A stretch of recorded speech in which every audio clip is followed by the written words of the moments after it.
From our fan studios, secured by DFWsecurity.com, this is Sean and RJ on 105.3 The Fan. Domi, across, back to even strength, a shot, save, rebound, score! Ryan Johnston!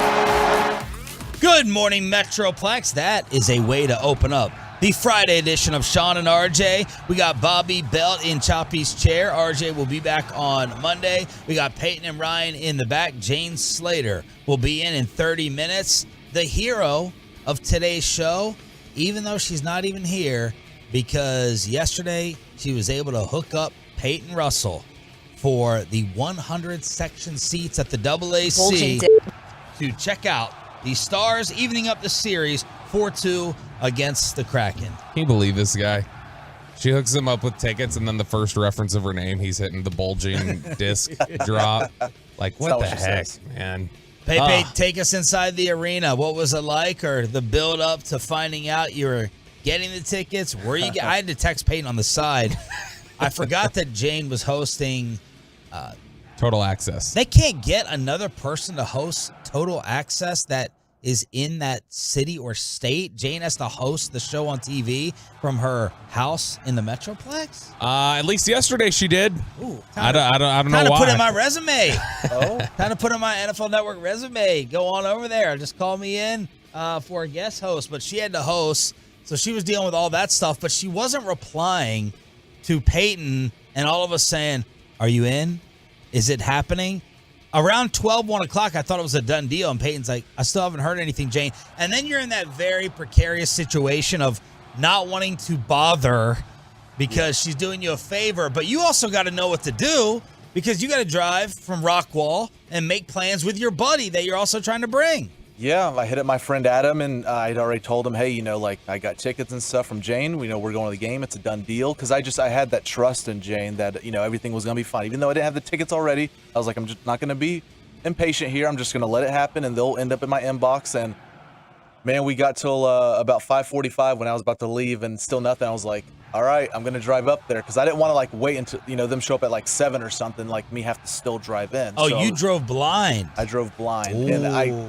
And he trusted Jane, rightfully so. We knew Jane would come through. And the funny thing I'll is, read you our side text, Mr. Confident. I was in traffic on 30 coming into Dallas. It was 6:25, 6:30, and I started to look up ticket prices because I was like, if I get here, I can't, tell my friend who drove from Mansfield, hey, sorry, you got to go home, man, and I'm gonna go home. I was just gonna eat the ticket and buy the tickets. Because that's the basic approach too. Like Tolo Michael will always say, all right, here it goes. The price is starting to drop. You might have to wait till the first period intermission to go ahead and buy your tickets. So then what? You went up to the will call and just Blindly prayed? No, I was in traffic still, and I just kept refreshing my mail, just refreshing. I went to the junk mail 100 times, like it's got to be somewhere in here, man. I know it is. There's no way this is happening right now. And it finally popped up, and it said tickets are sent to you. Now just celebrate. I texted Sean. I said they showed up. They're here. We got them. Which that's the thing. And again, I'll. It wasn't like just complete. So there were like 2 separate times Jane had checked in and said, "Did you get your tickets yet?" And then went back. I think it was just. But then at the 4 o'clock mark, when Peyton goes, it was a little stressful. Anything, Jane, and it was dead quiet. I was like, "You getting ghosted?" Because I knew she was doing total access or getting ready, and I was like, I can't call her, you know, and she's probably busy right now until 7 o'clock or whatever. And I was like, oh no, this is not happening. I was nervous. I was really nervous. So when did you then find out where the seats were? In the email, you saw the section? In the email, the first thing I did was go look for the section and stuff. And then I saw the one next to it, and I just smiled. I was like, oh, yeah. And where were they? Section 104. Oh, so, Lord. really nice. You know, you have to show the usher your tickets, though. That's how important they were. they won't let you near the section without showing you belong there. Well, and the first thing I did was, because we got there about an hour 20 before puck drop and stuff, so around 7:20, 7:25, and so me and my buddy, we went straight to the glass, because they could let, you know, if you got tickets in that lower bowl, they'll let you walk to the glass and stuff, so I did that. I walked up, I touched the glass, then we went to our seats. Is touching the glass like a good luck I've thing? never done it before. Oh. I've never had seats down there, so I just want to do it for once. So some poor sap who paid like $2,000 for their ticket has a Peyton Russell handprint right in front of their line of sight. He was looking at the whole game. Do you have your little glowy bracelet? I do. I have it right here. Look at that. Whoa! Okay. I pulled the ticket or the thing out of it, you know, to activate it early on in the pregame, and it's still lit up like the beam, baby. Okay. Like the beam. Okay, so explain the jersey. Whose is that? And everything else inside the arena with the atmosphere and your game recap. So this is Tolo Jason's jersey. So he hit me up on, I believe it was. I cannot believe the jersey share program. He slept in it too. I believe it was Tuesday morning, right after the show. He had DM'd me on Instagram, said, I have a jersey for you. And I was like, whoa, like you're serious and stuff? We talked back and forth. He set up to where I could, because he works in Fort Worth, so I had to like meet his girlfriend in Garland. She works at a high school, and so what's her name? No. She works at the high school or goes to the high school? Okay, that's funny. No, she works at the high school. So he's not letting you borrow it. He gave you a jersey? No, it's borrowed and stuff. You know, I made sure of that. I was like, hey, this isn't my jersey. You know, this is your jersey. But he was like, you know, she has the jersey. Just go meet her whenever, and she'll wait outside for you. And I knew that I had been saying too much stuff on air, because the first thing he says was, she'll be looking for a blue Camaro. And I was like, I never told him I drove a blue Camaro, but I think I referenced the Camaro thing a lot. You did? Oh, you think? You were trying to flex. Now, here's the only problem, Sean. He was lent this jersey on the promise of a Nick and Sam's reservation, and he was really hoping you'd be able to come through for him on that So if Samir, you know, has a phone number, maybe. See what I get out of it. We'll invite you too. Free. I'll get invited. The only time I can go socialize with Peyton is when I'm helping him get the reservation. So you got the jersey. It's Jamie Benn? Jamie Benn, the captain, baby. Jamie Benn, and then you got in there, and what was it like? It was amazing. I mean, it's everything, because I had been to a playoff game before. It had been about 4 years. But I mean, I had missed it and stuff. I had been bugging my friends for the last 2 years to go to the games and stuff. Just the atmosphere in general. I mean, there's only 19,000 packed inside there, but like we've said before, the passion and stuff. I mean, it's a playoff hockey game. You're watching the puck go left, right, left, and as soon as they get close, everyone stands up and stuff. And I mean, you know, you score 4 goals, everyone's going crazy. It's just super loud in there and stuff, and it's a party. Did you stay to the end? I did stay till the end. It was 3-1 after 2, and I was like, give me one more goal, and I'm shutting this bad boy down. I'm not staying up till 12:15 again. So you stayed till the end, and then you came and slept, or you went and slept where?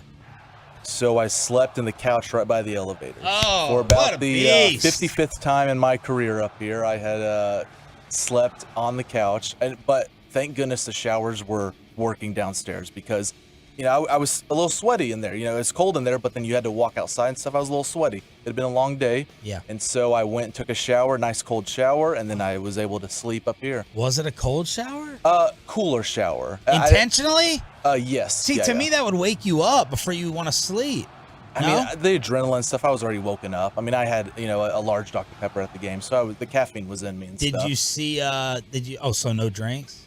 No alcohol drinks, no. Did you see Spittle up here recording Spits and Suds when you came back? Did he see the diehard Stars fan and employee that you were sleeping on that infestation over there? So I saw him because I wanted to check. Because it was like when I got up here after a shower, it was like 12:30, 12:35. I was like, okay, the game's been over for a little over an hour. I wonder if, he's already done in there. So I kind of peek around the corner and I see the lights are off. I mean, it's pitch black in there, but I see his body figure because the light off the computer showed on him.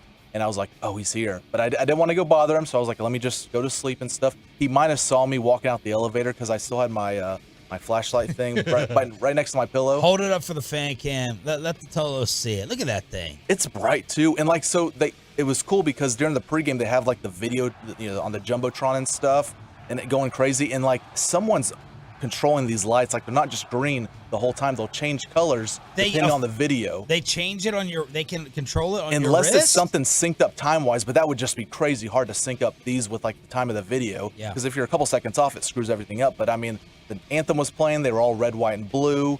And the jumbotron was playing. They were blinking green and white. It was So you're crazy. microchipped is what you're telling us. Basically, and I still have it on. And look at the energy level. Look at the energy level. So happy. Pretty good for I'm 2 so hours happy. sleep. Did not take the chain. Though. You did not. No, I came back up here before my buddy got here, and we drove to the American Airlines Center. And I saw the chain. I was like, I can't do it. It's Bobby's chain. It's bad luck for him. I'm going to leave it here. I wore it yesterday. They won. Why. The Get Right wanted it. The Get Right wanted it. Yeah. And there it is, hanging up on the wall. So Peyton Russell, the good luck charm. Jane Slater coming through big time with the 100 section seats. Crushed it. Well Just done. like the Stars did to the Kraken. Takeaway? As my growing hockey eye saw, it just felt like their defense was a way better. Not just the goaltending. It just felt like they were better on the defensive zone in this game. And it was more of it was the Pavelski show in game one. This felt like more of a complete game. And Agreed. Peyton with that Jamie Benn jersey was the key because you get the Jamie Benn assist and then also face-offs last night. He won 11 of his 12. He won 11 of his 12 face-offs. They kicked their ass on the face-offs. They won 70% of them last night. 877-881-1053 is the number to hit us up with your Stars thoughts. Did you see Peyton? Did you get recognized by anybody? No, I did not. Okay. No. Well, because I'm sitting in the lower sections where grown men are walking with like their green dress shirts. They're not even in jersey because they're coming from their 9 to 5 and happy hour and stuff. So they're in their green dress shirts and ties. We're going to fix that today. Not J-Date, but Jane Date is going to get Peyton set up with the ladies and everyone else for the weekend. The Lakers get their ass kicked. We have a betting scandal. Wait till you hear this college baseball betting scandal, and Bobby has an update on Seager and DeGrom coming back for the Rangers, who take on the Angels starting tonight on this radio station. It's a Friday morning. Things are going to get even crazier than yesterday. Glad you're waking up with us. Jane Slater around the corner right here on The Fan. Coming up in the next G-Bag.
And this series is tied. One game apiece. And the Warriors head to L.A. Final score, Warriors 127 and the L.A. Lakers 100. Outside. You want to know the most incredible stat in sports right now, in my opinion? 16 straight wins for home teams in Game 2 that lost Game 1 in the NBA playoffs.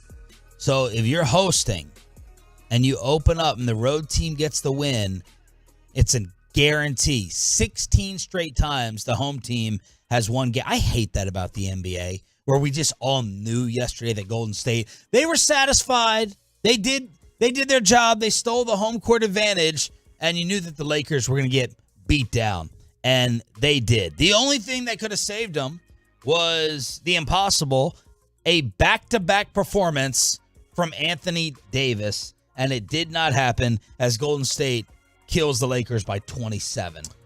Yeah, this one was, I mean, Golden State went on those two runs in the second and third quarter just in the middle of the game that completely put it out of reach. Anthony Davis was down in this one. Just like Harden returned to earth, Anthony Davis, came back down to earth a little bit. Harden's got more of an excuse, much more of an excuse. That he's old and he sucks. That he's old.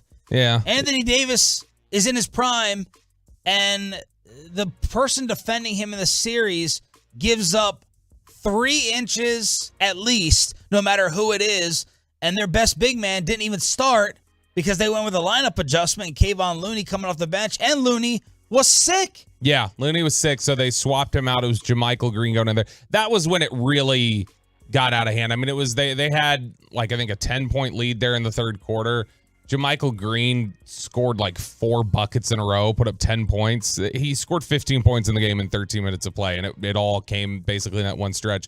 And during that stretch, that's when they got up by 20. And so then it was all right, this is Clay this was is on over. fire too. Absolutely. Knocked down 8 of 11 3-pointers. It was Game 6 Clay out there. But this is crazy how TNT and Barkley and them, they were already predicting it. Charles is like, I cannot remember a player this great disappearing the next game. This is Anthony Davis. This is how I'm going to remember him. The potential, what could have been. Instead of a killer instinct of last night saying, yo, give me the ball. He wouldn't even go into the post. Who's the Wizard of Oz character with doesn't have the heart? Is that the Tin Man? The Scarecrow. Scarecrow. Right? Mm-hmm. That's Anthony Davis. Literally back-to-back games in the playoffs. 31 against Memphis? No. I'll start before that. 13 against Memphis, then 31. Then 12, then 31. You're then right. 16, then 30, and then 11 last night. What? Right about which one? The Tin Man didn't have the heart. I'm an idiot. That's Anthony Davis. 1, 2, 3, 4, 5, 6, 7. 7 straight games where he's gone total opposite in terms of points, and that's why he gets roasted and destroyed on Twitter. Which do you trust more? The statistic that every other game Anthony Davis is going to suck, or the statistic that the home team that loses game 1 is going to win game 2? Ooh, that's tough. I'll barely say game 2. Just because it's on a 16-game streak. Because it's against NBA law for a road team to try hard to get the 2-game sweep. It's against NBA law, and we just accept it. We have to accept it. Not the NHL. Florida Panthers took 2 on the road from Toronto. Take notes, Lakers. Yeah. Could have given some effort last night, but no. But Clay was on fire. Steph didn't even have to do much. LeBron had a big scoring first half, but this thing was over. Early third quarter, you could dedicate all your time and attention to the Stars. Did you feel like early on, though, in the first 5-6 minutes of the game, where you're like, oh, LeBron's in killer mode tonight? He knocked down those 2 threes that were just kind of catch, shoot, put it up, didn't have a good look, was getting inside. I was just watching that. I was like, damn, this might be one of those nights where LeBron puts up 48 and just carries them. But I was just literally trying to count Anthony Davis in the post, and Draymond started guarding him, and I was like, Draymond probably believes he can physically and mentally affect Anthony Davis. And Draymond had a really, really good game, but the game plan has to be, Anthony, block. First 5 possessions, we're getting you the ball in the post. That's it. Get Draymond in foul trouble. get whatever bigs they have left in foul trouble. There's no 7-footer out there to guard you, and it doesn't seem to affect him. Like, he has to hear the noise and everyone mocking and making fun of him that he will completely disappear. He doesn't care. He does not care. Nope, not a bit. And it has to be maddening for them. All right, so Rangers, Angels, tonight, as they were off yesterday. Give us an update on DeGrom and Seager. Yeah, so Bruce Bochy talking to his good buddy, Buster Olney, who his pickup basketball buddy, as we've discovered from Buster coming on the show, was speaking with Buster Olney was talking to Bruce Bochy, and Boch said that Corey Seager should be back next week.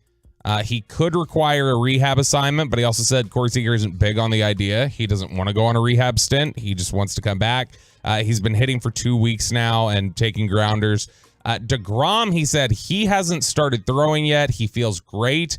We're in probably that 3-week area for DeGrom's return, and we're almost a week into that now. So looks like it'll be about 2 more weeks minimum on DeGrom. I just don't like the vagueness of about 3 weeks, and we're about a week, and so maybe about 2 more weeks. I just hate when it starts talking like that, because I've seen too many instances where, whether it was Corey Kluber in the past, when Brandon Webb got here and never pitched, Darvish in spring training. I've seen too many of these things turn into, it was just a precaution, like, he's going to go on, the IL or the DL at the time, and then it's, okay, you know what, it's going to be about a week longer, then it's, oh no, he's shut down. So the crazy story of the day, Alabama baseball coach Brad Bohannon was fired yesterday. There's a widespread investigation into suspicious betting activity on Alabama's baseball game against LSU 6 days ago. Sportsbook surveillance kind of caught a guy placing a bet, a mysterious bet on that game. They found that person was having communication with Bohannon. Not only that, the starting pitcher was mysteriously scratched right before the start, and they're going with a reliever. So everyone started this betting surveillance is freaking impressive. They tracked down the Detroit Lions where they were making the bets, and now they got the tie and the connection to the guy placing the bet, communicating with the Bama baseball coach. So the inference is he is getting ready to fix this game and may have fixed other games. He's gone. Yeah, this is flat out throwing a game, because this literally is like that was, or that is the accusation, because you look at the fact that what tipped them off was it was 2 giant money line bets on LSU to beat Bama, and all of a sudden you had, I believe the first bet was made in Ohio, they saw it and it tipped them off and they shut down. You could not bet on Alabama baseball in the state of Ohio. Whoa. And then it was Indiana, New Jersey, Pennsylvania yesterday jumped in where they're like, we are not taking bets on Alabama baseball games anymore. Well, no one's betting that large amount on college baseball games. If it was college football or NBA or something, like it doesn't ring a bell, but it's a random college baseball game and it triggers something. They're like, oh, we might need to Especially when watch there's two bets on it, where there's 2 giant bets and it's for LSU and underdog of the money line. It's like, what's happening here? But this is the bad. Sports book saying, 11:13 at night, 2 suspicious bets on the Dallas Wings. You got KG and Reggie up here. You got KG and Reggie fixing. We're gonna make a lot of money. Yeah, they've got some plug with the Wings just tipping them off. But no, it's bad enough if he's getting tipped off of information, somebody's hurt, or if somebody's placing a bet but it's on their team or whatever else. Like, that was always the questions you remember about Pete Rose, where it was like Pete Rose placed bets, but Pete always, even in admitting he bet on baseball, said it was always on the Reds. I never bet against the Reds. This is kind of the same thing, where it's like, if you're talking about getting information from somebody with a team and then you're betting against them, that's bad, because that opens up the possibility that you are just throwing games. Lamar Jackson is going to make Bobby spit out his coffee. Tom Brady may be quitting TV. John Daniels back on this station to talk about the team that's finally spending money. And let's celebrate the Stars evening up the series with Jane Slater in studio for her final day next. The more you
Studios secured by DFWsecurity.com.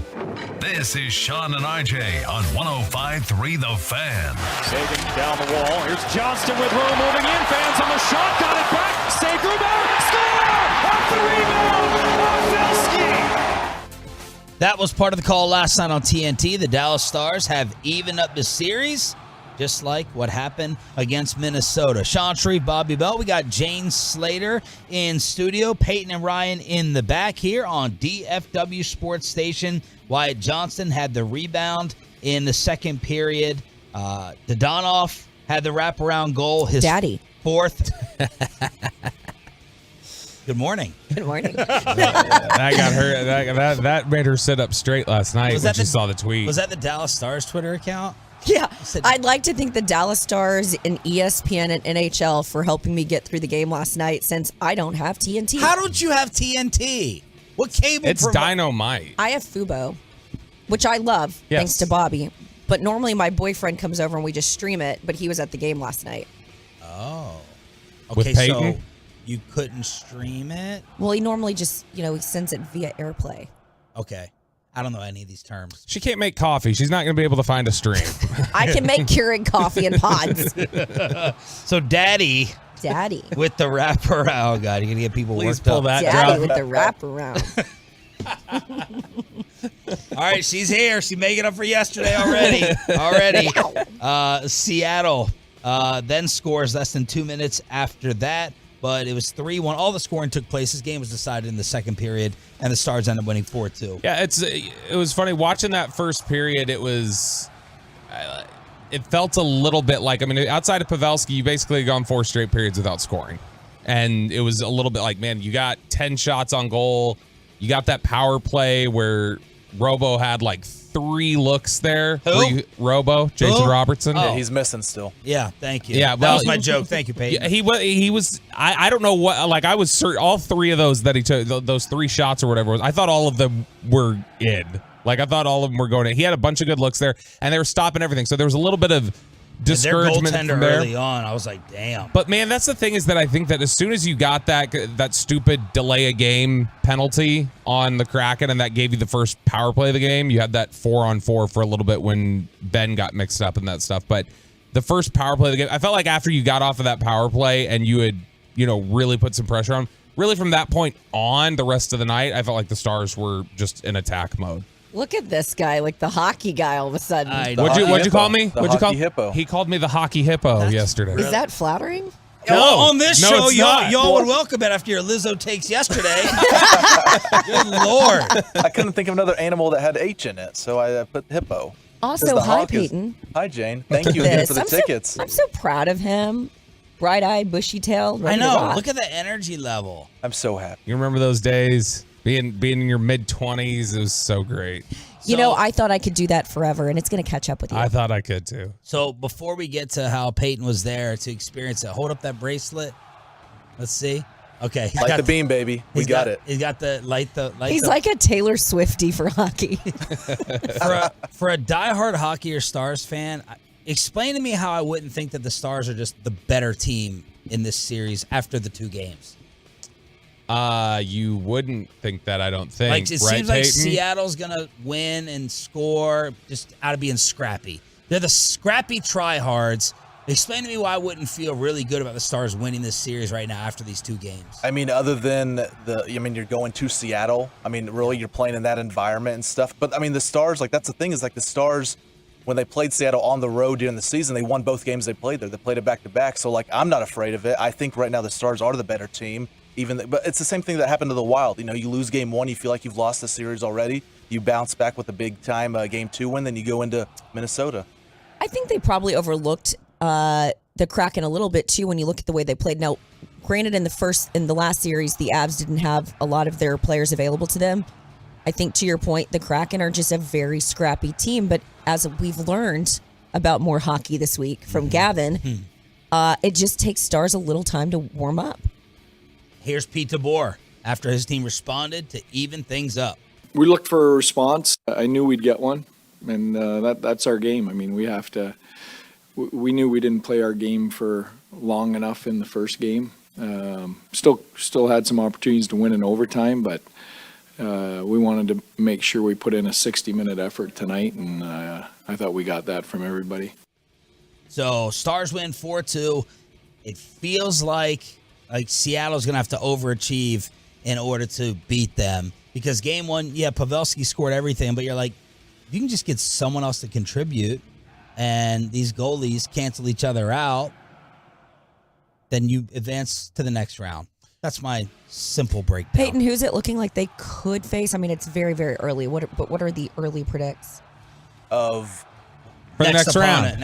next round. We're looking forward, baby. We've already beat the We're Kraken. already moving on. We beat Seattle. I mean, Vegas is up 1-0 in that series, That'd but I be a mean, fun one. Edmonton, they got the superstars. Connor McDavid, Draisaitl, Evander Kane. I mean, Edmonton would be the team right now I would think we would face, but Vegas is winning that series right now. I don't know. I get like when I again in my growing hockey eye. I love that we're all like cushioning. The- We're working through the hockey. Well, because Spittle doesn't like that, by the way. I always take things way too far behind the curtain. He's like, don't cushion it, just say it. And I'm like, I can't say it with my chest because I don't know.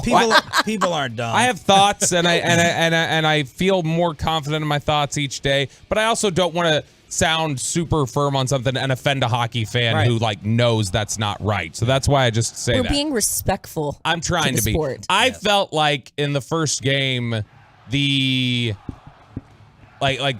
thought the blue line was just in the defensive zone. I thought that they were setting up way too many easy looks. Wow. For the Kraken. Wow. the blue line. I don't even know what the blue line is. I think that they did a better job, kind of getting in the way and building a wall that was difficult for them to break through. I think I learned what the blue line is. It's your imposing defensemen that are making sure you don't get past the blue line, which is right in front of the net.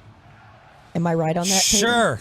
Well, you have like the red line, which is like center ice, and then you have the blue lines and stuff that are so it's not Which right is next to the closest goal. to the But net. yeah, it's defensive zone, neutral zone, it's where I mean, offensive zone. because like there's icing and stuff if you just throw the puck along the length of the rink. But if you're on the blue line and stuff, you can dump it off, change and stuff like that. Well, look, all jokes aside, you don't have to be an expert to figure out who is dominating or controlling a game.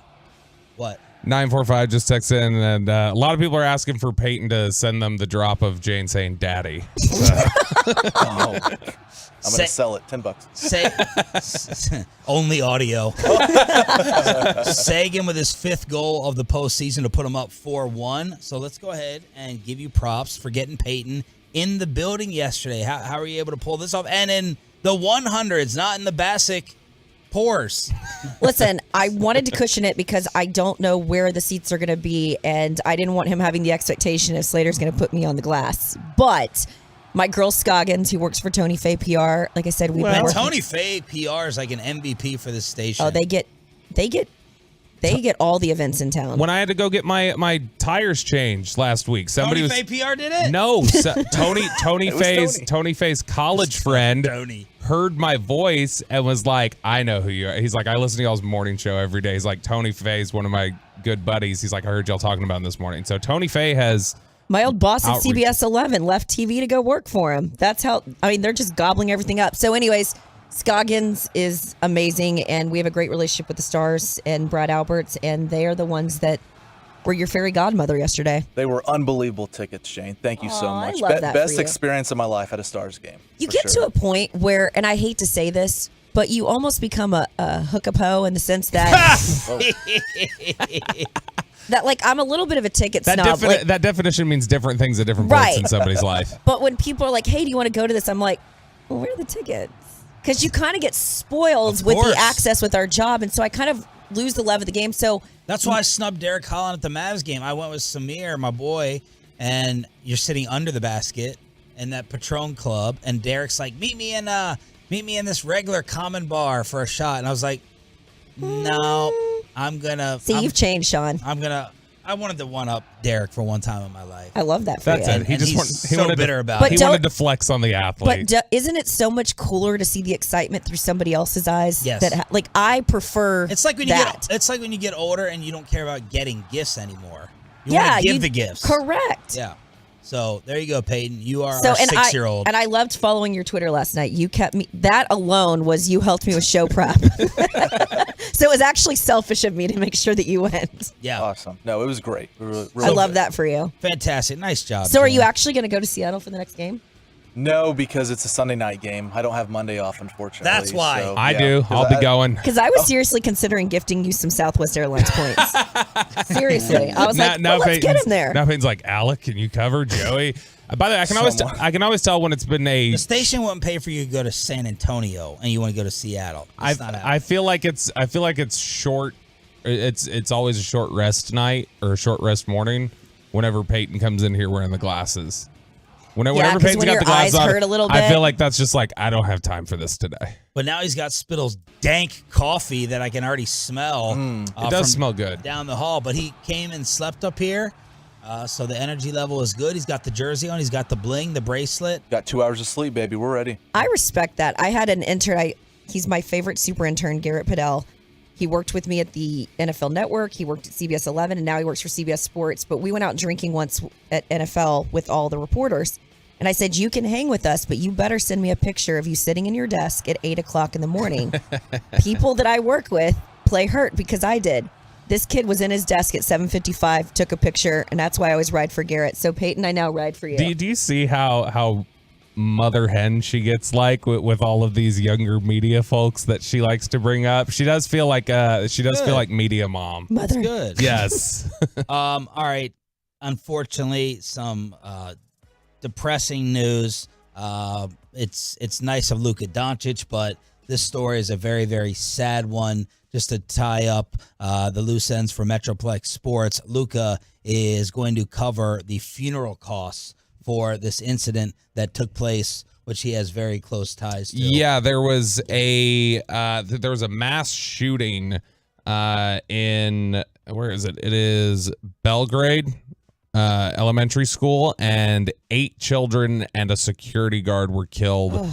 And so Luka yesterday, his foundation announced that they're going to pay for the funeral services and grief counseling for all of the classmates and staff. So when we talk about how much we've always desired, like, Luka to take the mantle from Dirk in this city and be the new Dirk, like, and in some ways we say you're never going to get that. You're not going to get necessarily the 20 years of, yeah, I'll take half the pay. You're not necessarily going to get that. But these are the types of things that when you see that, you go like, okay, that's a Dirk move right there. That's something Dirk would have done, and something Dirk did consistently throughout his career was being charitable. And Luke, I think that's the one thing that for all of the criticism people like to give him for being, too goofy or whatever, like, he's been very charitable in his time here, and he's got a big heart. And this is a great story for what is a very sad situation. He's got a grandmother, an aunt, uncle, and teenage cousin who live in the area. His father, of course, is a native of Serbia, so he wanted to go ahead and help out how he could. So awful news. Luka trying his best to contribute after what happened. You have any experiences with Dirk or Luka throughout the years, just in terms of, everyone? Dirk is the number one hero. Yeah, I mean, Dirk to me has just been so consistent in who he is. Like, that guy just never changed, and I always appreciated that. Yeah, that he sort of adopted Dallas as his home. But no, I haven't really had any interaction with Luka. That's because you don't go out anymore. Well, I was about to say that. I've had more interaction with Luka, probably. Yeah. Just watching him walk by, not sitting down with Mother him. doesn't go to the club anymore. Yeah. Around the time Luka got drafted was when Jane hung up her high heels and said, I'm done. It just didn't feel right to be at table 7 up in the club at a certain age. I got to say, she's asleep right now, I think Kristen is. Kristen, that's her hall pass. Luka? She thinks he's beautiful. Really? She thinks he's so I don't know. beautiful. Doesn't really.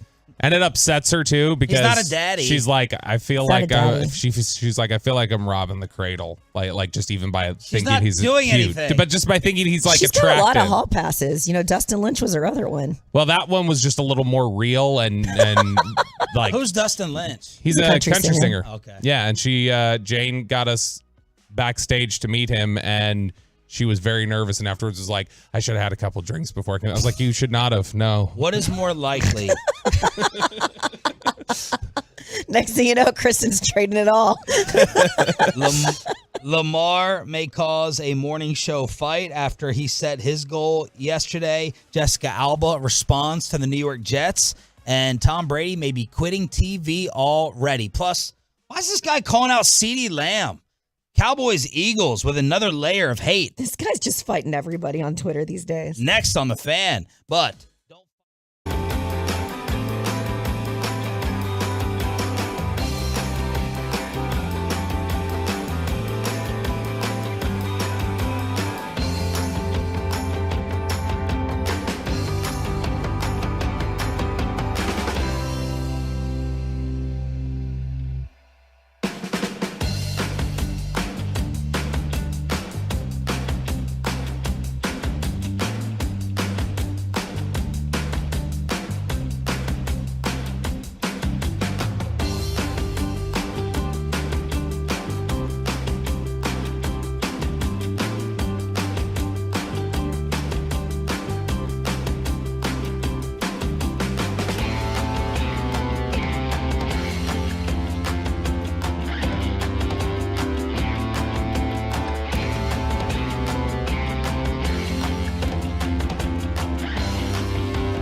1053 The Fan segment here brought to you by the personal injury lawyers Frankel and Frankel. Life is unpredictable. Accidents happen. Frankel and Frankel are the go-to attorneys for car and truck wrecks in DFW. If you or a loved one have been in an accident, contact the Frankels at 214-333-3333 or just go to truckwreck.com.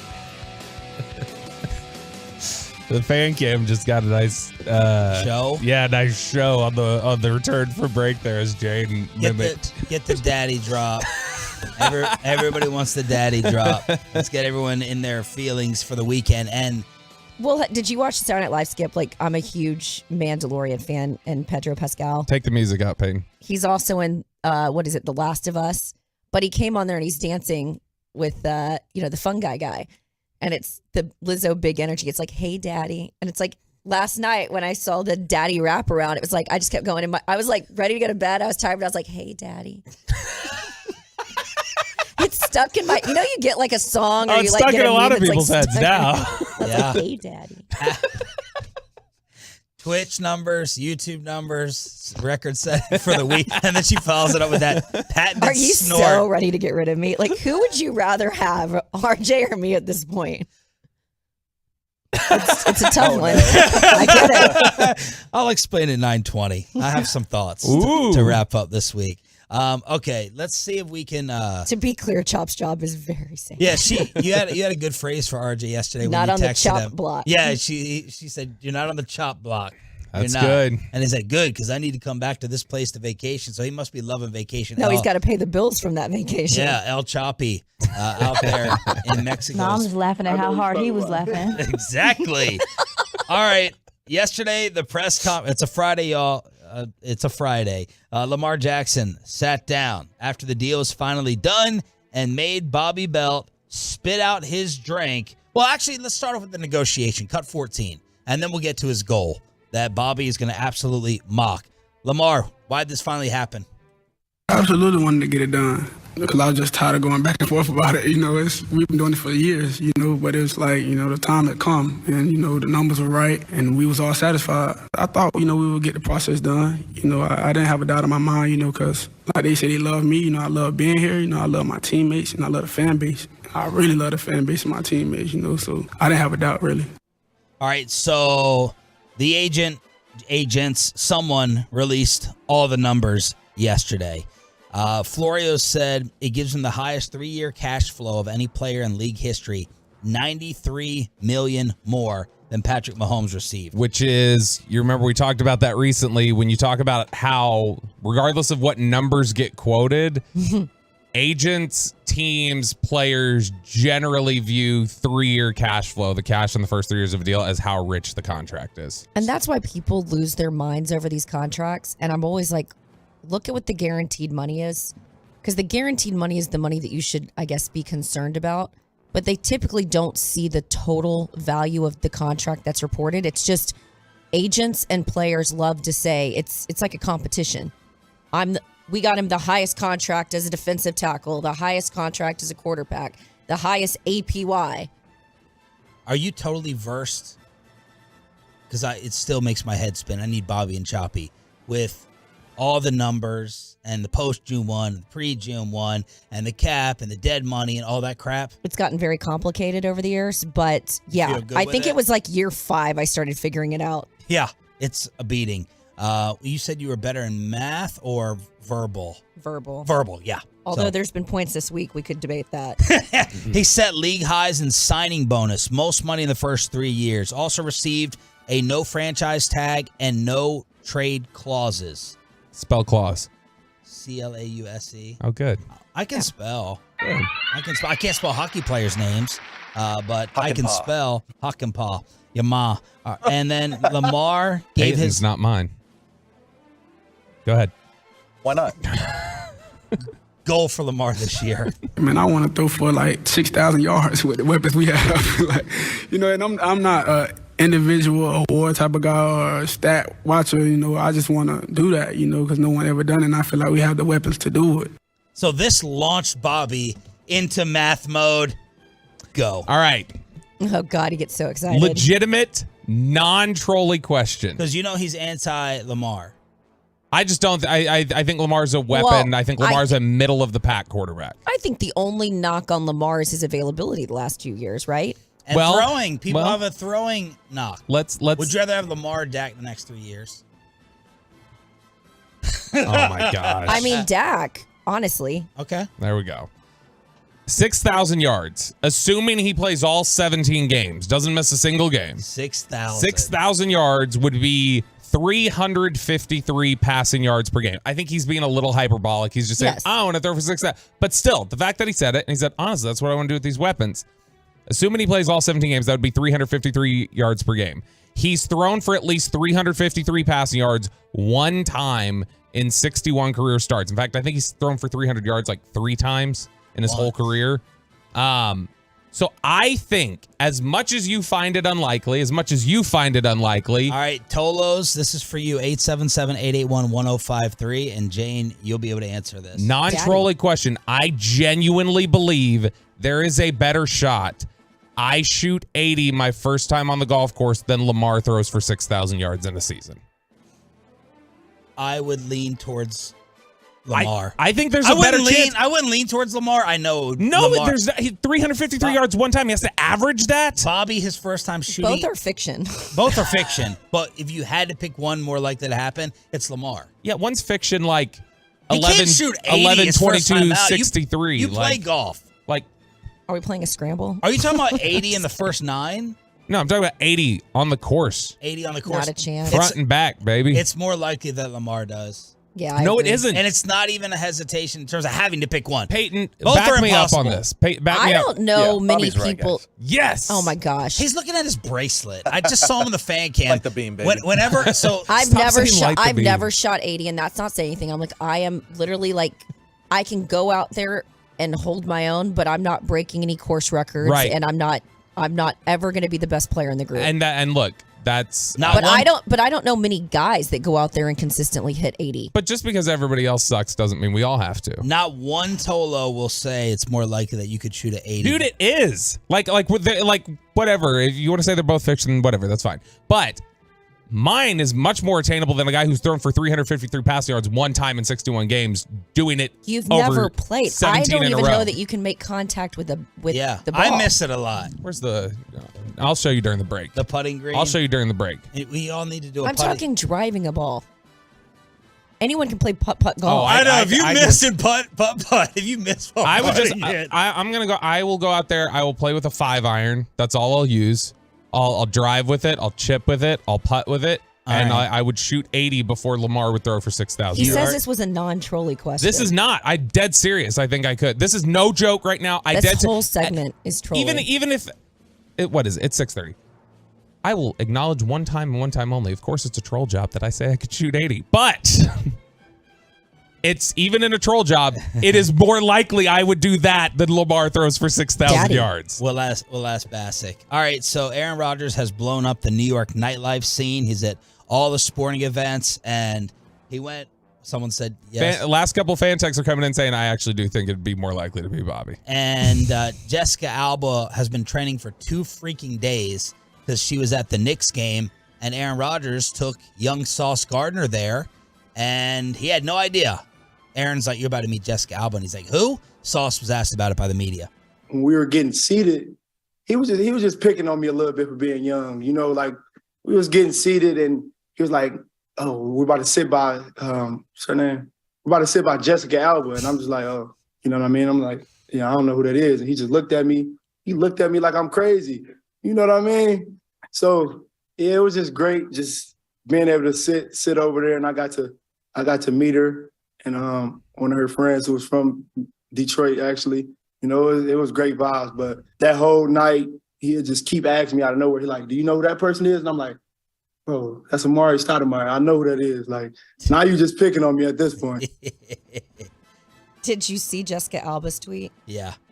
You want me to read it? Yeah, read it. LOL, I totally see how this kid Sauce got his name. He said to my girl, "How can I get caught up when I'm the catch?" This guy. What a line. That's a great line. How do you not know who Jessica Alba, though? That, for me, is, I understand that, you know, she was in the aughts, right?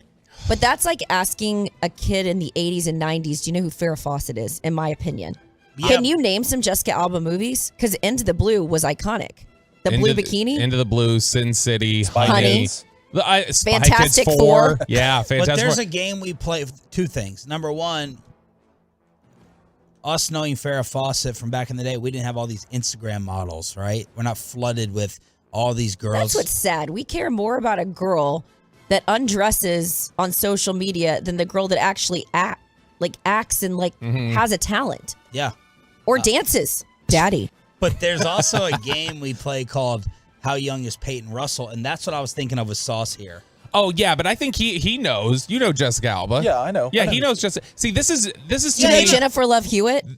No, there's no chance he knows Jennifer. Run down a list of girls like off the top of your head, and he'll be honest about whether. Do you know Jennifer Love Hewitt? No. Okay. Sarah Michelle Gellar. No. Tori Spelling. My God. Yeah, this is a fun game. Tori Spelling. No idea. Jenny Garth. You and I. No. See? Tiffany Amber Thiessen. Oh, that's a long name. Thiessen. I love her. You do know Tiffany Amber Thiessen. I wear her on my shirt once a week. Is it the MTV girl? It's not MTV. It was Saved by the Bell. Jane is blown. Do you know who right now. Zach Morris is? No. You know, this is a fun. So I used to do this show at House of Blues called Inside the Huddle. So you'd bring up Cowboys players. Who's a really cool guy, fullback Klutz.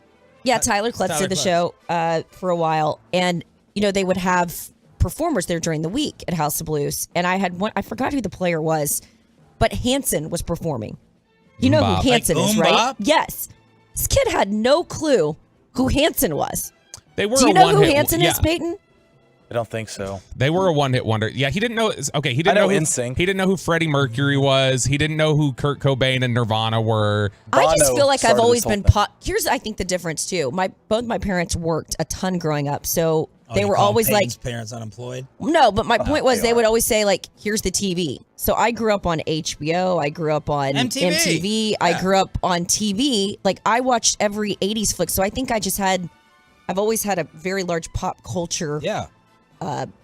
Dome. 979 wants to know if you know who Christina Applegate is. I've heard it. I cannot. By the way, this to me, when we talk about Jessica Alba, I don't know about you, iconic to me is that Sin City Jessica Alba clip. She's like in the Chaps. What she did with that shoulder thing, though. And she looks like a 25. I mean, some young 20-year-olds these days. Yeah. They look like they're 40 with some of the stuff they're doing. Yeah, just looking uptown tonight. 877-881-1053, truckwreck.com text line. Why is this Eagles receiver, A.J. Brown, going at CeeDee Lamb? That headline's final concert ticket giveaway, and not J-Date, but Jane Date at 7:20 for Peyton. Yeah, you didn't see that? I was about to say, we're not doing another giveaway for a date with me on this station. We are not. I don't think your boyfriend would approve. A.J. Brown going to CeeDee. Why? Next. But look, it is the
All right, we're going to do headlines at 7 o'clock. Do you like my idea? Everyone's got a podcast. Yeah. My podcast is going to be called The Commercial Break. Already a podcast. So all the things that we actually talk about in the commercial break, you put that in a podcast, and it'd be better than what goes out over the airwaves. It would also get us canceled in a week. That's true. That's what I've enjoyed about this show, though. During the week, I don't think people realize you and all of us are actually authentic friends. You know, sometimes you have coworkers. Like, I authentically cheer for both of you. Yeah. And it's been nice catching up this week. That's a good point. Yeah. How's that Spittle coffee treating you? I don't know if you've noticed, but from about 6 o'clock to 6:43, I'm like, all systems go. You are all systems go. Thanks, Spittle. And Pepe, you after your 2 hours of sleep. See, here's the great thing. Normally, I never question if Peyton's, slacking off or doing anything. But now I can see what he's doing with everything he's doing today because of the bracelet. So I see, when I look at him now, I see the phone go over here, and I see, so I can monitor him. It's like, now he's taking and off. Then you're going to throw it to me for something. Say, what are your thoughts? And right, so I'm using that to monitor and track you because you went to the Stars game last night. You feeling good off the coffee? Oh, love it, love it. Had my first cup early this morning, and then when Bobby made Spittle's batch, and it's tasting really well. Yeah. Remind me to tell you a funny story about glow bracelets on a vacation. For on air? Yeah, we can say it on air. Okay. Tell it. So my girlfriend, Julie Sessions, she's literally the purest thing on earth. And we went to BVI, and at the time, What is that? BVI? British Virgin Islands. And it's like a big boat trip. It was like 10 guys, and then, God, I think there were like 50 girls.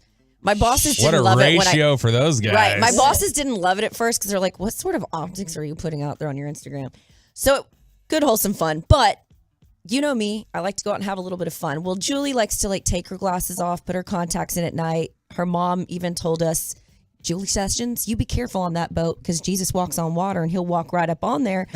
So she's a good girl. But I had been out raging, and I had about 6 glow bracelets on each hand, and we were sharing a cabin. So I come in at night, and Julie had never been out in the open seas on a boat, and she didn't have her glasses on. And she was convinced that a pirate had gotten on the boat, and she's like reaching for her glasses, nervous, and then she realizes it's just her ridiculous friend.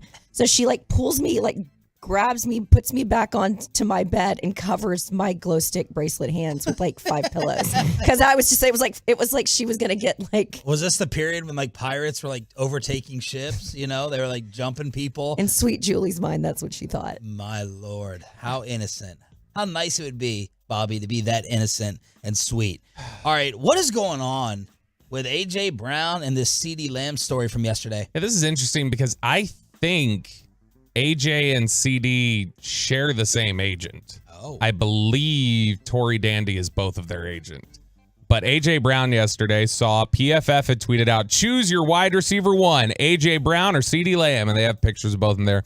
AJ Brown quote tweeted it and said, respectfully, there you go. Stop comparing me to CD. He plays slot and I play outside and inside. Oh. Compare him to Cooper Kupp or guys like that.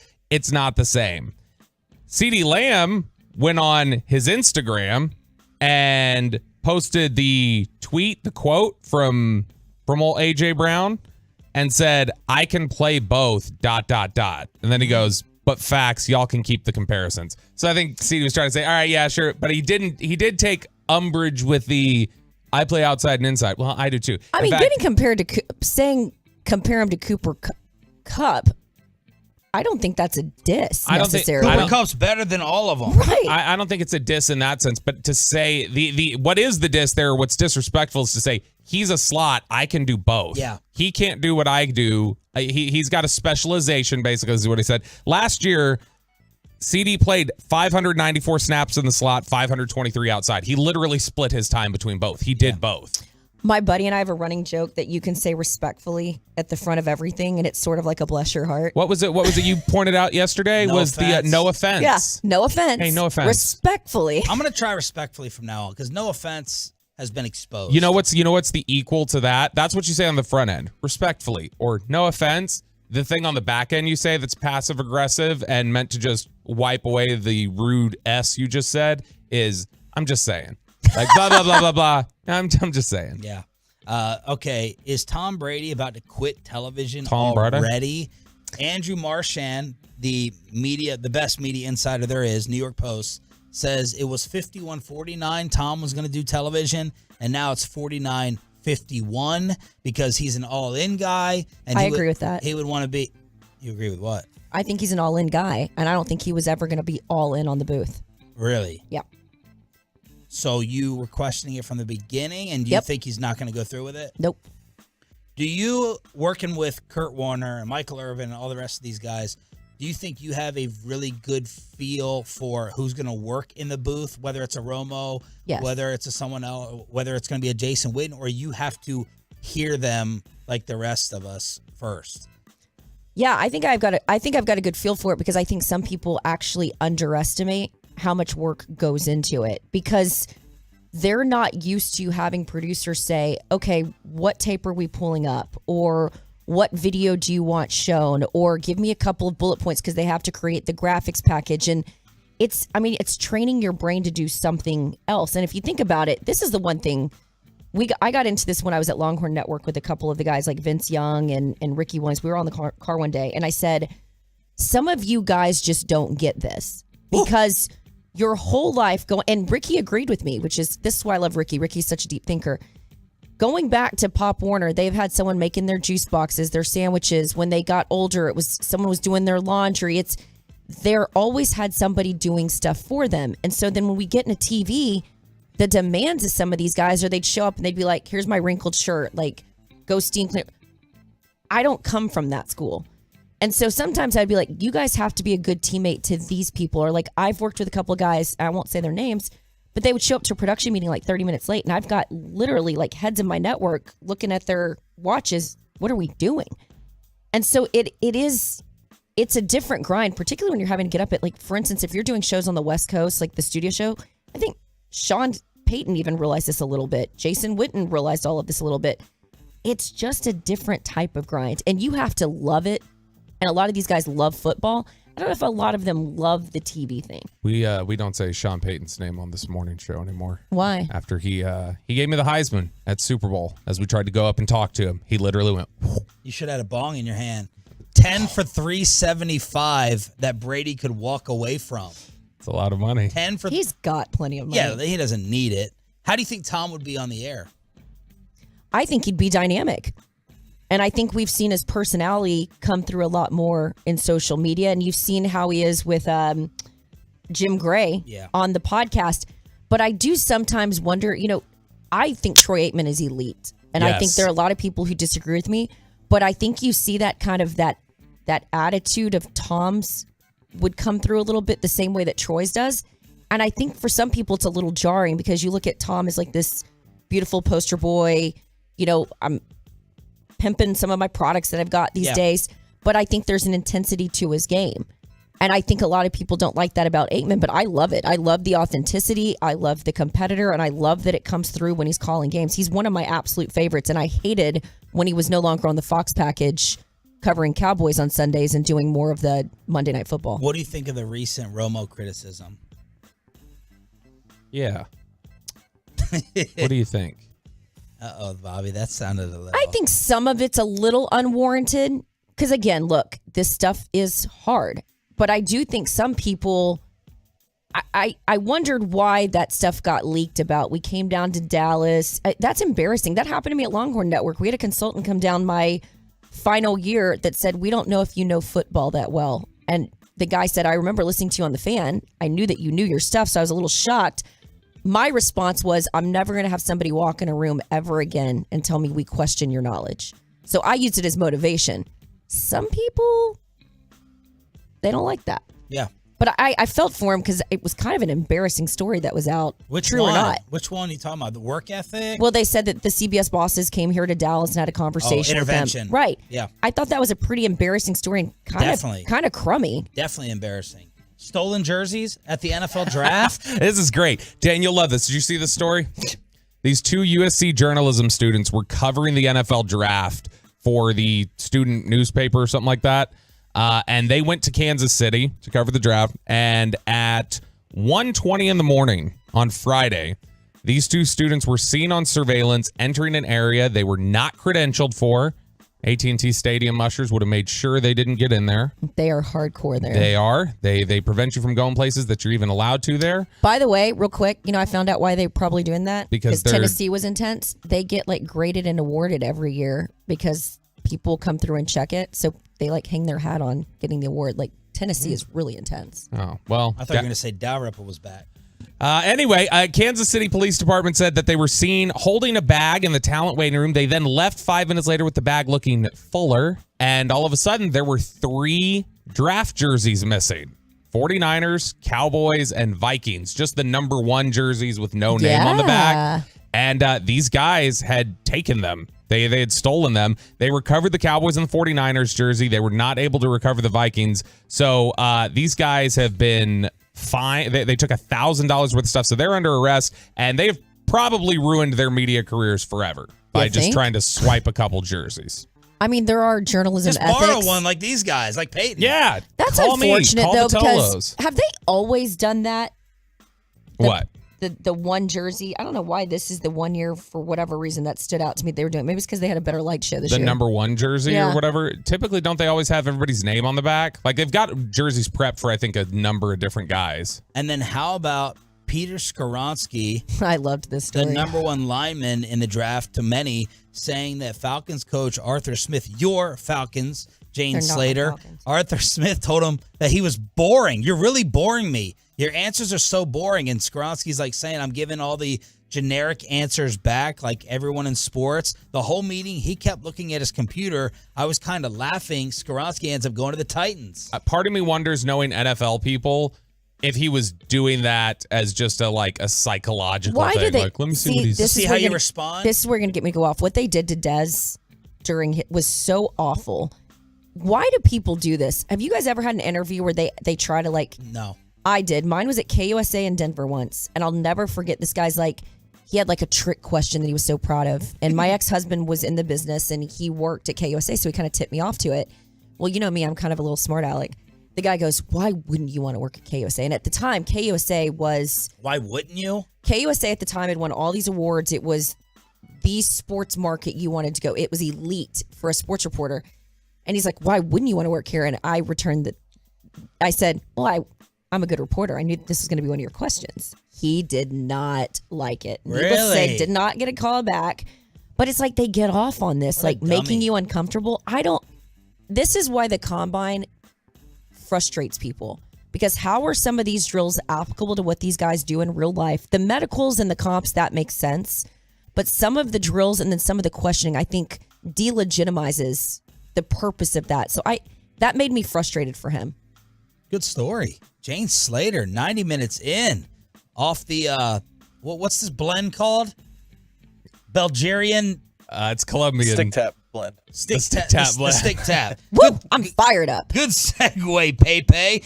Peyton was in the house. Stars even up the series. The Lakers get killed, and John Daniels back on this radio station. Friday headlines and our final concert ticket giveaway for the Tolos after this. And this is DFW.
From our fan studios secured by DFWsecurity.com, this is Sean and RJ on 105.3 The Fan. Domi, across, back to even strength, a shot, save, rebound, score! Ryan Johnston! That was part of the call last night as the Dallas Stars controlled this one. Peyton is waving the rally towel. Did you still have on the bracelet? I got the light the beam, baby. It's Light still the bright beam. green. He's Victory got green. the towel and the Stars jersey. Jane Slater got him into the double AC, and we're celebrating this series all tied at 1 now. Here on Sean, RJ, Bobby, we got Jane in for one more day. This was all second period decided. 3-1 after 2, ended up 4-2, but the Stars controlled this one. Yeah, this is one where, that first period, it felt a little bit like they are never going to score another goal if it's not Joe Pavelski. But then as you got on that power play with the delay of game late in the first, you got a bunch of shots off, progressed into the second period. And by the time the second period rolled around, I thought they dominated the second period, dominated the third period, and, got right again. It felt very, again, similar to the Wild series, where you kind of slipped up. They caught you by surprise in that first game. And then in game 2, you went out there, you took care of business. As I learned the hockey this week, you got to walk before you run. And I appreciate that my boss, Gavin Spittle, he's still trying to help me. So some cheat notes he sent me this morning. Stars played Seattle's game last night. Quick start. Much more physical, which caused Kraken turnovers. Lots of screens in front of, I appreciate this, boss man, a pronunciation key.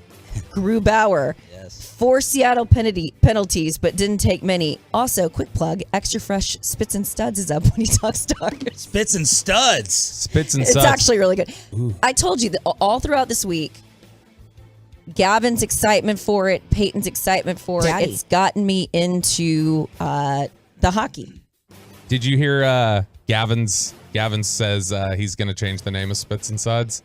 He said he's going to change it to Love of the Stars so that he can try some steal branding. your traffic? He said we're going to brand together. He told G-Bag the other day he's going to change it to Love of the Stars. That's brilliant. Did you just, I hope you didn't steal his thunder. No. He said it on G-Bag already. Okay, I just want to make sure. Peyton, 1 million gallons, by the way. What was it like inside the building? Everything I dreamed of and stuff. I mean, I went there 4 years ago. No, I'm being serious. I mean, it's an atmosphere that you can't really tell about until you've been there and stuff. I mean, it's like from moment one, because everyone there, it's like it's all it's 18,000, 19,000 in the arena and stuff, but they're all watching the same thing. There's not much talking going on while the play's happening because I mean, at any point something could happen, a breakaway could happen, and someone could score. And I mean, these playoffs, they could be close games, low scoring and stuff. That's what I do love about hockey when I go to game versus when you're watching a Cowboys game. You truly are on the edge of your seat because of how fast the game is moving. And this series has been fast.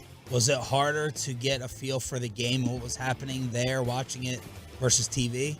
No, I mean, I've been to many hockey games before. I don't lose the puck and stuff as some people say. I was close enough, thanks to Jane, where I mean it was like the action was right in front of you the whole time.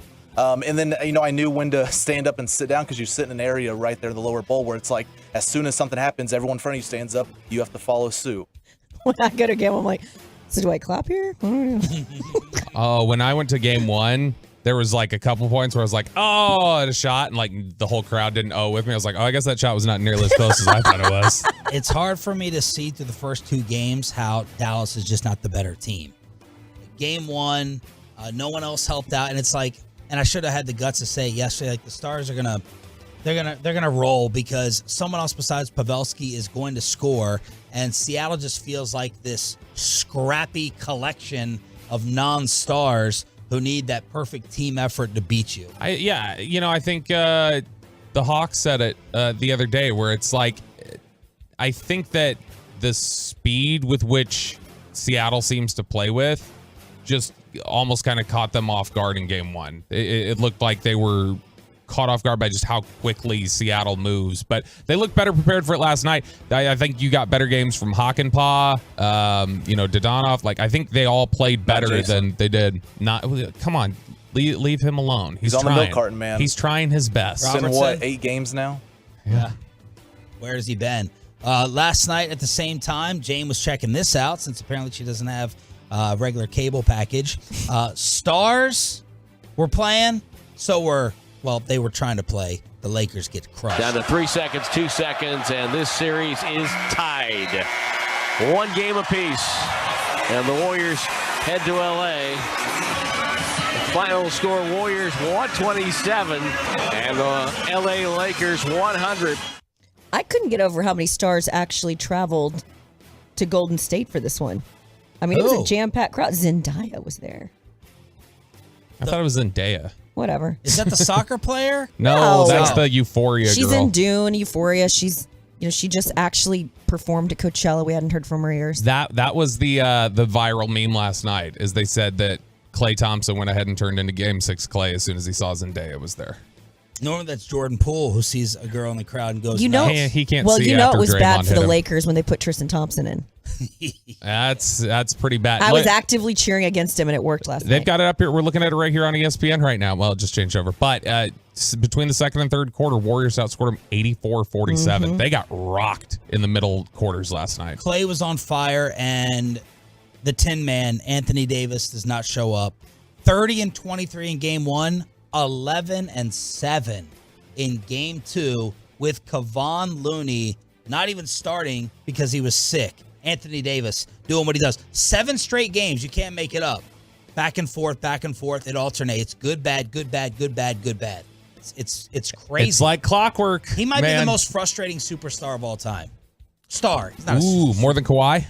Yes. With Kawhi's injury inconsistencies? Yes, because at least Kawhi is he's not playing. If he's active, Kawhi's balling. He would never have these types of games if he's playing. Anthony Davis is out there playing and disappears every other game. Literally, you can bet on it. Barkley was like, you can bet on this. He will not show up, and he did not last night. I just feel like the Golden State Warriors right now have a better supporting cast. I mean, they weren't getting a lot of help from the Lakers. I always feel like it's like LeBron, and then what? Yeah. You need Austin Reeves to be good. Hachimura. Hachimura had a big night last night. Tamagotchi was good. Yeah. No, it's funny, and I mentioned this to you earlier. When LeBron hit those 2 threes early, where it was just catch and shoot, and he was covered, and he was driving, I did feel like this is a 45, 15, and 12 game that LeBron's about to drop, and they're going to go up 2-0. All right, so the Rangers are back in action tonight against the Angels. John Daniels. I love this guy personally. I hate that he's hated so much around here. But he showed back up on the G-Bag Nation yesterday, and they asked him, is this team a contender, or do they have to build that bullpen? I think there's no doubt that the Rangers are a contender. And I think the downside is there's a lot of teams in the American League that look like contenders right now, right? There's a lot of good clubs, but it's a good position player club, and they've added some veteran starters. The bullpens are fickle. And my guess is that CY and the group will adjust. And it might be internally with there's some big young arms coming, some guys that, Yeri Rodriguez going to call up Josh Scores. I know the third inning yesterday didn't go great, but he's throwing really well. And there's some talent there. But I think, they've got a guy in Bruce Bochy who's as good as anybody at sorting through bullpens and getting them in the right roles. And, it's May 4th. I'd give it a little time before you panic. Bobby, you have a Kumar Rocker plan to save the bullpen? Yeah, I want to start at least discussing we need to fast track Kumar Rocker. So we need to put him on the David Price plan that the Rays did like 15 years ago. Where John Daniels is right now. Price got drafted in the first round out of Vanderbilt, just like Kumar. Well, Kumar was technically a year removed from Vanderbilt, but David Price was 22 years old, a year removed, went into the Rays bullpen at the end of the 2008 run, was pitching late innings for them on the way to the World Series against the Phillies. Kumar Rocker is going to be damn near 24 by the time he comes up in September, if you can get him fast-tracked. He's already notched 51 professional innings. He threw almost 250 innings in the SEC. So far, he's showing good control at High A and Hickory right now. He's walked just 4 guys in 17 innings. The last start he had, he threw 19 strikes looking. So he's not just getting guys to swing at trash. It's not just that slider and young, undisciplined hitters are swinging and missing. He's hitting the strike zone in High A right now. At the very least, get him up to Double A. But let's start this fast track. Let's get him up to Double A. If he doesn't struggle at Double A, let's get up to Triple A. And by the time we get to September, put him on the 40-man. Get that fastball slider combo in the back end of the bullpen. You could use it. Did you run this by Sandler? I did. Sandler and Bassick. Mike was more open to the idea than Jared. Jared's thought was if he rips through the minors like that means he's been having a lot of success as a starter, and I don't want to then just throw him into the bullpen and throw him off of his game. And so Jared was a little more hesitant. Mike thought, yeah, if it works, do it. Like, let's do it. But Jared did agree. He didn't think it was a bad idea. Yeah, you can probably bump him up to AA Frisco. John Daniels was also asked, any hard feelings since this is the first time we're really hearing from you after you got fired? No, I'm really not bitter in the least. Obviously I'd never been fired before, and so that was a unique experience, and it was emotional at the time, and all the things that you'd expect. But I think the reason I'm not bitter is like my head was kind of there already. I can acknowledge I had some burnout going on, and I think at the end of the season, in my own mind, it was going to be the right time.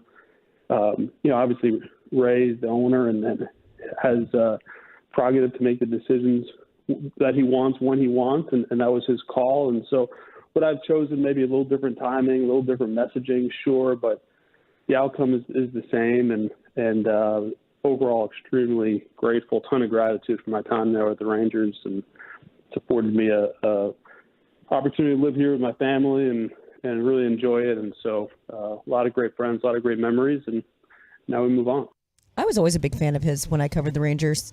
And you know what they say? You've never truly made it until you've been fired. Oh, really?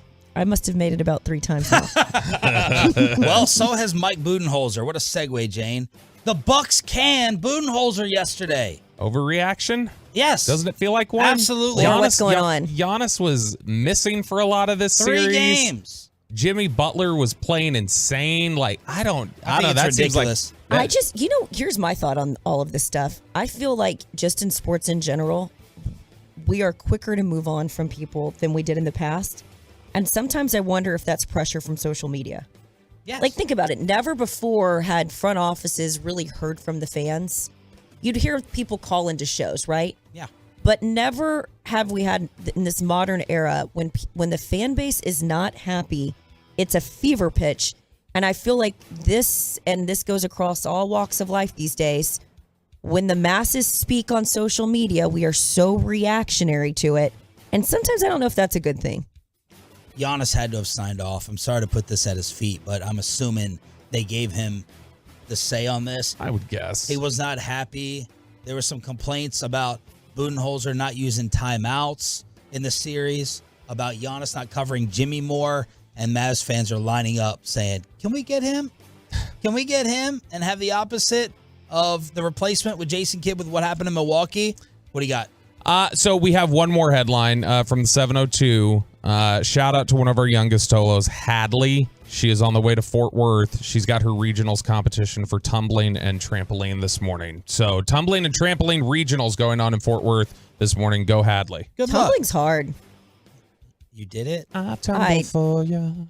I was terrible at it. Tumbling?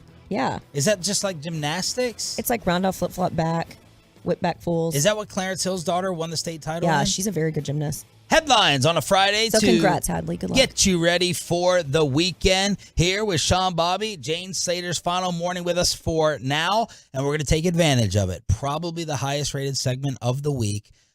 If you've been looking for the date, if you've been looking to be more social tonight and tomorrow, you've been wondering, what does Jane think? What dating advice could I ever get from You're going to really Slater? try and get dating advice from me, a 42-year-old single woman? That's why I'm hoping for an absolute train wreck. Not J-Date, but Jane Date for Peyton Russell. Next on The Fan.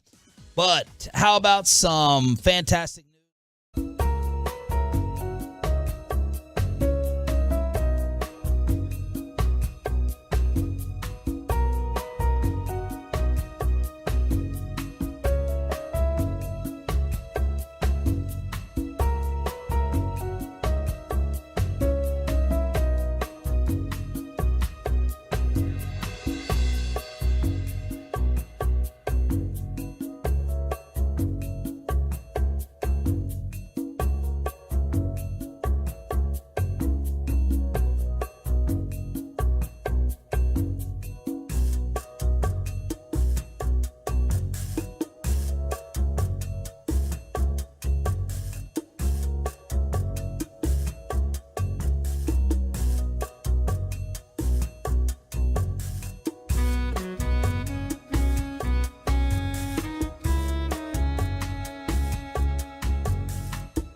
Friday, Sean Sharif, Bobby Belt and Choppy's Chair, and Jane Slater, the final morning show for now. You got a future schedule here at the station? They asked me to do next Friday with Chop, and I said no. With Chop? Yeah. Oh, okay. Well, but to be fair, me and Chop. Cowboys are firing back up next Friday, and it's the night after AMAs, so not happening. Oh, man. You're not here next Friday? Nope. I'm going to take the wife to Broken Bow for Mother's Day. Aww. And the child. See, you get it. Are you gonna say that's why you're married? Are you gonna say the same thing you said a couple months ago that your father-in-law heard? Finally get to get that girl I always wanted. Yeah, I know. But talking about creating a second child, unfortunately, my father-in-law heard it. Yeah. That made for an awkward interaction afterwards. But Tolo Chris hooking it up. That's awesome. Next Friday, yeah. You could learn a lot from him about how to cultivate a marriage and keep a wife happy. Wow. I've been married longer than Sean. For now. For now. That's true. Speaking of all that, what a perfect segue, because we've been trying to get Peyton hooked up for the longest time. Everyone is complaining that your microphone has been blocking your face throughout the entire week. I'm trying YouTube and Twitch. I've been trying to move her mic. She's been finicky. So people want to see and hear what Jane Slater has to say. Peyton wants to get in this type of long-term relationship. So we decided to create Jane Date with some Peyton Russell dating questions that he has had and that other male Tolos may be thinking in order to get your advice. I don't know how I feel about this music. This is Shallow. Yeah. It's an orchestral version. Okay. Which, if you know how that movie ends, I don't know that this is a great song to. It might be perfect for Jane answering. All right, Pepe. I'm the Bradley Cooper in most relationships. Quite destructive. So, Jane, I will ask you these do's and don'ts about dating. First off, let's You realize my marriage lasted 1 year, and I'm 42 and still not married, although 1 year finally longer into a than, successful relationship. 1 year longer than my marriage. So That's true. Weren't you engaged at one point, Peyton? No, I was not. How old are you? I am 26. 26. I'm just going to get you the tail of the tape. Yeah. 26, lives in Rockwall, Great. That's my hometown. drives a Camaro. That's right. My boyfriend picked me up in a Hyundai Elantra when we first started dating. If you're with the real you one, stayed? well, because he is one of the most fiscally literate people that I've ever met. Like, this guy saves his money. He's got a real estate portfolio. Oh. He's young, but he gets it. And I think I respect those guys more than the ones that are, if a guy's popping bottles at a club and he's in his 20s, I'm nervous. Looking back, I wouldn't have dated those guys. That's not Peyton. Peyton is not That's pop the good. bottles in the club, go wild guy. Love I'm that. buying people shots because I have money. You know. Wow. Don't do that. So. I've never dang got it. one. Okay. Don't All do right. that. Let's do it. All right, Jane. The first do. So this is in the girl's point of view here. Do offer to pay on the first date. Absolutely. Just offer. You don't have to pay. I think the guy should pay and stuff, as long as things go well and everything. But for the girl, do offer to pay on the first date. 1000%, because I feel like this generation, guys are frustrated. Like, we don't know what to do with women because women are not in their feminine energy anymore. It's like, because we're getting asked to do more. And in a lot of cases, we have more earning power these days. But I think as a woman, you want to feel a sense of security, whereas men want to feel a sense of nurturing. In order to bring that out, I think you have to establish the dynamics and the balance early on in the relationship. So you absolutely pay. Out of 10 first dates, how many have you paid or split? I Does it split a like lot. 10 When I lived in Denver, it's Menver for a reason. Those guys are single for a reason. Menver? I paid like for every I single never heard date in that. Denver. Really? Yeah. What do you think it is about Denver guys? They're single for a reason. They're just these. I had a girlfriend from Dallas move there. I was like, don't do it. But yes, absolutely pay on the first date. And then I think, most girls that start to respect you, like 4th, 5th date, they'll pull out their credit card and they'll say, let's split it. Yeah. Didn't you split it in Fort Worth? Yes, because we were sitting at the bar, and so the bartender came up and said, do you want to tab out and stuff, like open tab or close tab, and so we just naturally pulled out our credit cards and stuff. Okay, and, let me. now, yes, I could have jumped in and said no, Yes. no, one tab, but it was before the date had started, so. No, before doesn't the date has matter. started. Tell Okay. him. Educate him. Okay, if you asked her on the date, because guys don't realize the amount of money and time that women put to a date. They'll go out and they'll get a new outfit. They put themselves together. We're spending money before we even get on that date. So if you're already setting the tone of, if it's almost like a test from women. If you let us split the tab, then I don't know how serious you are. Just like when a guy's like, let's just go grab drinks or lunch. You're not serious about me. What should you say? You should say, absolutely not, I got this. No. Versus let's grab drinks. Is that saying that isn't serious She's not enough? going to take you as seriously. Yeah, but so what should you say? Can we go grab dinner? Can we go grab Okay, so and if she likes you, she'll say yes. Because girls, if they're not sure about you, they'll say, well, why don't we grab drinks? So to Peyton's question, he says, should you pay or should you offer to pay? And you said yes. If they say, no, I got it, do you give a one-time? My thought is you have to at least resist back to the initial no, I got it. Yes. But after that, if they keep going, no, I seriously got it, then you go, okay, all right. If they're consistent, but typically if I offer to split the tab on like a first date, I don't know if I like this guy and I don't want him to feel like I owe him anything. Yeah. And I know a lot of girls that are like I'll write that. that down. All right. Okay. Okay, so we have our first don't. And this one might be obvious, I think. Don't talk about your ex. Even if they mention something that your ex did or that reminds you of it, don't go, oh, my ex used to do that and stuff. I am very guilty of this, and I've gotten in trouble for this. Me So too. don't do that. I don't know why it is. It's almost like you've spent time with that person, and it's like verbal vomit. It just feels easy to make those comparisons. Do not talk about your ex ever. Is it And I'm still working on that. Is it okay to be like, because it comes across as a compliment if I'm like, how are you still single? Is that a compliment? Or does it lead into the ex talk? Yeah, You know what I it mean? does sort of lead into the But I'm ex trying to talk. compliment you, like, how are you not taken? Right. And then you're like, well, this guy, da-da-da, and then... But if you never talk about your ex, I also have questions too. Like, Yeah. what's up with that? So Right. there's a delicate balance. But I would say unless somebody asks you specifically about your ex, don't talk about your ex. An offshoot of that question, Peyton, Trenton Carlton on the Sean and RJ Facebook page where we solicited advice for you said, don't mention Molly to any future dates. So that Wait, was what? Trenton's. That's his stripper love of his life. I thought you were talking about drugs. I was like, whoa. Or that. What if they ask if I've ever been to a gentleman's club? Do I lie and say, no, I've never touched it? No, you be honest. Yeah. Touched Girls can well, sniff I out did. dishonesty. And a lot of these girls want to sit there and Kristen never did. be in the strip club just as much, if not more, than guys. I mean, maybe not the same, but they ain't scared. They ain't scared. When's the last one you been in? New Orleans with us? Or Yeah, Denver. that's probably the last one. That was the last one? Well, I got thrown out of that one for trying to take pictures. That's right. Yeah.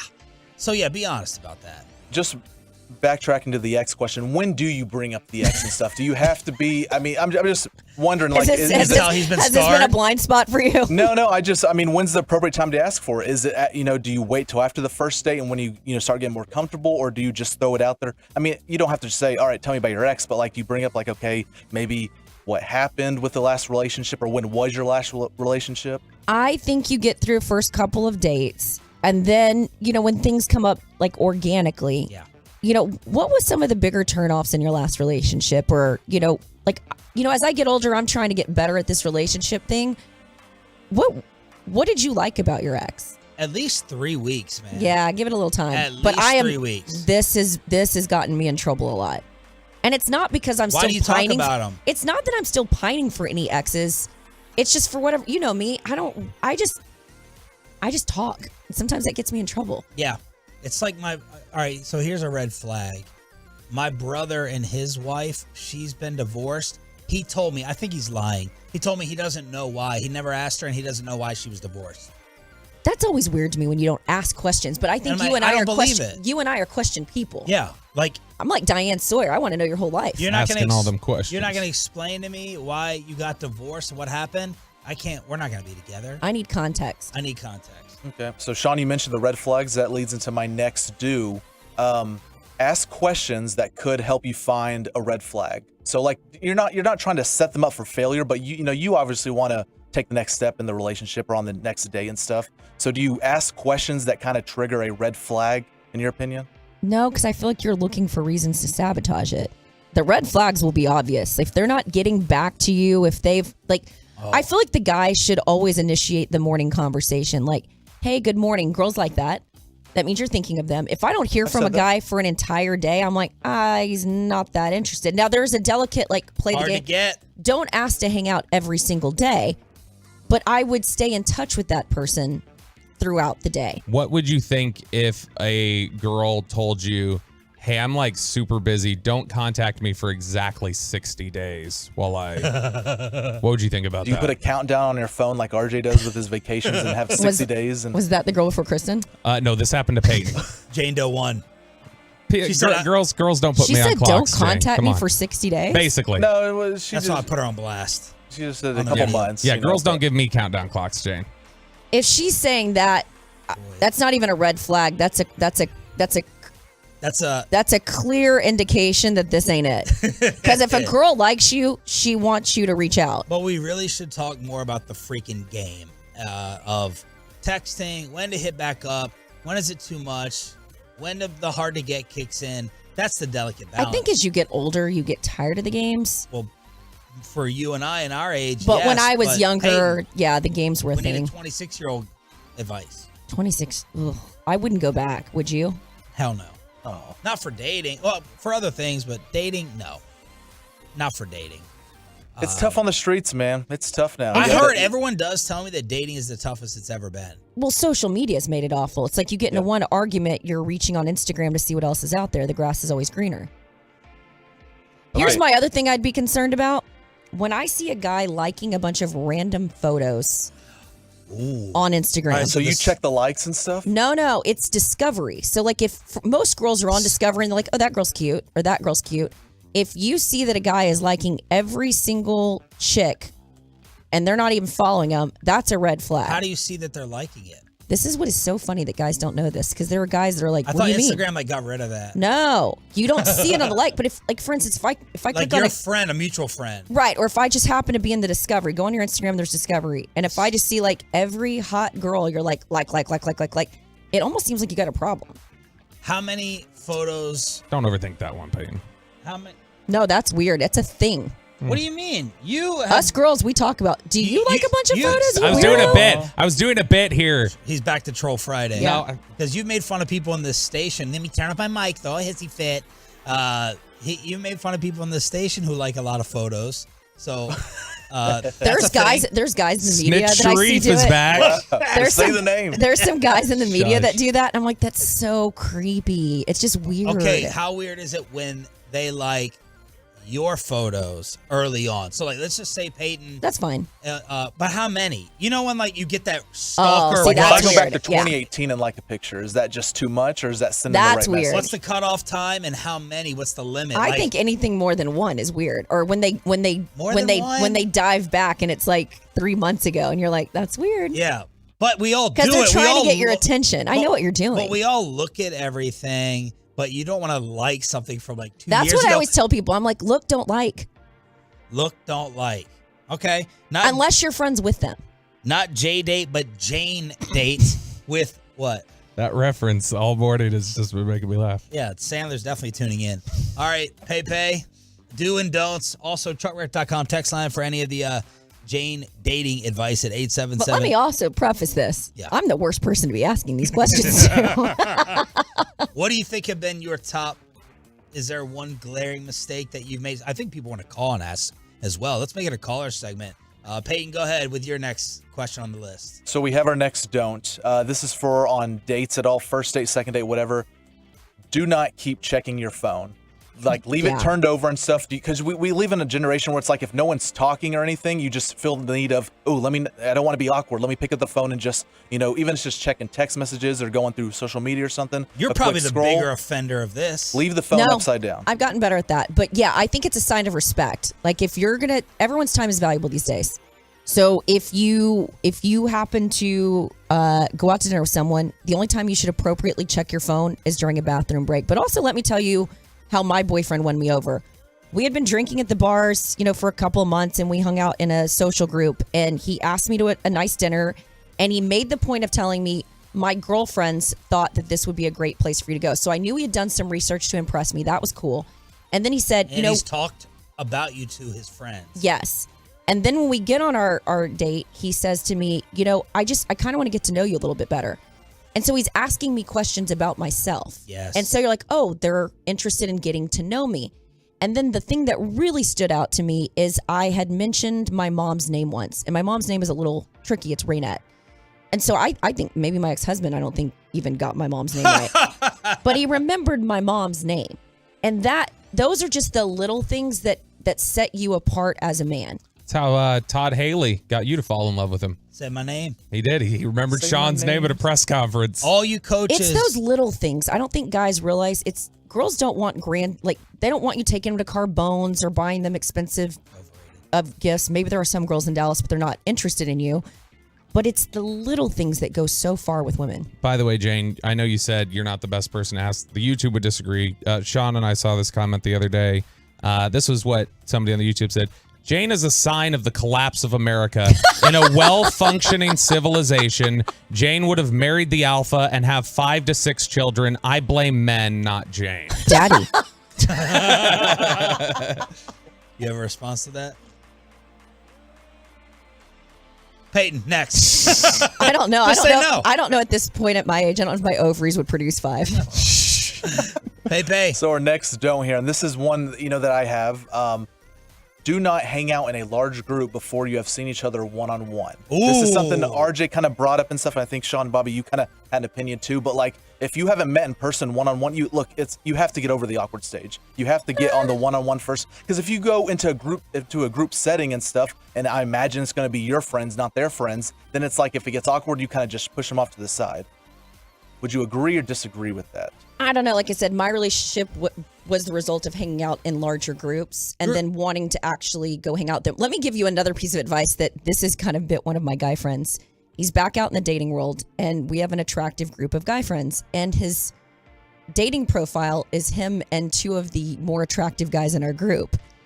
Just like I tell women, never post photos with your other hot His friends. dating profile pic is him and 2 dudes. Attractive dudes. Okay. So the girl is going to say, who's that? They'll friend you and then go hang out with you in order to date your hotter friends. Dang. Keep it on you. You want to make sure they're interested in you, not your friends. Any advice for what to put in the dating profile pic or profile? What, weren't people getting worked up over fish or something? When guys take... Like a fishing rod, people were fishing? Or we know when you're BSing us. Like when you take a photo with like, here's me holding a baby, or here's me like with my mom. It's like, that's some red flags for me. Really? Yeah, I'm like, you're misrepresenting who you are. No, I think, Sean, it was RJ said something about like in the Instagram bio, if you put a fish or something, it means you're single, and you're like, it's a sign of like, hey, you can slide the DMs and stuff. Oh. You put emojis and stuff in the bio, which a little cheesy. What's your profile pic or pics? Oh, I mean, it's just of me. I think the one I have on Instagram is me and the star. Me standing in the star in front of the football field. It's just a generic. Yeah, it's not. You don't anything. have the microphone in front of your face. No, that's Twitter and stuff because they can see my 1,500 followers. If you have more followers than me and you're a man, that's a red flag. If you've got more selfies than I do, that's a red flag. What if it's like an NFL player? Oh my God. I think that needs to be Peyton's dating profile picture. Lord, Ryan is the one that one of the Facebook peeps made of. Look at that beautiful mane that he's got there. That is follow hair. Oh, yeah, they edited it. It is great hair. Everybody pointed out he looks like a young Weird Al in this picture. Grow the hair out like that. You're better looking than that, Peyton. All right, how many other ones? What about the mustache? Yeah, how do you feel about his facial hair? It's not. Stand up. I think it's good. It's just kind of. It works for me. Okay. There we go. You can't say lying? anything about it. So now, she lies effectively, too. Peyton, you're a good dude. What's holding you back is these morning show hours. I'm just being honest. It's hard. Expound. But I picked this job. What about a girl loves a guy that's passionate about his career, though? That's awesome. What about he's very sweet? I like sweet. Yeah, but you guys, you want the bad boy. You want the. Nah. You want sweet to a point. Yeah, let's stop it with all this. All this, nice Younger and Jane, bunny rabbit, and all that stuff. Younger Jane liked the jerks for sure. Yeah. But I got to tell you, But we're talking. I'm with a very thoughtful man now, and it's nice. I know, it's a nice change of pace. 26 is different. You gotta be a little bit of a hard ass. You gotta be like a jerk a little bit. No, but I think it's, we talk about this a little bit in my business, Rossini and I. We've pivoted more to dressing more conservative at work because now that makes you the outlier. With so many guys being a jerk, be the nice guy, be different. All right, one more of each before the concert ticket giveaway. Okay, so this don't right here I really want to get to. Don't turn the date into a therapy session. Don't be there until it feel like you have to vent about something. That's good. Hold back. Little mystery.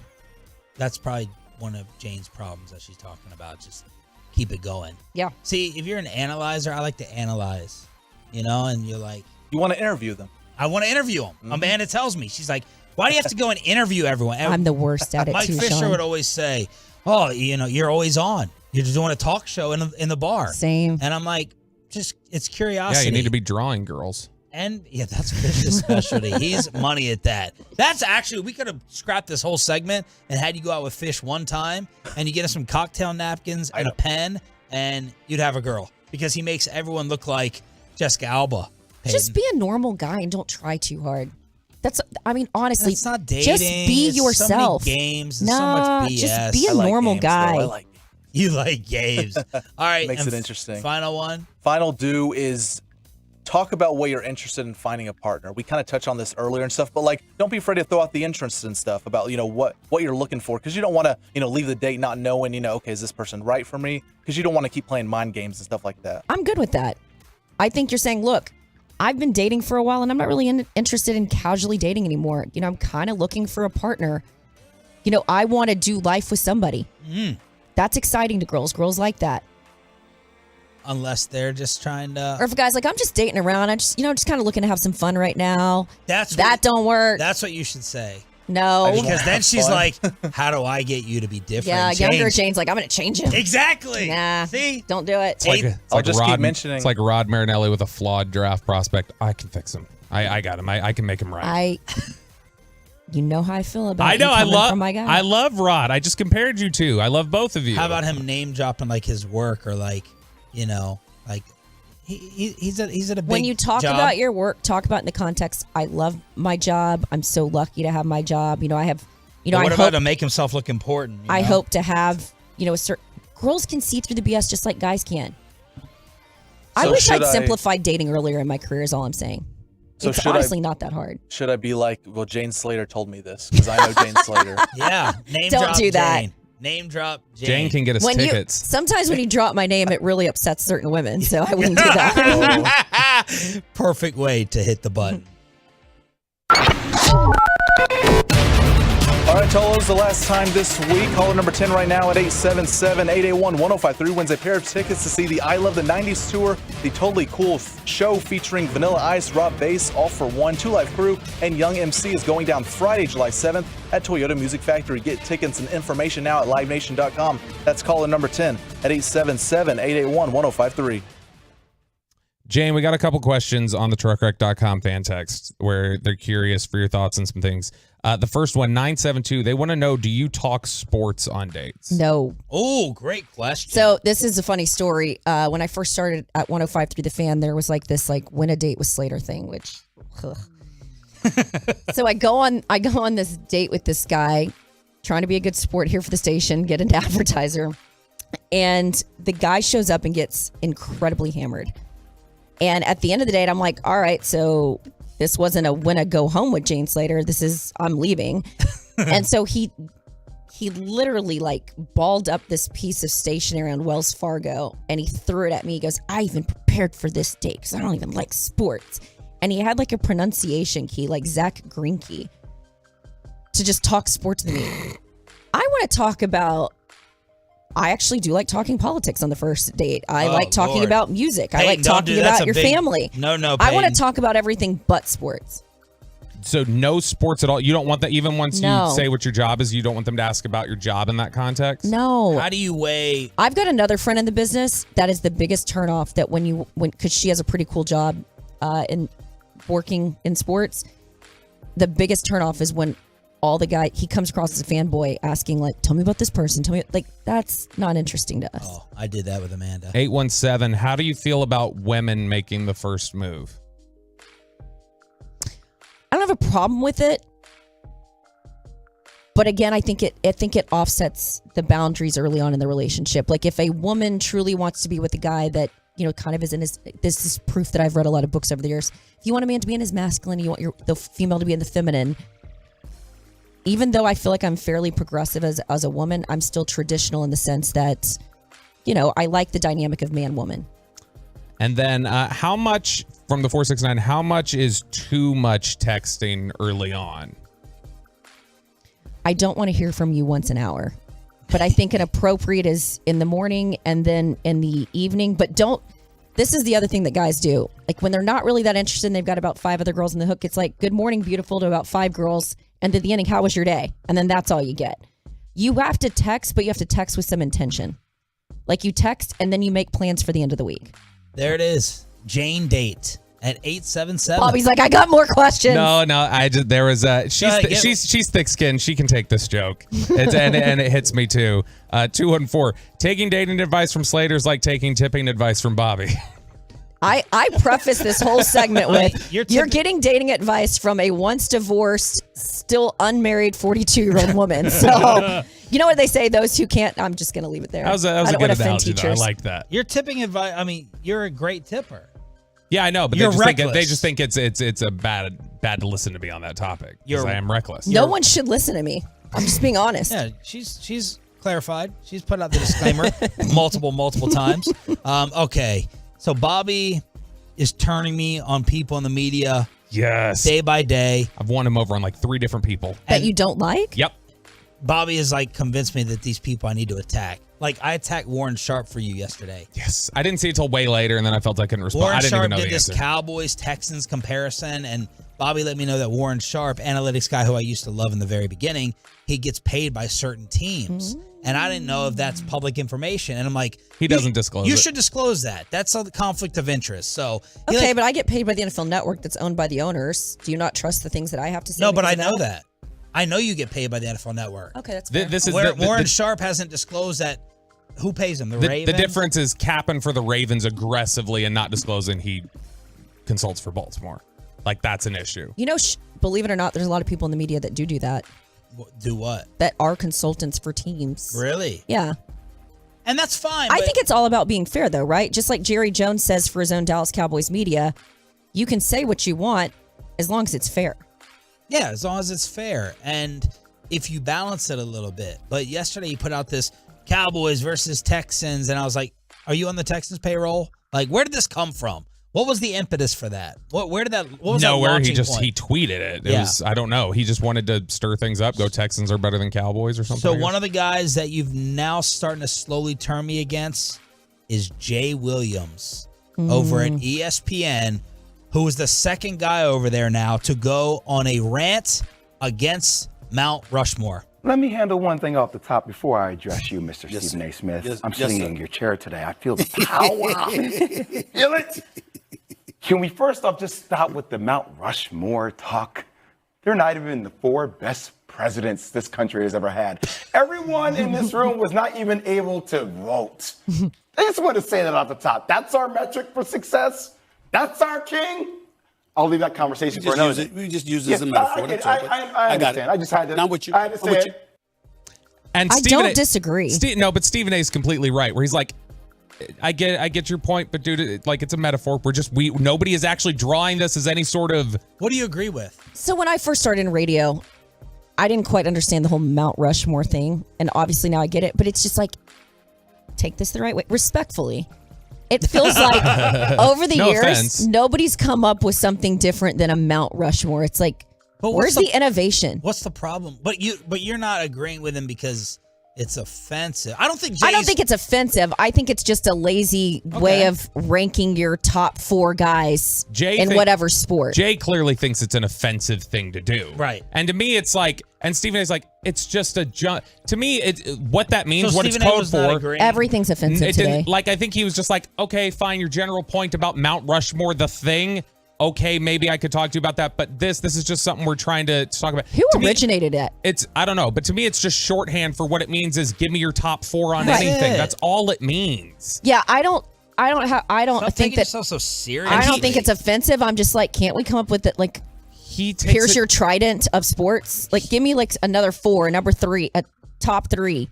He just takes himself so seriously. I agree. And he's so. I respect his opinions. He's smart. I'm not taking any of that away from him. It's just like, lighten up, dude. And there's a little bit of this, like, what was the argument he had with Stephen A? Where you remember he was tagging Kyrie that personal. was over Kyrie. Where, and, you know, he was saying all this super aggressive stuff to Stephen A, but he was saying it like, you know, Stephen A, I don't know why you're yelling at me. And Stephen A is just like, dude, you're saying some aggressive stuff right now. Yeah. And you're just trying to sit there and go like, what are you talking about? It's that same energy of Jules in Pulp Fiction. Like, well, if you are terrified by my answers, perhaps you should stop asking terrifying questions. Nothing frustrates a person more than when they don't return the same energy in an argument. Oh, yeah. You want to talk about relationships, do's and don'ts? She starts arguing, you just go, okay. Yeah. Okay. That is infuriating. People want you to match their energy in an argument. That's a don't, Peyton. All right, we got Jane in studio, so let's take advantage of our Cowboys insider from the NFL Network. We whipped up a little Dallas Cowboys buy or sell. Is McCarthy really insulting Dak? Kelvin Joseph and Jalen Tolbert need to be on the bubble. And is Van Der Esch the new Sean Lee? Little Cowboys buy or sell with Jane and Bobby after this. But let me give a shout out.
8 o'clock hour. Bobby Belt's not time for the fist pump. My fist pump. Jane Slater in studio for 2 more hours. We got Peyton and Ryan in the back live on the Fan Cam, Twitch, and YouTube here on DFW Sports Station 105.3 The Fan.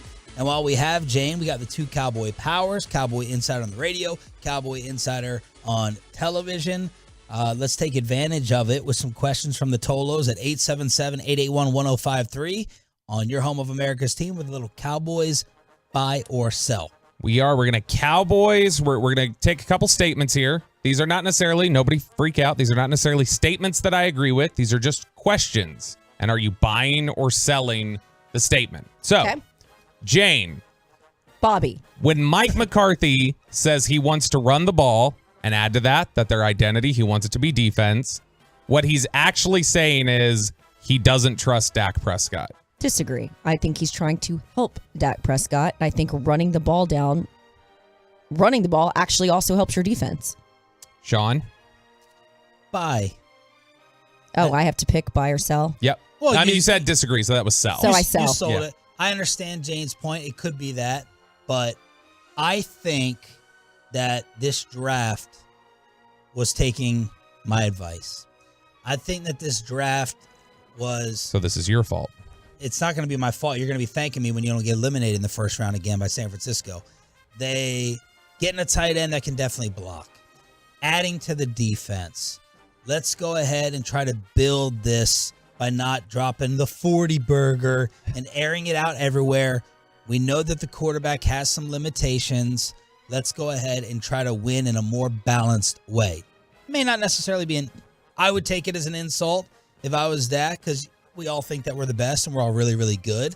But I'm hoping that the NFL draft was an acknowledgement that we cannot live and die on his right arm. We need the other side of the ball, and we need this run game. I'm buying. I'm buying that's... If you are going to lean, you can't come out of the Green Bay barn, the PFF barn, talking about all the analytics you learned about and how you want to throw the ball and everything else, and historically be a pass-centric coordinator, talking about like one of the guys who really was pushing the game forward with pass as much as he did in Green Bay, had success doing it. I don't think you can do all that. Then say, I want to run the damn ball to win a championship, and I want to lean on our defense. So that's stop. Mm-hmm. So you're saying that there couldn't be some Dan Quinn influence here, and that his game can't evolve? I mean, he's even talked about, an old dog essentially learning new tricks. These are very old tricks. These are 30-year-old tricks. Running the ball to win the title. Well, look at last year. The NFL, we talked about how the NFL, for the most part, had become a passing league, and then we started to see more of a dedication to the run last year. I think in your division, the way San Francisco runs the ball, the way they take advantage of certain matchups. They're not traditionally running the ball either. They're using your backs as pass catching backs. They're catching it out of the backfield. Which, if you look at the stats of, I think, I'm trying to remember who had this recently. It may have been Eric Eager, the Thomas Dimitroff group, Sumner Sports, who we interviewed at the Super Bowl, where if you put a running back in the slot or a receiver in the backfield, statistically, over the last decade, the receiver in the backfield has given you more production. Like running backs as pass catching options are not as efficient as receivers. What's Tony Pollard's number as a pass catching back? I'd have to look it up. Jane, let me ask you this from your own opinion or what you've heard. Like, if you were Mike McCarthy, or if you were a brand new coach with Dak Prescott today, what would be your number one area of improvement? His next step is, or the biggest thing that he should work on is what? What's missing the most? I don't, this is going to sound like a cop-out, but I don't think any of them can make sense of it from last year, right? Because every time we talk to Dak, every time we talk to Mike, every time we talk to Kellen, I mean, even Dak would tell you last year, every game had a different story. So I don't think you can necessarily just put your finger on it. A lot of people that I've talked to seem to think that he was having to do a little bit too much of the line of scrimmage because of some of the issues they had on the offensive line. So I'm respectfully, Sean, I'm not backing out of the answer here, But I don't think you're supposed to insult me. But mostly because I think last year was such an outlier, right? Like we'd never seen him throw as many picks as he did last year. That's my point, though. The fact that I think all the interceptions, the fact that Mike and Dak very publicly have disagreed on the option routes. Like, I think it just shows there is a difference fundamentally in how they think the passing game should go. So just on that alone, there is publicly, just when you look at the option routes, they have publicly inferred a lack of trust because he doesn't want the option routes in there. Well, I also think when you listen a little, and again, this is just my opinion and some of my thoughts and based on some of the people I've talked to, it felt like there was a philosophical difference as related to how they were going to call the game and how maybe Kellen Moore thought they should be drawing up plays and how Mike McCarthy did some of that philosophical difference spill out in the football field, even just in the flow of the game. Yes, absolutely it did. Next question here. Buy or sell, Sean? Jalen Tolbert and Kelvin Joseph should both be on the bubble heading into training camp. I mean, Jalen Tolbert, I don't think should be on the bubble. Second year, but it's for different things, right? Like Kelvin, well, I guess he's bad too. Kelvin should be on the bubble. I'd like to give Jalen Tolbert one more year after this. Buy both of them should be? And here's why.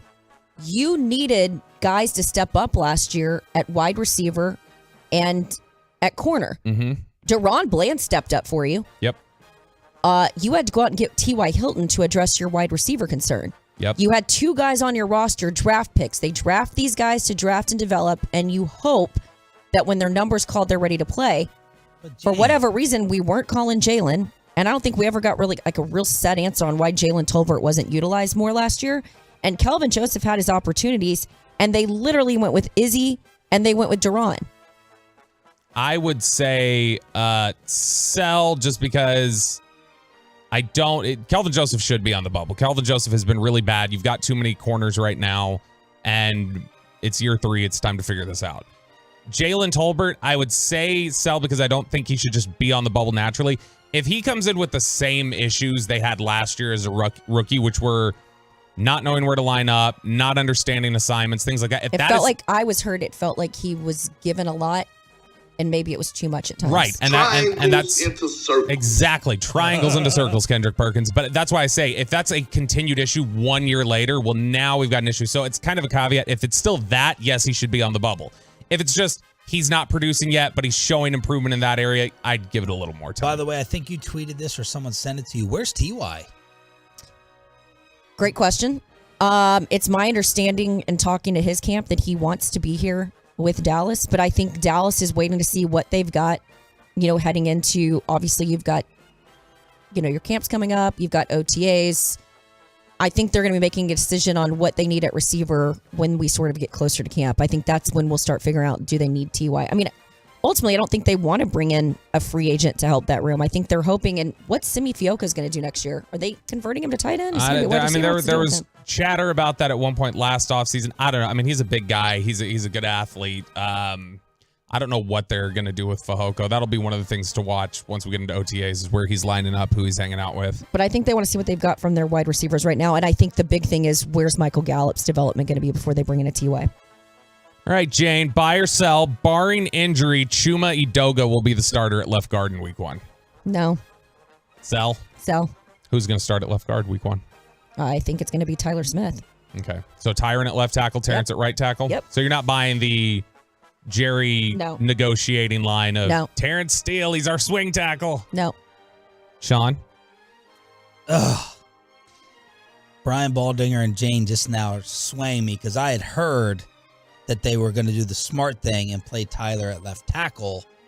And now you're making me rethink it with how emphatic you are. I'm going to buy it, though. I'm going to trust the initial thing I was told by somebody that... But were they negotiating with Terrence Steele when they did that? You trying to tick him off? You saw how good they were with Terrence Steele and how much they struggled when they didn't have him there. The question is, those are your best 5. Yeah, but here's my thing. Those are my best 5 for a day. Tyron Smith is going down. Yeah. That's happening. Yeah. So. And Tyler has shown you how the fluidity with which he can quickly move to that position. True. But I want my future piece to play and stay. I think Brian brought up a great point that why would you bring Tyron Smith then back? I mean, granted, it's important to have him for depth, but they're not going to bring Tyron back just for depth. That'd be like bringing Zeke back and saying we're just keeping you on the roster for depth. What's your answer to that? I mean, insurance is possible. This one's really tough. This one, I don't know how they've played things out. My thought just from when we talked to Mike Solari on day 3 of the draft, when you talk to people around there, when you just add things up and look the way things are, I'm going to lean by that Udoka's starting at left guard. I just think Tyler Smith is your left tackle of the future. I don't want to set that back, and Terrence Steele is better at right tackle. If Tyron Smith is starting next year... Who's the starting left tackle? Tyler to me. No, but who will it be? Tyler. With Udoka at left guard, that's my anticipation, is that Tyron would be the swing. Now, let me give Jane a buy or sell. Zeke Elliott has a real chance of returning here. I don't think so. Unfortunately. Is it? Though? I have given you my thoughts on this. I'm just over and I know. over. All right, next one. The defense, Sean, needs Leighton Vander Esch just as much as it once needed Sean Lee. Woo! Because remember, it used to be when Sean Lee was out, they would instantly double the rushing yards given up. They would lose every game. And we saw last year and the year before, when Leighton would go down, they would struggle. I'll buy it. I'm buying it. I don't know what Jabril Cox is still. Overshown. I know some people in the room weren't totally thrilled with where he was selected. So I don't know enough about him or Jabril. So until that gets answered, yes, they need Vander Esch's presence in the middle just as much as Sean Lee. So, and this is not a disrespect to Leighton Vander Esch. I think respectfully, he had respectfully. This is one of his best years last year, but Sean Lee didn't have Micah Parsons, and Micah Parsons is a chess piece for you. I think you've got more guys on defense. D-Ware? I'm trying to think their overlap. How much was D-Ware? They had an overlap. Like a year or two, but I mean, they were very different. But my point is, I also think Dan Quinn has done a really good job of getting more out of less with some of these guys. And so I don't think you need Leighton to do as much as you needed Sean to do on that defense in order to be successful. Yeah, good point. I'll sell. I mean, I think Leighton's very important, and he's one of the more important pieces on defense. But Sean Lee, it literally was like, if he's out, you're losing. Yep. Last one here. Buy or sell, Jane. Is he coaching? Where's Sean? He's probably, Napa or wherever he... Santa Barbara is where he's got a place out there. I think when we last talked to him, he talked about just sort of needing a break, and not dissimilar from Tom Brady. Anything that he does, he wants to do it 100%. He said one day he thought he'd get into coaching, but he has not yet. I'd like to get him on the radio. Last one, Jane. Sam Williams will have more sacks in 2023 than DeMarcus Lawrence. I loved what we saw from Sam Williams last year. Other than the penalties. Yeah. The roughing the passers. But I don't think any of us expected Sam Williams to have the impact that he had last year. And as I look at this team, you've got to start thinking of the future. So I think Sam Williams is going to start getting more and more involved. And again, respectfully, that's not anything... I'm just saying. That has nothing to do with, I think, DeMarcus Lawrence's game is in decline. I just think as a young guy, this team is going to push for more opportunities for Sam because it's cheaper with where he's at in his career and his contract. But I think that the way they're setting up this defense, it allows for... I mean, think how many sacks a lot of these guys were able to get at the beginning of the year because you had everybody doing their job. How many sacks did Tank have last year? Sam had 4. I'm going to guess it was, just off the top of my head, I think it was like 5. I may be off on that, but I think that's what it was. This was Sam's rookie season. Let's look at it. What's your answer to it, Bobby? I'm going to buy. I think that Dan Quinn really likes him, and I think you saw the flashes. He'll only get better in year 2, so I'll buy that. DeMarcus Lawrence's game has not, for a few years now, mainly been about rushing the passer. And what's his sack total from last year? DeMarcus Lawrence had 6. That's good. Okay. Six and a half is the highest sack total for DeMarcus over the last 4 years. Let's celebrate the stars and how you can get your heroin at Whole Foods this weekend. Next on The Fan. Organic. Keep the volume turned up all day.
PPR weight loss, that's soda, and by the personal injury lawyers Frankel and Frankel. Life is unpredictable. Accidents happen. Frankel and Frankel are the go-to attorneys for car and truck wrecks in DFW. If you or a loved one have been in an accident, contact the Frankels at 214-333-3333 or just go to truckwreck.com.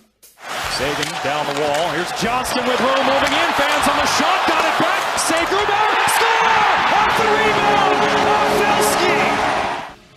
That was the call last night on TNT. The roommates scoring. Wyatt Johnston, Jane Slater, has lived with Joe Pavelski's family this season. Is that real? Yep, that is real. He is 19, Wyatt Johnston, and So like Mike Leslie living with Dale Hansen? Yeah. Daddy. Joe Pavelski is 30. I love you, Leslie. Pavelski's 38, and he has a 12-year-old. So Jim Nill, the Stars GM, he was telling us, he's like, it's a little bit of a weird dynamic because Wyatt ends up being closer to Joe's son in age than he is to Joe. But it is a good point where he says, you get these guys, they come up to a big professional sport. He's 19 years old. We want to make sure these guys don't have trouble knowing how to pay bills, to make sure they keep the electricity. A lot of times they don't know. So it's teaching them how to basically live and be an adult. How freaking fun would it be to live with Dale Hansen? Not fun. Yeah, not for Jane. What? I think it would be fun. She's doing her Kermit meme, sipping her coffee. Right I think it now. would be fun. The partying, the poker, the cigars, the drinks, the stories. I'm in. I mean, You can think he you goes- imagine 19 years old being given the keys to the kingdom in a city like Dallas? Who was given the keys? Wyatt Johnston. She's moving on from the Dale topic, Oh. Sean.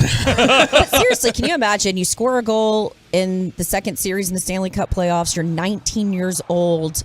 Yep. And on their That's a lot. He got the first star last night. Wyatt Johnston did. He was really good. And on their side, the Rookie of the Year scored. I thought their goaltender, Grubauer, was going to... early on, I was like, how did the Stars not score here at the end of the first period? Second period made the difference. Peyton was in attendance thanks to Jane Slater getting him in the building. I was side texting Bobby. I was like, he's not getting these tickets. But I forgot you were on TV. I'm not cruel like that. Not cruel, but I thought you were maybe panicking. Your connection wasn't coming through. I forgot that you were on TV. And Peyton decided to leave the house and just roll the dice. He had faith in you, and he got in with his buddy. He had faith in you. You don't First have to. of all- I trusted Jane. She's put her feet up now. Look what you've done, Sean. When I was driving into work, I heard that you went to the electric barn at an hour and 20 minutes before the puck drop. Right? He's coming from Rockwall. 5 o'clock. Yeah, you got to beat that 30 Well, traffic going parking and across stuff, and Lake Ray guys Hubbard. have issues getting in with their fake tickets and stuff. So I was backed in line, and that was with me going to get food and stuff before then. So It's I was, also But see, this is true fans deserve to go to these games. I'm not. I'm a fraud. I'm a bandwagon fan. Right. So I would much rather the Stars have guys like him in the building than someone like me. How many... Question for all of you. We haven't brought this up. How 8 many... Kraken fans were there, by the way. I counted. That's exactly what I was going to ask. And it wasn't like they were in couples either. It was so weird. It was like specks of blue. They were all like just either by themselves or like their, husband or wife was a Stars fan and they just happened to be a Kraken fan. Great question. If I had only gotten you one ticket last night, Peyton, would you have gone and sat by yourself? Yes. That's why I kind of asked, how many tickets and stuff. I probably would have because it was a gift from you, and so I wouldn't want to be rude. And for the show content and stuff, I would have done it. And it's a playoff game. But it's a little awk, right? It's one thing to go to I've the never done movies it by before. yourself, but to go to a sporting event, I did it. When I took my dad to the 49ers game in Santa Clara, to my dad's credit, Tom Slater loves to make friends with everyone he meets. He's never made a stranger. He was besties with the 49er fans, and what he failed to mention was he had a seat next to him during the game. And I said, Dad, we could have had fun. Give me the one you're most comfortable going to solo and the one you're least comfortable to going to solo. Game, movie, concert, meal. Most comfortable meal. Easy. Yeah, meal is no problem. Now, if it's like a sit-down diner, like, can I get a table? I'm not doing that by myself. But if it's just like going in and getting food at like a fast food restaurant and stop, that's not a problem. Right. I don't have an issue with going to a sporting event by myself. I've done it once before. For what? I went and saw the Mavericks and the Spurs in the playoffs. How long ago? 14 years ago. It was like 09 or something. Okay. So I was 20 and like I was a broke 20-year-old, so I was not going to buy everybody else's ticket and nobody else wanted to go. But I was like, I want to go see a playoff game. I don't know when I'm going to get a chance again. Movie, it would be meal, movie, sporting event, and then I would never go to a concert by myself. What are you laughing at? I was just thinking to myself, guys and gals are always looking for a great fantasy football payoff if you lose fantasy football. How great would it be if you made someone go sit by themselves at a fancy place like Monarch, Carbone's, Nick and Sam, and at the other end of the table, you had to put up a picture of some hot Instagram model on your phone, and you had to sit across from it and talk to it the whole time. Or a doll. You put a doll across from me or something. No, not a doll. Like, we're talking like an Instagram photo of a chick, and you have to sit there the whole time. Someone already did a doll. Who were those traders that went up there for the Eagles pick? Oh, Dude Perfect. Dude Perfect, yeah. I think it's more of an incel move if you've got... They already took a doll and, like, I think passed around I finally learned what that word means. I know. I think you're the first person to say that word on this station. What was the word? Incel. What does that mean? Involuntarily celibate. So you and Choppy would get along with your abbreviations. My bet payoff idea for the tournament for the loser, they were not down with, but I thought it would have been wildly uncomfortable. The next week, Disney on Ice was coming to Dickies Arena, and I said, you have to get a floor seat to Disney on Ice and sit there by yourself. That's just creepy. Exactly. I don't like that. Yeah, Chris Hansen. It makes them look creepy. And I got questions now that you came up with that. I knew I was going to win. Choppy lost. More questions about him after that or the Papacito story? I was about to go there. 877-881-1053. Truckwreck.com text line. Don't cross me. 877-881-1053. Okay. Take us to Whole Foods. Oh, yeah.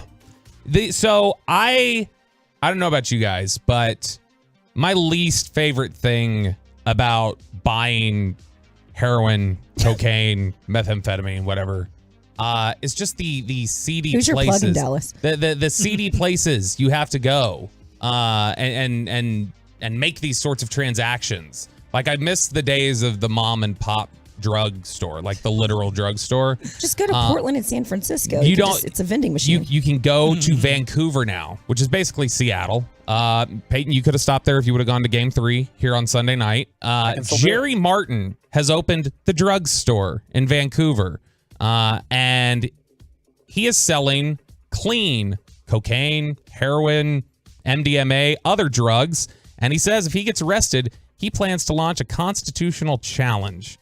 He says that even with the progressive, this is from Vice, even with the progressive drug laws in Vancouver, his store is very illegal and still cannot have it open. But he says he opened the store because he wants to be a beacon, a lighthouse. He wants to give people drugs that have been tested and are free from adulterants, including fentanyl. Although fentanyl, which is driving record overdoses in Canada and the U.S., is the primary street opioid that Vancouverites now use. Martin is instead selling heroin. So it's like, just say no. His is just say no to fentanyl, say yes to heroin. I'll give you heroin and that'll be better. He says people are dying, especially now they've allowed the entire province to do these drugs, but they've provided no clean, safe supply. They're getting it from the same supply that everybody's overdosing from. So this guy has basically opened the Whole Foods version of the drug dealer store. You may not be willing to answer this. Jane, you can take this if you'd like. But hardest thing you've done or the hardest thing you would have done considered back in the day? You don't have to answer. No. I'm just trying to think here. Like what? Probably because I would never go near cocaine or anything like that. Like back in the day when I was an idiot, somebody gave me K2.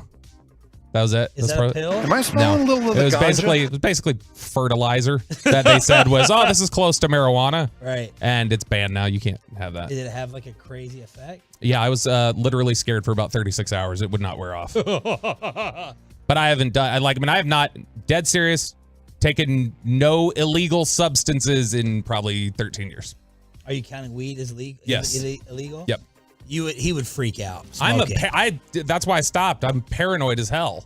I do think it's interesting. I'm a curious cat.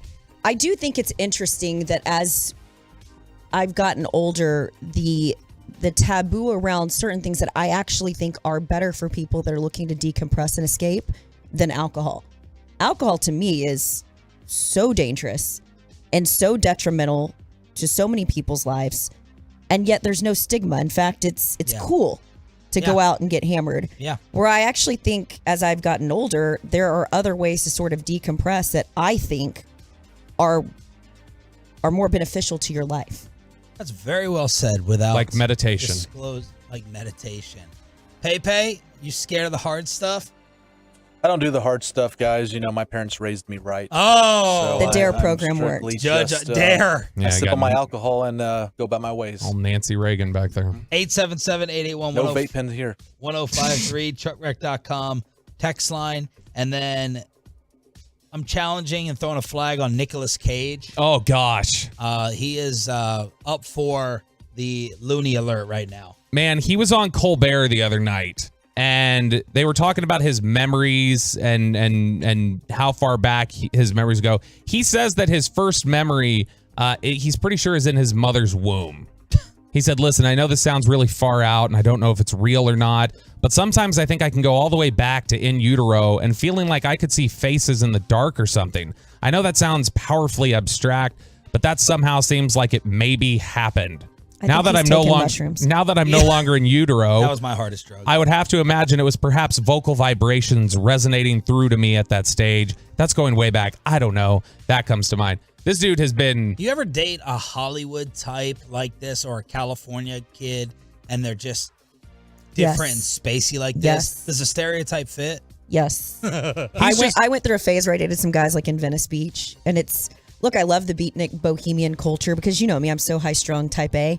I think I've chilled out as I've gotten older because I'm not as so rigid in my thinking, but they're out there. Like there's a middle, you can get to the middle. You don't have to be so extreme. He's had a weird 7 or 8 years, I feel like, where he's just become kind of an oddball.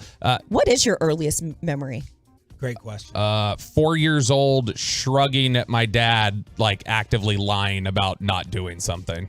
That's dead serious. I wonder what science would say the earliest memory is for age. What's yours? This is going to sound so bizarre and so traumatic. Don't say in utero.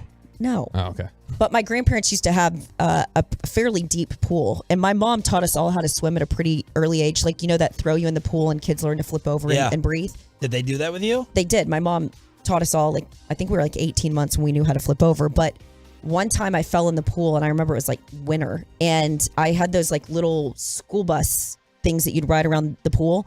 I fell in, and I remember being at the bottom of the pool and looking up at my mom very briefly before my parents had jumped in and grabbed me. Wow. And there's no way that they could have told me about that or whatever, but it's one of my earliest memories. I think I was maybe 4 years old. Why is this Eagle going after CeeDee Lamb, and is Lamar Jackson about to shut Bobby up? Below the belt, next on The Fan. Coming up on the next K&C Masterpiece.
DFWSecurity.com. The great Bobby Belt. Daddy. Don't make me take off my belt. Don't make me No, take off no, my belt. we're not. That's done, right.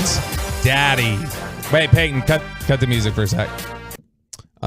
Breaking news on 105 through the Fan is presented by BetQL. Smarter bets start with BetQL. Download the BetQL app or visit BetQL.com today. Breaking news, Jane Slater has been nominated for a Sports Emmy. Whoa! We planned that during one of your 14P breaks. Congratulations. What's it for? I'm like Susan Lucci. You'll win this one, that means. No, Dan Patrick is the one who apparently gets nominated, but Bob Costas wins it like 15 out of 15 times. You go on DP, right?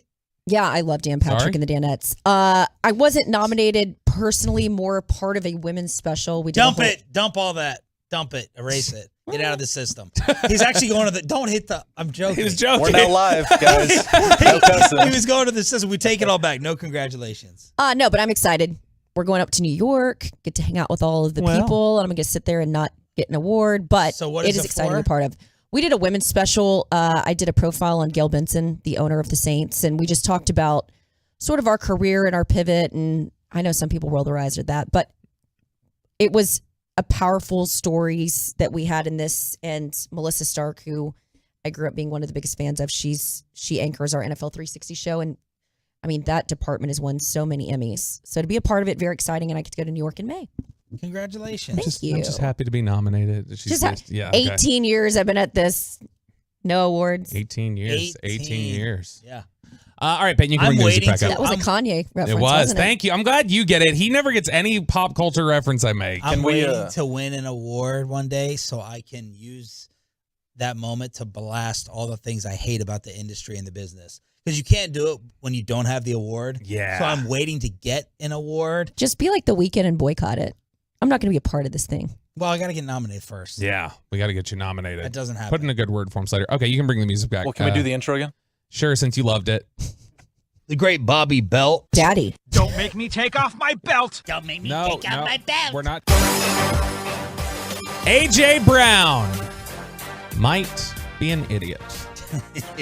I'm just kidding. AJ Brown's a really good player. AJ Brown, I understand the point he was trying to make when he talked about CeeDee Lamb yesterday, but it was wrong. AJ Brown, that's right. The question was brought up by PFF, and I hate these. I am with him on this. I hate these tweets or these social media posts. I get they have to do it, but PFF or ESPN or whoever else, hey, throw up 2 pictures of wide receivers and pick your wide receiver 1, AJ Brown or CeeDee Lamb, and then they'll do this. They'll do the little emoji of like the thinking guy or whatever. And so AJ Brown saw this from PFF and said, respectfully, stop comparing me to CD. He plays slot and I play outside and inside. Compare him to Cooper Kupp or guys like that. It's not the same. So the issue there is obviously he said, hey, compare him to Cooper Kupp. Did not say compare him favorably, by the way, but he did say compare him to Cooper Kupp in terms of Is that even? Yeah. He's a slot only guy. I can do both. I am a slot and an outside guy. The problem is CD spent like exactly his snaps were spent exactly split evenly between slot and outside. Let's rank our Philly hate list. Jane is not going to participate because she's listening. a professional. No. I'm saying you don't have to name a name. I know you're on it today. 3, 2, 1. For like current people? Yeah. And just the Current, Eagles or current. Philly sports in general? Eagles. Okay, Eagles. Number 1, it's obvious. It's Sirianni. Yeah. Sirianni's awful. And I loved him when he was the offensive coordinator for the Colts. It's like he shapeshifted You thought he when was- he went to the Philadelphia Did he Eagles. change? I felt like he did. How so? I don't know if it's just because you're offensive. I don't know many offensive coordinators that are loud and outspoken, right? So maybe that's an unfair comparison. But he felt like he had a much meeker personality in Indianapolis. Yeah. He's very in your face. Like I go back to Literally, the camera. His Yes. face He's is like in- doing. Yeah. I go back. Cringy. It's cringy. Yeah, I go back to the Super Bowl when they were reviewing the spot of the ball or whatever, and he was trying to wave the Chiefs back, and even Jalen Hurts had to be like, "Put your hand down." Yeah. dude." Yeah. Like had to like check him. That was very telling. Can I tell you an interesting story? I've had multiple people tell me the weirdest thing about Nick Sirianni is he talks about how much his daughter hates him. His daughter's like younger than like 8. And you saw her at the podium. Remember when she just kept going off on her dad and he kept sort of getting frustrated with her? Yeah. But like his daughter is, do you have that problem with your daughters? You've got your oldest is sassy. They both are smart mouths, really bad. Kristen told me he is a daddy's girl. I mean, he's a girl dad. They have him wrapped around the finger. They're all petrified that he should not have another son because the abuse that may take place, how hard he would be. But the girls melted. Yeah. It's funny. A couple weeks ago, the middle one was watching Hell's Kitchen, and Gordon Ramsay had made some chef cry. And I told you guys this in the post-show meeting, but she goes, I've never seen a man cry. And I was like, you've seen me cry a lot. And then she goes, really? And then Addison goes, I said a man. I'm like, you are 9, you little smart mouth. All right, 2 and 3 on the Eagle list. 2, Fletcher Cox. Fletcher Cox. You remember he got in those dog piles? He like punched Zach Martin, and I don't like him. I don't like the whole energy. And then who would be the third? My number 2, although it's kind of like I wish we had that personality here, but I'm going to hate him out of jealousy, is Jason Kelsey. Even though he is a great dude. Yeah, he's great. I know. Great singing voice. Really? Him and Jordan Mailata. You heard their Christmas album, didn't you? Oh, yeah. Mailata can sing. What about AJ Brown's a little bit mouthy? I don't hate AJ Brown. What about Darius? Juju deserved it. Juju. That was a bad look for him. Lane Johnson?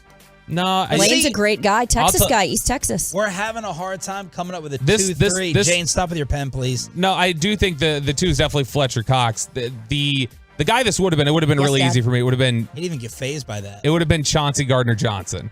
That would have been it, but he's gone now. So the third is probably Mailata, because Mailata got a little mouthy at times. Maybe in the I'm media. a closeted Eagles fan because I love Chauncey Gardner-Johnson from his time in New Orleans. Who is an unlikable team? Well, I'm not going to ask you. You can ask me.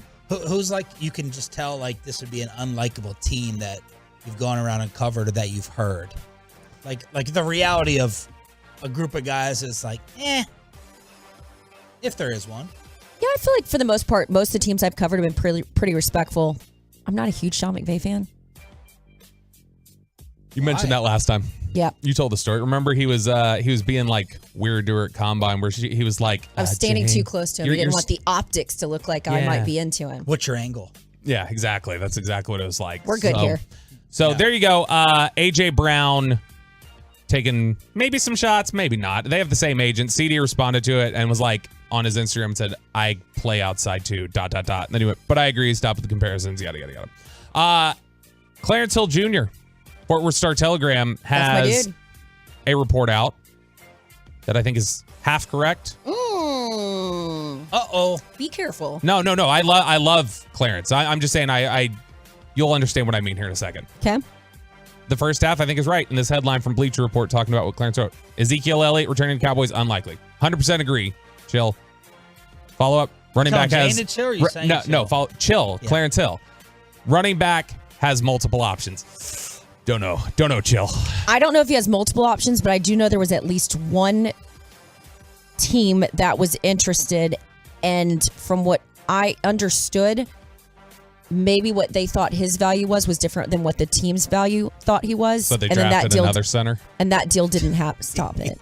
That deal didn't happen. I think that he's going to have options once teams get to training camp. I think right now teams are trying to see what their roster looks like, and then they're going to be addressing needs as we get closer to training camp. He is somebody who would provide a ton of value as a culture fit and helping bring young guys along. Like, you want to talk about teaching young guys practice habits and how to prepare for games and things like that. Ezekiel Elliott is the perfect person to have in your building.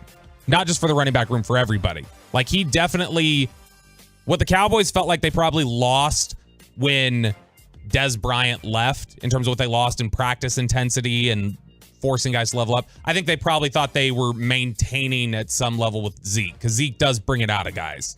And Zeke does push guys, I think, really hard during the practice week.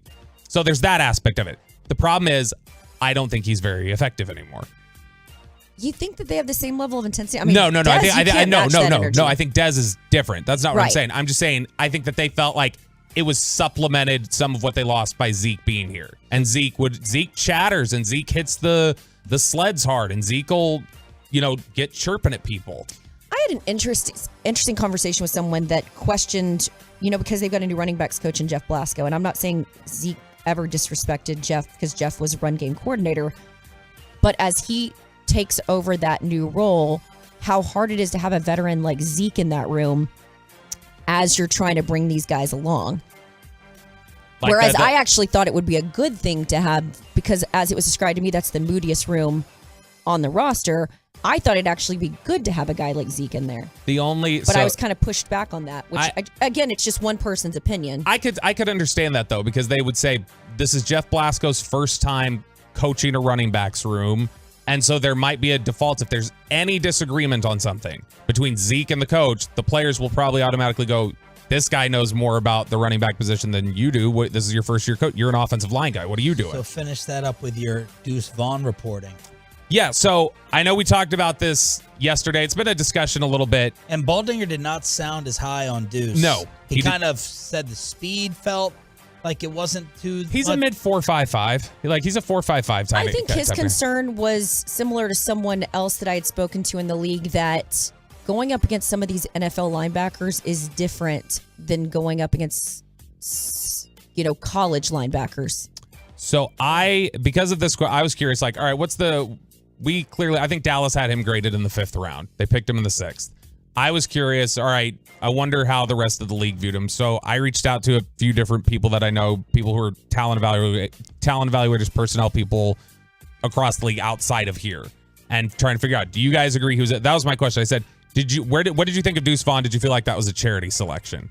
And I got 3 responses. First one said, definitely not a charity selection. Change of pace back with vision, athleticism, solid pass catching skill set. He went in the right range. Second guy said, had him in the 5th round. He's got incredible change of direction, quick mental processing, doesn't have any fear running inside. He's incredibly tough. He's a plus pass catcher. The size just limits how much you can have him on the field. Sometimes a bit too eager to bounce it outside instead of letting things develop in front of him. He'll stick, though, meaning he'll stick in the league. And then the last guy, he was the least excited about him, but he said, he was late day 3 for me, had some backs I liked more that didn't get drafted. Love the elusiveness, but the size and athletic limitations are just too significant for him to contribute in a meaningful way. Not for us, but went around later than I thought he would. This is what I love that you did that, because I reached out to a few people. I had one person, again, it's kind of interesting to see how all over the place some of the responses were. I had one person say, do not look at this guy as a gimmick player. This guy can ball. Did you see the way he played against Alabama? Another guy, I think he's an exciting young player. Very small, short arms, and will struggle in pass pro. NFL linebackers are big body guys. He will try but get overpowered. He has natural run instincts and skills. He can stop and go with good change of direction. He can catch the football. He's not Darren Sproles, though. Darren was short and thick, big, thick hips and thighs, about 15 pounds heavier. Yeah, he was. Both went to K-State. Just thought it was interesting. Look at the Cowboy insiders doing all the homework, TV and radio, on your home of America's team. Sean, Bobby, and Jane Slater. Final hour coming up on a Friday. John Daniels returns to this radio station. Is he bitter at all over the money that they've been spending? And Bobby has come up with some Kyrie Irving trade ideas just in case we need them. Final hour next on The Fan. Coming up at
From our fan studios, secured by DFWsecurity.com, this is Sean and RJ on 105.3 The Fan. Down to 3 seconds, 2 seconds, and this series is tied. 1 game apiece, and the Warriors head to L.A. The final score, Warriors 127, and the L.A. Lakers 100. Someone please have captured that on the fan cam. What an enthusiastic fist pump moment from Jane Slater. We have Bobby Belt. We got Peyton and Rai in the back. I'm Sean Tree. Final hour of the week for us here on DFW Sports Station 105.3 The Fan. You got big weekend plans. You're going to absolutely crash. No, thanks to Gavin Spittle giving us his coffee grounds this morning. I am hyped. Guys, right? she literally has drank 3 cups in an hour and a half or something. Yeah. I had to make up for yesterday. You have. I felt like I brought my C game. And you know what's interesting? Because, Sean, they wouldn't have heard this off air. How many of these cups of coffee, the 3 of them, has she gone and gotten herself? You know, we're supposed to I asked politely. Well, maybe once. The first time you're like, go get me some coffee. Where's my coffee? Where's my coffee? He's like, where's my coffee, fanboy? What was the number you used, David? About 3. I love you, MVB. I love you too. About 3 times. But no, there's something extra in this stuff. I've got a pep in my step. It's the light roast or whatever Gavin's talking about. The lighter the roast, the more caffeine kick is in it. Yeah. So you might be able to, you get a good workout in after the show. And then boyfriend's birthday this weekend. Oh, does it start tonight or tomorrow? Well, it's Cinco de Mayo, so that's one of his favorite holidays.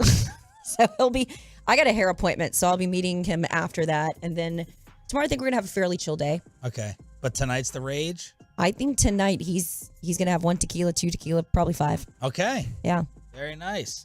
Roberto, what are you doing? So tomorrow night we're going to the Ed Sheeran concert at AT&T Stadium. Oh. We looked at the set list and debated going.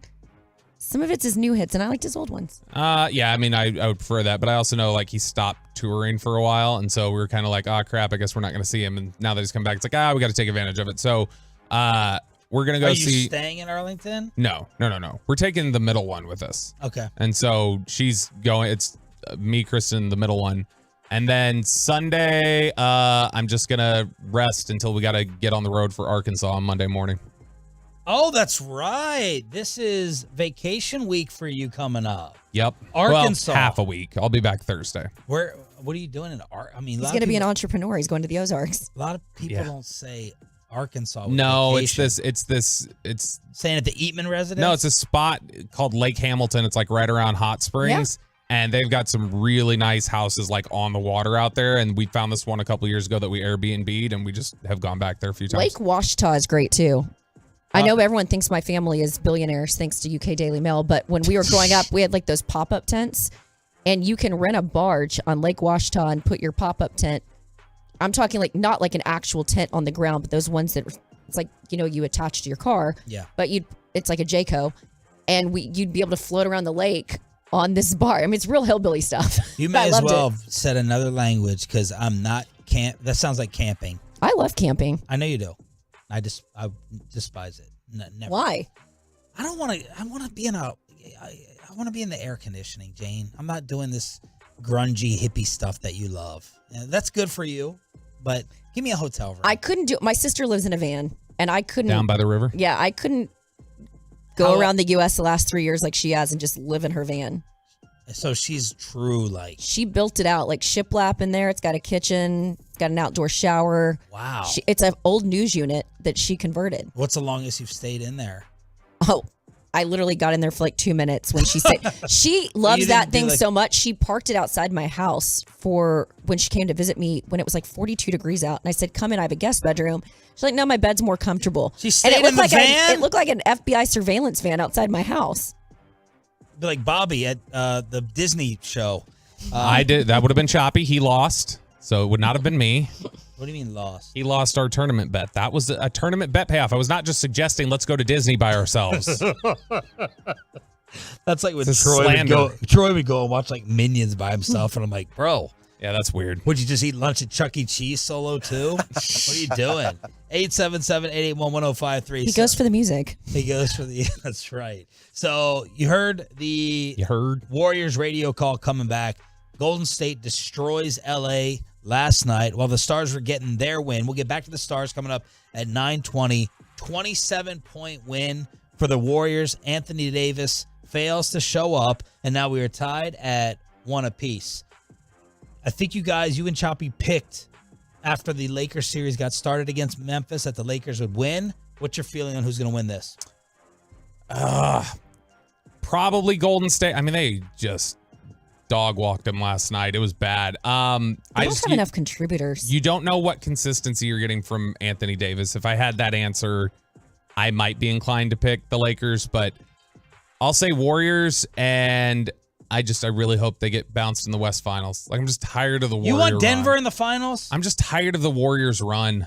Why? They're so fun still, man. Draymond's fun to you? Like he's entertaining. He's tied to that. I think Steph is hard not to cheer for. I love Steph. I think Clay has worn on people. Jordan Poole, Draymond Green. Like there's some there's some they were so much fun when they first came out. And I think they were all like, well, I think Clay's grinded a little. I mean, it's hard to be too critical. He came back from the Achilles thing, so people don't like dogging him too much. He has an annoying walk. That's like a strut. It's he's just become a little much. But I mean, Draymond, Jordan Poole, like it's. And I know people hate that Steve Kerr's kind of waded so much into the political aspect of things, not dissimilar from politics. But wouldn't you want to play for a guy like that? For Steve Kerr? Yeah. Yeah. He just seems like he's a guy that cares about his players. I agree. So that's where we stand with the NBA playoffs. Anthony Davis, though, to me, is the story. Klay Thompson, Warriors side.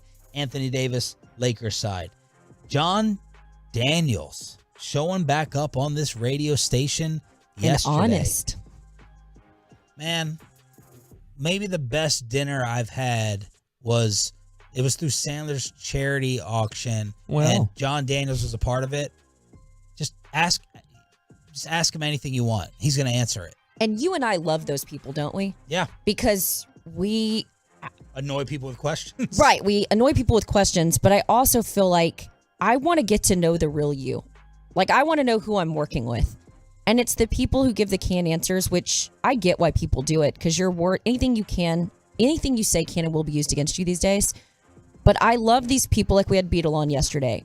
Just keep it real with me. I'm going to respect you so much more, whether I agree or disagree with you, if you keep it real and you own it. who would be your dream table of 4, the other 3 people that you've interacted with in the sports world that we would know out of interest level? Like they're just fascinating, interesting people. Give me 2 seconds to think about it. So John Daniels was on yesterday with was this a Broadus hookup? I think it was, because Brian's the one who texted about it, and I think Brian's the one who announced it on air, so I think it was something Brian had done. That man could be a reporter. He really could. He Broadus? works the phones. Oh, yeah. Right? I mean, you would know this better than us. That man's, I wonder how much time he spends on the phone, and 90% of it feels like it's for work. Maybe that's why he's so rushed when we're on the phone with him. It's because he got another one to get to. Yep. Well, Okay, he's quick with the goodbyes. He's an awkward dismounter on the goodbye. Yeah. You know, I always gotta go. I always talk, and we were always talking over each other. Like, okay, well, thank you for your time. Thank you for your time. Yes. I do the same thing where you're just saying goodbyes over. It's like, oh gosh, he's in a hurry. But he hit me yesterday with not the pleasantry. He called me and he goes, "Too good for the Cowboy draft dinner? You got exclusive with the other steakhouse?" And it's I'm like, man, He's got a good trash talk game. Oh yeah. Very good trash talk game. I was laughing. If you're ever trying to get off the phone, there was this thing on Instagram, and it was so funny in the South. We're always like, well, gotta let you go. Because what do people say when it's like, gotta let you go? I always do. I'm gonna let you go. Gotta go now. Yeah. I need tips on that. Yeah. To like, me and Bobby had a phone call. We've had a couple phone calls this week. Mm-hmm. It didn't go too long. I think you can sense when I'm done with it. Yeah, I can. Like when the conversation starts. Yeah, even if I'm not done, I'll usually go like, okay, well, I'll let you go. I'll see you. Could you just I've got my top 4. Okay. Because I was really thinking about this. Like, if top you're gonna 3. You're the I'm 4th. gonna give you 4. Okay.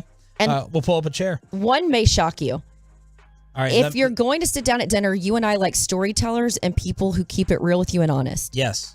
Bill Walton was one of the most interesting people. When the hell did you meet Bill Walton?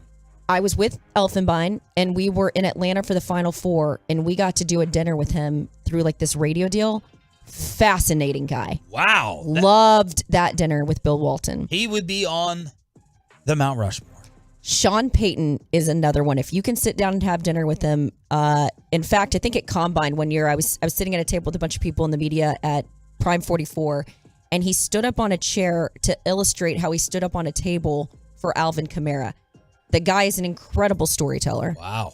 Charles Barkley is outstanding. You hung with Charles? I did. My friend Colt Nose, good friends with him. Shout out to Golfer. So he was in Dallas once. And Bill O'Brien. What? People don't. I was so shocked. Bill O'Brien? Bill O'Brien has so many. He seems like the opposite of likable. No, I love Bill O'Brien. One of the more interesting people with his takes, his thoughts. You'd be really interested in sitting down with Bill O'Brien. Do a bad job of conveying it, or he just doesn't care publicly? Because he comes across as this gruff jerk. A lot of these guys come across surly, and they're actually like. I was at a Super Bowl party a couple years ago with Bill Belichick, and I've told you the story multiple times. Bill Belichick was this kind, fun guy. Went and got me pizza. Oh. Linda Holiday was serving me up 1942, and it's sometimes the way people present on the podium is so different. Like Mike McCarthy away from the podium is a great guy. I enjoy talking to Mike McCarthy away from the podium. Listen up. I'm listening. We're going to have him on every Friday. Yeah. I need you to make nice. JD. Gonna have to talk to Susie Solis about that. I gotta be downstairs for my KRLD hit. John, you're going to make it 20 minutes, 20-minute hit. Fridays at 7:05. Yep. KRLD AM. John Daniels on G-Bag. What do you think about the Rangers opening up their wallets now? We had kind of planned the whole front office, including CY, including others there, and including ownership, Ray Davis and Bob and everybody. We had been thinking about, 2-3 year window to start, really kind of ramping payroll back up.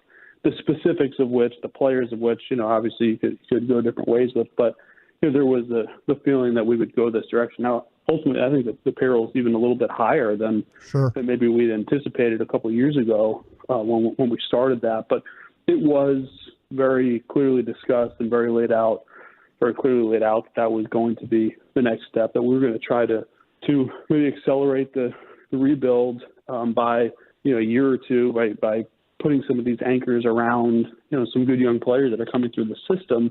Whereas you see some clubs will get that young nucleus up to the big leagues, give them a year or two to get their feet under them, then spend we felt, and ultimately, Ray allowed the organization to go a year or two before that and give a foundation. So now you can bring these young players up into a little more stable foundation. So, I think they're executing well, and obviously they're going to adjust and they're going to do different things that we hadn't thought about. But, generally speaking, that was the idea.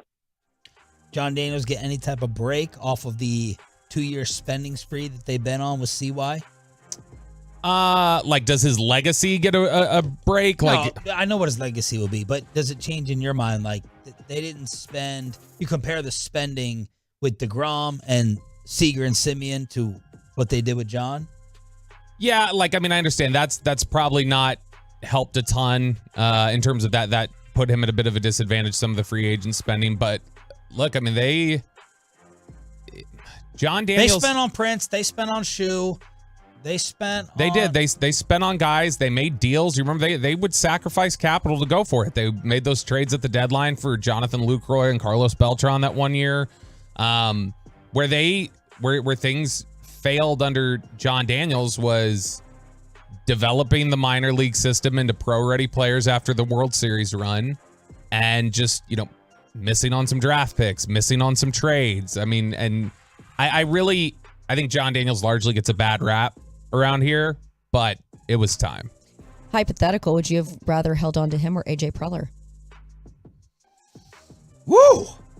John Daniels or AJ Preller? Mm-hmm. Preller. I don't know enough about AJ. AJ learned multiple languages and was spending 300 days on the road scouting young players. So AJ Preller, he had a lot to do with bringing in guys like Yu Darvish. He sounds like he could have been on your interest list. Oh, he's a very interesting cat. I've heard stories about this guy. He thinks that he could literally go up to the JCC and beat JJ Barea in basketball. Yeah. I've heard he's maniacal. Doesn't lack confidence. Brilliant? Oh, he's one of those beautiful minds, like Bobby. Different. Jane Slater, bringing it strong. And now JD, of course, is in Tampa with the Rays. All right, we're going to celebrate the Stars. We're going to try to get into some Kyrie trade ideas from Roberto, and we got a little special send-off for Jane Slater and her final morning show of the week. You guys are already done with me? We're not even with the segment. Next on The Fan. But look, maybe you're...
Personal injury lawyers Frankel and Frankel. Life is unpredictable. Accidents happen. Frankel and Frankel are the go-to attorneys for car and truck wrecks in DFW. If you or a loved one have been in an accident, contact the Frankels at 214-333-3333 or go to truckwreck.com. Domi, across, back to even strength, a shot, save, rebound, score! Ryan Johnston! And Peyton Russell was in the building thanks to Jane Slater. The Dallas Stars control this game. They win 4-2, and they even up their series against the Kraken. And what was your strategy in staying up for this one, y'all? I was at the game. You were at the game. Did you stay to the very end, and where did you sleep? I did stay till the very end. They had the confetti fall down. I grabbed some of it, and then me and my friend, we went straight to the car, drove back to the station, and I slept on the couch right by the elevator. Did you wear a toque? I did not wear a toque. I wore my backwards Cowboys hat. And you have the same jersey on, That's I presume. right. Wait, you wore a backward Cowboys hat with your stars? It's like a white Cowboys hat. It's got the 1960s logo on the back. It looks really cool. I love that logo. Dallas Cowboy hat? Yeah, it doesn't say like Cowboys on it, but it's just a logo and stuff. I love the old logo. I wish they'd bring that one back. Can you wear it with the Stars jersey, though? It has Stars the white attire? in it, so it goes together and stuff. That bracelet. Dallas till he dies. Look at Like the beam. It's still bright, too. Look at this. I'm going to keep it on all weekend. It's literally like Taylor Swift. Like when you go to a Taylor Swift concert, what was it? Coldplay was the first one I'd been to where they light it up and it's like a light show. Yeah. You made his week, though, Jane. So Well, the Dallas Stars, Brad Alberts, and Rachel Scoggins made his week. I was merely a vessel. connector. All right, so now we're going on the road Sunday night. And I'll be there. You're not going to Seattle. No, I'm not. I was going to Vancouver for the Whole Foods. For the Whole Foods. Vancouver's where I'm going on vacation, by the way, this summer. Really? I'm going to the Canadian land. I've always wanted to go to Vancouver. If that store's open, we need to have them go in. We're not doing a meth bit on the air. I think we should. Do it for the show. So now they're going on the road. Puck drop 9 o'clock Sunday night. I hate both of you not having to stay up for that. Bobby will be in Arkansas. Jane will be sleeping. I'm sleeping in hard on Monday. That's right. So Pepe, set us up on how you think this could look on the road after I think the Stars have proven they're the better team throughout the first 2 games. Well, I mean, if things happen like they did in the regular season, the Stars went to Seattle for a back-to-back and won both games. They won both games in Seattle. I mean, 4 of their 5, now 5 of their 6, playoff wins and stuff have been on the road. So, that's something that, that they haven't really been able to win in Seattle and stuff much. So, I mean, I feel like if the Stars, they play their, they've built momentum and stuff. And the thing is, they've scored 4 goals in the last 2 games. They averaged 4 goals this series, the Stars have. If you keep that up, you're going to win games. It was a fluke thing what Otter did in game 1. He's not going to allow 5 goals a game for the rest of the series, road or home. I'm still very confident the Stars to win this series. I love his passion. Yeah. The knowledge, the passion. Love of the Stars, baby. Love of the Stars. And the Spits and Suds podcast is up at 105throughthefan.com. Mike Bassick is going to lead Crosstalk today at 9:40. That's a Friday staple. I always love to see where Bassick takes the convo. Yeah. It's a wild card. Or if he remembers that he's supposed to do it. What? No, I was just looking at this here. I got to check one more box score to double check. Okay, so did you realize that now this is 5 games against the Kraken this year, and Pavelski has scored a goal in all of them? He scored in every regular season game, so he had 3 goals there, and then he's put up 5 in the first 2 games. So he scored 8 goals in 5 games against them. All right, Bobby, before you roll on out for a few days off, much deserved, give us some Kyrie Irving trade ideas that you've come up with. I know Bassick will be listening to this in the other room. Yeah, so let's just preface it at the beginning. We've brought up the question before of, okay, if you don't re-sign Kyrie Irving or if somebody else wants to come get him, what are you going to do? You can't be left hanging the way you were with Jalen Brunson, getting nothing in return. And so we talked about this earlier this week. I was going to just kick around. I was going to go look at some of the teams that are the odds-on favorites to sign Kyrie according to Vegas outside of Dallas, who is the favorite still according to Vegas. Has anyone seen Kyrie anywhere in DFW, by the way? I have not been to a flea market recently or a hookah bar, so I don't know. I have not seen him, but that's what Shaq loves. Shaq loves. I mean, he was. You don't pass the vibe check. The only time I've seen him was at the Lakers game. That was it for where he met up with LeBron. That was it. But so I was looking at this, and you've got to project contract a little bit. Then you got to find who would be interested and if you can make money work for that. And so some of these may be unrealistic. I'm not saying these would happen, but they're just, if this was offered to you and you could make it work, would you take it? So we're going to operate under the assumption that Kyrie gets a 4-year, $188 million deal. That's $47 million a year. That's less than he could max out on the open market. It's more than what the Nets were offering him that he didn't want to take. And I think that that's probably, with still the heat on Kyrie as a personality, probably a fair scale to work off of. So the first one, Phoenix Suns. You sign Kyrie Irving. Because the rumors were when we were at the Super Bowl that Kyrie could still end up going to Phoenix. Kevin Durant would still want him. Yeah. And so you send Kyrie Irving and Reggie Bullock. And if you needed to, I'm going to leave the draft pick out of it. So just right now, Kyrie Irving, Reggie Bullock to the Suns for DeAndre Ayton and Chris Paul. DeAndre Ayton, by the way, his quote, did you see his quote after game 1 about Jokic? Dominating. Jokic dominated him on the rebounds. He was asked about it yesterday, I think. And he said, I just clapped my hands. I don't know what you want me to do right there. Yeah, he's got some Anthony Davis in him, but he says things worse. He's if Anthony Davis is the Tin Man, Ayton sometimes looks like the Cowardly Lion. He's got a little I don't care. Yeah. Like he just seems like he does. Like he's got the no one's dying energy that Jason Kidd does. So he'd fit in over here. So to make the money work, you'd have to probably take Ayton and Chris Paul. Would the Suns be interested in that? Would you be interested in that? I'm gonna leave that open for consideration. I want to see if I have any other better offers out there, any better players than Ayton, but I'm not saying no. Okay, so we're gonna jump down to the Lakers. So in order for the Kyrie Irving deal to happen with the Lakers, you would have to have Anthony Davis in the trade, and it's already been made clear to us that they're not going to do that, that they wouldn't be open to having him. Tim McMahon told us that. Yeah, and so what you would end up having to do is you'd have to do a double sign and trade, and it would be the second time that this guy's been involved in a double sign and trade. It would be Kyrie Irving for D'Angelo Russell. You would have to sign Russell at 2 years, $67.5 million. And Jared Vanderbilt, who's been a good defender. So you get a defender, some size, and D'Angelo Russell in return for Kyrie Irving. I think I'd rather get Ayton. I think I'd rather, but Vanderbilt fills a need in a role. D'Angelo Russ is so smooth, but what are my other options? So far, or how many more? I got 3 more for you. All right, run them down real quick. Okay, we got the a trade to the Atlanta Hawks, Kyrie Irving and Maxi Kleba for AJ Griffin, first-round pick out of Duke last year, son of Adrian Griffin. Tough defender, like not in a good way, bad defender this year.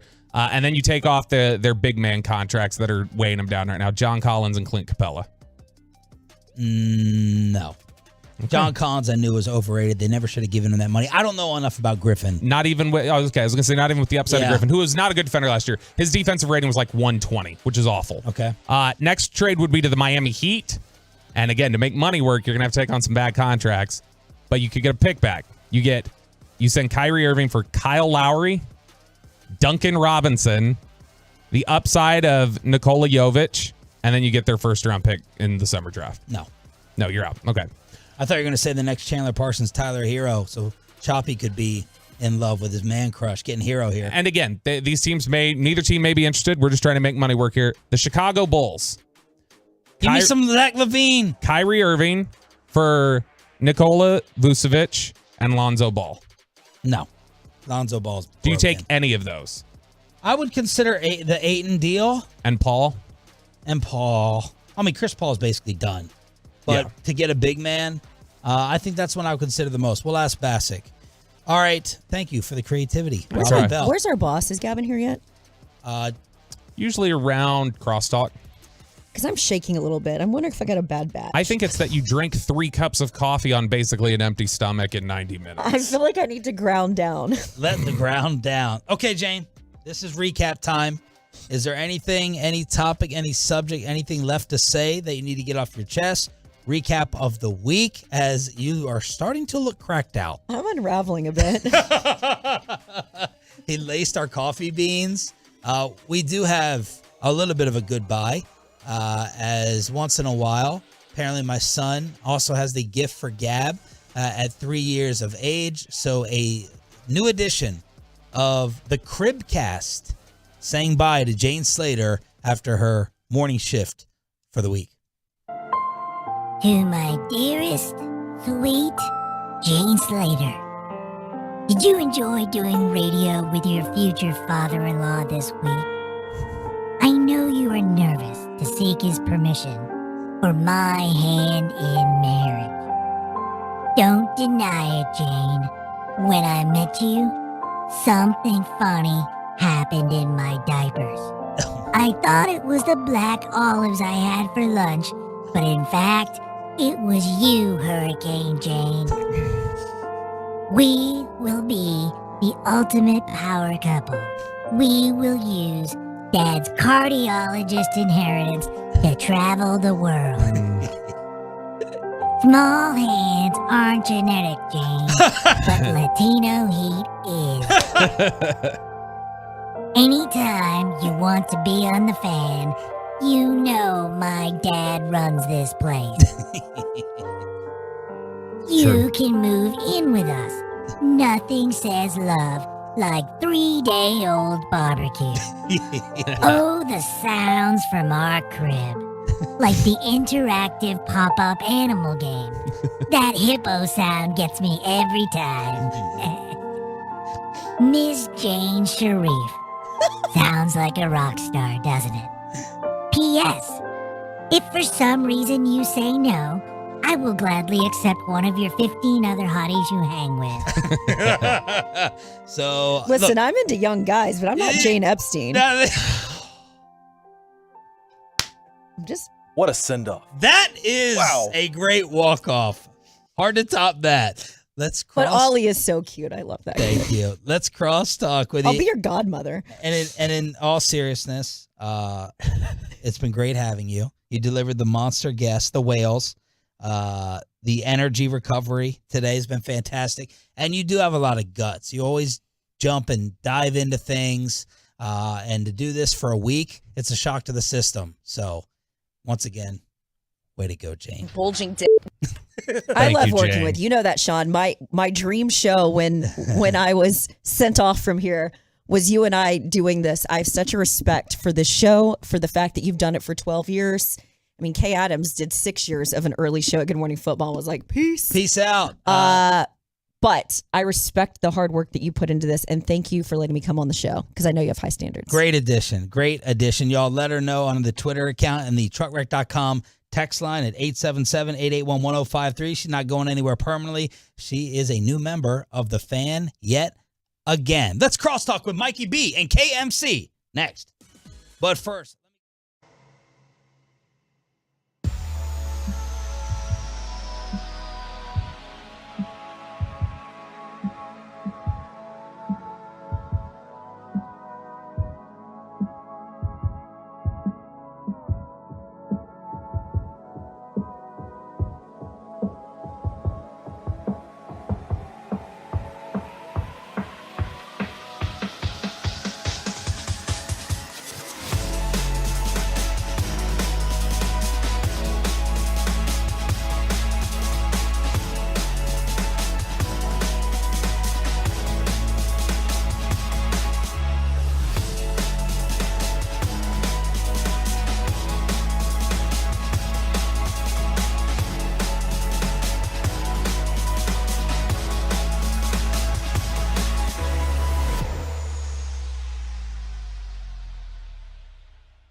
All right, it is the Mike Bassick time.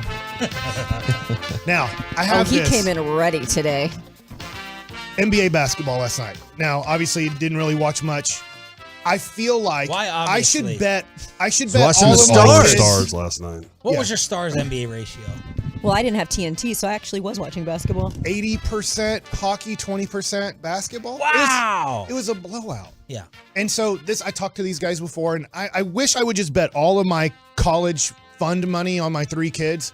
Every game 2 in the NBA playoffs when the home team loses game 1.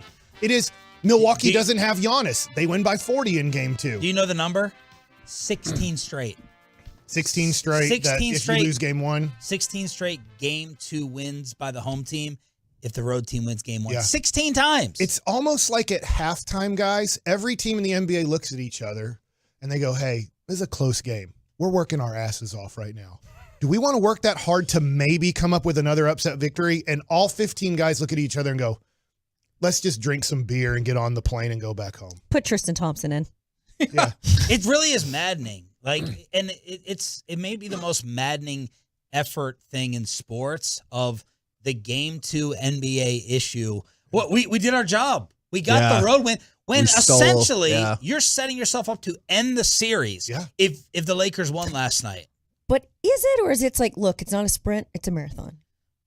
To me, that's really stupid. Like, I feel like there's a lot of, I feel like, let's just take our time getting. There's a lot of game management, I feel like, in basketball because the frequency and with which they play, and the effort that's needed. Jane, I love what you're saying there, and go ahead, finish your. I thought you were going to say you wish you could bet everything on Anthony Davis's next game. For 7 straight games, he's gone total opposite. Barkley called this out the other night.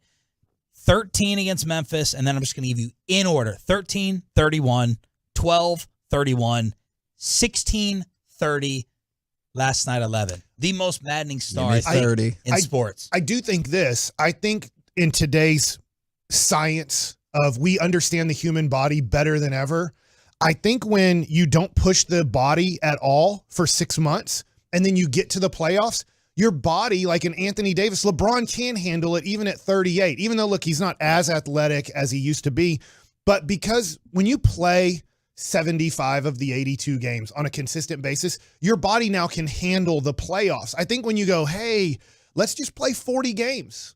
And this does worry about Kyrie Irving. That's his career. Like, he plays 40 games a year. So if you want Kyrie back, expect him to miss half the season next year. He will miss half the season. He's done it for 5-6 years now, Kevin, in a row? With the exception of this last season in which he played like 60 some odd games. Okay.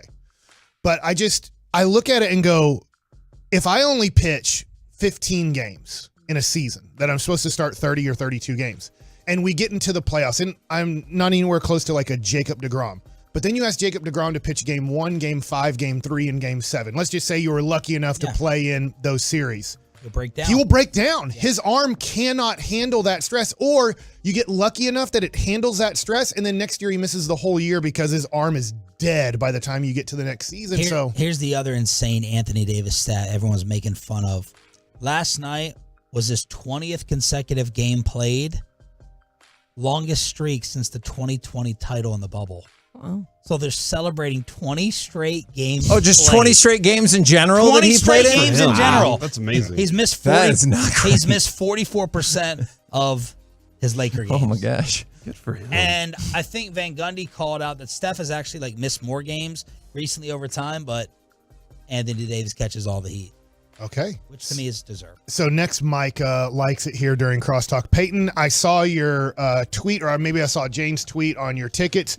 Did you stay for the end of the third period, or did you leave early, and how enjoyable was it? So usually it's about a few minutes after the game ends and stuff. You know, the Stars players are holding their sticks in the air, they're celebrating, they drop confetti. So it was after the confetti. So I was probably still in my seat area, standing up about 10 minutes after the horn sounded, and then I walked out. Awesome. How great was the energy last night? It's fantastic. I mean, you know, you get told all the time, playoff hockey is just different and stuff. You can tell someone that, but until you actually experience it, then you don't know how really it is. But I mean, when you score 4 goals and stuff, it's insane, and you win the game. That's better. I did notice, guys. Did you guys notice the last 3 minutes? It looked like you can only see the lower bowl. You can't see the upper bowl on TV. that, I don't know, 25% of the audience had left because it was 4-1 and then they score the goal. And I'm like, have they not seen the stars? Like you can give up 2 goals in 11 seconds. At really the end of the easily. first period, there was like 20 seconds left, and you could actively see everyone's like, I got to hit the bathroom or get some nachos or whatever. It was 11 o'clock too, by the way, so I'm sure that a lot of that people kept that in mind too. Hey, credit to Peyton, though. You've had great energy this morning. Thank you. You showed up. You did your job. Respect. Let's go. And Jane got him the tickets. Stick tap. Stick tap. Stars and Thank Brad you. Alberts and Rachel Scoggins. Thank you. All right, so what is the next thing you guys look forward to in football? Because I hear the football discussion. You guys were asking kind of I can't remember if it's true or false or how you guys, but it was kind of Dak Prescott and are they doing the running game because of this? And I was interested in that. And right now, because of stars, I am into stars. Sure. Like it is very fun to watch. He texted a lot in our little I thought it was text great last that night. 53 intentionally whiffed on the one shot within Is that 10 Johnston? feet. Wyatt Johnston. Because yeah. he's like, you know what? Let me completely whiff to really give this goalie confidence that I'm not going to hit it the next time. And then he hit it in. He I was played like, really see, well. It's a great deke right there. Also, it's like a fake pass. As long as we're on this, my stars question for you: do you think Jamie Benn was mad that he didn't get credit for that goal because it had crossed the line on the right? Because he buried that thing. Is Carter back? No, it's not Carter back there. But yeah, Carter, he tweeted about that. I was like, you're wrong, man. He wrapped that. He stick wrapped that. He did that wraparound stick. It was great. Who was it that did it? Wraparound Daddy. Corey. What? Hey, It makes it sound like Corey's the wraparound daddy the way you said that. I almost delivered for you today. I don't know what. Oh no. I reached out to Kay Adams. I'm watching a video of her right now. Why? No, you're not. Because she's at Churchill Downs. Is Oh, yeah. Oh, that is an interesting. Angle. She chose that camera. Look at the angle. sun. The Kevin sun's Gray hitting sent her. this to me, by the way. Kay He knows sent this and was exactly like, what hey. she's doing these Yeah, I know days. she does. But I reached out to her because I wanted to surprise you on my final day. And she was busy there at Churchill Downs. But she said she will absolutely come on one of your shows that I'm on. So I will bless you with the Kay Adams appearance. only if you're on though. Okay. I mean, I'm that her- seems I'm like her a great spirit guide deal. on You're the show. welcome anytime. Yeah. Weren't you supposed to Anytime. go on her show? With or without Kate. Yeah, we never got in contact At the with Super her Bowl, producer. yeah. That's the only we Matt just, Hamilton, I got you. reach out to him. We'd love to hop on if they ever want. I got you. All right. So my other hockey take is this. When's Father's Day? Oh, like right 6 around weeks. Lucy's birthday. I got you, Daddy. Oh, my. What a day! We haven't even started the show. This is the greatest Kevin, day. in our text chain, weren't you saying it must be hard to play hockey with crap in your pants? That, You look, said that. that is not because an of- exact phrasing, but Jason Robertson does need to get it You together. think he's got that in his pants? I have concerns. He's hurt. See, He's not skating right. and I dude. saw the grimace a couple of times. I also think he has become obsessed with the pretty goal. And that was too, yeah. something that going back, maybe not last year, but the year before, is you had issues with trying to set up the pretty goal. And you saw Tyler Sagan with that goal. That was the most ridiculous thing I've ever seen. And when you watch in the slow-mo, you're like, great. But in real time, you're like, what the hell was that? You just score the goal however you can. He's not skating aggressive, you know, and he's just not as smooth as he was in the regular season. I don't know if I don't know if he got hurt in the regular season. And I'm not something aware of is him barreling being over, actively but injured. He does not look like the same guy that we know. And I've heard some people say that. I think other people are like just 5-on-5 and the struggle with Pavelski moving off the line. It's given him issues. I wish people could see some of the fan text between these shows when you're doing show prep. The ideas, the thoughts, the observations. It's a lot of There's pivots. a lot of it. Yeah, and Jane thinks most of it's Mandarin. Speaking of that, when's Ted Cruz coming on? We have Ted Cruz at 11 today. It is a pre-recorded interview that we did yesterday at 2:50. It was The much Ted later than Cruz? we expected. Yes. Anything surprise you?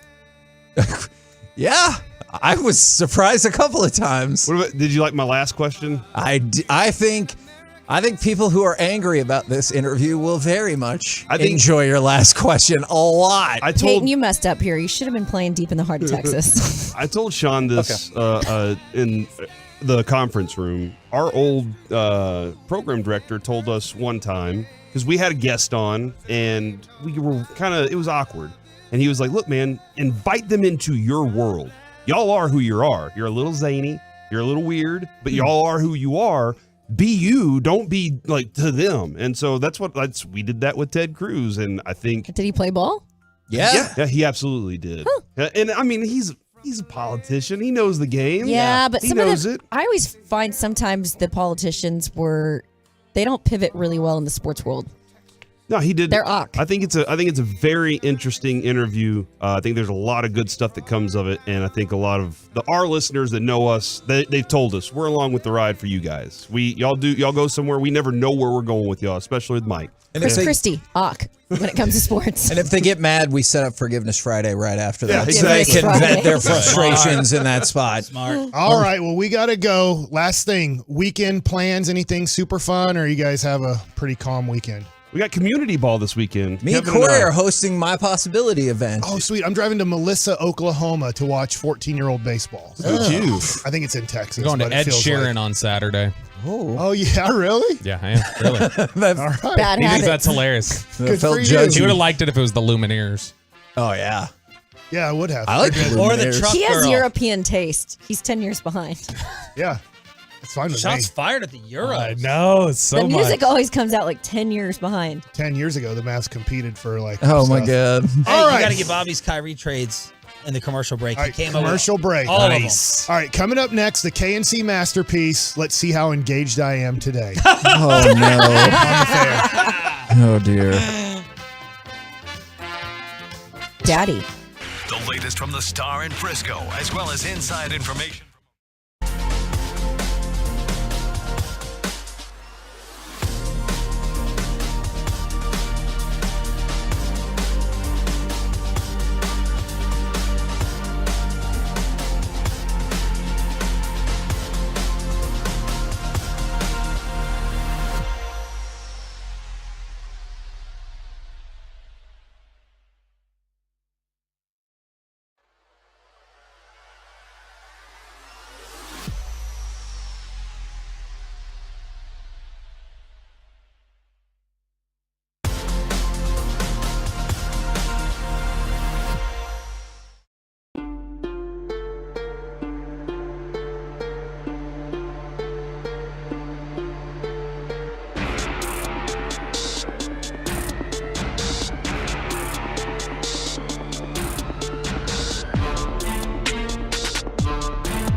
your fees. It's been that way since '83. Call 214-INJURED. Online, mullenandmullen.com. Call for a free consultation. Melendez is the official hot sauce of the AT&T Byron Nelson. For eligibility and to enter to win 18th hole Champions Club tickets, go to melendez.com/enter. That's MELINDAS.com/enter.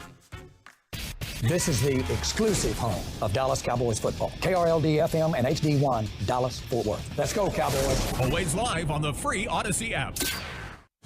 From our fan studio, secured by DFWsecurity.com, it's the KNC Masterpiece on 105.3 The Fan. KNC Masterpiece right here on 105.3 The Fan. I don't know if Jane Slater is in the car. I don't know if she can hear me talking right now. She probably has her volume all the way up right now in the car. She blasts these things. It would blow out my eardrums. I would have to go to a doctor and be like, something's wrong with me. I would just like to tell you, Jane, something's wrong with your ears. They are not hearing well enough. Because I plugged this thing in and it is like, it blasts like right in your ears. Is there a way to do like some sort of restorative ear stuff? Like if it's not just, I'm just saying like, I was like, oh, there's wax in your ear or whatever. I'm saying like you've legitimately lost hearing. Like what are you supposed to do about that? I don't know if you can regain it.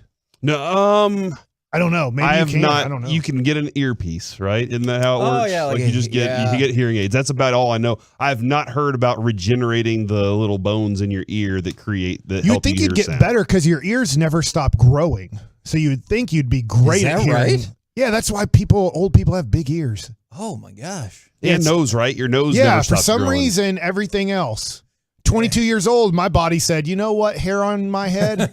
Nope, not doing that anymore. But your ears, nose? they're going to keep growing. I'll tell you what, hair in my ears, hair on the outside of my ears, hair on the inside of my nose. I know I've always had nose hair, right? For germs or whatever your body's trying to do there. But flies. So they don't get stuck there, so they don't go all the way up. Spiders don't crawl up your nose while you're sleeping.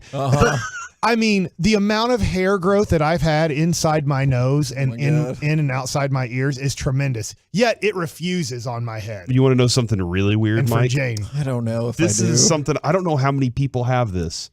I have a hair that grows out of the corner of my eyelid. Kevin, right here in the inside of my eye, my corner, there is a hair that comes out, and I have to pluck it every once in a while because it'll get long. But this, I don't know how or why it happens. Are other people like this too? Because I think it's weird. I never notice it on anybody else. What's your weird hair thing, Kevin? I don't know. You have hair on your back. What just happened?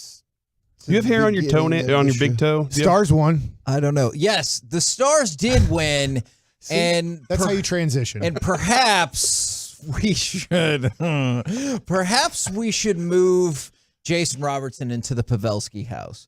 Because the Pavelski house? Into the Pavelski house. Think Right. about it. Because for a while, when Wyatt Johnson scored the goal yesterday, is all of the goals scored by the Stars were of members of the Pavelski household. So maybe that's what we need to jumpstart Jason Robertson, is move him in, hopefully for just like a month or so, into the Pavelski household, and let's get it going. From the 972, it's the first opening segment, and Kevin is already defeated. I'm here for this Friday quality content. Kevin, I think you're right. Shout out Friday, by the way, 877-881-1053 if you want to get involved in the shout outs. Hopefully that will lift my spirits. I am in the mindset, Kevin, that I agree with you on this. I'm just trying to lift your spirits, buddy.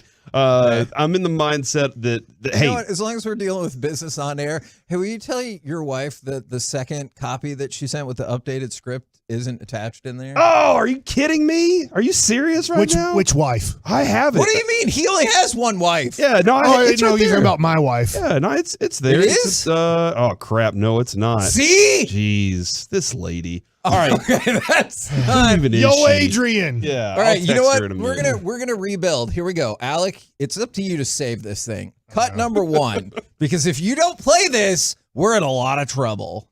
Goldman, across, back to even strength, a shot, save, rebound, score! Wyatt Johnston!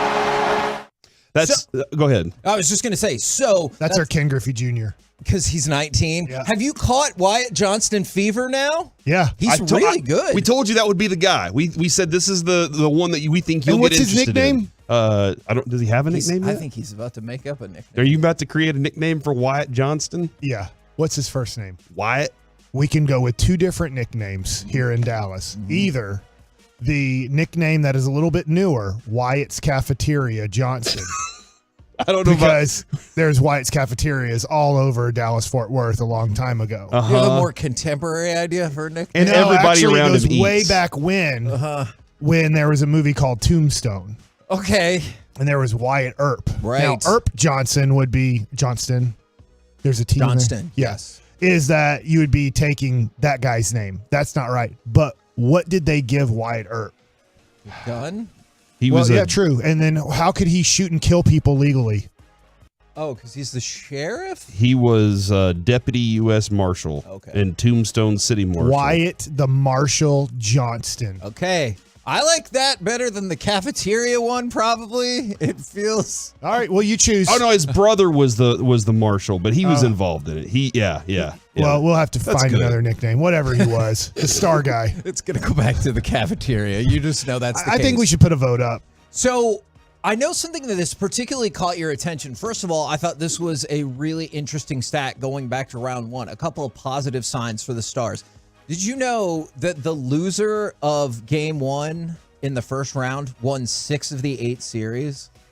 Wow, no, I did not know that. Wild. And then if you looked at the scoring yesterday, But the Wild are also because they out of the lost. playoffs. Exactly, you get it. The soon-to-be Fort Worth Wild. And then the other thing was, after a scoreless first period thus far in the playoffs, whoever scored first was 8-1. So as soon as Johnston lit the lamp right there, I thought, we're looking good to win this game.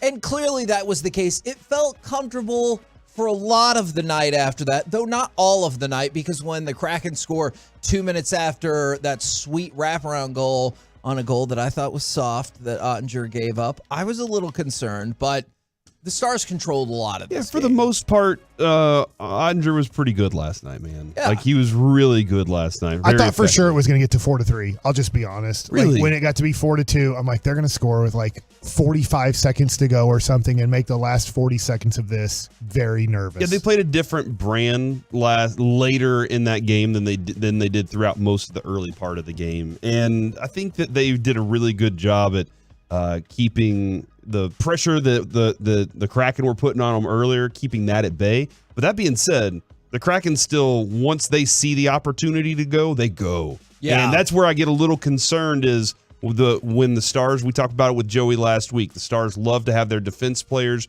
come in and make some plays. And that leaves you a little leaky on the backside, and that's where Otter has to do his job. He's like, all right, I gotta cover for my guys here. And last night there seemed like more opportunities where your defensemen were either staying back a little bit, but also at the same time hustling harder because they realized we got to move. I don't know if this was just a product of last night or if it's something that, maybe I shouldn't say this out loud, though I'm sure they figured it out already. The Kraken is, I wonder if you have a little opportunity to attack Ottinger high more, because it seemed like I can see that.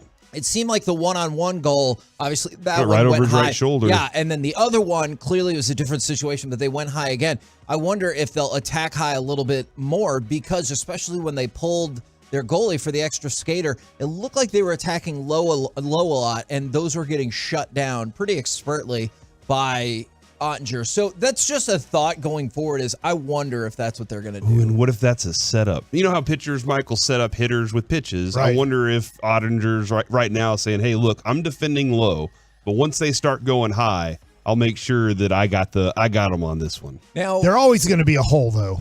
Sure. Right? I mean, Yeah, every yeah. goalie. No, I agree. No matter, You're half check, no matter who it is.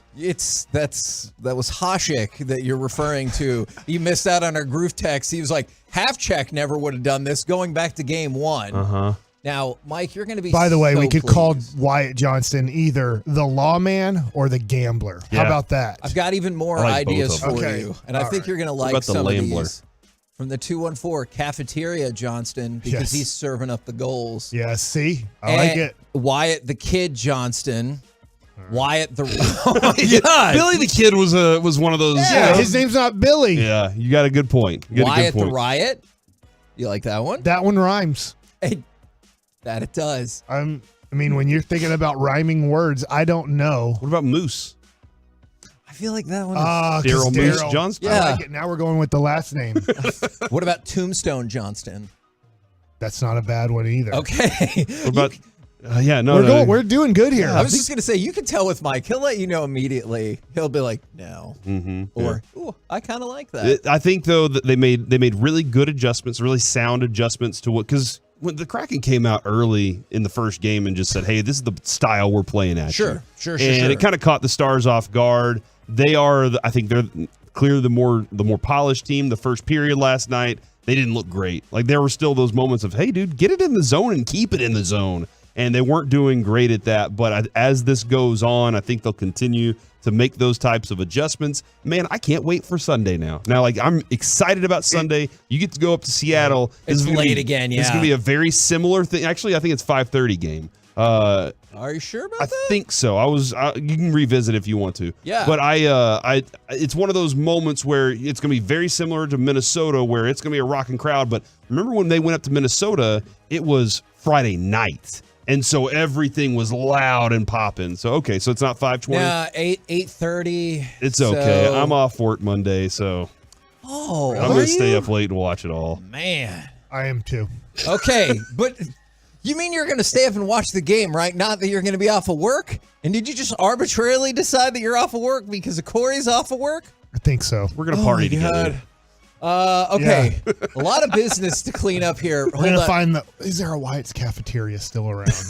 By the way, somebody who's really excited that you brought that up. They're like, yeah, they get it confused with Luby's, and Wyatt's was a thing. There's one it's closed. Never mind. Hold on. Let me go find another one. Oh, well. From the 903, fellas, this opening segment has me looking forward to an awesome show. From another 903, is Kevin confirming the Wild moving to Fort Worth? No, I am not. But I am not. Cleburn's getting a new team. It's not the Cleburne Kraken. The series is still going. You can't just move the team now. If collect all the hockey teams. If you go to Seattle and you win both those games and you come back home and you close it out in 5.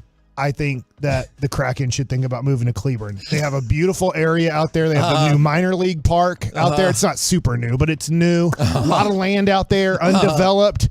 You put the Cleburne Kraken out there with the Fort Worth Wild at Dickies Arena and the Dallas Stars. Yep. Now we have a triplex of hockey teams. I actually like triplex. Yes, I love the triplex. And whoever the next opponent is, we'll take them too. Sure. Probably Las Vegas. But I'm fascinated by this because didn't the Kraken this is their startup team this year, right? Second year. This is their second year, Mike. Well, we already know they lose teams. Where are the Sonics at? They're dead as a doornail. Valid. Very valid. And then on more perhaps pertinent hockey talk that I agree with from the 2-4, Stars got to limit turnovers and maybe more importantly, the immediate answer goals, that has been problematic for them thus far. As a non-hockey fan, I should say I'm actually enjoying this a whole bunch. But here's what I noticed as a casual watcher of hockey playoffs. Minnesota seemed to chase the puck a lot on Dallas's power play.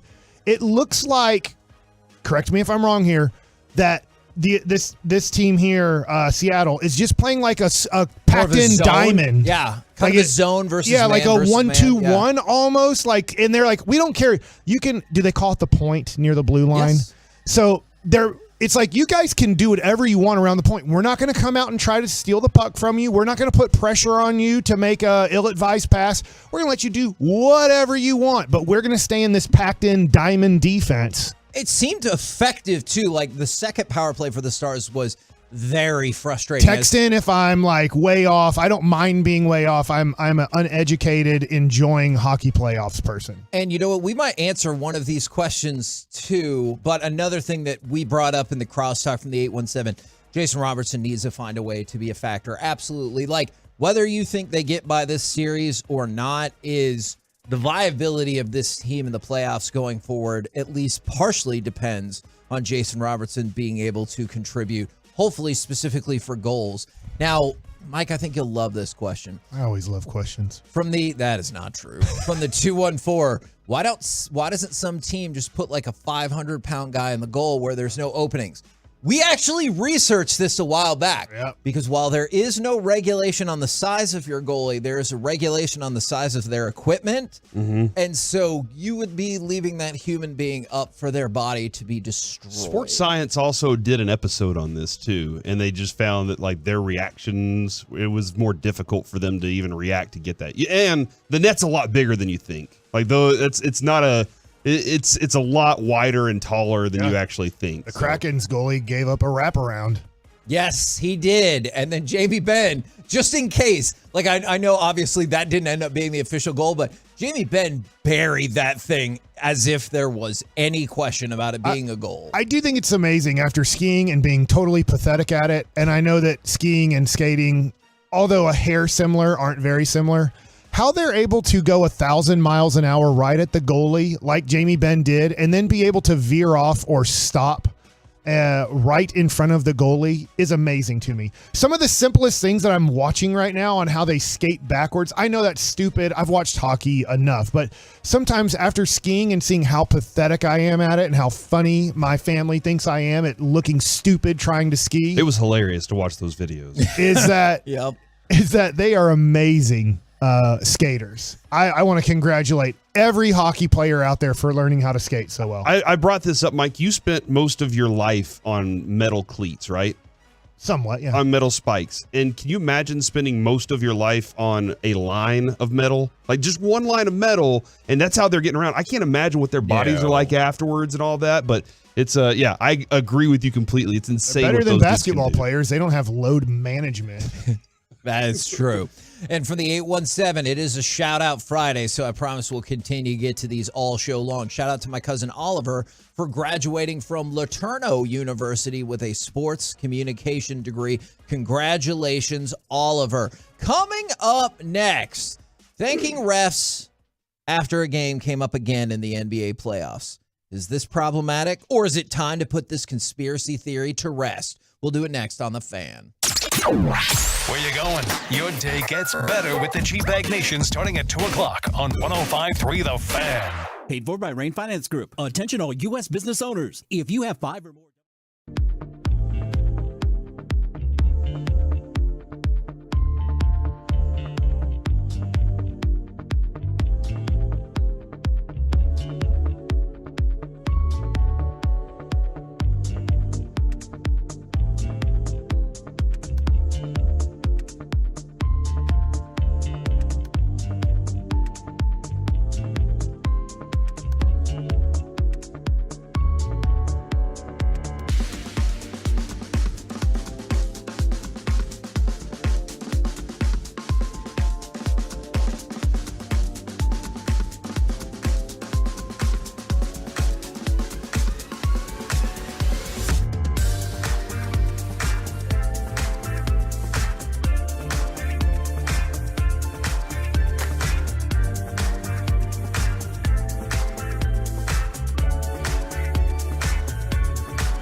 Witness the historic homecoming May 6th live on DAZN pay-per-view. Sign up at DAZN.com.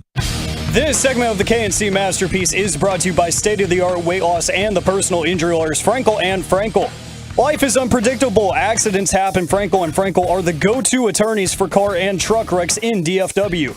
If you or a loved one has been in an accident, contact Frankel and Frankel for a free consultation at truckwreck.com or call 214-333-3333. Down to 3 seconds, 2 seconds, and this series is tied. 1 game apiece. And the Warriors head to L.A.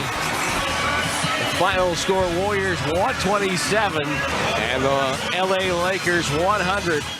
KNC Masterpiece back here on 105.3 The Fan. We're going to talk a little bit about the NBA playoffs, specifically congratulating or talking with a ref after the game. Scandalous or no. However, fan texts and the Twolos and the YouTubers sometimes have a mind of their own of where some of these things are going. A lot of votes about what the next hockey teams will be. In addition to resurrecting that basketball team, we could make them the Sanger or Saxy Supersonics. And then for the hockey teams, how about the Garland Golden Knights projecting to the Stanley Cup Final? The Mansfield Maple Leafs. They're in some trouble over there. So if we start getting too many hockey teams, we start collecting too many. Midland Maple Leafs. Okay, you got to spread it out a little bit. And then we came up with a nickname that you'll love, Mike. Wyatt the Vampire Slayer. I know you're the Vampire Hunter. I know you're a big fan of. Who said that? What's your name? Are you a Lincoln member of the family? Are you a Lincoln log? Yeah, there's words there. It all made sense. If you just it's kind of like the Denver omelet hat that I made yesterday. Oh gosh. Is that if you take all those words that I said in that one sentence, it would make a perfectly phrased sentence. Now on Forgiveness Friday, are you going to take a run at Alec, who is absolutely wearing one of those hats today, and I believe he might have many of those hats. 5. Oh my gosh. 5 of them. That is a lot. Alec. We get it. I have problems. Okay? Is this an addiction? Yeah. Are you a hoarder? Maybe. How much do you hate all the other cities in our Metroplex that you will only buy Dallas hats? Maybe he's a big fan of Do you salad. just need Fort Worth to spell their name backwards and upside down for it to be cool? Make that hat, Mike. I would That's totally the wear a hat Fort you Worth should hat. make. Yeah. If the Dallas one is so popular, you should Mike. draw up a Fort We need to do a Worth Fort Worth hat hat. at some That's point. for sure. By the way, shout out Friday. Shout out to the Denton Cannons. Got a tournament this weekend. Please wish them some luck. Good luck to y'all. And then this one from the 2 Is that just like a 10-year-old baseball team? Who are the Denton We Cannons? don't know. We have no That clue. was all the information But I got. You know what? shout out to them. If you play a team I like better, I hope they beat you. Oh my God, Mike! Why are you saying that to those kids? I don't know. I don't know the Denton Cannons. Tell it. So you want to know why you should like? Gotcha. Yeah. All right. Send Kevin some video. Kevin, send him your number. Okay, well, we needed more information there. I'm going to take out a bit of information here from the 214. Kevin, shout out to your sister, who was my son's babysitter for the first 5 years of his life. He turns 11 tomorrow. I just connected the dots last month. Wow, that's impressive. And he did put my sister's name in there, so he definitely knows. We did not need to say that because I don't want to get in trouble for rogue Facebook friend requests again. Now, let's talk. Tell me about Mike, it. there was a time where we called his sister's name. I remember. It was Yeah, insane. I'm not going to call for my mom. I've It was a never whole seen deal. so many people. All right. So we could talk about the NBA playoffs if you want, but I want to talk about a specific aspect of the NBA as well. All right. Is Josh Hart went and thanked Scott Foster after the Knicks Game 2 win. But Yes. it was for good reason, or was it shady? Are you asking me? I'm asking you to start. I don't think it's shady. And based on what he said, he was like, yeah, I asked the other guy too, or I think the other referee. He said, I always do this. I always thank the referees after basketball games. And because they won is the reason that people are freaking out, and it was caught on microphone. And so because they won, they're like, oh, wow. And are there questionable calls that go into it too and all that stuff? So Especially with that ref, right? Yeah, we have a kid on Avery's summer league baseball team, and his name's Duncan. He plays at JJ Pierce, I believe. And this kid, every single time. Easy to drop bombs at J.J. Pierce. They ran out of room. My God. So well, the football field, I believe, is kind of in left field, center field. They're like, hey, you know what? Center field, 330 feet.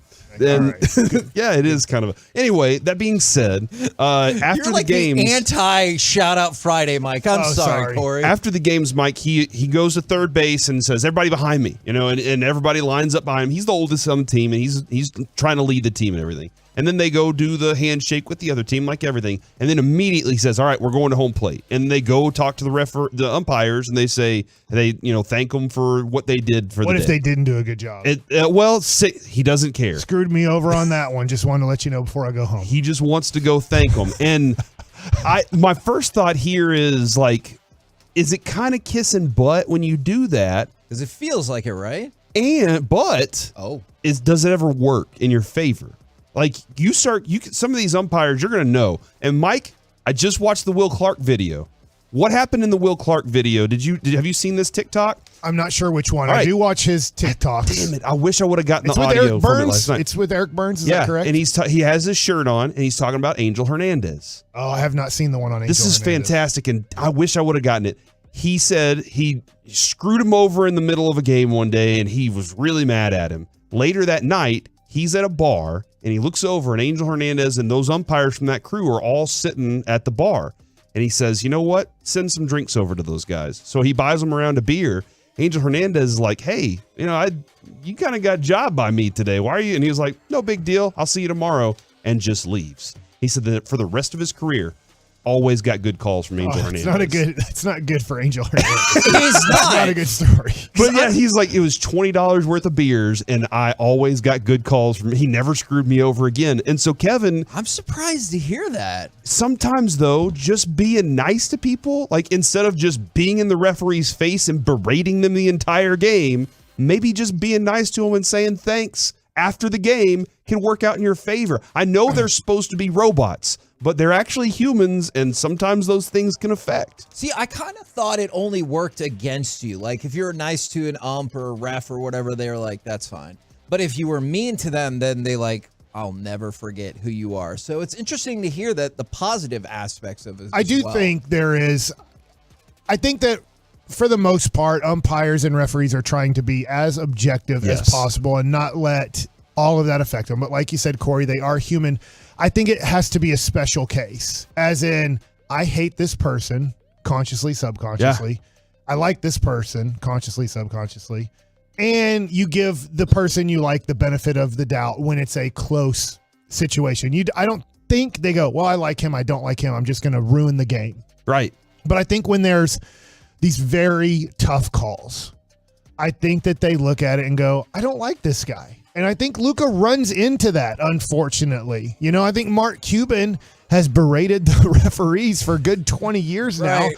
That the Mavericks, I do run into at times unfavorable calls, but it's just because they're like, this dude is a D, and whichever one you're talking about, that they're just like, I just don't want to deal with it. I do think in one aspect, Jason Kidd is great for the opposite of that. It's like he's never complained about refereeing in his career as a coach with the Dallas Mavericks. And it's almost like he has to go to the extreme to be opposite because of his star Luka and his owner Mark Cuban going crazy on referees, that he has to go to the total opposite direction of like, I cannot lose my cool at all with these guys because I got two guys losing their cool every 5 seconds. Now, taking it back to this is high school summer league baseball. This kid, obviously, he's the best kid on the field. Like, he's the best player on the field. Throws in the 90s. Like, he's a good player. He's one of those kids that when he hits the ball. He attacks the ball. And he's telling his teammates, this is what we're doing. Mike, I was kind of curious. Do you tell your kids? Do any of your kids do something like this? Some of them do it, but I don't care if they do or not. I don't tell. If they want to do that, they can. If they don't want to do that, they don't have to. Obviously, you're not going to yell at the umpire. I tell them, like, that's my job if I'm the coach. Or like, you can only do so much, and you're not going to change their mind. You're not going to change the call. But you can tell your coach, hey, I'm throwing strikes, and he's not calling it in between innings. Right. But don't show up the umpire. It's not going to help you out. Let me or let the coach do. That's their job. Their job is to help there, not yours, because you then lose focus on what you're doing. And so that's just a lesson that I learned as a kid, that I never had an issue with an umpire. As much as you guys think I'm crazy, and I kind of am, but as much as you think I'm crazy, I never lost it ever with an umpire as a player. For my 13 years professionally, never had an issue with an umpire. I didn't make friends with them. Right. I didn't know their names. I just ignored them. If they called a guy safe that was out, or if they called a ball that was a strike, I would just get the ball and I would have to talk to myself. And sometimes I would do a good job of talking to myself and calming myself down. And sometimes I wasn't. You could never tell externally, because I didn't want to give the hitter the advantage. Right. But internally, I could be losing my mind on how crappy this guy's screwing me over. But externally, I did a very good job of never showing my emotions on the mound. And Kevin, like, just thinking about this is another thing. Mike was pointing out, you get $50 an hour for these. It's a great job. If you're looking for jobs that, you're not. To make hourly wages, whatever you want to do hourly, it's very tough to make $50 an hour. But also at the same time, Kevin, you're getting screamed at by parents, and probably some punk little 12-year-old is yelling at you too, and you're like, oh, I just want to. And so you have to. So maybe it is a nice thing at the end of this game that some kid walks up and is like, hey, we really appreciate you just being here and doing this for us tonight. Thanks a lot, and then going about their business. I had a coworker, Kevin, who would send every client he had, he would send them birthday cards. Okay. Just to say happy birthday to them. I know our boss here does it. Brian Purdy does that. And he was like, look, some of them, I just have it on a list. I send them out every year. They just go. And he said, because I want to be in their mind as a positive thing, not as a negative thing. So when they're thinking about the next person they want to buy from, they think about me. Now, a couple more quick NBA notes for you. Marcus Smart, who last year won NBA Defensive Player of the Year, this year has won the Hustle Award. So good job, Flower Mound Marcus. When we got the Pizza Hut for free, or Pizza Inn, back in the 90s when the Mavs would win 4 games a year at home, and one of them they'd win the Hustle board with the score. That's true, actually. And then one bettor turned a $100 awards parlay into a whole chunk of cash. They predicted that the Defensive Player of the Year would be Jaren Jackson Jr., Sixth Man of the Year, Malcolm Brogdon, Rookie of the Year, Paolo Banchero, and MVP, Joel Embiid, turned $100 into $22,000. Wow. Because of that 4-tier parlay award bet right there. Well done. And it looks like Jimmy Butler is on his way back for the Heat. Coming up next, we continue our Shoutouts Friday, and it's time for Baseball Nuggets with Mike Bassick. Pretty fun series this weekend. Plus, if they're going to keep throwing at this kid, should the Rangers move him next? Coming up in the next G-Bag Nation, it is a Football Friday show. We're going to be live at Texas Motor Speedway.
Is doing its part to drive America forward. Don't miss one-time holiday savings to upgrade for less. This is Texas. This is Classic Chevrolet. Relax and enjoy the difference. Find new roads. KNC Masterpiece back here on 105.3 The Fan. This is very well done on the shout-out from the 817. Shout-out to Cavalry Baseball heading to Duncanville to invade Mike's old stomping grounds. And yes, we are a 10U baseball team. There, they gave you all the details you needed. I believe my cousin plays for Calvary's 13U team. Okay. So, obviously, he's not on the 10U team. He That- might be. It seems to happen in, like, the Little League World Series. Like That was a long time ago, but yes, I'm familiar with that. Now it's time for Baseball Nuggets with Mike Bashik.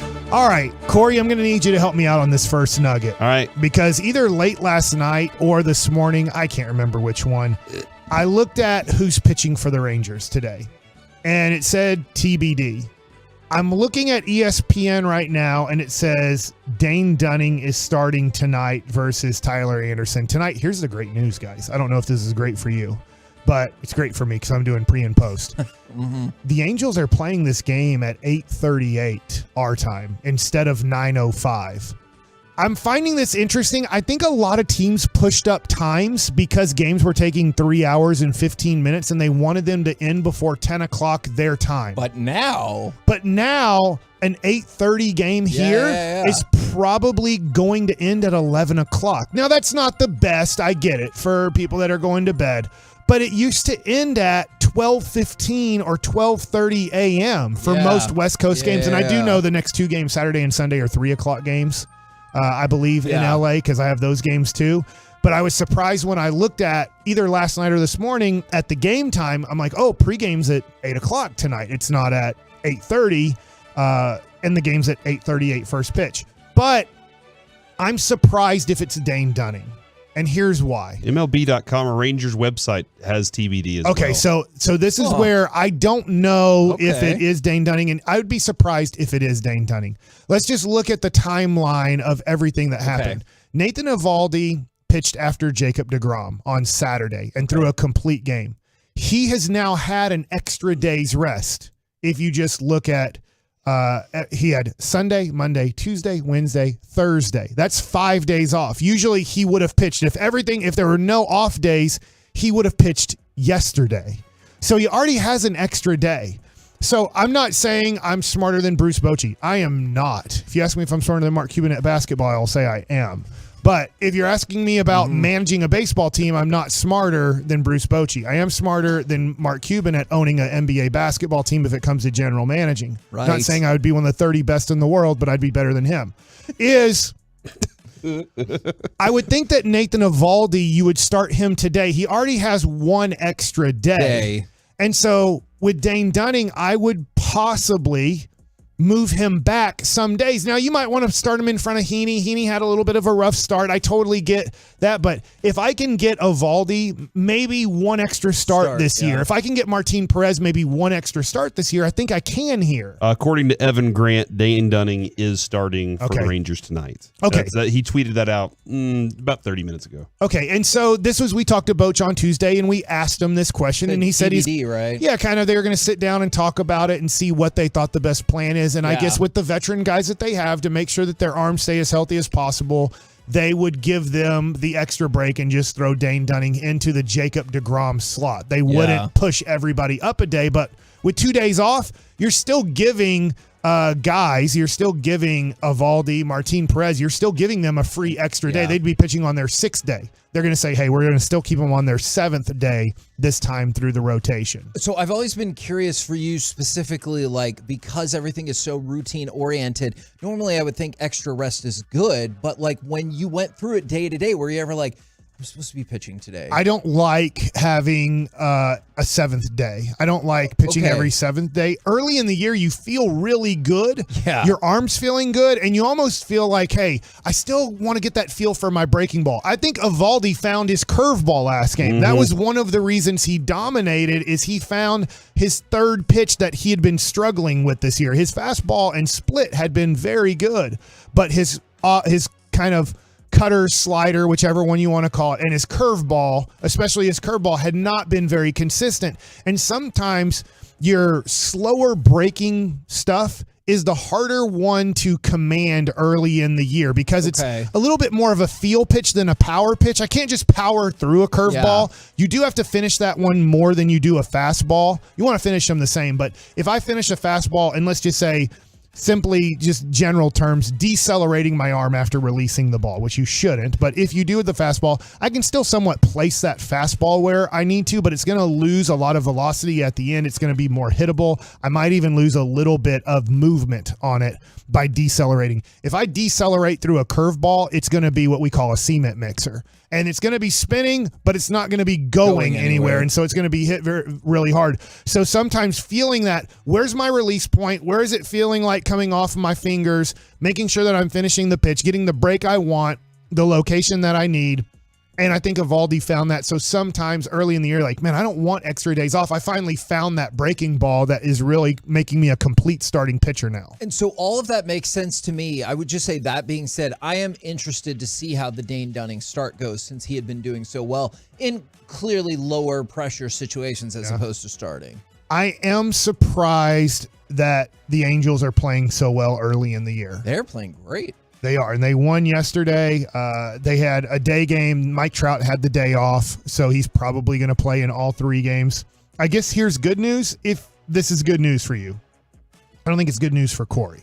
Corey wants to beat the best. Yes. Oh, yeah, I do not. Ohtani's not pitching in this series. Oh, no. I want because that. Fantastic. I do think that is good for the Texas Rangers. I guess, by the way, I was wrong. They play at 8 o'clock on Saturday.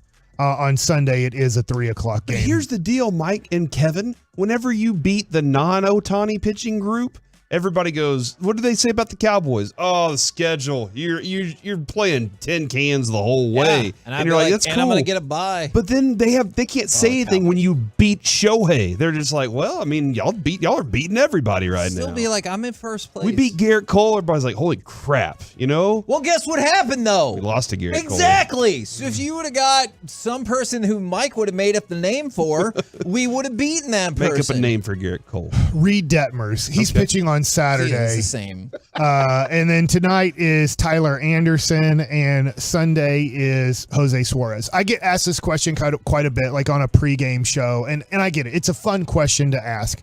But when you go through 13 years of professional baseball, this is a fun series. You're playing a division rival. You're playing a team that's right behind you in the standings. But ultimately, you still have 130 games left. Yeah. So it's very tough. If you take 2 of 3 from the Angels with 130 games to go after the series is over, you really haven't done much in the standings when you think about it. It's almost like, I compare it to football, it's almost like getting a first down. If you get a first down, does that mean you're going to win the game? It's nice. Yeah. It's good that you got a first down on your first possession of the game. But it's only established that, hey, it looks like this could be a good game for us, or this could be obviously a good season. But this is going to be fun to watch. I'm excited about this weekend series. At the same time, you can't put too much into it. I know. You don't want to get swept. You'd love to sweep them. But you know, most likely one of these teams is going to win 2 out of 3 of these games. And I do like, here's the great thing, even though Dane Dunning is pitching instead of Jacob DeGrom, when you look at your rotation here of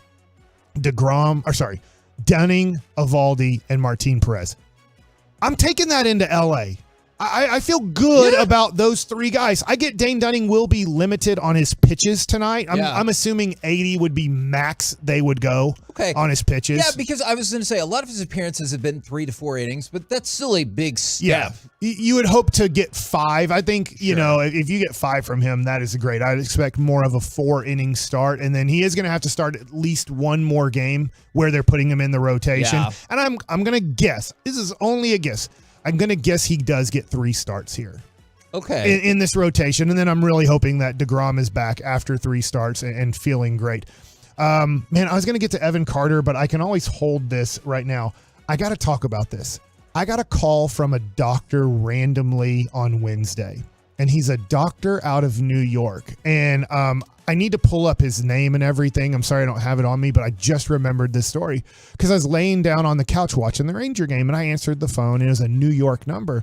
And this guy believes, I'm just throwing this out, and he wanted to talk to the Mets about it, and the Mets obviously shunned him. He's reached out to the Rangers. And I'm not saying this guy is right or wrong. I'm just telling you, this is a doctor and he can hit a tennis ball like 140 miles an hour and he feels like he understands arm action and the way to throw the ball very hard, and the reason why Jacob deGrom is struggling with his injuries, especially when it comes to wrist, forearm type of injuries.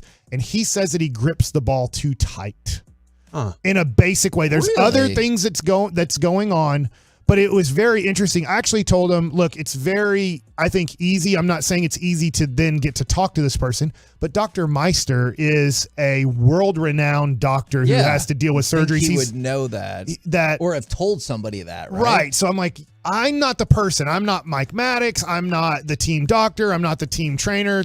But he's like, well, I found your number in like a directory. Oh my and I'm like, God. I was like, how did you find my number? Yeah. And he's like, I found it in a directory. You're a tall guy, right? And I was like, yeah, I'm a tall guy because he saw me take a picture next to Jared Sandler on social media. Oh, and Jared's very short. And Jared's very short, so he must assume I'm 7 feet tall. But jeez. But it was very interesting. He was talking about different grips on the ball with your thumb, which I understand a little bit, but didn't understand a lot. I almost want him to send me pictures on, what do you think here? Because I'm trying to learn. I'm not saying he's right. I'm not saying he's wrong, but he believes that Jacob deGrom is gripping the ball too tight and is using his thumb in a way that is causing somewhat flexor tendon issues, forearm issues, and possibly even wrist issues with the way that he grips the ball. And I found it very interesting, yet I don't have an education on where he's coming from to understand if he could possibly be right or not. But he's followed his career and feels like he has the answer to Jacob deGrom's forearm issues. We're the KNC Masterpiece right here on 105.3 The Fan. Phenomenal additional story there. And this is a phenomenal shout out from the 214. Shout out Friday. Jason here. My wife, Courtney, beat cancer. Exam today confirmed. Courtney 1, cancer 0. F-U cancer. That is phenomenal. Congratulations to you, to her, to the entire family. That is just great, great news. We're the KNC Masterpiece right here on 105.3 The Fan. Coming up next, maybe we need to talk before we hear this. It's U.S. Senator from Texas and co-author of a new bill to stop hidden fees for sports and concert tickets. Yeah, it's that Ted Cruz. Next on The Fan. All right, guys, let's talk about Men's T Clinic. Let's get back to being you physically, mentally.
Studio, secured by DFWsecurity.com.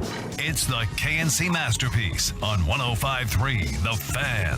KNC Masterpiece right here on 105.3 The Fan from the 817. Shout out to my daughter, who's fortunate enough to be one of 9 girls in 3A, still training for the 3,200. What? For the 30? 3,200. Okay.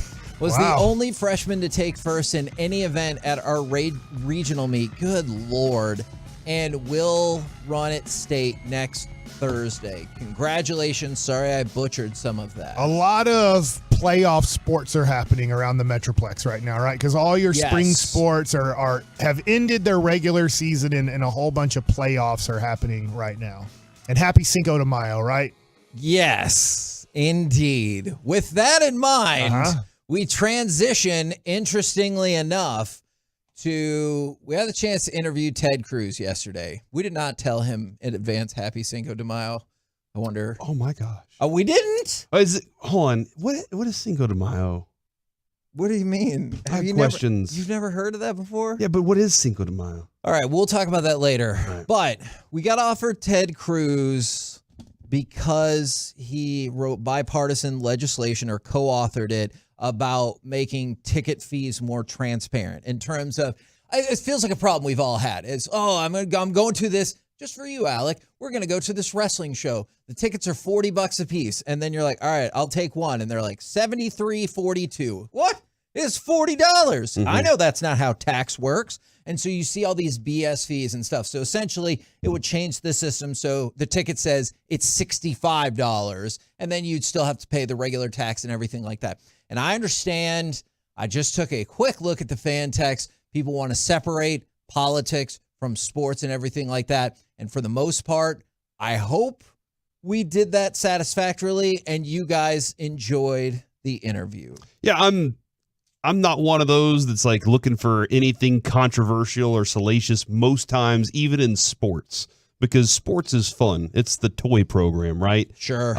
And I also understand that this dude has really ticked off a lot of people in his tenure. There's 2 different parties, and Kevin, my belief on this is, hey, most of the parties are just trying to pit us against each other to I agree. Lob shots at each other all over and over and hate each other. And so I just kind of a la carte my votes. If I can a la carte my TV, then I can a la carte my votes, Like right? Wyatt Johnston. Yeah, exactly. Just like Wyatt's. Mashed potatoes, macaroni and cheese, and green beans, please. So, but, I am always interested in talking to people and kind of hearing, this is the first time I've ever interviewed, actually second time, Kevin.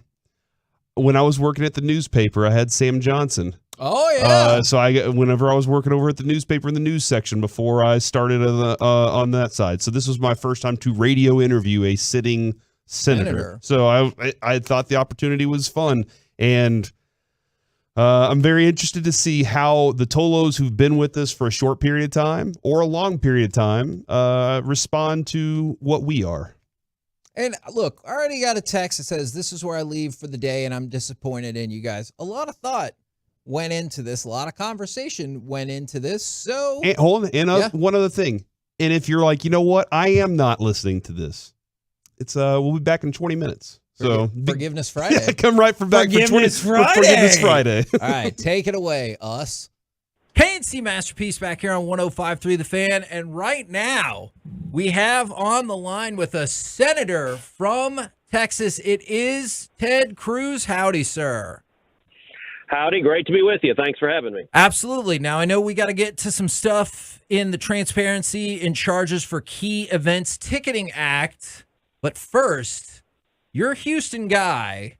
Now that you guys have won your first legitimate World Series, will you admit that the Astros cheated in 2017? Look, what I will happily say, we've been in 6 consecutive ALCSs, 4 World Series, and we've won 2 of them. By any measure, that's one hell of a ball club. Yeah, but, Princeton guy Chris Young is the GM of the Rangers. Y'all should be allies. Yeah, don't you have some loyalty there? I will happily root for the Rangers against any team outside of Texas, and that's my rule across the board, is I root for any Texas team against any non-Texans, but I'm also a Houstonian, and so I don't hide hide my hometown heroes. But on Dallas radio, you could probably fudge it just a little bit, right? Look, I happily cheer for Dallas teams against 49 states across the country with great enthusiasm. But I also don't pretend to be something I'm not. Yeah, well, and that's really interesting, too, because it's all gets discussed in politics, like especially for president, it's the person you want to have a beer with. Do you find that, likability and that kind of camaraderie is still important when people make their choices in elections? Oh, sure. Communication matters who you are. People want to support someone who's not a jerk, who they like, who they understand, who understands them. I mean, I think that's natural in any line of work. It's one of the reasons why I try to do a lot of things to engage with people directly, whether it's, doing town halls or I do a podcast 3 days a week called Verdict with Ted Cruz. And I think one of the things people like about it is we sit down and discuss all sorts of issues in a very real and unfiltered way. On the podcast, have you ever discussed if you have a favorite Ted Cruz meme? Because there's a lot out there. Is there one that you like? So there are a lot. I have to admit one that makes me laugh is there's a picture of me that says, "This man ate my son," which I think is hysterical. And I have previously retweeted it and simply said, "He was delicious." Oh, my gosh. That does kind of fit the perception, right? For some people, I bet people got a laugh out of that. All right, true story. I was at a Walmart in northern Idaho, and a guy comes up to me and he's like, "No way, are you really here?" I was like, "Yeah," and he says, "I've got a sticker of you on my van." He said, "You won't believe it." And I said, "What does it say? I ate your son?" And he's like, "Yeah." Oh my God. And he said, "What do you think of that?" And I said, "I think it's freaking hysterical." Oh, geez, that is insane. That is crazy. Bet you didn't expect that, huh, Corey? I didn't. I thought that the highlight of this was going to be my debate question. But all right, great. Ted, Senator Cruz, you're into debates, right? Were you about to call him Ted? I was about to. Okay. I felt comfortable. You're into debates, right? So that's a good thing, and I'll tell you, I get called a lot worse things than Ted on any given day. We have a huge debate at the house, and I was just kind of curious because you're a person as well. Is the toilet seat supposed to be like the lid is supposed to be down too, or is it just the seat, like the cushion seating area? All right, so is this a debate with your wife? Yes, absolutely. All right, let me just cut to the chase. You lose. Okay, yeah, you're right about that. Just start with surrender, because everything else is just going to be painful along the way, and you'll end up at surrender anyway. All right there. See, he knows quickest way to get things. Although I think you'll admit sometimes as a politician, maybe it feels like we don't get to decisions the quickest way. So how exactly did you come up with a bipartisan bill? Well, look, people are frustrated when they buy tickets, whether you're buying tickets to a sporting event or you're going to a concert. Obviously, the Taylor Swift concert was just a huge thing. My youngest daughter, my 12-year-old, just went to Taylor Swift in Dallas. She came back afterwards. She's like, "Dad, that was the most incredible experience of my entire life." But, people get ticked off as you buy tickets and you get slammed with all these fees at the back end. And so I joined up with Maria Cantwell, who's a Democrat from Washington State, and we've introduced bipartisan legislation called the Ticket Act that would require that ticket brokers disclose the total cost right up front so you can know what they are. The data show that the fees are anywhere from 21% to 58% of the total cost, and that pisses people off, and they deserve to know up front. Now, this bill, I think you might have made an error on the bill. It's only 5 pages long. I thought bills had to be hundreds of pages to get through. Well, there's power to brevity. It also addresses something called speculative tickets, which is ticket brokers will sell you a ticket, and with some frequency, they don't actually own the ticket. And so you think you're buying, section U, seats 3, 4, and 5, and it turns out they don't have those tickets, and they go out afterwards and try to buy them afterwards. And so what this law will do is require, if it's a speculative ticket, if they don't own it, they got to disclose to you they don't own it, because what they do is they come back later and said, oh, by the way, we got different seats for you. I'm sure you'll love them, which is not being honest and straightforward with consumers. When you have, as Kevin pointed out, this is bipartisan, does it feel like it's an easier process to work through and get pushed through because so many people this is something that people are pretty happy about? I think so. And this, Maria Cantwell is the chairman of the Senate Commerce Committee, and I'm the ranking member of the Senate Commerce Committee, which is the senior Republican on the committee. And so the two of us together teaming up, I think the odds of this passing are very high. And I've done a lot of that. In my 11 years in the Senate, I've passed 97 different pieces of legislation. And you often have to team up with a Democrat and find some middle ground of an idea that's a good idea, but that also has a reasonable chance of passing through Congress. All right, I'll give you another example of a bipartisan bill that I passed last December. All right. It's a bill called the Cadet Act. And what it does, in our military service academies, if a female cadet gets pregnant, she was given one of three choices. Either she could have an abortion against her wishes, or she could permanently legally surrender her parental rights and give up the child, or she could withdraw from the service academy and pay the federal government back the cost of all of her education. Now, all three of those choices sucked. Those are terrible choices, and it's stupid. It was stupid for us to be forcing on young cadets who want to serve this nation and defend our country, forcing them to give up their kids against their wishes. So I teamed up with Kirsten Gillibrand, a Democrat from New York who I've done quite a bit with. She's a good friend.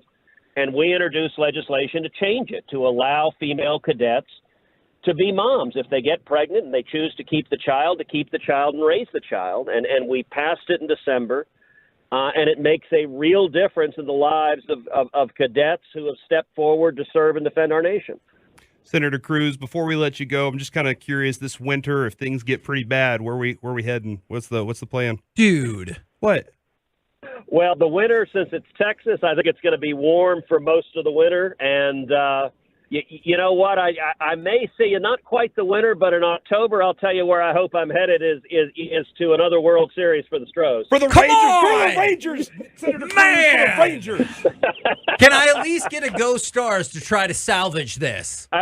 Absolutely. Go Stars. And by the way, I have right now a wager with Maria Cantwell, who's from Washington State, that the Stars will beat the Kraken. They didn't win game one, but they can come back and do it. And so I've got a wager with Maria, and the loser has to provide food and booze from their home state and tragically wear a jersey from the winning team. So I very much hope it's Maria losing and not me on that one. I think that's great. I know Metroplex people would support that. Did you guys ever think about upping the stakes and being like, you have to vote for the next bill I put forward if your team loses? Would that ever be up for consideration? No. So I will say, painfully enough, I had wagers on the last World Series, and so I had to wear a Braves jersey, which really hurt. I had to wear a Nats jersey, which really hurt.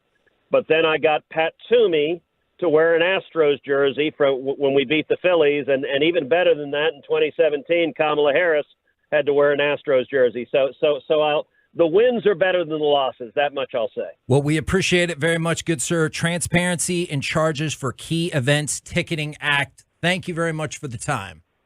Take care. Bye-bye. There you go, ladies and gentlemen. United States Senator. You guys did from the state of Texas, Ted Cruz.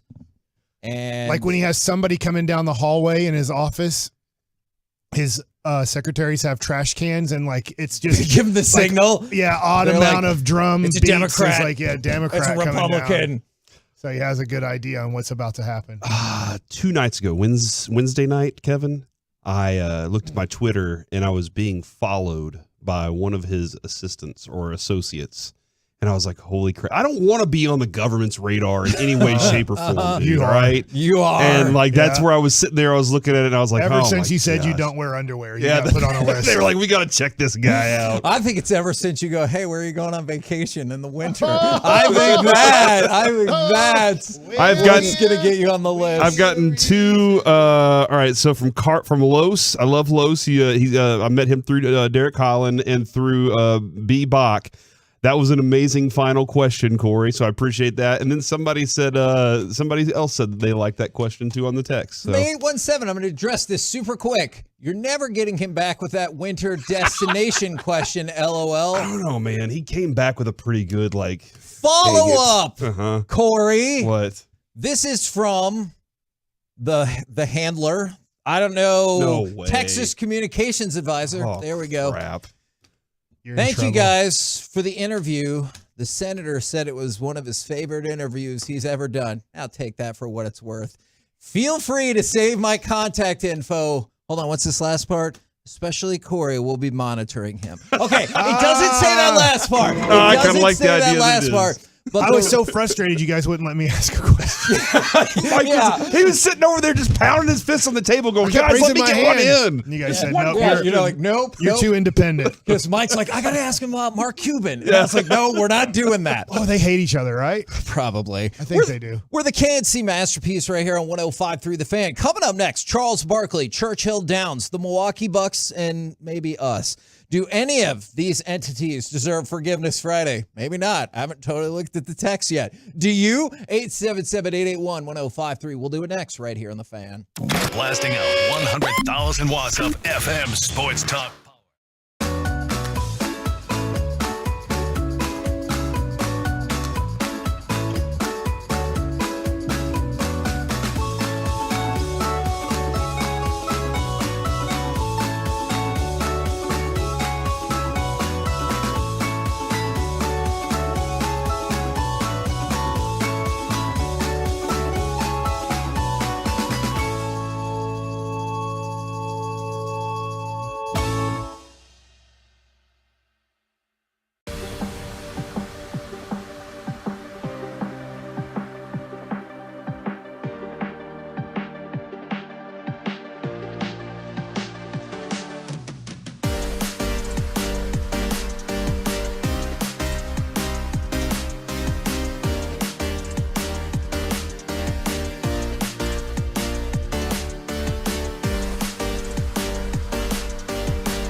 prescribing information, please call 1-855-213-2138 or visit Prevnar20.com. I want to be able to keep my plans. So I'm asking my doctor about getting vaccinated with Prevnar 20. Do you have 3 ex-wives and your current trophy wife wants a life insurance policy 3 times the size of the policies you had to purchase for your previous mistakes? If so, you need to call Big Lou at Term Provider, 800-777-1979. Big Lou is intimately familiar with your problems, and if you're 50 or 60 years old and in reasonably good health, a $1 million policy should only cost about $100 to $200 per month. Big Lou may have a solution for your previous policies as well. You may even save enough money to lighten the load on your new $1 million policy. Remember, call Big Lou. He's like you, except he's only on number 2. Call Term Provider at 800-777-1979. That's 800-777-1979. For $1 million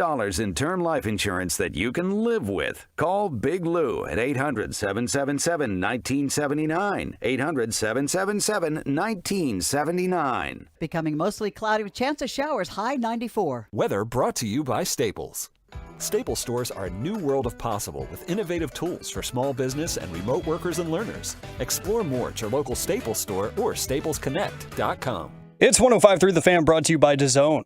Live on DAZN pay-per-view, the King is coming home. Undisputed champion Canelo Alvarez returns to his city to defend his titles against John Ryder. It's all on the line. Witness the historic homecoming May 6th live on DAZN pay-per-view. Sign up at DAZN.com. This segment of the KNC Masterpiece is brought to you by Window Nation and the personal injury lawyers Frankel and Frankel. Life is unpredictable. Accidents happen. Frankel and Frankel are the go-to attorneys for car and truck wrecks in DFW. If you or a loved one has been in an accident, call Frankel and Frankel for a free consultation at 214-333-3333 or visit them online at truckwreck.com. Vincent in and out. Giannis has it. Get it to Middleton. 2-point game. Butler steps in front. Middleton. Allen has it. Down the lane. He's run out of time. The Bucks don't get off the shot. And the Miami Heat become the 6th in NBA history to win as an 8th seed in the first round. I get it, Ted Cruz. And then we go to Grayson Allen, who looks just like Ted Cruz. Hey, we asked him about the memes. And Corey asked him where he's going on vacation. Nobody fails, but people do get fired when you lose. So let's talk about that as it's time for Forgiveness Friday. 877-881-1053. Do the Milwaukee Bucks need to ask for forgiveness because did they not hear Giannis say it wasn't a failure because they fired their head coach Mike Budenholzer yesterday? I think that's an interesting approach to that, but I also don't think it's the reaction to the response. I think to his response, they could have reacted and been like, well, if he doesn't think it was a failure, we'll stick to it. But what he also said in that, Kevin, was, you're constantly working to get better at something. And so maybe as an organization, they thought we've gotten as far as we can with that coach. And it's time to move on so that we can get better, so that we don't have a failure like we had of not achieving the goal that we had. So I understand what he's saying. Now, if I was Steve Kerr, I would watch out because the last 4 coaches to win NBA titles, 3 of them are now fired. Oh. And the only one left standing is Steve Toronto, Kerr. Milwaukee. Yeah. Who else? Vogel. Oh, yeah. Wow, that is true. Yeah. Okay. There were questions. Kid has job security. There were questions though in Milwaukee. Oh, for sure. For a while, and I get it. I mean, the thing is sometimes it's not one thing that's a fireable offense, but when Jimmy Butler made the shot with a half second left, and you had a timeout, and you didn't inbounds the ball for 5 seconds. Literally, it wasn't like your guy, and I can't remember who it was, immediately grabbed the ball and threw it in, and you were over there screaming for timeout. You as a coach are in shock. I get it because he made it, but you should know in the back of your mind, if they make a shot here, I call a timeout because I have to advance the ball to half court. And I try to alley-oop the ball to one of my guys to see if we can do the same thing they just did to us. He couldn't figure that out. He's been struggling. Giannis said, I wanted to guard Jimmy Butler. Now, maybe he wasn't healthy enough. Obviously, Drew Holiday was on him, and he's a very good defender, but there were no there seemed to be in that series no type of adjustments being made by Budenholzer. Like, it was like, we're just going to keep doing it. We're better, right? We'll just keep doing the exact same thing. We're just better, right? And last night we saw, I get it was game 2, but we saw how Steph Curry ran off different picks different ways. If you're kind of watching that, I know the Stars were on at the same time. Like, oh, that's an interesting way to do that. That's a little adjustment to make it a little bit tougher to chase around Steph Curry. And I kind of feel like people had the same general thoughts about Vogel. I think Nurse is a little different, and they were like, look, you're a good coach. This just ain't working anymore. But it was just fascinating. 2 years removed from the NBA championship, and he out. Yeah. From the 903, my boss needs forgiveness for trying to ruin my Friday by micromanaging me. Have you ever had a micromanaging boss before, Kevin? Yes. 'Cause I have. They talk really fast. No, that's Micro Machine No, Boss. yeah, it's Micro Machines guy. That guy. How many people know that couldn't do reference? it. Yeah. He was also a teacher on Saved by the Bell a couple I times. remember that too. I have really worked on that because I am really bad about micromanaging, and I have tried to not do that as much. Kevin was my editor at the newspaper. Oh, no. And there Is would be this days about where me? he would be like, "Did you work 25 hours this week?" And Okay, I'd be because the one time I came back from vacation, y'all were championing that we had an article in our newspaper that said outdoors column about outdoors things. And that was I like my wasn't worst championing fear that. came to You life. showed me, and I went, "Damn it!" And then the other guy, TC, who was our intern, he was like, "Yeah, no, we can say his name. And it's not Ted Cruz; it's a different TC." Oh, that's a good point. We do have to. He was like, he goes, "Awesome," and we were like, "No, it's not awesome." But I yeah, definitely no, made that opinion I known. did have a micromanager once. And that's why I left the business I was in, actually, to come pursue this. Okay. Because I had that. And you know what? Since then, I've had other bosses that have micromanaged and then changed their styles a little bit and went a different approach with it.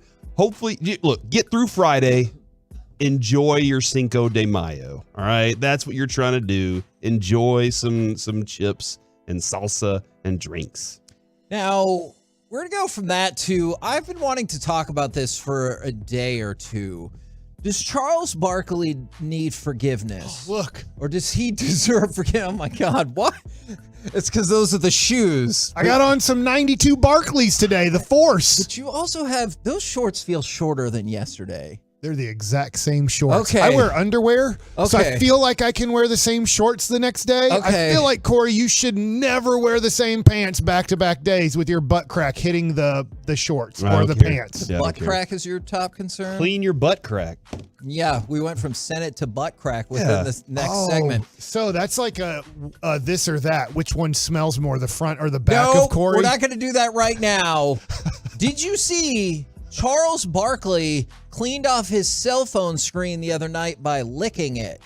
He just goes, that's a thing. disgusting. That's the most germs possibly. Yeah. Like all your fingers touching everything and then your fingers touching your phone and then you lick it. Do you need forgiveness for that?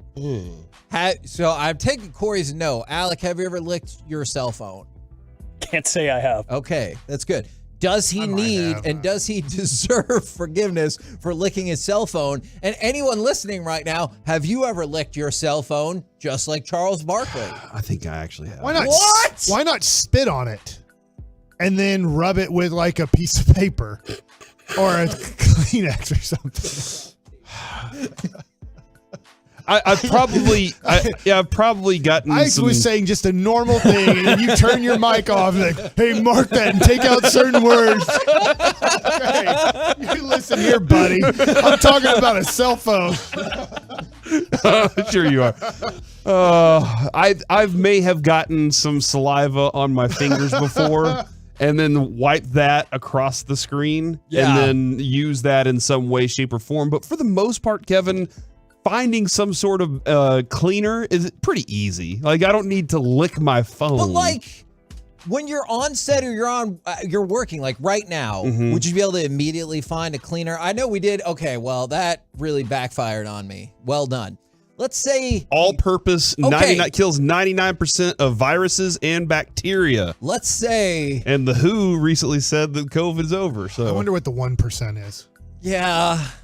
But like, if you weren't as prepared or in a different radio station without these cleaning supplies, Don't you see how you can? Yeah, that was right there. I don't know how I didn't see that. It's because Broadus has it here so that we can wipe down every day. You know why? That's because of you and Mike and all the rest of these people. Because me and Broadus, we were here during all of COVID every day, and we kept our workspace clean. And he goes, look at all the rest of these guys. They're messing up our workspace. That's a true these look story. like shorts of high school kids now. Oh, my God, Mike. The high school kids, like, isn't that what they're doing now? Shorts are so small and tight now. And I'm like, why? And he's like, this is the style. We are wearing short, tight shorts now. And I don't They're get all it. running in marathons. Yeah, it seems like. Yeah, that must be what they're doing is they're long-distance joggers. Just for the record, anybody who doesn't ever want any political person on our show again, just send this segment over to their office and we won't. I don't know, We won't dude. get Allred. We won't get Cruz back. We'll never get president, but we'll never get anybody. I think that if they heard this segment, they'd be like, that's the show I have to be on. Right. Because isn't our show the show to have a beer with? I think so. Yep. Somebody said that they dropped. Aaron the Bug Guy said he dropped some salsa on his phone and licked it straight off. And I can't read what else he said, but he said it was good. Now, actually, he deals with bugs. Believe it or not, if you can go to the horn audio that we have, I'm really excited about that because this will lead into our next Forgiveness Friday. That horn? It's a different kind of horn. We did it again. The Kentucky Derby. We have brought in our tomorrow. trumpeter in the studio to play the trumpet. That's right. And the Kentucky Derby is tomorrow, but I actually have a sad Kentucky Derby story. Or Churchill Downs, which hosts the Kentucky Derby. Is that guy with the gray hair who steroids up all his horses in it again? I know who you're talking about. I don't know, but they have other problems because horse trainer Safi Joseph Jr. was suspended after 2 of their horses died, and 4 horses in general died leading up to the Kentucky Derby at Churchill Downs. Now, I don't believe it was like the horses running in the Kentucky Derby, but that feels problematic, right? Absolutely, man. There are all sorts of wild stories about horses randomly Do we not dying. monitor the horse racing world well? I don't know. I don't know who monitors it, you know? And here's the other thing to that point. How much how much does the mainstream sports media cover the Kentucky Derby outside of the Saturday that it is? Not a lot. Right? I don't feel like, outside of the Triple Crown, I don't feel like regularly I hear a ton about horse racing outside of like if you're in a gambling space. Like I said yesterday, the Kay Adams stuff that's going, like she's there. They are there on site doing that. That's the most that I've seen pre-week interviews and all that stuff ever. So I guess I don't know who monitors the horses, Mike. Well, let's not monitor them. Let's just do whatever you want to the horses. Let's just see what happens. No Should rules. we give the horses steroids? Yeah, whatever you want. Tried that. Isn't that why? Was it? I can't remember if it was Bob Baffert or somebody well known. That might be the guy. Yeah, that's gray-haired steroid guy that got caught up in all of that. Okay, and he was all like, right. "No, it's a mistake." Because I just feel like there's an going to be accident. somebody cheating with the horse. There's going to be cheating horses. I think so. So you just go like, you know what? Do whatever you want to the horses. But it's not the horse's fault, right? Like they're not like, "Oh yeah, pump me up with steroids." Clip, clop, clop. I don't know. Like, What do you mean you don't know? You don't know that a horse is not actively requesting steroids? Have you ever asked maybe a a horse horse enjoys winning like humans do. You son of a... Kevin just threw nay out there as his answer. You asked all me a right? question. That was my answer. Gosh. We're the KNC Masterpiece right here on 105.3 The Fan. Coming up next, it's time for Gridiron Gravy. Looking ahead to the 2024 NFL Draft and the Cowboys' compensatory picks. We'll do that next right here on The Fan. The latest from the Star in Frisco, as well as inside information from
MullenandMullen.com. Call for a free consultation. Gilbert worked in retail and restaurant management for 14 years. It was time for a change. I recognized where I was at was vulnerable to the whims of the economy. Then he heard about My Computer Career. Gilbert went for it. In as little as 7 months, I got all of my certifications at a fraction of a cost for college. He became an IT pro in just months with zero experience at mycomputercareer.edu. I can work from anywhere. I have more time for my family as well. It's not rocket science. It's mycomputercareer.edu. This is one student's experience. Individual results vary.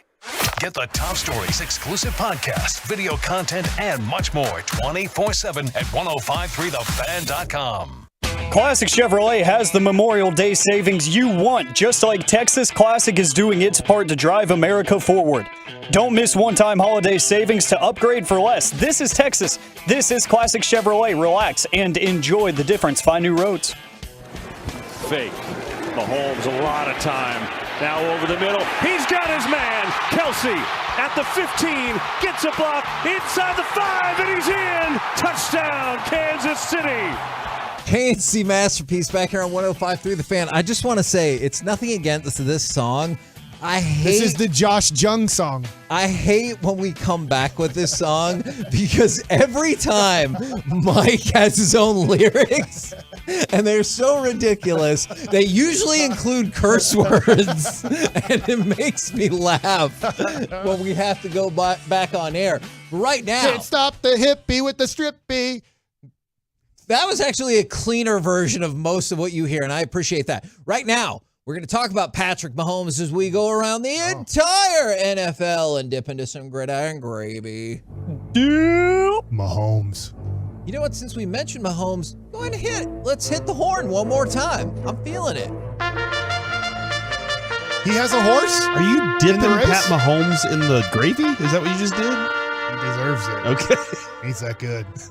He is that good. He's so good that he will be the person to give the riders up at the Kentucky Derby tomorrow. What? They're all being arrested and he turned them in? No, what? Said he's giving the riders up. No, okay. Yeah. Riders with an apostrophe up. So like you load into the gates and everything like that. And he puts the jockeys on his shoulders to make sure they get on the horse. I will tell you this. If it was 20 NFL quarterbacks running with people on their shoulders, I would 1,000,000% block my day off around that event. Yes, absolutely. Hey, we're going to have a party at 3 o'clock. I can't. He trots the jockeys on his shoulders to the horse they're going to ride. No to all of that. Not Kyler Murray, though. But there's video games to play. He's a jockey. Oh, my gosh. So I don't know. Bryce Young might have taken his spot. My goodness. I don't know how I didn't see that this was going to happen. I should have known that's what was going to happen. What was the sentence? But yeah, Patrick Mahomes will do the Riders Up call for the Kentucky Derby. Riders Up! Like Nate Dogg. Mm-hmm. Mount up. Mm-hmm. You get it? I do. Regulate.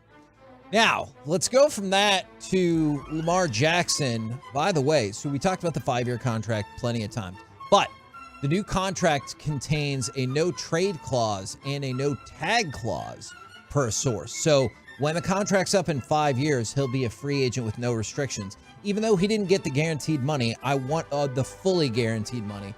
I wonder if this was part of the negotiation. They're like, I know you don't get this, but we won't tag you coming out of it, so we can avoid this all over again. And so that's no doubt good news for Lamar Jackson. Oh, man, from the 682, if y'all keep talking about Mahomes and Kelsey, I'm going to throw up. They must be the Bengals fan. Oh, Bengals or Eagles? Are they Eagles fans? Either way. Okay. We talk about things. I will stay in Kansas City, but I will pivot to a non-Chiefs related thing. Do you think that Baltimore, real quick, is going to be happy over those 5 years? I think they will, but I'm also like, I'm a Lamar Jackson mark, like I'm really supportive of him, but I think they will.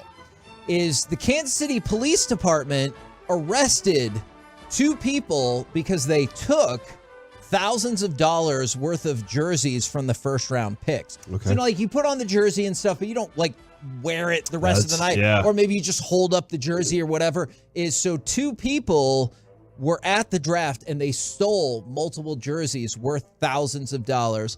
They got arrested. They should be arrested for that, man. 49ers jersey, Vikings jersey, and a Cowboys jersey were among the jerseys stolen. I don't know how many more there were. Was Maxey at the draft? Mozzie. I was like, Maxey, yeah. Maxey Kleba could have been there too. He loves dancing around 15 minutes before a game. He was. I don't remember. I could have told you last week. I don't remember now. I don't remember at this point. So- I was.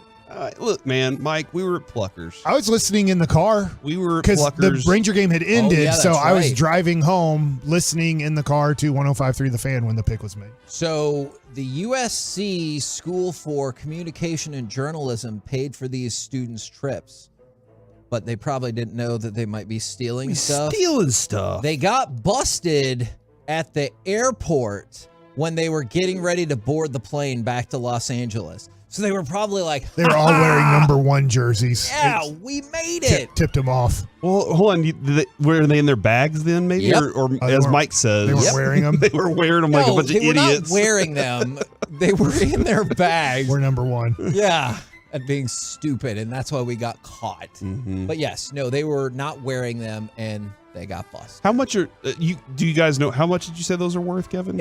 I just say the vague thousands of dollars. Okay, I'm interested to know if any of the previous ones went. Like if they've ever had those go, and if they're in like the 20,000 range or something like that. I'm gonna go look now. I'm gonna go find out. Okay, because It's a weird jersey because they just hold it up. It Sure. says number 1. It's not their number. Now, one more thing from this year's NFL draft. Did you see Peter Skoronski, the offensive lineman from Northwestern? He ended up going to the Titans at Yes. pick number 11. He did not go to Atlanta at pick number 8 because, of course, they took Bijan Robinson. Well, there's another reason that might have happened. Is Skoronski said that Arthur Smith told him, "You're boring me," in their interview. He said, the head coach was on me the second I got here. I was giving them generic answers to their questions, and he said, "You're really boring me right now. Your answers are boring." And the whole meeting, he kept looking at his computer like he was Mike on eBay. Wait, no, that part's not in I'm there. on YouTube right now. Okay. And he goes, I was kind of laughing to myself and said, "Sorry, I don't know what you want me to do. I'm answering you honestly." But yeah, you got to know you're not going to get drafted by that team, right? When they're like, "You're boring." You have bored us. Or maybe they love boring. Maybe they're just like, you knit-knots, you're the fantastic. You're boring. We love boring beige. We love that here. It's interesting because isn't he answering the questions the way they want them Yes. to answer questions to all of us? You would think Like Mike that. McCarthy is like, you answer in the worst way possible to the media, right? He's like, Yes. just say the most generic, nondescript, no answer thing. And that's what we want you to do. Mm-hmm. Now, And so then they're not the Cowboys, obviously, but Titans yes. are berating the Or guy. no, the Falcons were. sorry. He ended up going to the Titans. The Titans like those answers. Let's jump ahead They love boring football. to next year's NFL draft. There's Marvin Harrison Jr. You're not supposed to say The junior, that. like I feel like I can say the junior's You can name. say, listen to this, Marvin Harrison. Oh my goodness. Marvin Harrison Jr. Oh my Marvin goodness. Harrison I'm is a ducking Hall down. of Fame wide receiver for the Colts. He was great. You're Went gonna to have to deal with Syracuse. Reggie. I think he had a gun situation one time in his life.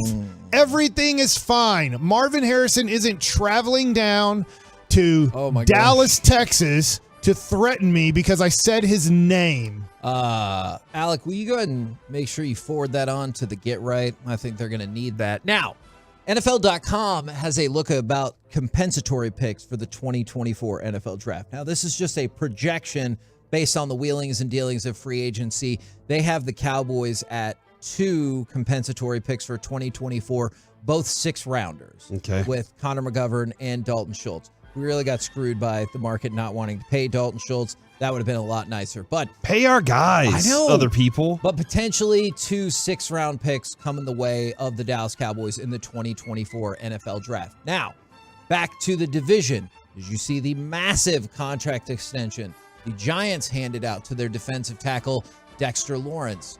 4 years, $90 million. Beast. He has been a hell of a player. He's a monster, and he's somebody that Micah was like, I want that dude in front of me. I want to play behind him because he's going to save my life. And then immediately, that's where he got re-signed. Micah was like, dang it. And then he gets Mozzie and he's like, yes! And then we find out he's playing more edge anyway, so what does it matter? Yeah, I mean, and he got $60 million guaranteed. Well, I mean, I still can see how it would help him if you're able to absorb some of the offensive linemen in the middle while you're doing other things. But I hear you there. I think it's a smart addition by the Giants, who are still negotiating with Barkley, by the way. He is a fantastic player. Who do you think, which rookie, it really comes down to two, which rookie will lead the league in sacks this regular season? Your top candidates are Tyree Wilson and Will Anderson. I'm going to say Will Anderson. He was the 3rd overall pick in the draft, and they traded a lot for him. So he better? I would think so. So he is an overwhelming favorite. The only person who's a bigger favorite in the stats going into it is Bijan Robinson over Jahmyr Gibbs. He's going to have more sacks than... to lead in rushing yards. Dude, how amazing this upcoming season. Bijan Robinson was like, watch this, though. So here are my candidates for wide receiver, though. Which rookie wide receiver will have the most touchdowns this year? Zay Flowers with the Ravens, Jordan Addison with the Vikings, Quentin Johnson with the Chargers, and Jackson Smith and Jigba with Seattle. I think Jackson Smith and Jigba will. Actually, that's interesting because he has two really good receivers in front of him. It's weird because Lamar Jackson said he wanted to throw for 6,000 yards with his new receivers, but he didn't say anything about scoring points with touchdowns. So he was like, I'm sneaking all these in.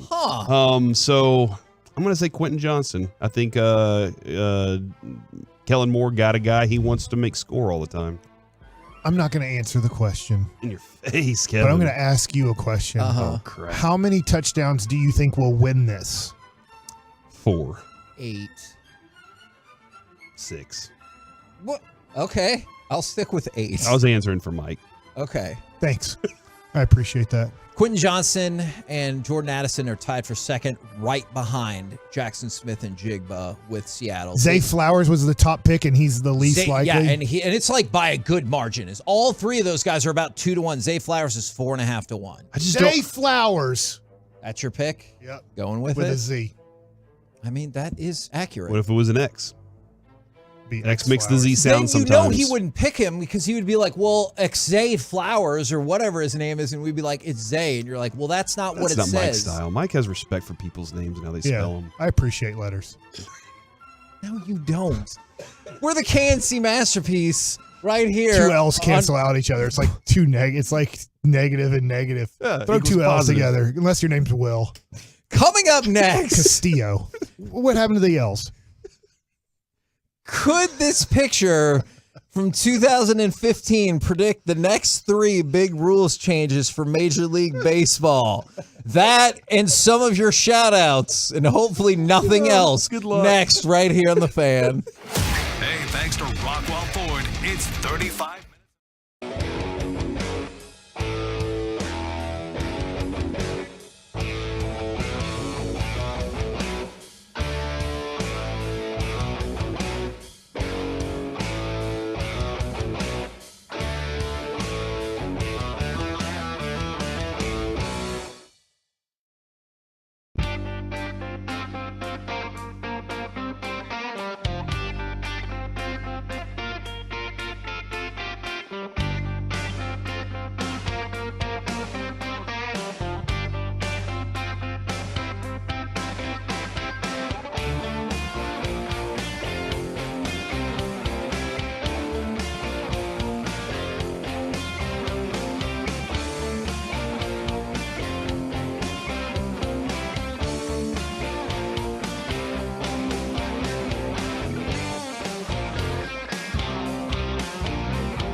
Now you're ready to pass your smog test. Guaranteed to Pass is just that. Guaranteed. Or CRC will double your money back. That's right. That's all it takes. One bottle of CRC, Guaranteed to Pass Emission System Cleaner. Learn more at crcg2p.com. Available at your local auto parts store. My friends at D&M Leasing want you to know that traditional financing companies are bringing back 84-month terms again. And this can put you in a place where you owe way more on your auto loan than your car is worth when it's time to trade. Leasing can give you low payments and guarantees on much shorter terms. Do what makes sense. Lease with D&M Leasing. Save on your payments and eliminate the risk that you will be upside down when you trade. Call 972-35-LEASE or 817-35-LEASE or visit dmautaleasing.com and start leasing today. D&M Leasing. We make leasing easy at D&M. Your turn it on, leave it on. Home of America's team is 105.3 The Fan. Go low, baby. KRLD FM and HD1, Dallas Fort Worth. Always live on the free Odyssey app. From our fan studio, secured by DFWsecurity.com, it's the KNC Masterpiece on 105.3 The Fan. KNC Masterpiece back here on 105.3 The Fan on a shout-out Friday from the 817. This is a really interesting shout-out because it takes a hard turn. I'd like to shout out my wife. You're like, great. She fell at Sam's a few months ago and endured severe pain, but we just got our settlement back after she toughed it out. Your loving husband, Malcolm. Wow. That is crazy. Frankel's personal injury lawyers right there, man. Maybe that is exactly, that's what you should do. Maybe that's exactly what Again, they did. Kevin, don't forget personal injury lawyers, not just for car wrecks, but for so many other things. Dog bites, slip and fall, so many different things. And then shout out to Kevin Costner for putting down Yellowstone. Okay. It's official that this will be the last season, and then they're going to get a spinoff that hopefully does things beyond just the country music concerts. Oh, dude, I love the country music concerts. How do you get a heart like a truck if you don't have the concert? I got a heart like a truck. Okay, and by the way, Alec, you finally saw it. Maybe in the C block, I want to find that section. It's at the end of the song. I listened to it last night. Yeah, all the trucks decide, should we commit suicide They're or not? committing suicide off a cliff. They all come from different ways to meet at the end of the cliff. There's only one way to go, reverse or forward. Forward ends the truck's life. Yeah, or maybe they were base jumping. That's a possibility. We didn't know. We didn't see the back of the base truck. Jump as a truck. Why not? Well, maybe if you're in a Fast and Furious movie, you yeah. can. But I did see it, and when she hit that note, Mike, I was like, "Good God, that's an awesome note right there!" It's and a good song. I made in Adrian listen to it. She was like, "That is a pretty good song." From the 817, shout out to UPS drivers. It's July and May, and that means it's hot. It's really weird. The other day, you were like, "I need our weather to decide." Yes. They're like, "We're going to be cold, and then today we might potentially hit a record high." Yeah, and then hey, it might be a hailstorm. And so, yeah, there's a lot of chaos going on. You don't there. like my legs, do you? No, it's the aggressive nature in which you're showing Look at off his legs, your legs, dude. Don't. No, I did. It's the rest of the part. You're looking His too legs- much now. No, his legs are fine. It's just when he's like, I'm also going to tilt it just like this. And, from the 817. Oh, he's trying to open his short hole? All right. Yes, he is. It pops the thigh. I know how to pop that thigh for, definition. Throw it From back. the 817. Shout out to Soren, my son's third birthday. Or maybe the message is from Soren for his son's third birthday. Either way, happy birthday to you. Now, I have a baseball topic that is kind of odd, but has really intrigued me. Have you seen this baseball picture that seemed to predict the future? No. Okay. Where did you see I this? might have seen it, but I don't know what you're talking about. So I was reading an article about this on The Athletic. It's a whole bunch of rules changes for baseball. And this is from 2015. And some of the rules changes include pitch timer, limitation on manager coach mound visits, limitation on pickoffs, start extra innings with a runner on base, limit defensive shifts, on and on and on and on. Like all of them, all of them have happened? No. Where was this? Was this picture like on a scratch of paper and somebody just took a picture? No, it was from a computer screenshot. Okay. 9 of the 12 things on the list have happened. Oh, it was a Simpsons writer. It could have been. Yeah. So what I wanted to throw out is the other three that have not happened yet and see if they're predicting the future of baseball or if you think these rules are insanely nonsensical and will never happen. Did they predict a Rangers World Series? It doesn't get into teams specifically. Well, then I don't believe it. So I guess not. We're going to start with this one. The mercy rule. So this would be the only mercy rule in the major North American sports. You see it at all kinds of levels of baseball, but clearly not at the top level. Would you envision the mercy rule ever being accepted into baseball? No. Never. I don't think they will, just because the other day when Adolis had 3 home runs, the crowd was on edge. His last 2 at-bats. I guess he got maybe 3 at-bats. I can't. It seemed like. But he was facing a position player in the end, and that is getting out of hand. The amount of it.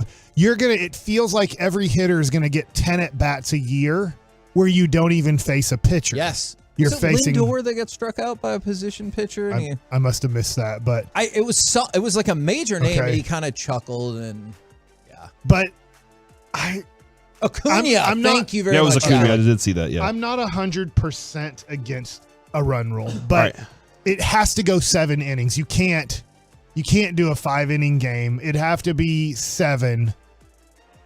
But I'm not saying I'm for it, but I wouldn't totally be against it. I'm against it for the purpose of this. You are now at the highest level of this sport. Okay? This is the highest level of the sport. If you don't like getting beat that bad, be better. Don't stink. And you're paid millions of dollars to ensure that you don't get blown out that way. And if you've decided we're tanking this season, we don't care anymore, well, that's on you, buddy. You can get your feelings hurt all day long. Go out there. Your goal is to be better and win games. I don't like a mercy rule. All right, I think in professional sports. I think the next one you might find potentially preposterous as well. Managers are allowed to reset the batting lineup in the 9th inning. No. Okay. 100% no. Now, Corey, your face lit up, but I can't tell if it was because this is insanity or this is what the people want. It is insanity. I don't like it. I'm interested in extra innings, that being an option. Would you take away the ghost runner then? Yes. Like I would be cool if they were like, we're essentially starting over. You can reset for extra innings, but not in the 9th inning. No, I don't like that at all. 9 innings for me is like, that's the game. That should be the game. I know sometimes you get extra innings, but let's play the 9 innings. I feel like the batting order has to stay the batting order. Okay. I just think that gets a little bit. That's too extreme for me, at least. And to the point of strategy, too, that changes so many things in that you're going into it and you're like, all right, I'm going to take this pitcher in because I believe he can get these 3 hitters out. And then in the next inning, I'll have this next guy. And then they're like, hey, we just shuffled everything up. And now you're like, oh, crap, I didn't have a strategy for this. So I mean, it definitely is. There's too much deception there. Now, this one, the other 2, I think, are pretty absurd. This one, I wonder if the discussion would at least take place. Move the strike zone to the top of the knee. As opposed to, it's supposed to be, I don't know if this will all go out the window with the automated strike zone anyway, but it's supposed to theoretically be at the bottom of the knee. And so move the strike zone to the top of the knee, That's bad for pitchers.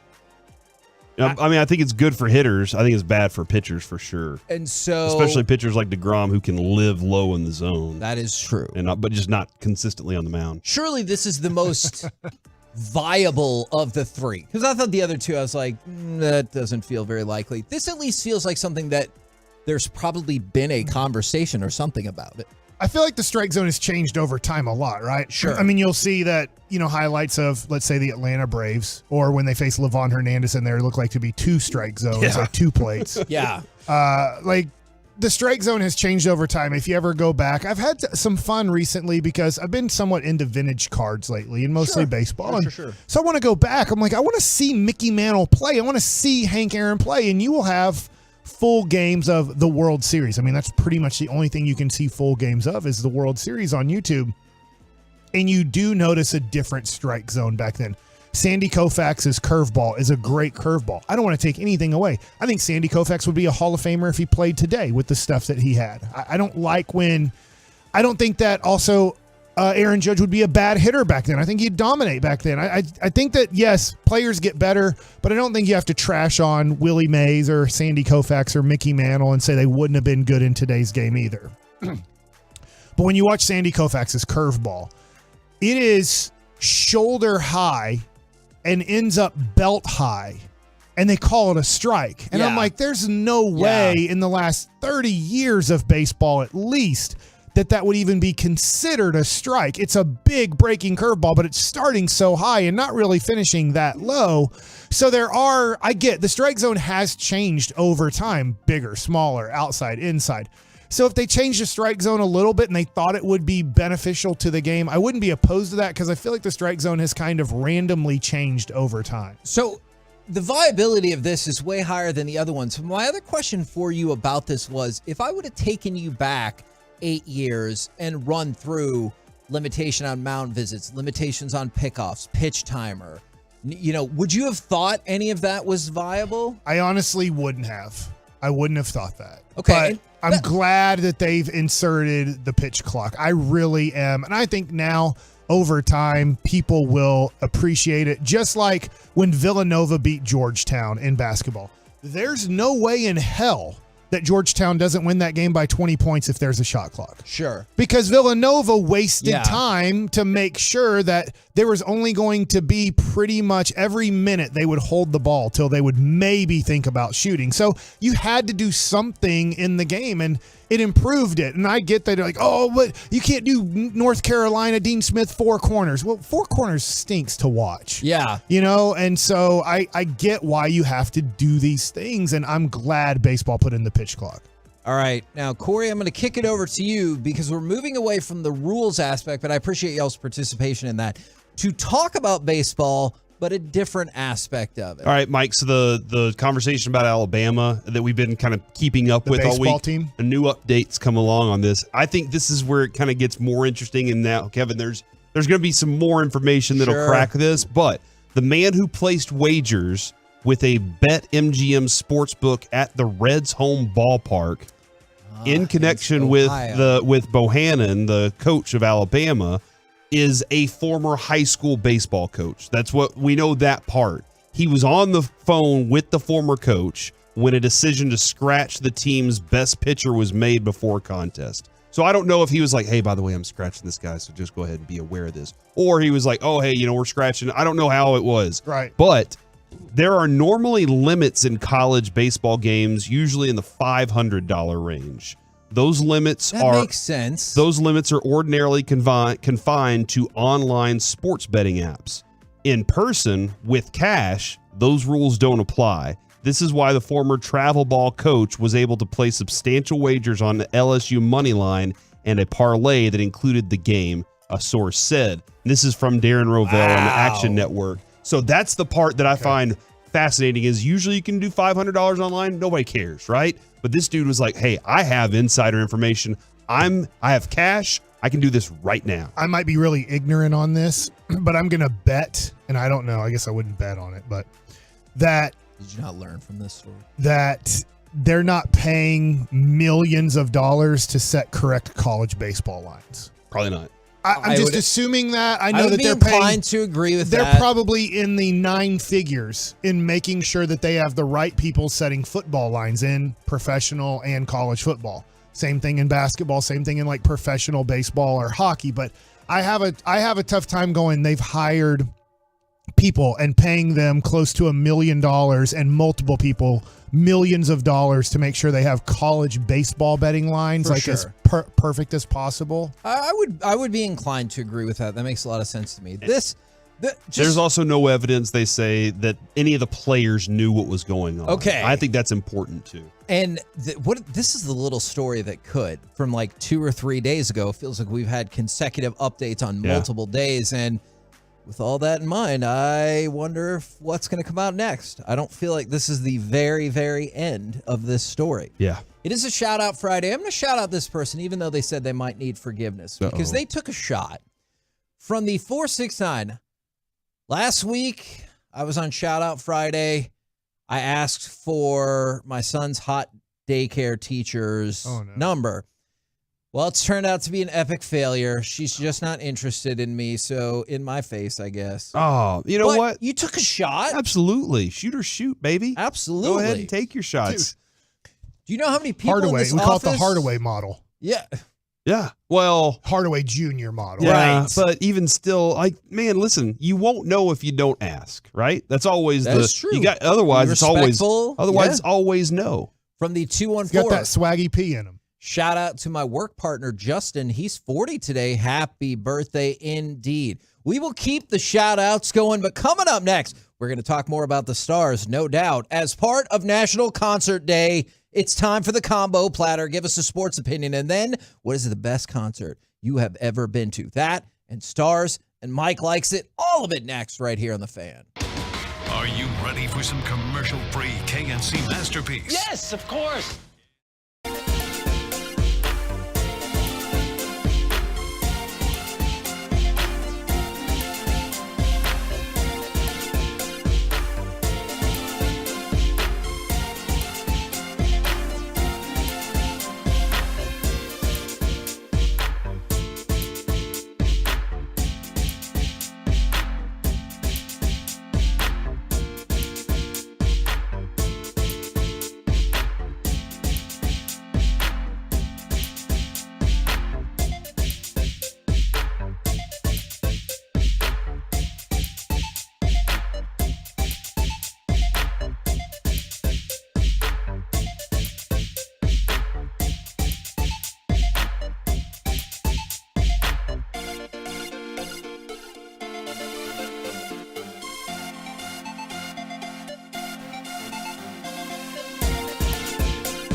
actually get a payroll tax refund of $26,000 per employee. GetRefunds.com. GetRefunds.com.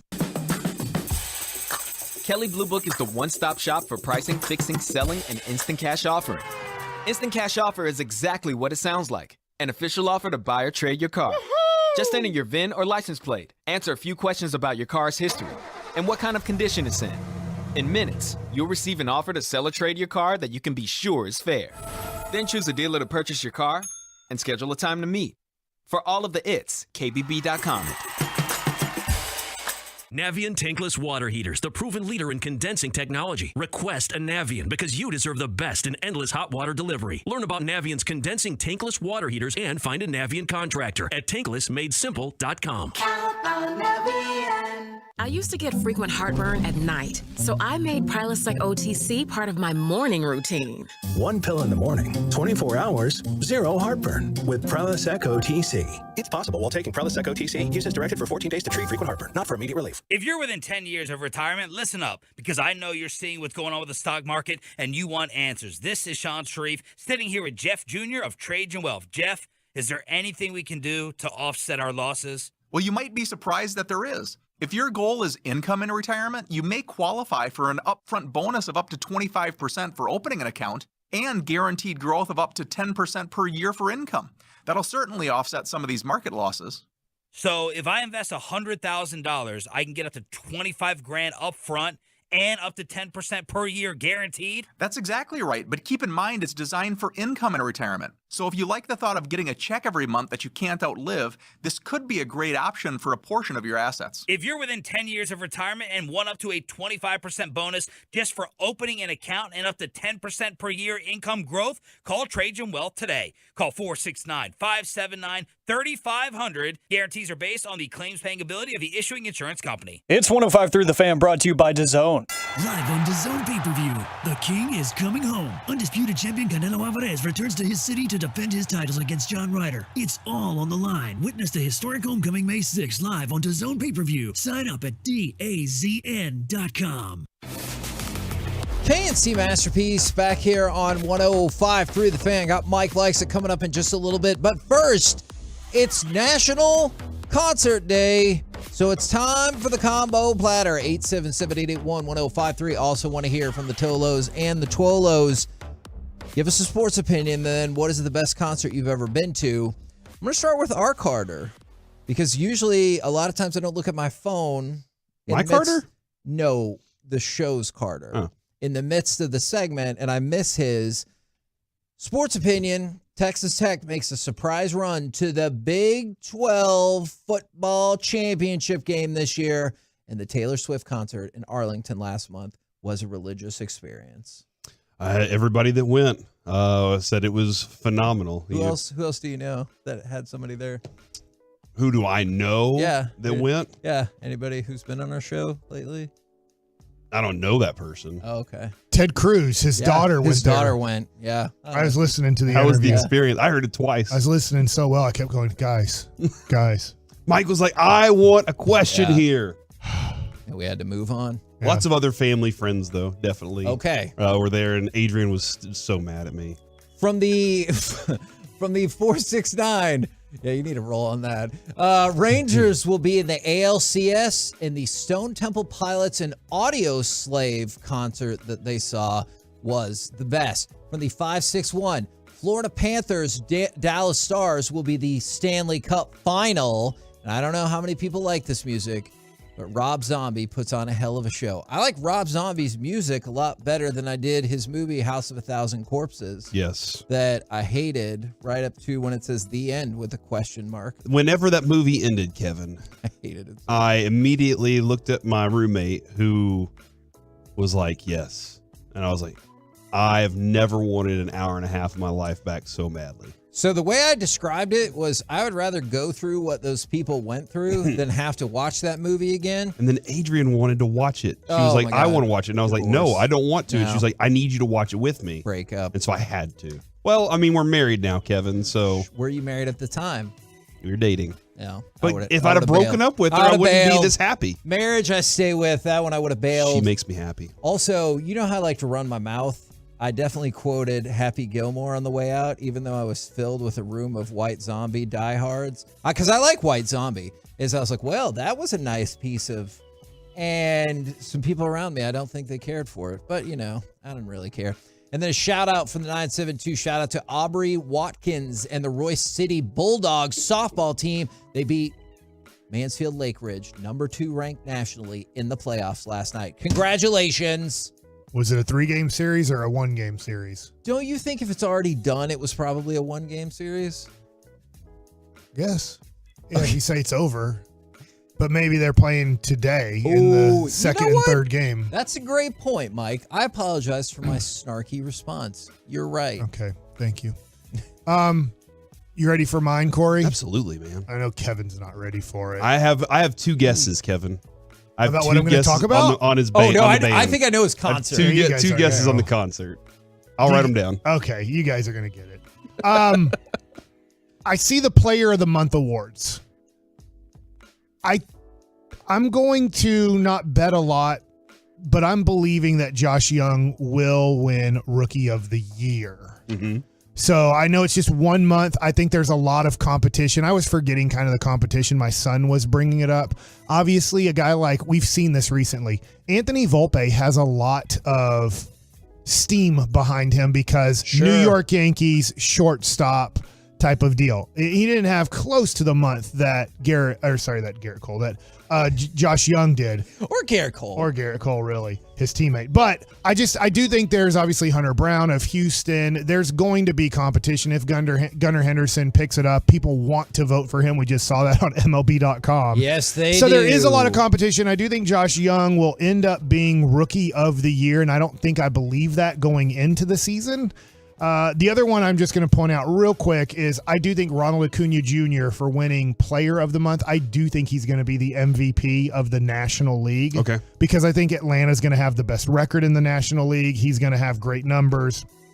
So if he stays healthy, I think Ronald Acuna Jr. winning Player of the Month and Josh Young winning Rookie of the Month in different leagues will hold on to those awards at the end of the year for the yearly awards. You just said if he stays healthy, and that's it, because he hit one off his knee and left the game, a couple of years ago, he finished the at bat, but then he left the game. That looked incredibly painful. He is one of those guys, Mike, that he has all the talent in the world. I do concern myself with the part that you just said is if he stays healthy. Okay. It's not like he's DeGrom. Yeah. But because DeGrom gets injured, Kevin. He does. Tell me what my concert is. All right. I have 2 guesses.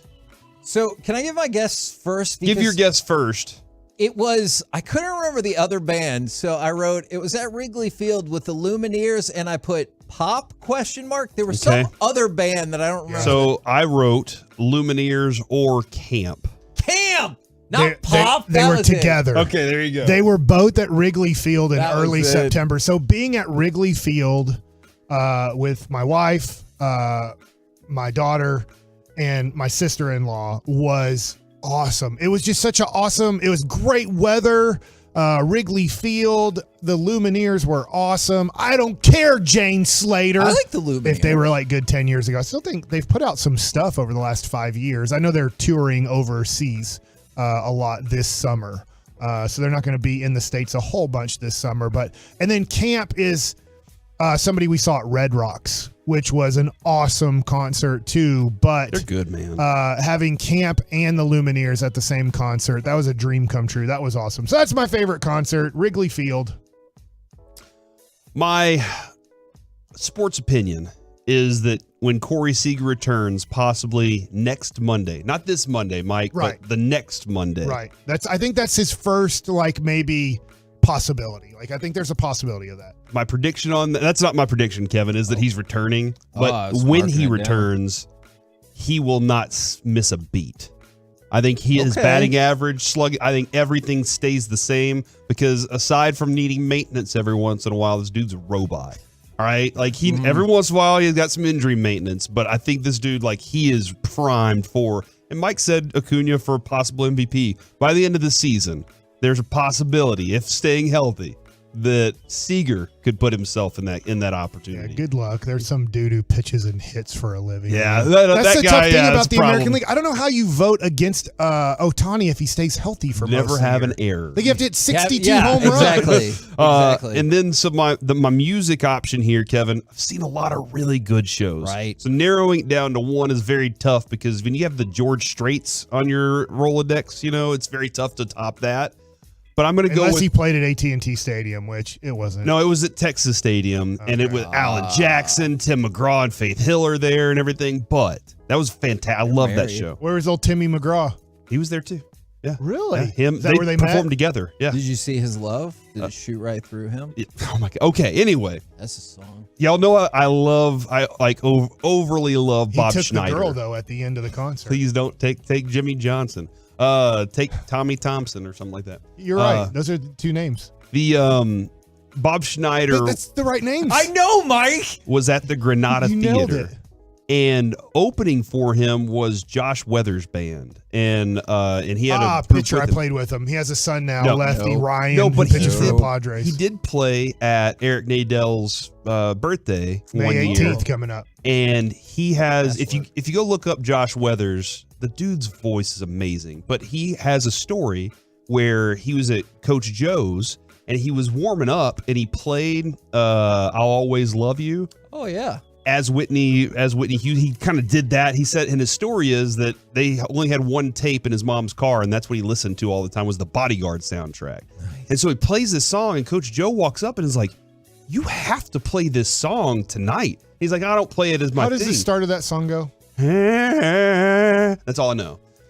There you go. He didn't play it that night, but he was playing Night and Day. Do you remember the Baby? Oh, from Rudy Huxtable. Yes, exactly. He was playing that song on the stage. I was like, who is this dude?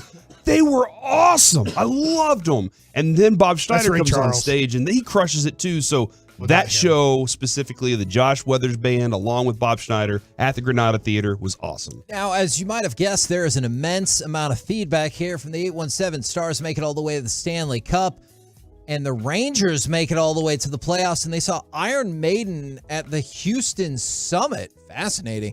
From the 469, Stars will win the series 4-1. New Kids on the Block was their favorite concert.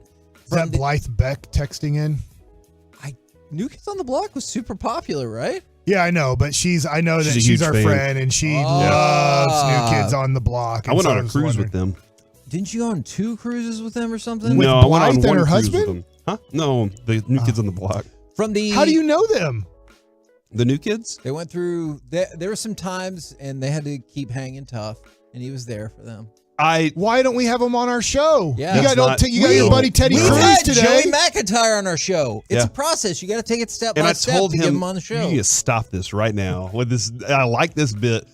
We not had gonna Joey leave, McIntyre right? on Can't the you show get the Funky Bunch, brother? in the Super Bowl in Houston, and I told him how I won a cruise through Coca-Cola for this. It was awesome. What's Jenny McCarthy's husband's name? Jim Carrey? Donnie Wahlberg. Donnie yeah. Wahlberg. Yeah, Jim I just knew Carrey. that because it was one of the new Are they back kids. together? Yeah. Okay, all right. From the 254. Get him on. Sports Take, Lamar Jackson won't throw for more than 3,200 yards. And I want to say Come on. Rammstein, or is it Rammstein, is the best concert they have ever been to. Steen or Stein is what we're going to go with. All right, Alec. You know what, Mike? You've got the right stuff. Oreos. We're going to go. You hate Oreos. We're going to go But to what's Alec. in the middle? His is Just- Ben DiNucci's hat. The white All stuff. right. In 1 second, from the 214, the Cowboys will be in the NFC Championship game and Drake versus Lil Wayne concert. Over to you, Alec. Okay, so sports opinion. I echoed this on Sunday, and I will continue to do so now. I think that Luke Schoonmaker, the second-round pick by the Cowboys, is going to end up being a great draft pick by the team. And I think he's going to be really good this season and for the next 4 years, and hopefully more. I really like him. I think there's a lot of upside there. I think he can get down the field vertically. I think he can block. He can do everything that Mike McCarthy explained in his pre-draft presser. So I'm excited. I think he's going to be good. But I know that's not too popular right now, but I think it will pan out well. Okay. Best concert? I thought that was his concert, Luke Schoonmaker, and I was like, what is happening here? You know, that's a country I think he's singer, probably right? played it the Thanksgiving thing for the Cowboys. I forgot the rules for a second, so I like it, Alec. Good job. So best concert for me, it's between two. I went to Coldplay at the Cotton Bowl last year. Oh, fantastic! Nice. It was. Heard a lot of good things about that. They have a good show, yeah. Yeah, for a stadium show, it was really like inclusive and it was really intimate. Which when there's 60,000 people there, and you're kissing them all. I like intimacy. Yeah, you don't really get that a lot with 60,000 people. But the other one would be the Weekend at AT&T Stadium last fall. If you had to pick one, though, if I'm picking one, it's going to be the Weekend because the level of production that went into that was absolutely out of this world. It was almost 2 hours long was his set. I think it was like 28, 29 songs. It was ridiculous. Here's my question. I went early on in AT&T Stadium to George Strait and U2. Both sounded horrible. I was not close to the where they were playing, right? I wasn't all the way in the upper deck. I might have been all the way in the upper deck, but way up there, okay? And just sounded pathetic. And those are two Hall of Fame, great, most people that go see George Strait and U2 are going to say unbelievable, great things. It's cool that I went to their concert, sure, but it sounded really bad from where we're at. You're saying you went to the Weekend at AT&T Stadium, which is a huge place, which I think sounds pathetic for concerts. How did it sound good? So it actually surprised me. I heard a lot of the same sentiments coming from different people that saw shows there, and they're like, if you don't have good seats, it's going to sound awful. I was in the 200 level, I think like section 208, something like that. So right in the middle, and it sounded fine. It really did sound good. I think it really just depends on, the level of production that goes into it.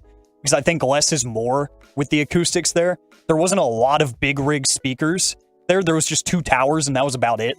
Right in the middle of the field. So because obviously Taylor Swift played there and everybody said how great that was. And I'm like, I'm not saying that she's not great or you just George haven't Strait. had a good experience. I just think it's like I won't buy a ticket ever again to go to a concert at AT&T Stadium. From the 469, Rangers and Cardinals again in the World Series this year. They're 10 and 20. Cardinals are terrible this year. They're horrible. I think you might be able to pluck some Cardinals. And they said Garth Brooks is the best concert they've been to. Oh, dang it. That's a good one, too. You got to have a 1,000 person concert. Yeah, with like him. a private concert a few times. That's real intimacy right there. It is. From the 817. And Trisha Yearwood was there. That's his wife, right? Yeah. Man, and they were intimate together. Oh, my gosh. Not on stage. From the 817. That would have been a different concert. Would you have stayed to watch that? Nah, I don't think I want to watch that. Okay. What if you don't have a choice? What kind of concert is this? I would have looked at my wife and go, what kind of charity is this? The Tom Cruise, whatever. What does that mean? Eyes wide shut. Okay. What are you talking about? Okay. Because you need to distinguish. You can't just say Garth Brooks and Trisha Yearwood are having sex on stage and you have to watch because of a Tom Cruise charity. You can't say that. We had to really make sure that was clear. From the 817, the Suns will beat the Nuggets in 7. Kenny Chesney is their favorite concert. Ooh. I saw him with Tim McGraw as well over at, is it Dos Equis now? He's great, dude. I have trouble kicking big orange balls off the venue stage. Is which? Yeah, it's Dos Equis now. Okay.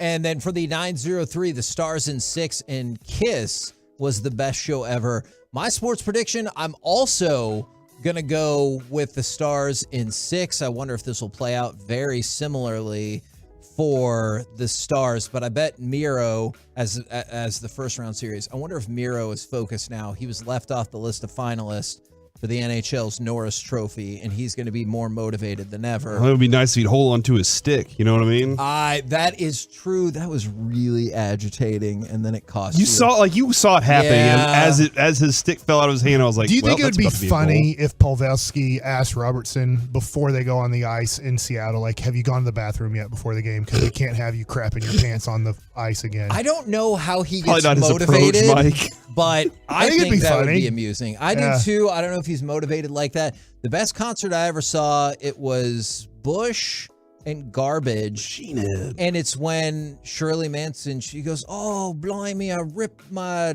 pants. And I probably shouldn't have done the accent. And then. Oh, you should have. You did it right. You said blimey? Something like Oh, I that. thought you said blind me. No, and then. Because she ripped her pants. That would not have blinded me. By the light. And then she had to leave the stage for about 10 minutes. Oh, she said trousers. That was it. Trousers. Blimey, I remember that. I Yeah. ripped my trousers. And so she left, and the band just played for like 10 minutes, and she's like, I'm back. And she had new trousers on. They just kept playing? Yeah. Well, she told them to she said fiddle around or something. And so they just rocked out for 10 minutes. That's and great. it was amazing. A couple more of these from the 469. Rangers finished third in the AL West. That would be sad. Garth Brooks from the 817. Texas Rangers are World Series contenders. They said their best concert was Juicy J when their brother got them on stage. Whoa. From the 682, Bucks will hire Nick Nurse and the Mavs will hire Budenholzer.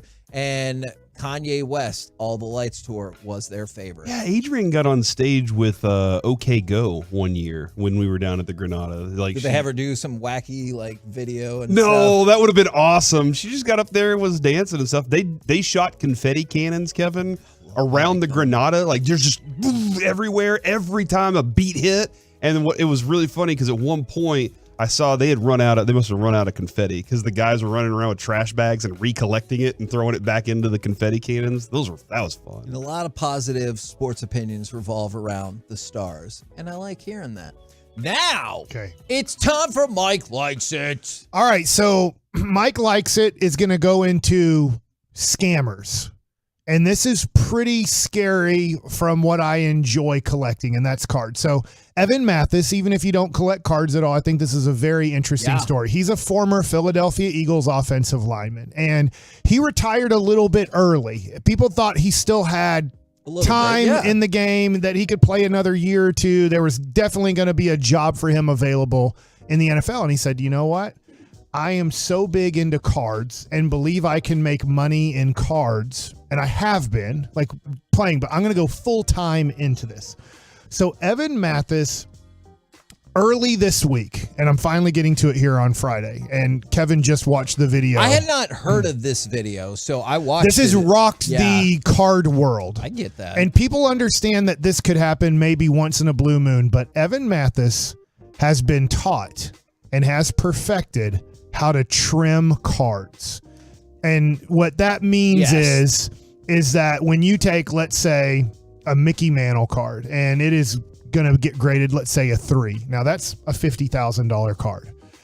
If I can trim this card to somewhat perfection, I might be able to turn that into, let's just say, a 7 or an 8. You've just taken that $50,000 card and turned it into $1 million card. Yeah. Now, there's everybody, the people who are grading it are measuring the card, making sure that it's the right size, but they're able to cut just the right amount off. And then there's a lot of work that goes into it, Kevin. You saw the video. It's not just cutting a card, and you're not obviously not doing it with scissors. I mean, there's a lot of perfection that goes into this to fool the professionals that are grading cards. They absolutely have a professional. It kind of looks like one of those grid cutting boards that you would see in schools and stuff, as well as additional card stock, additional wax and erasers and broken down holders. There's a lot that went into this. Yes. And so I would recommend, if you care about cards or not, if you just go to if you type in Evan Mathis on YouTube, you will find a whole bunch of videos you'll see it. You can see people talking about it and how this can be, I didn't know this can be a jail sentence, by the way, for Evan Mathis. Oh. This is what is so surprising is he's not the only one to do this. First of all, somebody had to teach him. That's a very good professional at this on how to take a card that, let's say, is worth $1,000 and turn it into $10,000. I mean, they're not doing this on cards that they can take $50, make 50 to $200 on. They're doing this for high 4 figures, if not 6 and 7 figures. And you can go to jail for this, which is interesting that he decided to show the technique on how to do it. And everything, how to do it. And people that have kind of tweeted at him or, through social media, it might be Instagram and stuff. He's like, oh gosh, you guys don't know that we're all doing this type of deal, that us dealing. He has a multi-million-dollar collection of cards, and he buys and sells cards tremendously. And so when you start doing this and you get them passed through PSA or SGC or BGS, those are your three major grading companies, and you're able to do it at such a professional level that they can't tell that you've trimmed the card, because sometimes they will grade a card and they'll say altered, or like they'll slab it, say this is a 52 Mickey Mantle, but it has been messed with, it has been altered. And people will steer away from those cards. Very tough to sell because of the alteration. Somebody has either trimmed the card, colored in a card, done something to try to manipulate the person grading it into thinking that it hasn't been altered at all. And what happens here is, because if I were to buy, this is what's scary, and I don't buy cards that are this expensive, but if I were to buy a Mickey Mantle card that's like a 6 grade of a 52 Topps Mantle, which is 51 Bowman's considered as rookie, 52 Topps, so it's somewhat considered a rookie because it's the first ever year of Topps. I think it is considered a rookie, honestly. And I spend $100,000 on that card, okay? What if PSA a year or two from now and all the major grading companies go, you know what? Not only Evan Mathis, but the other 9, if you go to YouTube, you can kind of see the major players in the card trimming world that are doing this. And Evan Mathis, in a weird way, outed himself as a major card trimmer. What if they decide every card that we have on file that Evan Mathis has graded with us, we are now going to put out on a website and publicly out all of these cards saying, we graded them, and we graded them 9s or 10s or whatever, a high grade. We are now kind of asterisking these cards. These serial numbered cards now are considered in question, that they have been altered with, and we would steer away from buying those cards. That can happen. If I'm a company, I'm thinking about doing that with these. Well, what if you are one of these high rollers, or I decided to invest I sell all of my cards, and then I spend, let's say, $50,000 on one card, and I find out a year or two later, Evan Mathis actually altered this Willie Mays card that I really wanted, and they've now asterisked it and said, if you see this serial number, it is a card that Evan Mathis has sent in to us. We did grade it as a gradable card, and now we're telling you it probably was, or we can't tell you 100% it wasn't, but we think that all of these serial numbers are now considered altered cards. And then somebody asked this question, which honestly, Mike, I was wondering this, but you've seen this all week. I just now seeing this. Yeah. Why is he sharing this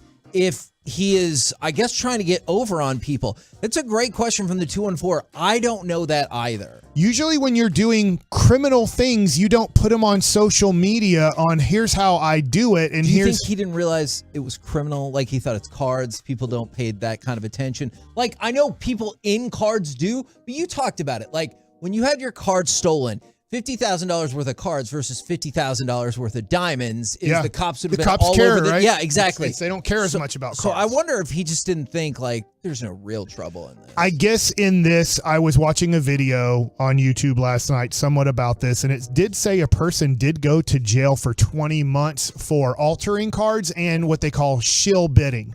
And so I know shill bidding. When something is valuable, it doesn't have to be just a card. It can be any type. It can be a car. It can be anything. And you start opening up other accounts, and you want, let's say, $25,000 for this car or for this card or whatever it is you then become a fake bidder. And if you win, who cares? You didn't sell the thing for the amount that you didn't want anyways, and you never have to pay yourself. You just cancel the whole thing.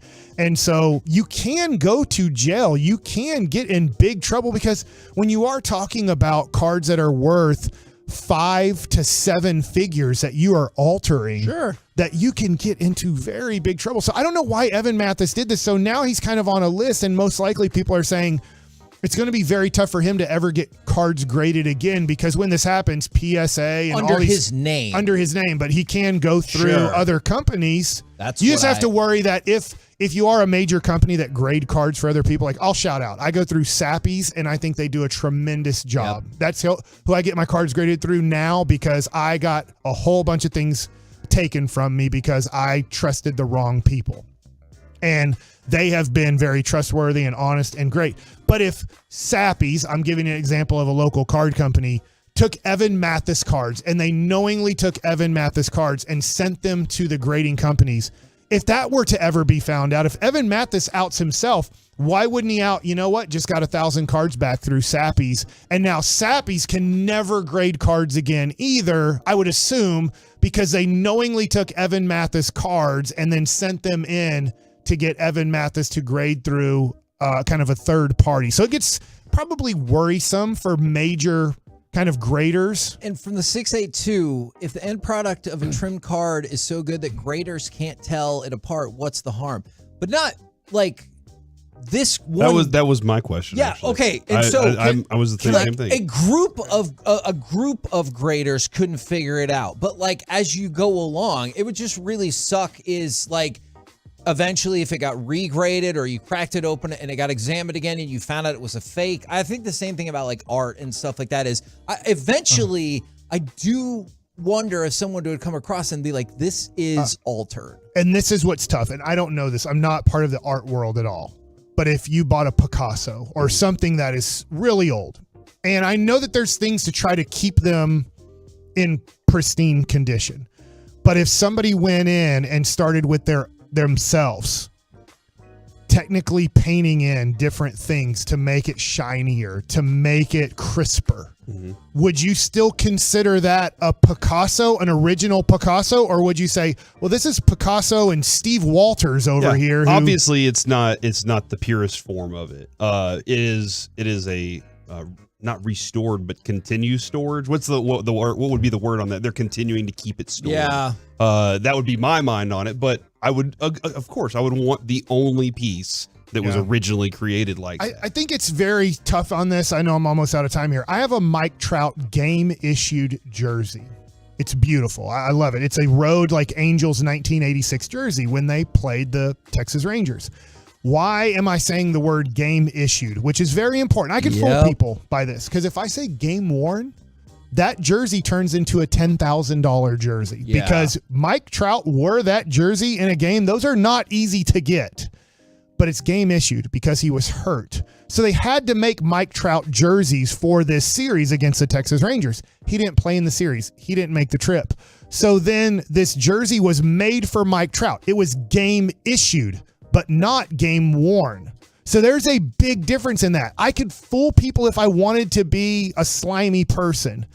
And eventually it would, I think, be found out through MLB's kind of shop that when you started putting in all the things that would say game issued, say, well, game issued, game worn, same thing, right? You're like, no, it's not the same thing. Mike Trout never put on this jersey, never wore this jersey, but it is his size. It is for his body. It's not just in the team shop that I bought it from. It was in the clubhouse for Mike Trout to wear. He just didn't go on the trip because he was hurt. But there's a big difference between game issued and game worn. And there is a big difference. I mean, we're talking in some cards millions of dollars for altered cards versus this freshly came out of the pack and has not been messed with. Kevin, it sounds to me like the card world needs more stories behind it. I don't know if you know For the my values. theories on art and wine and books, but stories are important, man. And a lot of people asking about getting the cards graded. You can go directly through. You can go directly through the companies. Yeah, PSA, go to Kevin. Beckett, Have Kevin grade SGC, or you can go to Sappies. I know There's other companies Worth too. Collecting. Yes. We've talked about them in Waxahachie. They do bulk submissions, which one of the good things about bulk submissions, sometimes you get those back even faster as opposed to I'm sending in 3 cards. And a stuff. cheaper price. Yes, exactly. And then some people have asked, like, what do I do with these cards? If you ever want to send along some stuff on social media and you can handle your potential dreams being crushed. 99% of the time, whatever you have, and if you don't know cards, they're worthless. I'm just going to let you know, you have a 1% chance of something being good in there. We're the KNC Masterpiece right here on 105 Through the Fan. Coming up next, it's time for the C Block starring Corey Majors. Can you believe what the morning show almost did for me today? We'll talk about that and more next in the Fan. Get the top stories, exclusive podcasts, video content, and much more 24/7 at 105.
T-Mobile.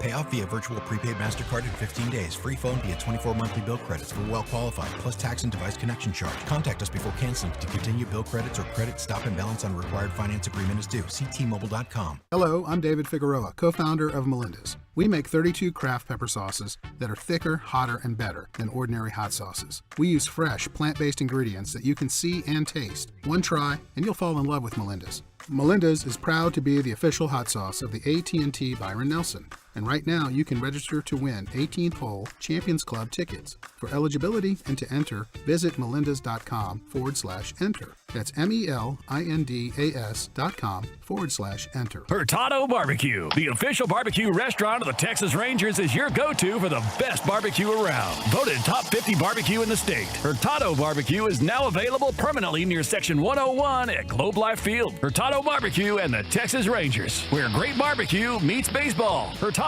Barbecue specializes in Tex-Mex barbecue with locations in downtown Arlington, Fort Worth, and now Globe Life Field, Section 101. For more information, visit HurtadoBBQ.com. Hurtado Barbecue. Twin Peaks is the best in the game. Here, it's bigger game days and bolder fight nights. I mean, where else can you find a scratch kitchen that always comes in clutch? Every day, from lunch to late night. Only at Twin Peaks, the #1 sports bar. The Derby is going down at Twin Peaks. Pull up to the lodge with more than just fancy hats. With Kentucky-themed cocktail specials and race coverage all day. You'll feel like you're in Louisville. Twin Peaks. Eats, drinks, scenic views. This is the exclusive home of Dallas Cowboys football. KRLD-FM and HD1, Dallas, Fort Worth. Let's go, Cowboys. Always live on the free Odyssey app. From our fan studio, secured by DFWsecurity.com, it's the KNC Masterpiece on 105.3 The Fan. KNC Masterpiece back here on 105.3 The Fan, and it's time for the C Block starring Corey Majors. All right, a lot of things to cover here, and they're all fun and all that stuff too. And there's some sports if you want sports. Ow. And this Bruce Bochy card has been sitting here ever since we had him on was it Tuesday? Take Tuesday? home the card I gave you of your dad? Yes. Okay, that's great. No, no. Don't look. It's not there anymore. I don't know. No, I don't know. It's probably in a pile somewhere. There's a Dan Orlovsky one with my dad in there too. Yeah, and there's one behind you. Yeah, Tucson Toro, Mike Bassick. Yeah, there are a lot of Mike Bassick cards laying around here. But this Bochy one, Kevin, I wanted it to be here specifically because we interview Bruce Bochy. I brought that for you. It gives us a chance to look at Boch. The Bocher. While he's, and so I don't know if Carter is watching right now. He is watching. If he can get the camera, I think it would be that camera over there to get on there. We'll see. I don't know. Nobody knows really these days. It was really cool. Tolo dropped off those cards. Oh, like, really? Hey, we at the draft last week. Nice. And the Bochy one was for me, but I was like, you know what? This will inspire Corey to have the best interview ever. How'd it go? I thought it was really good. We've been pretty good at our interviews lately. Yeah. I mean, the last almost 12 years. By the way, gosh. Mike, I'm not going to be here for it. You're fake. Tomorrow? news. I mean, Monday? Monday. Where are you going to be? Just hanging out. I want to hang out with you. Come on, man. Just come on, man. Let's do the show from wherever we're hanging out, but let's just just wing it. Randomly say words when we want to. I might be just hanging out in the pool. It'll be like a show. Mike, come hang out in the pool with me. It's pool weather. It's pool weather. Do you pants pull it? Do you pull pants? Do you wear a whole like all your clothes? You wear a wetsuit? No, I do not wear pool pants. Would you I wear a wetsuit? regular Speedo? No. What? No, I don't wear a Speedo. 877-881-1053. Would you rather see Kevin in a Speedo or a wetsuit? We'll wait. Can I just say no? Was my answer? No. But I just wear regular swimming trunks into the pool. All right, that's cool. So yeah, I do too. Monday, Mike, will be the Thanks, Mike. 12th anniversary of the first show of the KNC at Masterpiece. Our first show ever was May 8th. And you're taking that day off. 2011. Yeah, what the hell? Well, it's a real long story. I've needed some mental space lately. So Same here. I am taking this day off. Yes, for that specifically. But yeah, from the 469 Speedo 1000%. That's from Tolo Richie. 1000% made a poor decision. All right, so that's that. If you take Mondays off, I take Fridays off. That sounds smart. Kevin takes Wednesdays off. Yeah. Well, I don't know who our board op's going to be any day. We have no clue. That's just random. We're just happy they're here. Alec did it twice this week. He took off the twice. Only one. He took off twice this week. Two thumbs up. No, he did it twice. Yeah. Good for you, buddy. Well, you guys have an intimate relationship. Same person, or all right. Alec, do you have it queued up for me right now? Cue it. I finally saw the commercial last night. And this is, if for everybody out there that has not heard it, but has heard Mike sing it, this is Laney Wilson's note that Mike is always singing.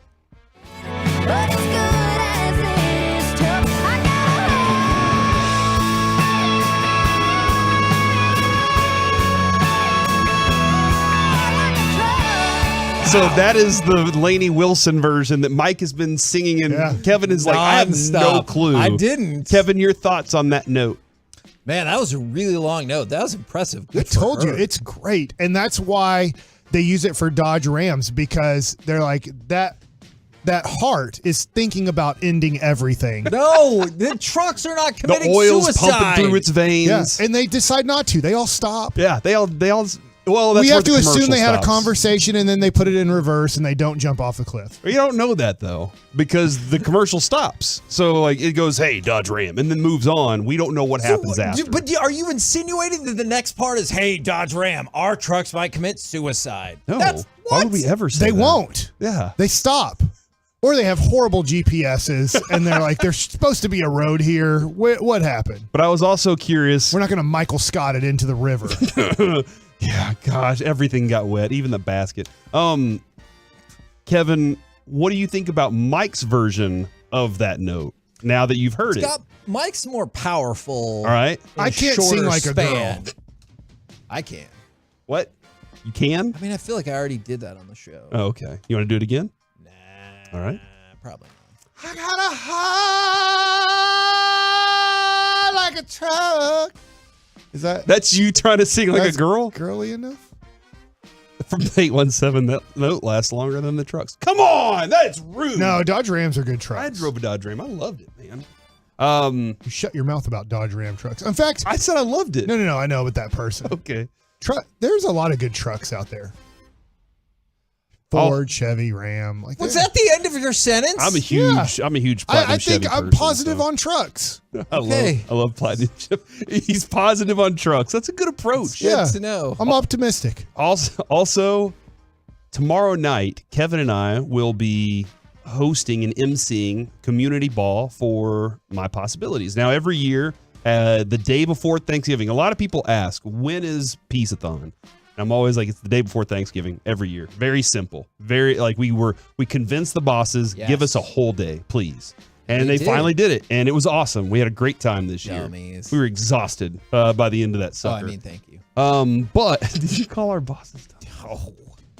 He's in the other room anyway. Yeah, he can't hear you. Say it Can't hear us again. right now. He's doing a podcast. Say it again louder. No. But we're hosting community ball. This is where the hipsters. So for everybody that like gets involved and takes part in Peace-a-thon. Yeah, these are not the dumb hipsters. These are the good hipsters. Yeah, these are the ones that are like, oh, my flannel with my coffee. Oh, I burned my tongue on my coffee because it drank it before it was cool. They the hipsters get together and party, and there's a huge auction, a silent auction. Kevin, I do believe you can. Did you just get that joke like 15 seconds ago? Yeah, it was good. I'm on the Twitch, so I just got it now. Okay, thank you. That's great. The closed captioning really knocked that one out of the park. I got what you. the hell is happening? So they party, Kevin. I do believe the silent auction is open to everybody in the world, not just the people attending the gala. Just don't bid on the one thing I'm bidding on. I did text Kevin a Ted Lasso autographed photo, and I want to get that, and I want to hang it in the studio. That's where I want to put it in our studio, because Ted Lasso is an easily lovable character, dude. Sure. So I kind of want to do that. And then I also texted you the picture of the Jason Robertson autographed picture. That one is super cool. That's plaqued up and everything, and it looks really cool. Which is interesting because both Ted Lasso and Jason Robertson have disappointed in their latest iteration. Oh, come on. Right? Like Jason Robertson in the playoffs and Ted Lasso for a big chunk of season 3. There's time. It seems like they're figuring it out, though. Remember how bad Dinwiddie was last year, and then he had a good game 6, and then he started playing bad again against Phoenix, but then he ended the series good? Yes, absolutely. And then we played Golden State, and he really didn't do much, and we got our asses kicked, and we went home, and it was great. So you're saying that there's time for Jason Robertson? Yeah, like okay. Maybe I don't know if I like the end of that story. Maybe he's a game 6er. Yeah. Okay. Have you seen his playoff beard, Jason Robertson's? Yeah. He said he's trying really hard. Is it? Yeah, it's not very well. I mean, dude, you can try on a beard, but doesn't mean it's going to work for you. Okay. Not everybody grows beards. That's true. Look at us. We're the beardiest show at the station. Look at us. Not the hairiest, though. But the beardiest for sure. So we'll be doing that this weekend, and I'm looking forward to that Saturday night. It is sold out, so the event is completely sold out. But if you want to get in on it next year, there's always next year. I wanted to throw this out. This is great. Adrian has been searching for a dress for this because she always dresses up nice, and she finally got a dress in that she liked. And when Lucy saw it, Lucy jumped up off the couch and said, "Mommy, it looks like midnight. It's beautiful. It's so gorgeous. Oh, wow, and your shoes are amazing." And I was like, you got to have a Lucy around all the time to gas you up, man, because she's awesome. Does your wife do this? Did she buy the dress? Or is there some websites that women are going to? I'm sure men can too. Amazon. But ordered 17 dresses. That's what my wife does too. I hate that. Tried them all so on much. and then sends them back. Yeah, because you get all the charges, and you're like, you got charged $1,200 for dresses, and they're like, oh, I'm going to take those back. Don't worry. So I think there's websites where my wife is going to, and she wears clothing a few times. Okay. And then she sends them back. It's almost like renting clothing. What? Like Tom I've Haverford? never heard of this. Yeah. So Yeah, it's, he I did know do it's that. kind of like, is that like Parks and Rec? Is Yes. that- yeah. So Somebody actually there's- came up with this business. There is like this thing. I feel like my wife is doing this because she has to dress nice for work most of the time. She wears scrubs on certain days, but she can buy these dresses. Let's say we are going to a function like that, and she will order like a dress or a couple dresses. Yeah. She might Amazon it, but I don't think she does that. I think she has done that before though. And then after wearing it, then she sends it back. There's just like a renting of it for like $20 or like $50 or something. That's And- insane. Yeah, so I Like didn't know if tux that's rentals. what Adrian was doing or not, but she's Amazoning it. Yeah. Oh, geez. Yeah, she Amazons it, and and I don't know if she'll send it back. I doubt she'll send it back afterwards. But yes, I've seen all the orders. Slightly worn. Altered, as you said in the car industry. Yeah. To go back Trimmed. to that one. So and then also, guys, did y'all hear what happened this morning on Sean and RJ and Bobby and Jane, where we were doing Crosstalk? Jane Slater said she called Kay Adams to be on our show again, because we've had her on our show before. I mean, guys, I don't know if y'all I do remember. remember. We were all there at the Super Bowl. It Yeah, we did happened. another segment. You were gone. Yeah, I was gone for that, That's for that true. next segment. But Jane was gonna get Kay Adams on for me to surprise me today, but she's at the Kentucky Derby, where horses may or may not be getting injected with steroids, according to Mike. I wonder if it's too late now. Yeah, like when is it too? When do you need to have your horse roided up to really win the Derby? First of all, I have thoughts about Kay Adams. I guess second of all, we'll get to that. Uh-huh. But my first question is, so your concern is not how are we treating these horses? Is your concern, do we still have enough time to roid them up for the Kentucky Derby? Do I have that correct? Yeah, because I think if a player right now did roids, let's just take baseball, for example. Players never did it in baseball, but I get why maybe you might want to try it in that sport. Let's just say you roided up today. I don't think it's going to help you tonight or tomorrow in the Right. game. I think it's going to take some time for the roids and your work ethic to really pick up, because you do have like extra energy and stuff. But a horse's metabolism is different, right? So we don't know. Yeah, I don't know, but I think a horse has to work out on the roids for the roids to work. Maybe. You can't just shoot roids and them work. I don't know though. Like humans, different than horses. And then my question for you about Kay Adams. Muscles, blood, water, hair. Yeah, apples. Sugar cubes. Like we eat salad. They eat dead salad. Like you think a horse eats salad? With sugar cubes well, on kind top. of. They eat hay. Or they eat have you ever eaten hay in a salad? They eat fresh grass, I think. They look at the grass and they go, you know what, let's try it. Do you think they're And then picky? sometimes they like you get the dead grass, you roll it up and you throw it out there in the yard and you say, go to town, Charlie Brown. You think they ever get their salad and they're like, I asked for no olives, please send me some back. I want fresh salad today. No, I don't think that I they want the do dead that. salad. We throw away away the my sugar cubes. I'm done. We eat sugar. That's Just not true. in cube form. Yeah, and you don't just get a chunk of sugar cube and go, "Bleh." Like, that's not what you do. If we had to. Y'all should have seen. If y'all didn't see Kevin, that's great. That is their main problem, though. On the Jane Slater, Kay Adams front, do you like it when people tell you that, I was gonna do that something? thing, and then I'm like, but you didn't. So. Well, what Jane did say, though, is that next time she's on, she's going to continue trying to do this. So, like, we do have the option that it sounds like Kay Adams, we have a connect with Kay Adams. So yes, that's the thing. Like, that was an exciting. Now Jane is like, if she comes on with us, or if she comes on with Sean and RJ or G-Bag or whatever. We're out of time, but you're a bartender. Did you ever make mint juleps? I did make mint. I do not remember how to make it so right you now. couldn't mint juleper? I could. Like, if you served her a drink today, she'd probably want a mint julep. And I'm saying, would you mint julep her, Yes. or could you mint julep her? I could. I'd have to relook at the recipe, but I absolutely could do it. I will say this. I saw her post a mint julep gold. It was a gold cup. Oh, yeah.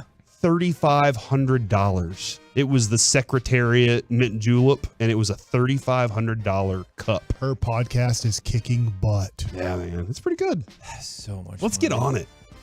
How much money would you spend on one drink/meal?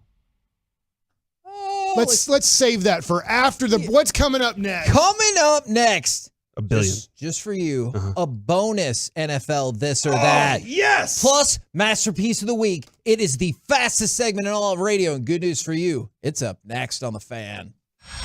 We have you covered, Stars fans, with exclusive content from two-time Stanley Cup champion.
An accident, contact Frankel and Frankel for a free consultation at truckwreck.com or call them at 214-333-3333.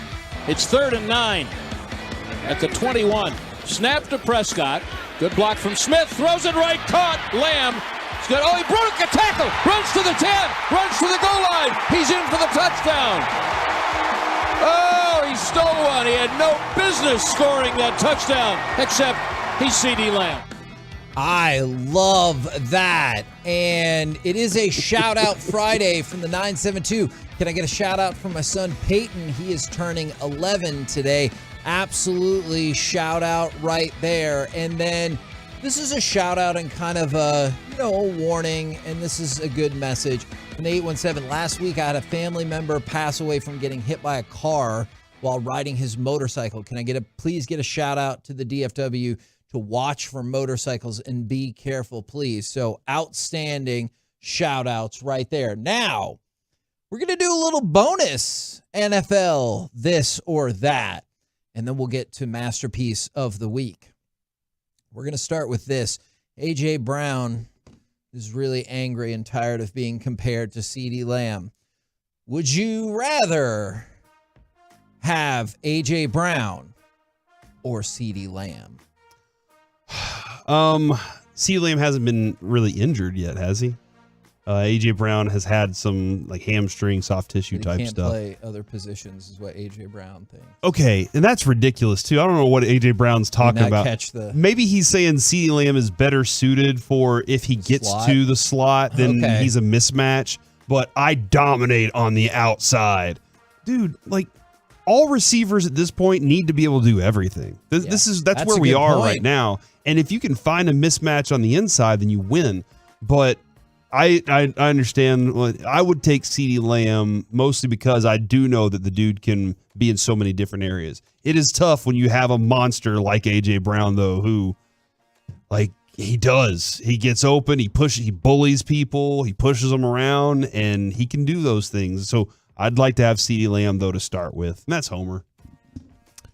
I'll lean towards CeeDee Lamb, but I could be biased just because the Cowboys drafted him, love the pick. He's improved every year.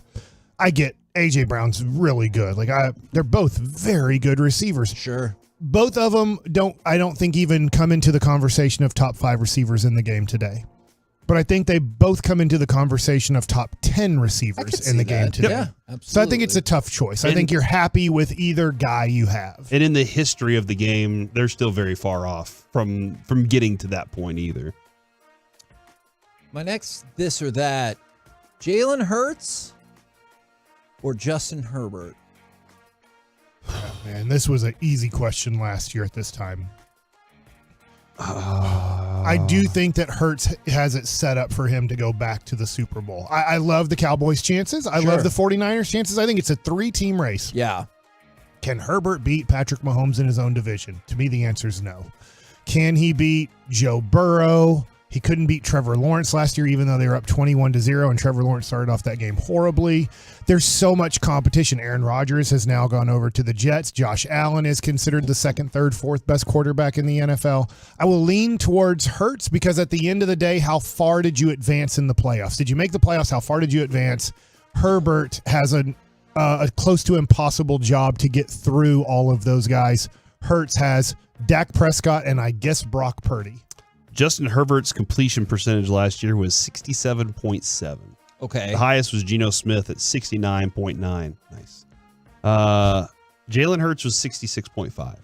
Okay. So, right there with him. He was throwing fantastic balls. Like, this wasn't the same dude we saw at Bama and Oklahoma, where we were like, he can't throw. I mean, there were a lot of throws he made last year that you were like, wow, that's impressive. So the dude that can squat 9,000 pounds and get a fourth down conversion every time. That really stinks. Like, I don't even know. I know we got Mozzie Smith now. I don't know how you stop that. No team. It wasn't the Cowboys couldn't stop it. Yes, they couldn't. No team could stop that ever. If they got third and short or fourth and short, you might as well just say, "Can we just give them first down?" You have Mozzie is a very strong dude. I'm very interested to see how they do that against him, because the first thing Micah said whenever they drafted him was, "No more quarterback sneaks, AJ." He was talking to AJ Brown. He's like, that's not happening anymore. Because remember, AJ Brown kind of abused Micah a couple different times in that first game they played. And then I got one more for you. Would you rather be a fan of which team for the 2023 season? Cowboys.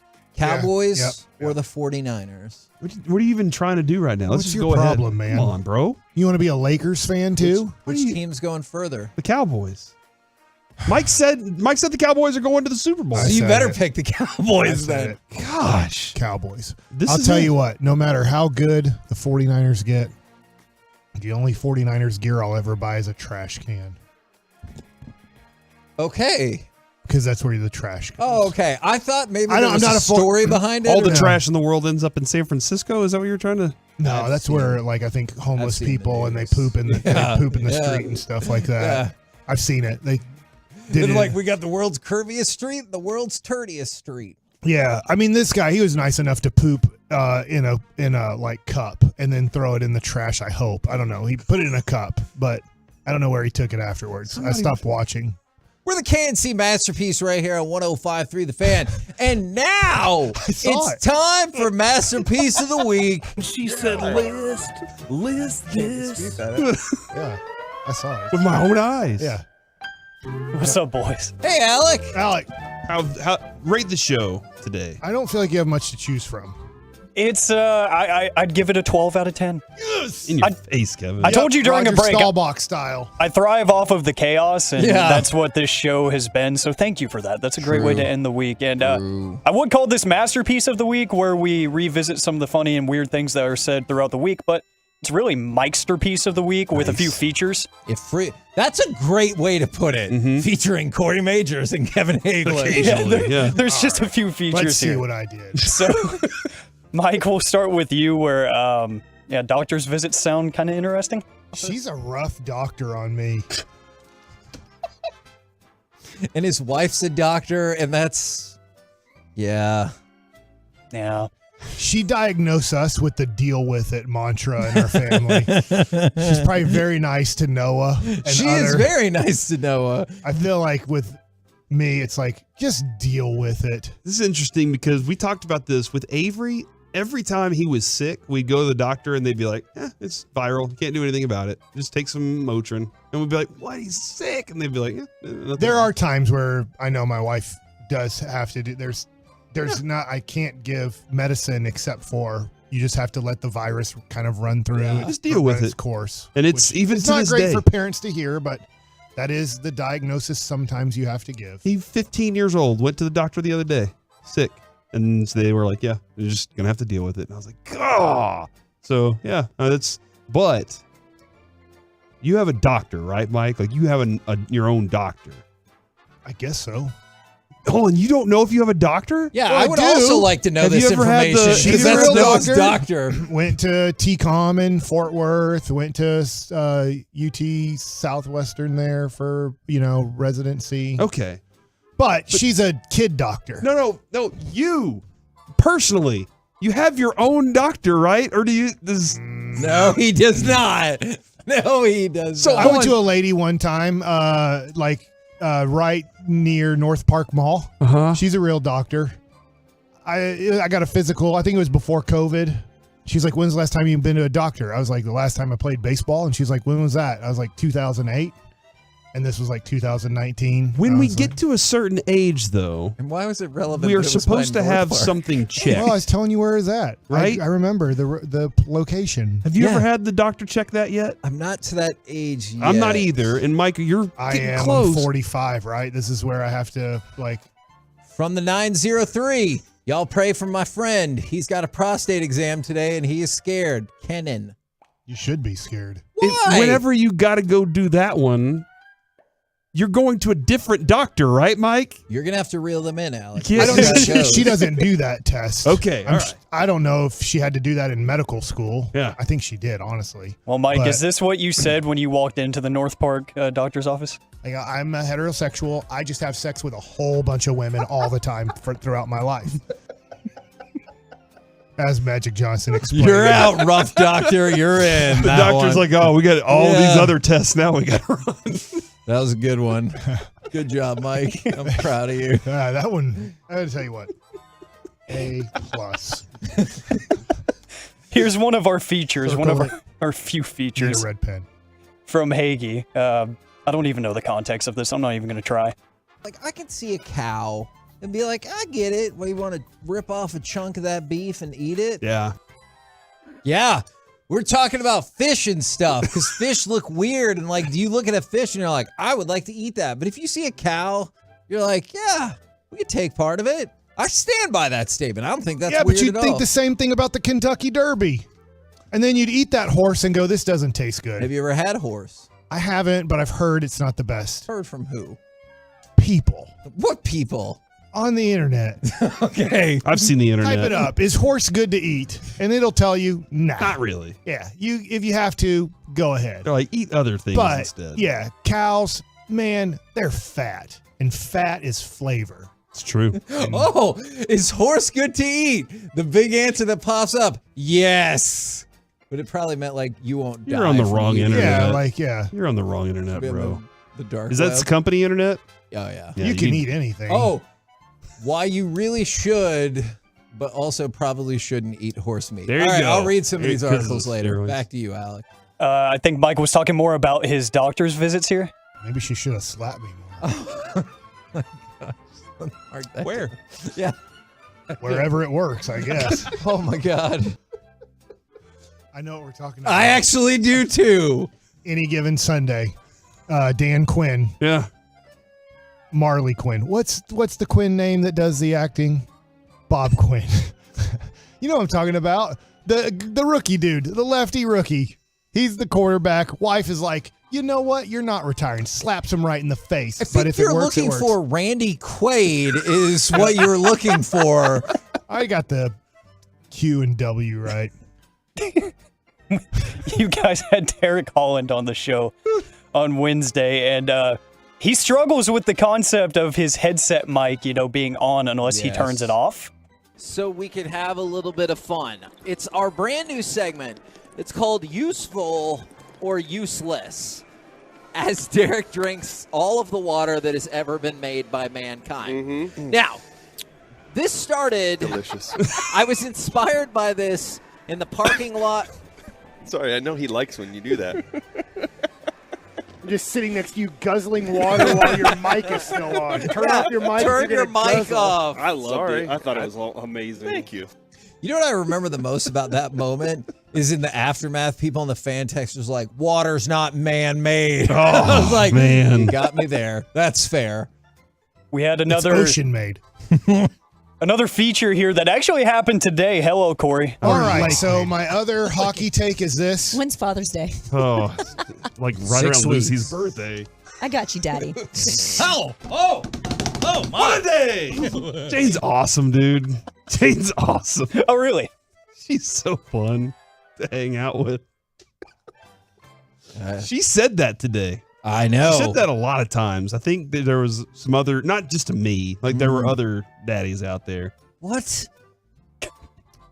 Dadinoff. Yeah, Dadinoff. She says that to every daddy? No, his name's Dadinoff, and everybody's been calling him Daddy lately. So, you know. Allegedly. Because he's been doing so well. He's like my... about? The hockey player. Yeah, with the wraparound He scored goal? last night. The wraparound.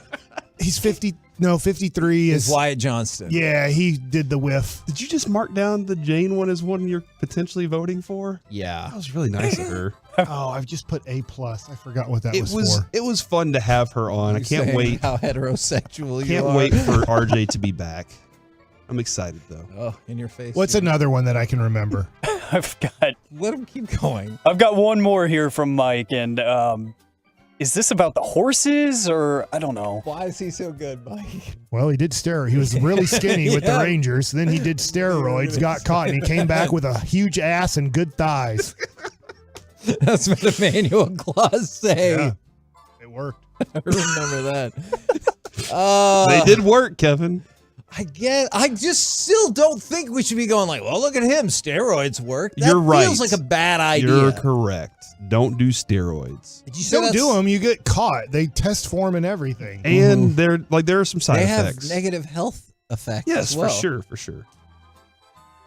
Is that the last one, Alec? That's the last one. Okay, I am absolutely voting for Mike talking about how heterosexual he is and how many ladies that he's banged. I'm a heterosexual. I just have sex with a whole bunch of women all the time throughout my life.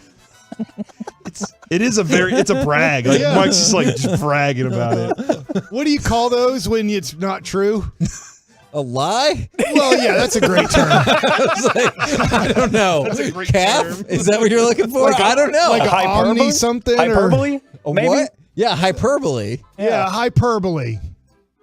There you go. Because I've only had sex with one woman and 0 men. I'm voting for Jane. That was a good one. Play it. Play it again, Alex. All right, so my other hockey take is this. When's Father's Day? Oh, like right 6 around weeks. Lucy's birthday. I got you, Daddy. Oh! I'm a father is why she said that. I just realized that I am a father, and she was asking when Father's Day was. I don't even know when Father's Day is. 6 weeks. Lucy's birthday's in June 7th, so Is that why it spoke to you so much? Be honest. We're talking about your kids. yeah, because I'm a father of You 3. are a liar. Kevin, and I that's got why. you, Daddy. Thank you. Kevin, what did I give the A+ to? The heterosexual one. Did I? Yes. All right. Indeed, you did. I am a heterosexual. Yeah, I know, Mike. You've said it like 4 times. But not Magic Johnson, where I just need to do everybody for a 7-year period or whatever. Probably longer than that. But Do you think this is an off-air question? Since he found out, I don't know. do you think? I think he stopped. Okay. I mean, he probably has sex with Cookie, his wife. I mean, That I wasn't don't the know. question I was going to ask. but Probably. Yeah, maybe it was. Alex, do you want to vote as well? I will vote and make it a win here for the heterosexuality go. of Mike Bassick. I'm a heterosexual. I just have sex with a whole bunch of women all the time throughout my life. Such a flex. God, that is such a flex. There's a whole bunch of women There for my entire life.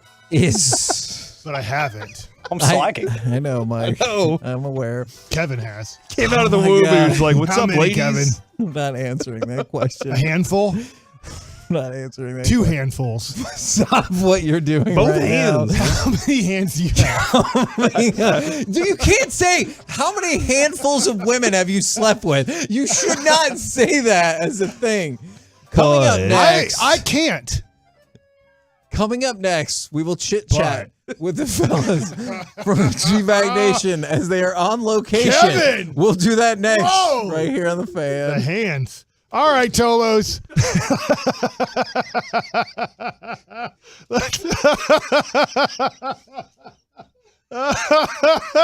All right. Do another commercial.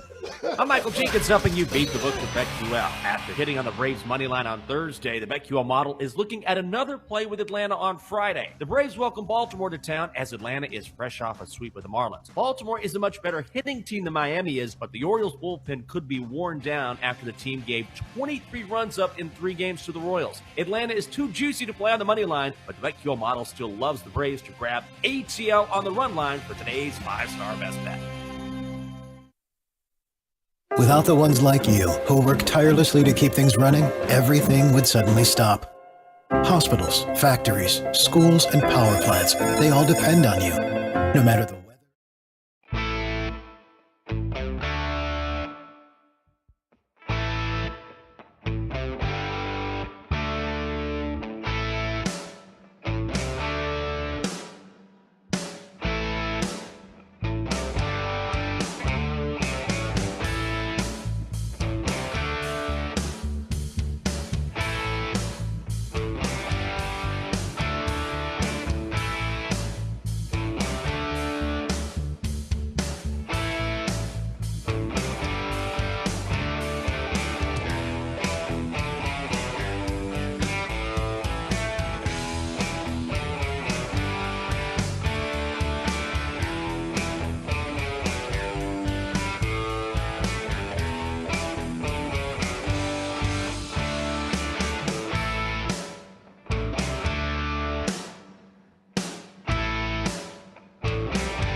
Birthstone rings, stackable rings, eternity bands, pearls, elegant diamond pendants, and of course, stunning diamond earrings. This year, she deserves a gift that keeps giving, and at Diamonds Direct, that's our specialty. Timeless gifts of jewelry she can enjoy and cherish for decades to come. Now's a great time to upgrade her diamond studs or pendant with Diamonds Direct's unmatched 110% upgrade. Come let the experts at Diamonds Direct help you find that remarkable gift that says, "Cheers, Mom, for all you do and for who you are."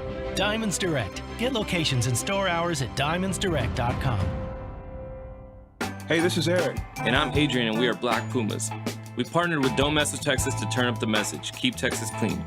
Let's step it up, guys. Together, we can keep Texas litter-free. Don't mess with Texas, y'all. Peace. Sponsored by TxDOT. Get the top stories, exclusive podcasts, video content, and much more 24/7 at 1053thefan.com. KNC Masterpiece back here on 105.3 The Fan on a Shout-Out Friday from the 972. Can I get a shout-out to my girlfriend Savannah, who's graduating from the University of Indiana tomorrow? Outstanding. Congratulations in advance. And from the 817, can I get a shout-out for me and my wife's anniversary this upcoming Monday? Happy anniversary. And then a huge shout-out to Luka, who is going to be paying, not sarcastic, going to be paying for the funerals of the school shooting in Serbia of the kids. And it's like an awful, awful, sad thing. But he, along with the Luka Doncic Foundation, are going to pay for the funeral services as well as grief counseling for the classmates and the staff. And that is just fantastic when people do that with their fame. Right now, let's take us to, well, we'll find out. Let's chat with the G-Bag Nation. Gentlemen, how is ya and where is ya? Good evening, Hagee. We are rolling, and, well, we'll find out. That was just for you. No Limits Grill, Texas Motor Speedway, Ducks Unlimited Expo. Enjoy the outdoors all weekend right here, ducksunlimited.com. So many ducks. So many ducks. They're unlimited. Unlimited, yeah. Quack, quack, quack, quack, quack, quack, quack, quack, quack, quack, quack, quack. Ooh, Ducks! All right. Do you think Russell Wilson would like it because he thought it was Mr. Unlimited and he'll show up to hang out with the Ducks? I think it's Mr. Unlimited. Yeah, if you're going to say it right. I will never. And he was the most limited quarterback in the NFL last year. Other than Zach Wilson. You're Man, right. that is a great point. Y'all's confidence level for the series, now that you saw, for the most part, a largely controlling win by the Stars last night. Well, I'm going to go with 9.5 out of 10, Hagee, that they win the series, possibly in 5.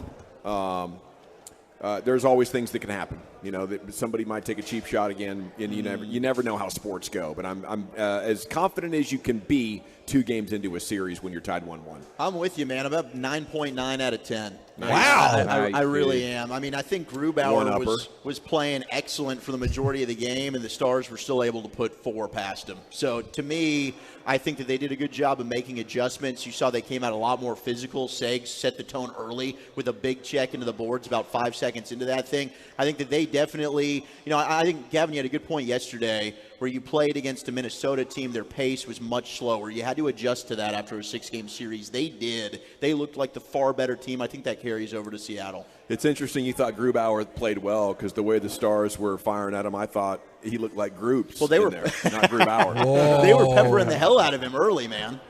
Yeah, I think the thing about it is, with Ottinger, he had that bad first period where some of those goals were kind of they need to figure out with him in the cage, though.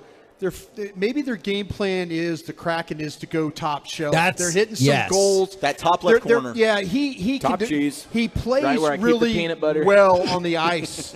He plays, when you watch him, when the puck goes behind the net, he's on his knees and he slides and he moves. And I wonder if the Kraken scouting report is, if you get close, go top shelf.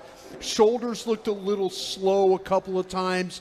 He did make the really nice blocker save that went off the post that prevented a goal. But I think that they need to kind of clean up there because they're not going to beat him when he's on the ice. They're only going to beat him at those top shelf shots. That's an excellent point. I'm totally with y'all on that. All right, what's coming up on the program today? And tell everybody one more time where y'all at. We're at the No Limits Grill here at Texas Motor Speedway on the infield where they're having the Ducks Unlimited Expo. And there's all kinds of great fun to be had, family-friendly fun. I think you get in for $10. There's a fishing place. There's a shooting village. There's an off-road experience. And we want to invite you to join us out here. We'll be broadcasting 2 to 7. And we do have Baldy coming up at 3. We're going to talk some Cowboys and Eagles with Baldy at 3. All right, looking forward to that. Roll home with the G-Bag Nation or go see the G-Bag Nation in person. We've been the KNC Masterpiece. Make your way back with us on Monday, 10 a.m. to 2 p.m. right here on 105.3 The Fan. Kevin, say handfuls. Handfuls. Say what Jane said, Kevin. I will not. Daddy. Kevin! The more you listen, the harder we cry.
Ford.com/enter. Hey, Tolos, RJ Choppy here for the best Ford dealership on the east side of the Metroplex. In Terrell, it's Platinum Ford. Owner Stephen Gilchrist, GM Adam Vinci. They're both Tolos, taking care of the Tolos each and every day when it comes to the purchase of your brand new Ford truck or SUV. Adam's got everything from Super Duties on the ground to full-size Broncos, Raptor F-150s, the all-new Ford Lightning. All you need to do is get over to Terrell to see him right between I-20 and Highway 80. You can start the process online at PlatinumFord.com and drive a little further to save a lot more at Platinum Ford.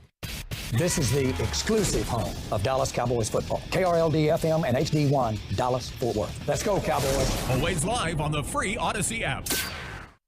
From our fan studio, secured by DFWsecurity.com, you're rolling with the G-Bang Nation on 105.3 The Fan. Here we go. It's Hour 1, G-Bag Nation, 105.3 The Fan. We are live at Texas Motor Speedway today.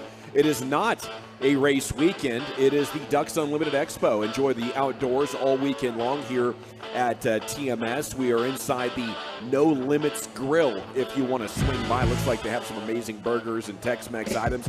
Looks like some amazing pupusas, some burrito tacos. Love pupusas. And we're going to be tearing that down. We will. And talking sports here with you over the next 5 hours. General at your service at ease. Here's Brian Broaddus, the former Cowboy scout, NFL executive, Emmy award-winning broadcaster, and the #1 influencer in Cowboys media, at Brian Broaddus on Twitter, a must-follow.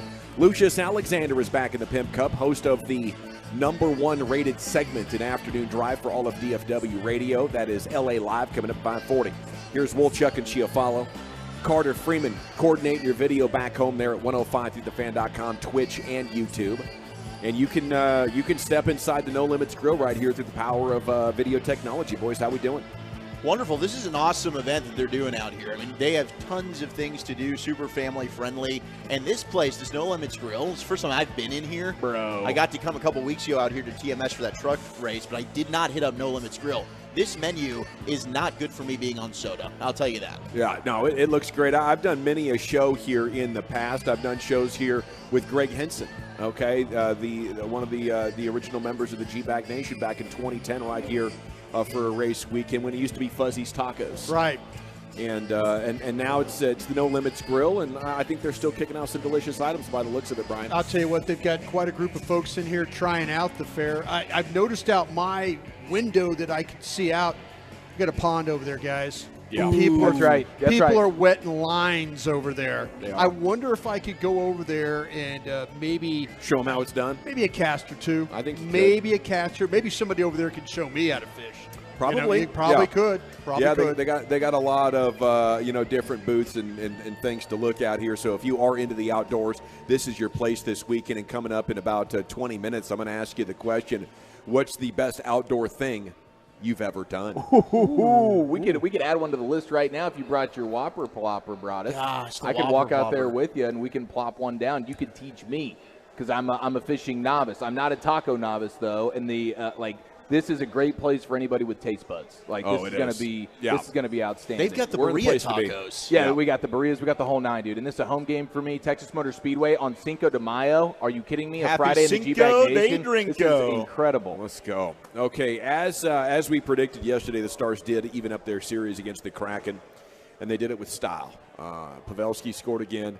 Turned out to be the game winner right after the Kraken made it 2-1. Joe said, "Nope, you're not getting close." Rest of the game, Stars outshot them by 10, and they dominated them in the face-offs. And I think you have good reason to be super confident, even though it's tied 1-1 and you lost home ice advantage for now. Well, yeah, I think the thing that the Kraken should worry about is those face-offs, because face-offs lead to puck possession. And if you get puck possessions, that's shots on goal too. They're having issues right now, the Kraken. They're good, and when you watch them skate and stuff like that, how they get people involved, how they cycle around. But Ottinger, though, we talked about it earlier, though, the shots up on top that he's struggling with a little bit. That seems to be the area that the Kraken are interested in. But if they keep losing these faceoffs, it's going to be a long series for them. And I mean long in a way of they're not going to have puck possession and they're not going to be able to get those shots. There was quite a bit of time there where Ottinger, where he didn't have to face shots. Everything was going down in the Kraken end. They just couldn't get it.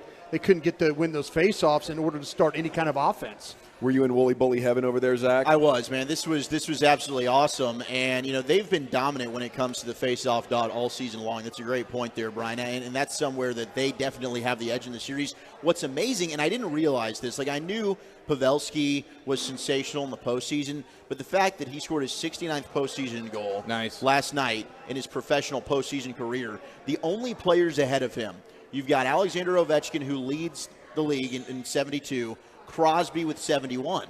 Both those guys aren't in the playoffs. So Pavs has a chance to be your league leader when it comes to postseason goals, which is pretty incredible. Playoff Pavelski for a reason. Yeah, legend. He passed Gordie Howe. And so if you know anything about hockey, the legend of Gordie Howe, I mean, you talk about Detroit and all that and hockey back in the the 50s, 60s, 70s. Gordie Howe just spans this thing. So to pass a legend like that is incredible.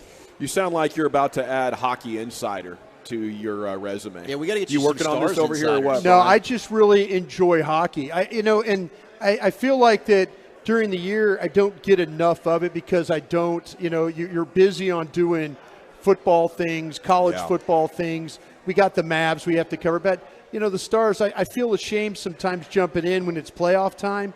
But, man, we got guys like Spitz and Suds, their podcast. You can learn a lot listening to those guys. For sure. You can learn a lot listening to those guys. You sports your way is what I say. No doubt. And shout out to the kid Wyatt Johnston at 19 years 19. old. He got that goal to start things off last night. And, we know the story about him rooming with Pavelski. That is one of the coolest stories ever. It's incredible. And Wyatt Johnston, I mean, he is just another one of these. They have such a good mix. We've talked about it, the veteran, the youth. But Wyatt, man, this kid could be something special. He does remind me a little bit of a young Rope Hentz. Does he do chores around the house, you think? That's a good question. What would you have him do? I mean, like, dude, can you get the lawn done while we're, in between games, the lawn needs clean to the toilets? Yeah. Broadus, you got a lawn guy. Too grimy there? You got a lawn guy. You know what? If the kid's staying with me, I'm thinking about putting him on some duties. No, for sure. I think there's the indoor, the dishes factor, the day-to-day stuff, the stuff that my wife gets on me about quite a bit, We're not doing janitorial stuff. Still a work in progress. Donuts is good. Bring me some donuts, kid. Do you do that? Bring me donuts. Or make my morning coffee. Maybe some pizza, I don't need a janitor out of my rookie, You don't need him to make I might sure need a little gopher. You don't need the trash barrels. How about wash the car? Or you wash the car. Hey, that's a fun one. The Suburban. Yeah. We've been traveling in that Suburban to these games. I think you need to clean the thing up for us. You could do a social video on that with your media team out there in the parking lot. That'd be a good one. I think, but this guy's earned his stripes. Yes. This guy's earned some dang respect, I think, from the veterans. Yeah, I don't know. I was also thinking about, we got to wear suits to the game this week. We got suits. Got them at the dry cleaners. You need to go pick the suits up. Yes, pick up the suits. Go pick up the suits. That. Yeah, go pick up the suits. Okay, Rangers back in action tonight. Divisional action as they visit the Angels. Dane Dunning against Tyler Anderson, who's rocking a 5.74. This is the first one, right? He's been great in the bullpen. His ERA is still under 2. When we talked to him, he took it to another level, as the players often do. You come in here, you get a G-bag blessing, you play even better. That's why Josh Young had a back-to-back bomb skis. But huge opportunity for Dunning tonight, really, to show the Rangers and the rest of the big leagues, hey, I'm not just a long relief guy. You can depend on me for these big games. And the Angels are playing well. They're not going to just go away and die this year like they usually do. No, who would have thought? Second in the AL West. Yeah. They had a series in St. Louis that looked like they put up a lot of runs, and they don't have to face Ohtani pitched, I believe, yesterday. Yeah. So we don't have to see, but you have to see the stick. But the thing about the Rangers and with Dunning, and when we got a chance to visit with him, remember he was talking about his routine. Mm-hmm. And like when you're a starter, you kind of have a different routine. Well, every day he's had to get in his lift, he's had to get in his run, he's had to get in his, the work that he's had to do. So I think Dane Dunning will be ready for this start tonight. Another storyline. Give you something good. It's a road game. And last year, Dane Dunning, he's got a weird streak about not collecting a win on road games. I think he was up close to around 20 starts. And he would pitch well. He just got no run support. Can they get him some run support tonight there in the Big A? Chances are much better, even though Corey Seager's still not available. The news yesterday from Boch 6 to 9 days now. Yesterday he said 7 to 10. It's a day later. It's now 6 to 9 days. I like that. I like what you're doing there. 6 to I 9 like that. days. Yeah, I thought That you'd number appreciate again. that. Here we go. Yeah. But pregame tonight is what, 8:30? 8:30 pregame, 9 o'clock first pitch, and it'll be Eovaldi and Detmers tomorrow. Perez against Juarez on Sunday. So the Rangers do have the starting pitching advantage. Maybe Saturday's pretty close to an even matchup, but we're in pretty good shape here to go out I think there. 8 o'clock pregame. They got a weird 8:38 first pitch tonight. That's weird. A lot of markets doing the 6:40. Yeah, it's strange. You don't want to get the kids home. Now that we're starting earlier, I don't think you need to. Details on the Bama coach and the gambling is crazy. Bama baseball coach Brad Bohannon. Sportsbook surveillance video indicates the person who placed the bets was communicating with Bohannon at the time. I just want to know how they were communicating and how the casino knew.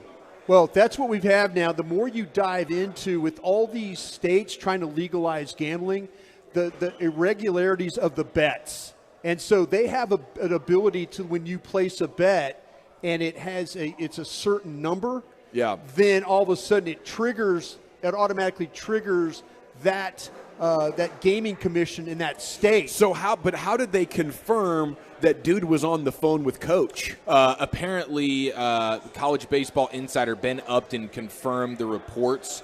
He says some of the quotes he's gotten from his sources. The first one, phone records were searched, which led to instant firing. A quote, a lot of money was bet.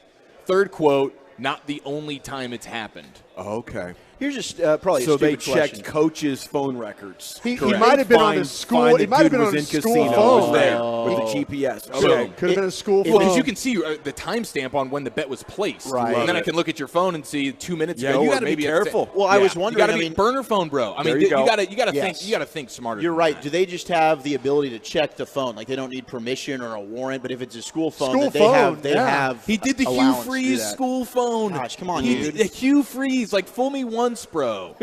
Yeah, you should learn from the Hugh mistakes Freeze of others. is back in the SEC, by the way. I thought he was still in the hospital bed up in the press box coaching the game for Liberty, which is one of the most iconic photos of all time. I'm here for my guys. He's coaching from a hospital bed 150 yards up into the nosebleeds, basically. It's a legendary sports photo. He's going to drop that ass. Okay, then speaking of college sports improprieties, we have two former New Mexico State players who were assaulted in an intimate and unfortunate way. Oh, no. At least they're alleging while being players there. They say some assistant coaches were pantsed publicly after embarrassing losses. Yeah, including one to UTEP.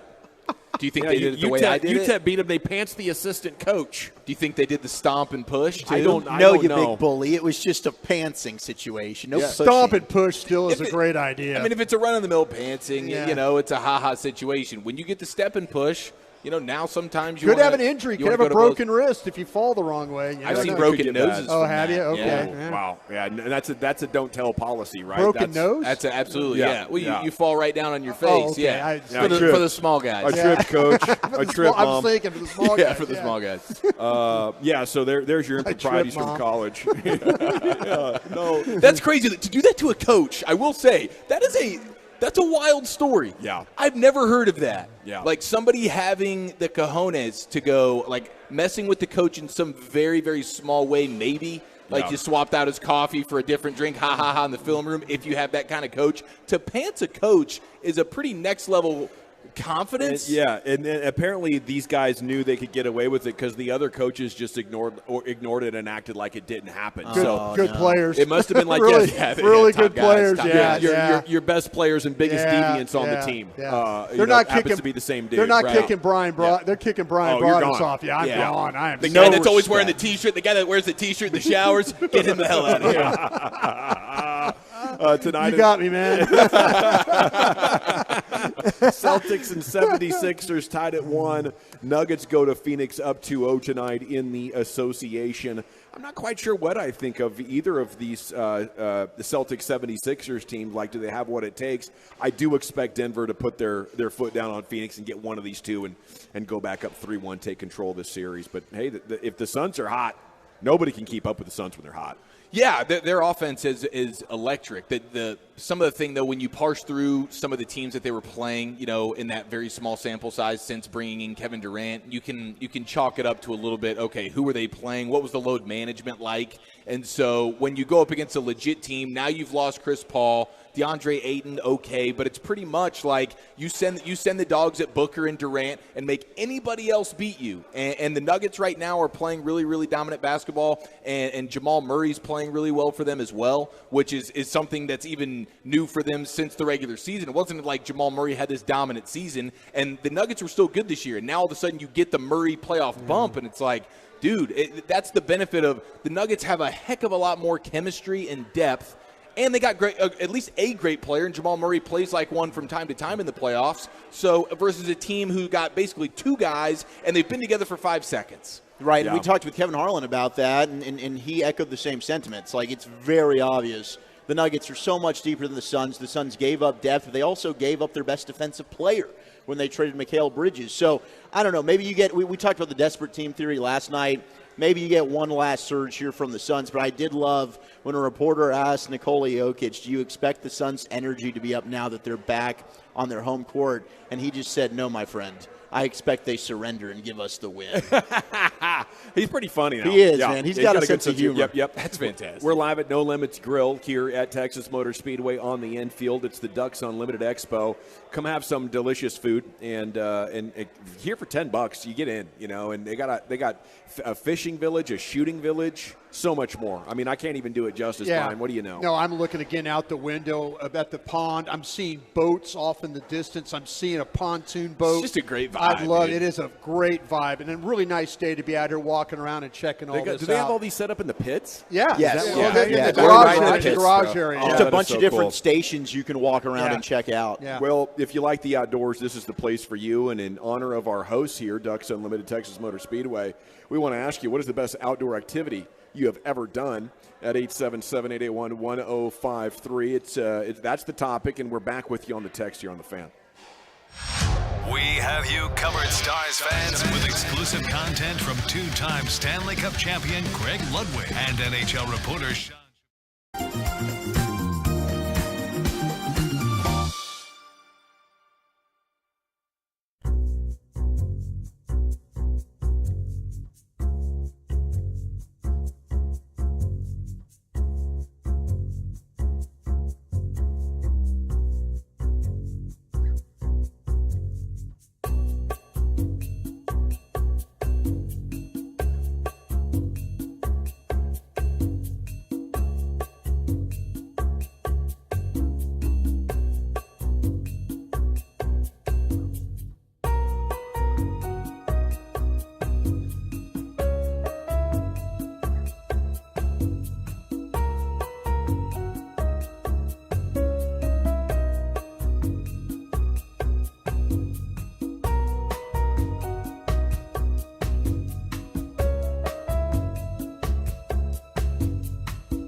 Mostly cloudy with chance of showers, high 94. Weather brought to you by Auto Trader. Shop millions of new cars, used cars, and electric cars on Auto Trader and find your 1 in a million car. Finally, it's easy. Auto Trader. This segment of the Fan is brought to you by DAZN. Live on DAZN pay-per-view, the King is coming home. Undisputed champion Canelo Alvarez returns to his city to defend his titles against John Ryder. It's all on the line. Witness the historic homecoming May 6th live on DAZN pay-per-view. Sign up at DAZN.com.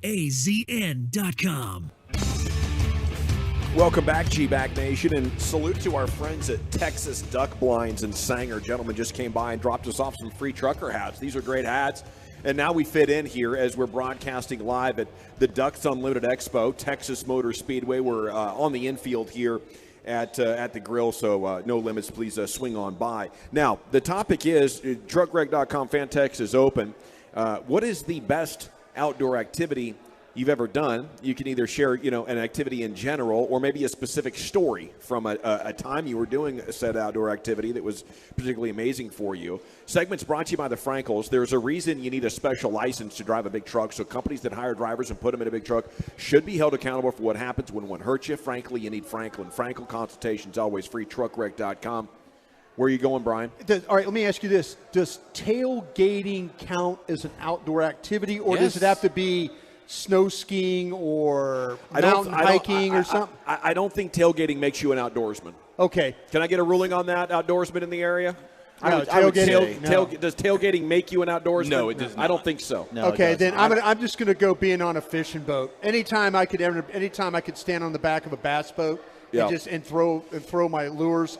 That's now maybe you could get a little pond at the tailgate, you know, like they have here for you, Chief. All of a sudden, you just became an outdoorsman. Hike in Denver. Oh, that's right. Would be the best one. Or Colorado Springs, Manitou Incline. It was fun. Was and that hiking in that airport? That airport is a hike everywhere you go. Is it? The Donut Burger post hike was the best portion Worth of it. that. Absolutely worth it. I would have to say the trip I took to Alaska with my grandfather. It was my bar You were mitzvah hunting gift. wolverines. We weren't you? wolverine hunted, absolutely. With your bare hands. I actually went fly fishing. I had to take lessons for about 6 months leading up to it. It's not easy. Not you easy learn at how to all. fly fish. Sick. So we went out there. You put your waders on. Yeah, absolutely. I got all my equipment from Orvis. We went out there fishing for pink and sockeye salmon. My grandfather found a way to foul hook back, like the back part of the fin. and drag them the in. sockeyes. Otherwise, I couldn't catch them. The pinks were easy. The sockeye are too quick. I had no idea how to get them. And then we went deep sea halibut fishing. And the halibut, and I think I've talked about that before on the air, but deep sea halibut fishing's exceptional. One, you get to keep the meat. They'll fly it back to you, and halibut's absolutely delicious. But the way when you catch them, we had one guy, his name was Guy, he caught about a 300-pounder. Wow. I caught an Atta guy. 85-pounder, which Did I you thought way to was go, Guy? Yeah. Well, I mean, and that was like a baby halibut, but these halibut, they weigh a ton. They drag them onto the side of the boat, and then they electrocute them, if you plan on keeping them, which most people do. Is that just like a taser situation? Yeah, they've got a wooden rod, and then there's a metal piece on the bottom that I think has the electrocution ability here. Is that the most manly thing you've That's ever the done? most manly thing I've ever done, 100%. And Respect, dude. if you ever have the chance to go to Alaska, I highly recommend it. It's the most beautiful place I've ever been. One of the 3 states I have not ever been to. Brian, all of them. it might be literally, it'd probably be the greatest trip you ever take. But you mostly caught your 300-pounders in college? Yeah. Okay, Yeah. not on the fishing trips? I wasn't Slightly. one to discriminate. Let's go back into the Pimp Cup. Lucius Alexander is standing by, an outdoorsman himself. What's the best outdoor thing you've ever done, Lucius? The best, well, okay, so the most memorable, because there's a lot, man, when you say that, a lot comes up. Ride. Yeah. Ooh, you good, brothers. You really good. Yeah. So I remember going deep sea fishing, and this is not a hot side on anybody, in Greece. Wow. You are That's so awesome. high. Look, on Christmas, so high on end. Christmas Day, bro. What? Yes, it was fire. Greece. But listen, check this out. That Thanksgiving prior to that Christmas, I was in a barracks by myself eating Fruit Loops. Okay. Oh, okay. So to have that Christmas be so fly, it was like a makeup. So I'll always remember that. But one of my favorite outdoor activities is, like Brother said, going on a trail ride like East Texas. Yeah. And y'all riding for like 10, 12 miles. And at the end of the ride, it's like this big old festival party situation. Yep. Oh, man, that is fire. People are sleeping in their trailers and stuff when it's all over with, in the back of beds, because they don't feel like driving back because they done had too much to eat and drink. Yeah. It's fantastic, bro. That is great. That is a great trip. 504 says catfish noodling is the greatest. That's a Louisiana 504. That's Baton Rouge. Man, that sounds insane. Yeah, they're loving that kind of activity over there. Pick up hockey on a lake in Alaska 2 years ago, 814. That's sick. That sounds really That cool. is really neat. That ATV ride from the 325 in Jamaica, that would be a blast. Rounding up cattle on a horseback, that's an outdoorsman and a half right there. That's not easy to do. ATV ride in Jamaica. There you go, yeah. I did an ATV ride in Cabo San Lucas on the I beach did and stuff. too. I did too, yeah. I don't know if that's outdoorsman, but that is an outdoor activity. Hella skiing in Vail backcountry. Wow. Oh, hella skiing. A pack-in elk hunt in Jackson, Wyoming. Woo. Damn, we got some outdoorsmen that listen to us now. Some for badasses. Sure. Yeah. I don't even know what hella skiing is. Helicopter on top of the hill. Yeah. They take you to the top of the mountain in a helicopter.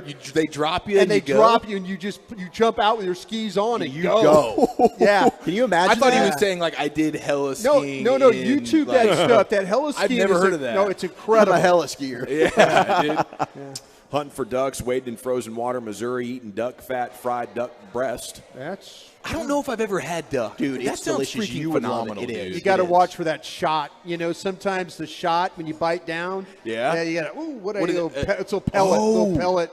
That's little shot. funny. Yeah. That's funny. Chinese culture does it right. The Peking duck. You can order that at most Chinese restaurants. Yeah. Is it peking? Yeah. I always thought it Pecking? was. That's all I right. thought it was Peking peck because they peck. When know? you get a bit so peckish. that's my schmuckness right there. Yeah, we got the pecking ones. They're the most delicious. Oh, the peck. You got to get the them for the peckers. Woolchucks. 945 limiting out on Dub in 20 kosher. minutes. Oh, man, In there you go. Dehanis, Texas, silver medalist in sporting clays for the firefighter Olympics back in the day in 95. There's a man that knows his way around a shotgun. Shotgun guy right there, or gal.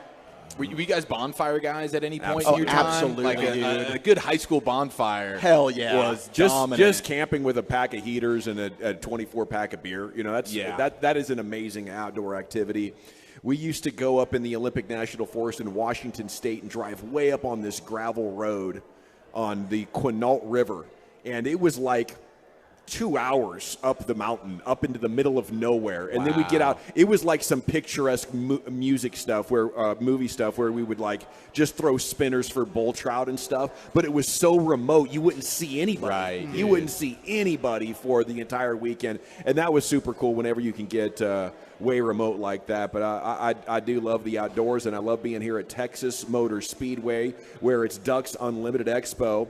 You can enjoy the outdoors all weekend. Fishing Village, Shooting Village, off-road experience, $10. More details, ducksunlimited.com, and we're at the No Limits Grill on the infield. It's time now to go back into that Pimp Cup, where Lucius is standing by with the G-Bag of the day. Slip, slide, try to survive for me. For me.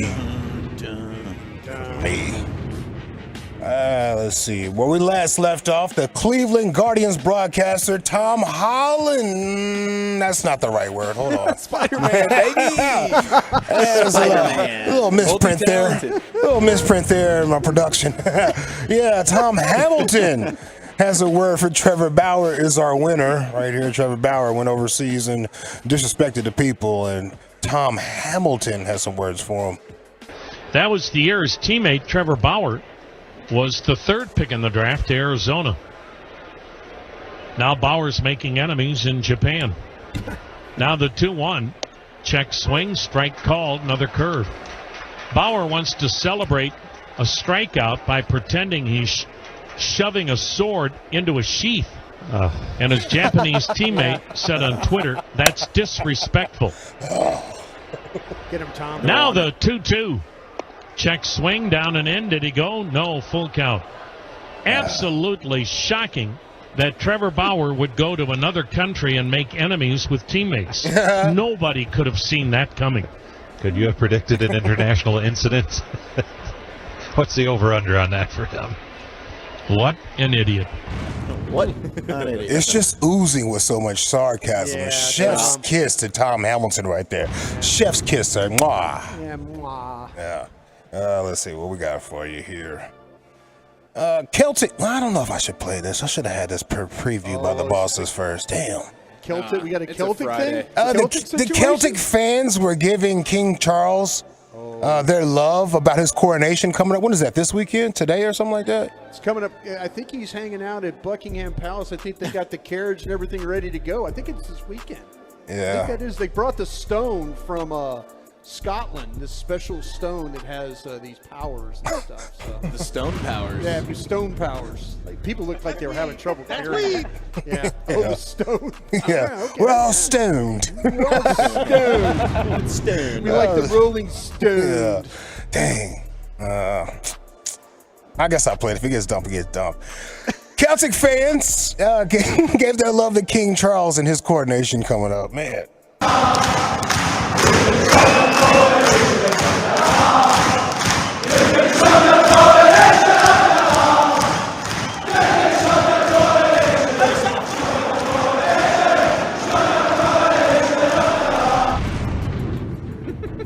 I didn't understand what they were saying. Did you?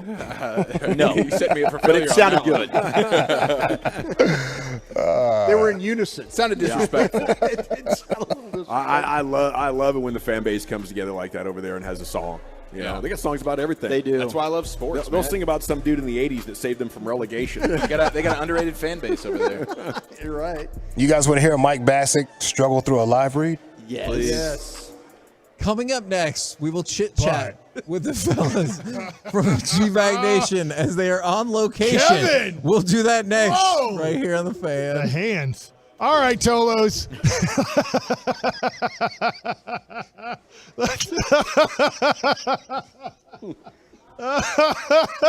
All right. Do another commercial. I don't know what happened there, eye contact or body language, but they were referring to somebody in the studio's a body count, and that it would take multiple hands to count it. And Mike was on a roll, with a joke series about how his was one, his wife. Right, He's very proud of that and very, very comical about it. I don't know what triggered that laughter, but when Mike goes into that laughter, that deep belly mode, I can't help but laugh at myself. Yeah. Contagious laugh. Yeah. Jordan Poole's been playing like trash. Yeah. And I didn't see this till just not too long ago. He spent $500K allegedly on a date with rapper Ice Spice. Oh. You thought I was feeling you? You a munch. Munch. Yeah, Cameron has some words about that, Cameron. Jordan Poole, you spent $500,000 on a Ice Spice date. He's a munch. You're a munch, and you're playing like a munch. This is not you from last year, bro. Go back to Milwaukee and figure it the out and get back in the playoffs because you look crazy. It's because I had your back last year. Yeah. You got out here talking about, what was all that Jordan Poole you was popping? Yo, a munch. chill. You're munch because I got his back. Order in See, the a lot court. of don't know Jordan Poole was in the G League. Yeah. And then he had to come back, and I'm like, got his just due. Now you a munch. I better see a difference. Because let me tell you something. What Steve Kerr is doing, this is what Steve Kerr is doing.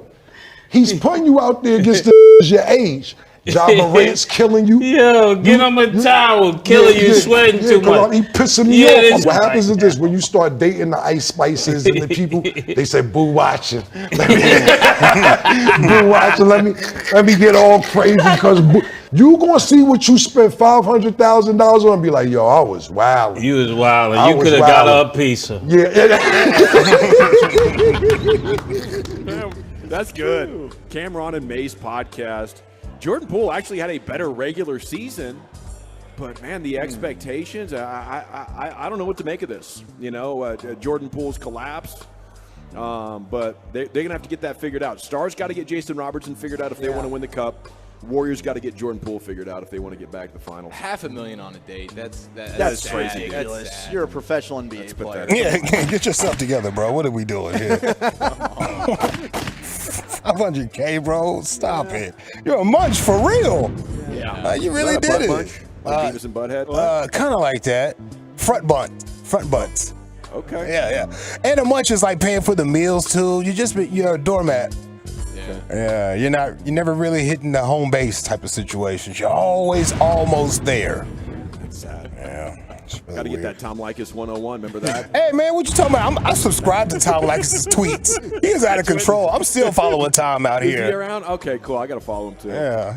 He's still putting that venom out there. I love it's him. Flash Friday, by the way. Yeah. Oh, yeah. 1-800-5800-CHARM is the number. We got time for one more, maybe? You call it. There's a meltdown at a post office. Lady wanted to mail off her package. I guess she didn't have something right, and she goes, OFT. You don't need this either. I need it. You're not going to send it. I'm not, and you're going to take this elsewhere. You're not going to have my stamp on it. Okay. You're going to take all this elsewhere. And I want you to call the police, because I'm going to sit here and yell till you call the police. You got idiots. And you won't get your money back. You're a piece of All you have to do is tell me. I know. Yeah, I know. Record it. What's her name? I'm calling this. I have the number of the supervisor here. What's this bitch's name? It's your name. Whatever your name is, that's that bitch's name. Yours. I'm calling the supervisor. I have the direct line. Okay, call him. 31026. I'm not leaving. You call the police. Just call the police. Call the police. Call the police. I'm not leaving. No. I'm not leaving. Okay, you can do what you want. Why wouldn't she tell me where to put it? I asked her very nicely to tell me. You want I asked her very nicely. I want you to tell me why she wouldn't tell me where to put the return You're going to give receipt. yourself a heart attack yelling like that. I like the calmness of people nowadays. I really do. Yeah. I really do. Yeah, they're figuring out how to deal with these folks. They are. Making a good show out of it for us. Meltdown at the post office. Jeez. Cleveland Guardians, I believe a 2 or 3 time champ at this point. Celtic fans gave their love to King Charles. Mike Bassett could not do a live read. Cameron on Jordan Poole. I don't know. Chief, can you vote? Can you get us started? Yeah, we'll get it going with the champ, man. All righty. Lucius? Yeah, the champ is here. Wolchuk? I'll go with the crazy lady at the mail office. Okay. Making it interesting over there, Broadus. I'm going to go with the champ. Okay, by a score of 3-1. I was voting for Cameron. Still, your G-Bag Today champion. It is the Cleveland Guardians announcers getting after Trevor Bauer a little bit, the most unlikable guy in all of baseball. Internationally now, he's taking a show international. And we're coming back here live. Ducks Unlimited Expo, Texas Motor Speedway, Fishing Village, Shooting Village, $10, ducksunlimited.com. You're going to want to be out here this weekend if you love the outdoors like we do. And we're back with Krusty's Corner, Brian. Where are you taking us? Yes, we got the Kentucky Derby. I'm going to give you my picks for tomorrow. We'll do that next. Coming up Monday morning on Sean and RJ.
Auto Parts Store. Do you find yourself stuck in a timeshare? Get the real facts about the timeshare industry and your options for cancellation. Chuck McDowell, founder of Wesley Financial Group, has put together a free information guide that reveals the secrets the timeshare industry doesn't want you to know, including the 5 ways to get rid of your timeshare. Call now and get this timeshare cancellation guide absolutely free. Call 800-838-6161. That's 800-838-6161. 800-838-6161. This is Flea for This Little Light, a podcast about falling in love with music. I started a nonprofit music school about 20 years ago called the Silver Lake Conservatory of Music. The reason that I started doing this podcast was music education. I'll be speaking with Rick Rubin, Thundercat, Stuart Copeland, Margot Price, Corey Henry, Cynthia Erivo, Sheila E., and Patty Smith. Please listen and follow This Little Light, a presentation of Cadence 13 on the Odyssey app or wherever you get your podcasts. Get the top stories, exclusive podcasts, video content, and much more 24/7 at 1053thefan.com. This segment of The Fan is brought to you by Classic Chevrolet.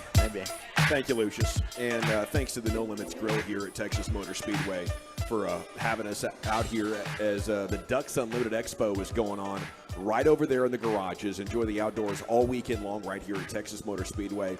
And you can get more details at ducksunlimited.com. Here's a man that knows his way around a duck blind and a fishing hole, Brian Broaddus. Thank you very much, General. Appreciate that.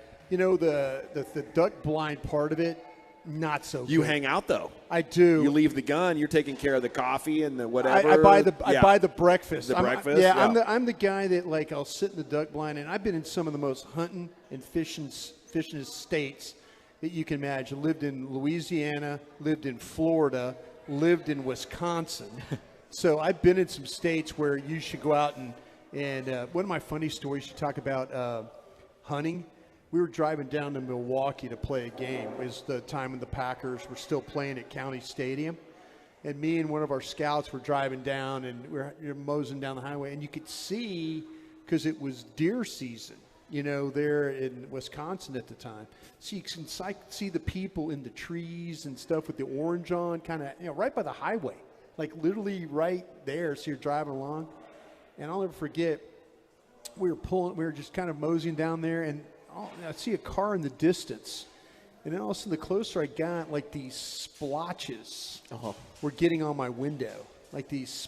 So I hit the windshield wiper thing, and it just smeared across my window. I hate that. So the closer we got, some guy in Wisconsin had a Cadillac, and he had a deer strapped to the top of the Cadillac. Oh, my goodness. So he was carrying it out of, like, wherever they had. He just killed it, he loaded just up killed on the it, caddy. and Truck was in the shop. That's amazing. And so he's got a deer tied onto the top of the caddy. That's dedication to the game right and there. It's kind of yeah, it's just blowing blood and crap on you? all over my windshield. Oh, my gosh, all over bro. my windshield. No. I had to pull over and, like, and hit the. Take that to the detail guy and be like, don't ask any questions. Yeah, just clean it my was like, car. well, I didn't murder anyone. I didn't murder okay? anybody, but yeah, the closer I got, it got even more. It was like rain. Yeah, like organs just slapping into your windshield. It was like, I'm like, my guy John Math goes, he goes, what the hell? Those are deer innards. And I, as soon as I hit the windshield wiper, it just went smear across the complete windshield. But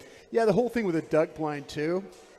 I was in a duck blind one time, and then you're right, didn't fire a shot. Put the shotgun in the corner of the, put the shotgun. So that was evidence of like, I'm not doing this. I'm not injuring somebody. Yeah. I went on a recruiting trip one time with Texas A&M. That they took us to a place called Hawkeye Hunting Club. Mm-hmm. They flew us there in a Lear jet. We landed in there in Center, Texas, and we're at this, and everybody there had on the jacket with the patches and all. I mean, it wasn't like wearing camo clothes. It was like sunglasses with the yellow tint, and all that. And I'll just never forget. There was a pheasant. I'm on this. I mean, as soon as we're there, we're meeting with the guide. He goes, I got 2 rules, guys. Number 1 rule, you don't shoot me. Number 1 rule, you don't shoot the dogs. And I'm like, everybody's like, yeah, let's go. And so, but shoot yourself. As soon as the dogs jumped out of the back of the truck, they were on point. They were like in the air. Like these dogs were like just mouth first into these. No, they were just like they were on point. They settled down when they with their birds, and they settle down. They just sit. And you're like, okay. And the guy's like, all right, get ready. I thought the dogs are catching these birds No, mid-air. we have that like, out here. I damn. think they've got that. They have that on ESPN. You can watch dog. Oh, for sure. Dog distance thing. I think they're going to be doing that out here tomorrow. Yeah, The dogs? The jumping dogs? Yeah. The jumping Sick. dogs. So anyway, we're at this thing, and I'll never forget this. Like, there's the dogs hit, and like we're like, now I'm loaded up, and next thing you know, the guy goes, okay, be ready. And he walked in this field, and it was like that movie Alfred Hitchcock's The Birds. Like, all these birds come up, they're flying. I mean, just everywhere. And so here are all these guys, every guy for themselves. And I remember seeing this pheasant was flying at me. Like it was like on a mission. That's an alpha. He saw you were the beta of the group. I had this shotgun. I had this shotgun, and it's like, and I'm like, and I hit it. And it bounced off my face. No. What? Yeah. The pheasant bounced, like literally bounced off my face and shoulder. Like it was flying right at me. Wow. It wasn't going away. It turned. It was on the offense. Fight or flight. He was coming for you. It was fighting. It knew its days were over. It's like, hey, like they'd been eating so much. These birds were going up like basketballs. We're at this hunting club. It's like, seriously, they're going up. And then they're like, you had time, you missed. You had time to like reload, and then they would come back up again. Wow. It was seriously. Like they were trained to be hunted. So did you get blood and schmutz all over yourself? So you had deer innards on your face? Feather, blood. Like it bounced off my face, hit my shoulder, and was on the ground right there. And I'm like, but it was. Did you yell, I got one? It was embarrassing. It was because like I'd never been hunting in my life. And here I am. I'm like, well, how'd you do today, Brian? Oh, I got a couple of pheasants, a chucker, some quail. I mean, I'd never been hunting in my life. That's awesome. And so, yeah, they took us to this place. It was a recruiting trip. It was a blast. Yeah, the highfalutin childhood you had more peasants around you than pheasants. I think you buried the lead. You got on a Learjet for a recruiting trip? That's pretty badass. How many stars were you? For a long snapper? Well, no, I was going along with 2 other of my teammates. I was the closer. You were guy. third wheeling it? I was third wheeling it. I got invited on the trip because they felt like I could get these guys to go to Texas A&M. Sounds Send the closer in. Yeah, you're the breakfast guy in the duck blind, which tells me you're the glue guy of the duck blind Oh, there team, you go. and everybody needs that. Everyone needs a glue guy. I've always got the flask just afterwards, just in case. All right, I'm going to give you these picks real quick here at the Kentucky Derby. I'm sorry, I went on way longer on those stories. Mage. We're happy to be out here. The thing you need to think about here Make us some money here when you're talking about the Kentucky Derby. The one thing that I think is the most important thing to think about is the Beyer speed figures. Beyer, B-E-Y-E-R. Those are the speed figures. Those are the horses. That's like their 40-yard dash time is what we're talking about here. Andrew Beyer, he designed the BSF in the early 1970s as a handicapping tool, something that most horse players really pay attention to. The purpose was to quantify a horse's speed in a given race to compare him to the other horses. So again, we're talking like the 40-yard dash here is what we're doing. So these numbers mean a lot because the Beyer speed figures are among the most useful handicapping tools. Of the 28 winners, 28 of the last 31 winners have had posted at least a 95 BSF leading up to the race. So 90% of the winners, 11 of the previous 13 winners have posted over 100 plus. So let me give you an idea of the horses that are 100 plus in our Derby tomorrow. So if you're inclined to bet, the fastest horse in the field is Two Phils. Two Phils, like Phil Mickelson. Okay, it's like a double horse. Two Phils, Phil and Phil. It's got 8 legs on this horse. No, Two heads. It's really fast. I don't know what it's got. It's fast. This will be Two Phil's third start at Churchill Downs. The horse has raced 8 times in his career. He's got a first, a second, and a third in 2023. The fact that he's raced at Churchill Downs should be a real plus for him. He knows the facility. He's 12-1. If you're kind of looking for a horse that might have a little value for you, Two Phil's is a guy. I like that. Not the favorite, but not the value. favorite. Well, mortgage payment special. Double the odds, too, with Absolutely. 2 of them. Absolutely. The next one is going to be the favorite Forte. Now, Forte's Two Phil's speed numbers are 101. That's the best Phil's ever run. Two Phil's has ever run. The last BSF number is 101. So this is a horse that's got some speed. Got some power. Got some speed to it. The next horse you need to look about, it will be the favorite Forte. Now, the Forte, you probably won't get great odds on that. His best is 100. His last is 95. Still falls in the range right there.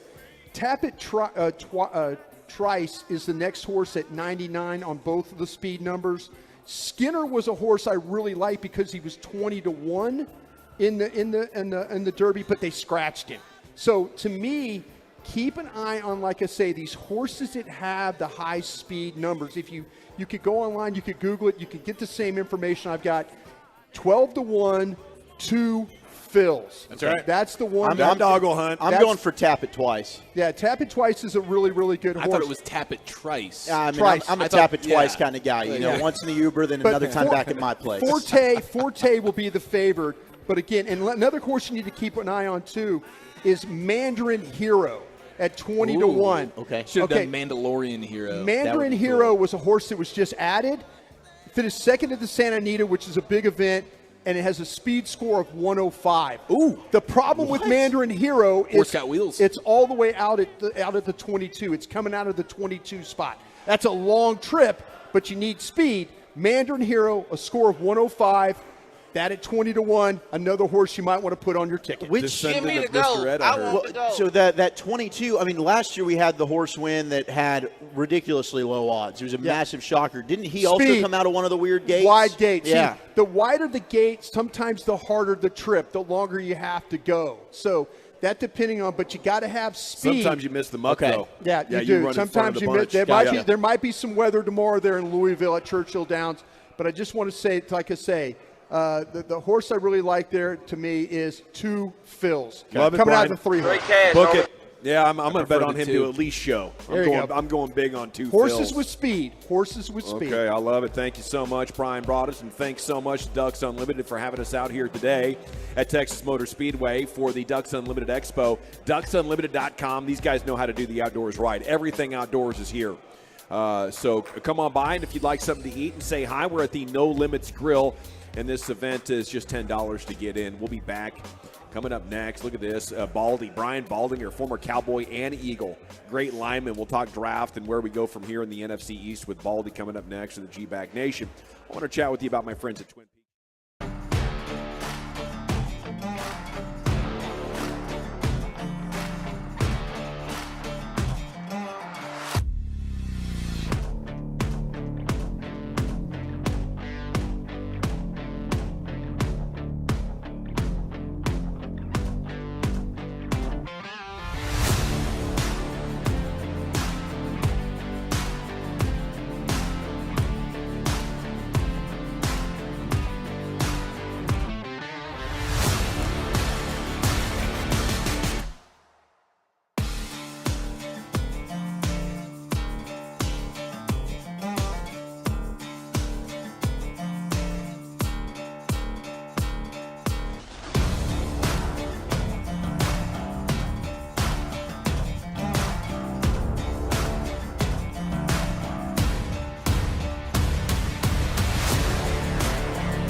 Gaylord Golf Mecca, a less than 2-hour non-stop American Airlines flight from DFW to Traverse City, and just an hour drive to America's premier golf destination. Here's Paul Beachnaw. We have such a wide range of accommodations. We've got some of the finest resorts in the Midwest. I would argue that Treetops Resort in Gaylord has 4 of the best golf courses at a single resort as any resort in North America. Visit GaylordGolfMecca.com. Your turn it on, leave it on. Home of America's team is 105.3 The Fan. Go low, baby. KRLD FM and HD1, Dallas Fort Worth. Always live on the free Odyssey app. From our fan studio, secured by DFWsecurity.com, you're rolling with the G-Bag Nation on 105.3 The Fan. Here we go. It's hour 2 of the G-Bag Nation on 105.3 The Fan, and we are about to be joined by a special guest here, one of our Odyssey insiders here in the G-Bag Nation, so stick around for that. We're live at Texas Motor Speedway. Let me tell you just a second, we're at Ducks Unlimited Expo. Enjoy the outdoors all weekend long right here at the Speedway. It's so cool. This thing's set up on the infield in the car garages. There's a fishing village outside as well as shooting village, an off-road experience, $10, ducksunlimited.com. As Brian Baldinger joins us now here, our Odyssey NFL insider, host of the Odyssey original podcast In the Huddle with Jason La Canfora and Carl Dukes covering the entire NFL. And Baldy, good afternoon. Thanks for joining us again here on your home of the Cowboys. How you doing? I'm doing fantastic, guys. It's good to be with you. Thank you. Oh, it's always good to talk football with you. Now, everybody's saying the Eagles had the number 1 draft. Do you agree? Well, I mean, I don't know how they, I know what people are saying, but are they overrated players that, just dropped, or are they really good players and, there's things in the background? Look, they're good players. Jalen is a good player, and Steen's a good player, Nolan Smith are good players. The NFL is a different beast. We'll see how quickly they adjust. But I think they have a chance to be really good. The majority of their draft, Sidney Brown, they've got a bunch of guys that have a chance to be really good players. Well, when you look at now in totality, we've got most of the offseason free agencies done. Maybe a couple more moves will be made. But the draft, where do you think the Cowboys are in the NFC right now? Last year, clearly behind the Eagles and 49ers. Did they make up any ground?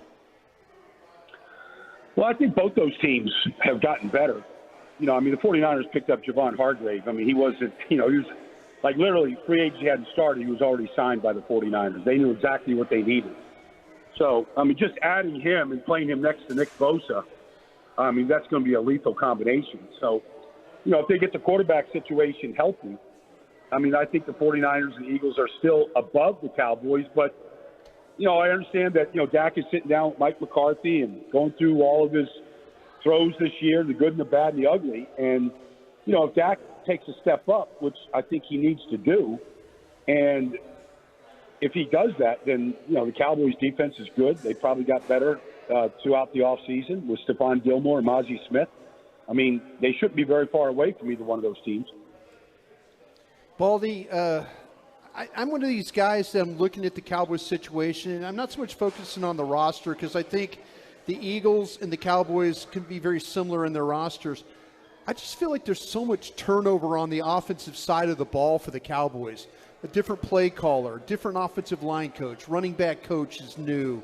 Is that something that would bother you if you were going into a season as a guard like you were? Would you feel like there's just too much turnover on the offensive side of the ball that leads to too many questions? Well, I actually played for Mike Solari when he was the backup offensive line coach for Dallas. He's a good coach. Right. High energy guy, never takes a play off. He's going to ride everybody hard. I think, you can't help but, play hard for Mike.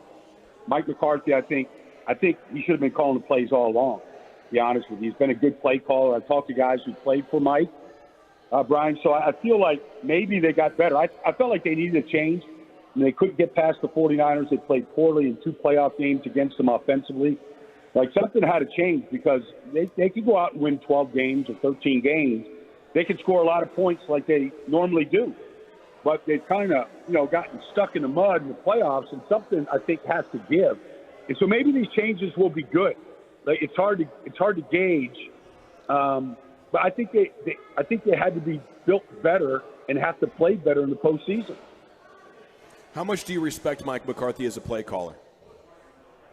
I respect Mike. Like, I know Mike a long time. I remember when he was in San Francisco and New Orleans and all those different stops that he was at. I knew a bunch of guys that played for him in Green Bay. They really liked him. I mean, I think he's got a solid plan. I think they'll be prepared. I think, he's going to want to run the ball in ways that maybe they didn't run the ball as well or as productively as they can in the past. And so, no, we'll see. Zeke isn't there, and that's a big loss. I don't care what anybody says. That's a big loss. He's a good football player. I know he doesn't have the same explosiveness that he had 4 years ago, but he's still a really dependable player. He doesn't fumble. He's a very good pass blocker. He's a good receiver, a good safety valve. I mean, that's going to be they haven't replaced him yet. So I think that's a big loss, bigger loss than I think people recognize right now. Baldy, I want to ask what your opinion of Terrence Steele is. He's a guy that seems to have gotten better every year. We saw how the run offense really struggled when he went down last year. Is he a guy as a pass blocker? What do you see when you watch him? I see what you just explained. I mean, I've watched Terrence Steele. I knew him when he was at Texas Tech and, came up the hard way through free agency. I came in as a free agent. I just saw a guy that was a try-hard guy but had enough ability to play on the edge. I've seen him play left tackle. I've seen him play right tackle. I think he's a solid player. I mean, you can't draft every lineman in the first round. You just can't do it. You got to develop guys. And when you're paying the quarterback as much as you're paying him, and you're going to have to pay your star defensive player pretty soon, like you got to be able to develop guys. And I think Terrence is a big body that has developed, and I think he's dependable. It's a shame he got hurt last year, but I thought he was on his way to. I thought he was a better player than Lyle Collins. He stayed on his feet better. I thought it was a big loss when he went down last year. It's Brian Baldinger hanging out with us here in the G-Bag Nation. Looking at the San Francisco 49ers, is it safe to assume a slight step back, or do they not even miss a beat with Sam Darnold? Has Kyle Shanahan just earned that? Well, we got to wait and see. I mean, they were in a situation last year where it was all about Trey, and Garoppolo wasn't in it. In the situation, like they've gone through these quarterback scenarios every year for 5 years, and we talk about them in May and June, and then September rolls around. There's a different guy at quarterback. So I think Sam's going to be better. Like he played better in the last 6 games last year at Carolina. Won 4 of his last 6. Played better. Had him right in the hunt to Week 17 to win the division. Lost to Tampa, but Sam played better. He hasn't been in a good situation, whether it was New York or Carolina. Not like he's in San Francisco. I expect whatever Sam is, you're going to get the best out of him. Now, if that's good enough to start, if Brock isn't ready yet, or if Trey moves on or gets beat out, I don't know. But the team around the quarterback is really, really good. So, I mean, really good and really deep. And so they're always going to keep the score down in most games. So sometimes as long as your quarterback doesn't screw it up, they're going to have a chance to win a lot of games. Baldy, Micah Parsons is hanging out in the weight room with you, trying to bulk up a little bit. We're starting to hear him talk about more of a full-time edge. Do you feel like let's go with that move, or do you feel like he's better being the linebacker edge type player? Well, I don't have any problem with moving Micah around, but it makes no sense for Micah to be covering a slot receiver or to cover a tight end down the field in a Tampa 2 look or whatever. It just he can do it, and he does it, but you're not playing him at his best. Where if I'm an offensive lineman and Micah is covering the slot receiver, I'm like, I don't care who's in front of me. Dorrance Armstrong, Tank, I don't care. It's a whole lot better than having to deal with that beast. I feel like he's got 20 sacks in him, especially if Mozzie is what I think he can be. If he gets some interior push, which he has never had since he's been there, if he gets some interior push, he's good for 20 sacks. And not just sack numbers, but the type of plays that change games, fumbles, tip ball interceptions, quarterback hits and the ball pops up. Like, I expect the Cowboys to take the ball away more if Micah is on the edge more, because I don't think anybody wins as frequently or as easily as Micah does off the edge. Baldy, we loved your breakdown when it came to adding a big one tech, and they did that with Mozzie, and we've been pounding the table for that for years. But I'm curious, how much can he help Osa Odighizuwa, who's a guy that's really flash and I think could be in for a really breakout type of season? Well, I think he can too, because he does have length and he's got good movement.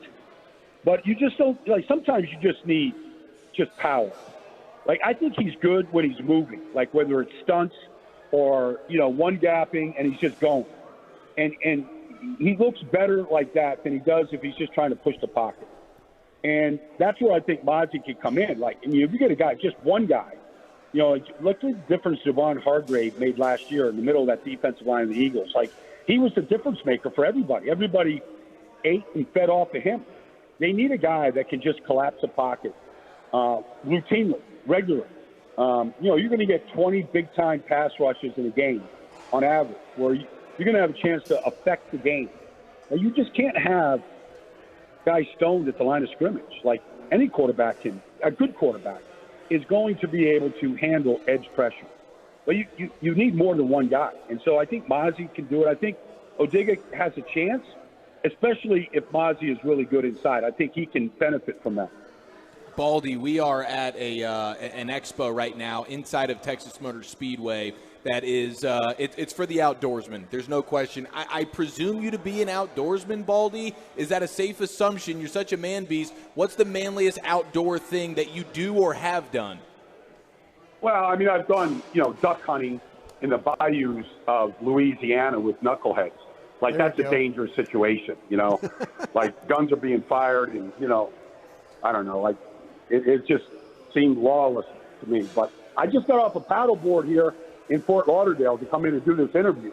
Like, I'm out there, paddling around with kite surfers and, whatever other water activities going on out there right now. So I consider myself, a man of many outdoors, whether it's the ocean or whether it's the country or wherever it might be.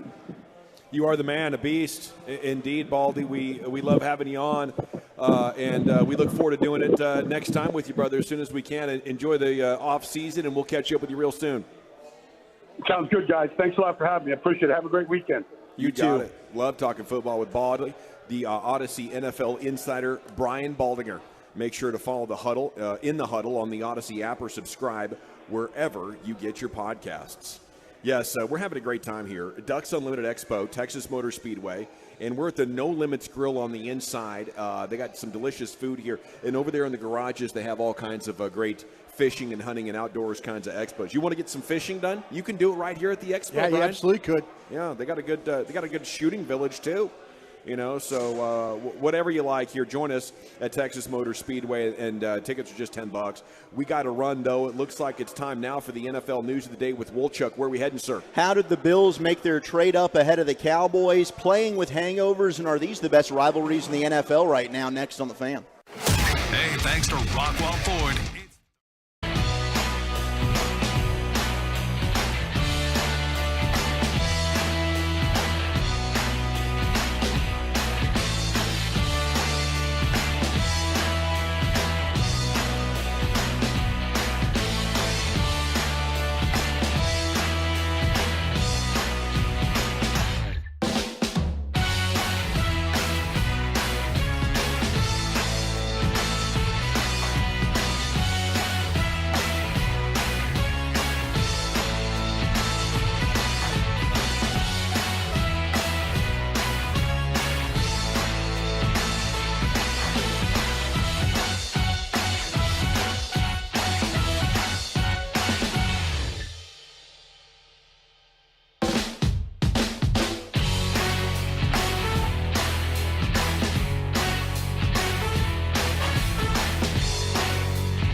To $2,500 rebates, their lowest prices on Bullfrog Spas, Marquee Spas, and Nordic Hot Tubs. 0% APR financing with no money down. Over 80 models to choose from. Visit southernleisurespas.com.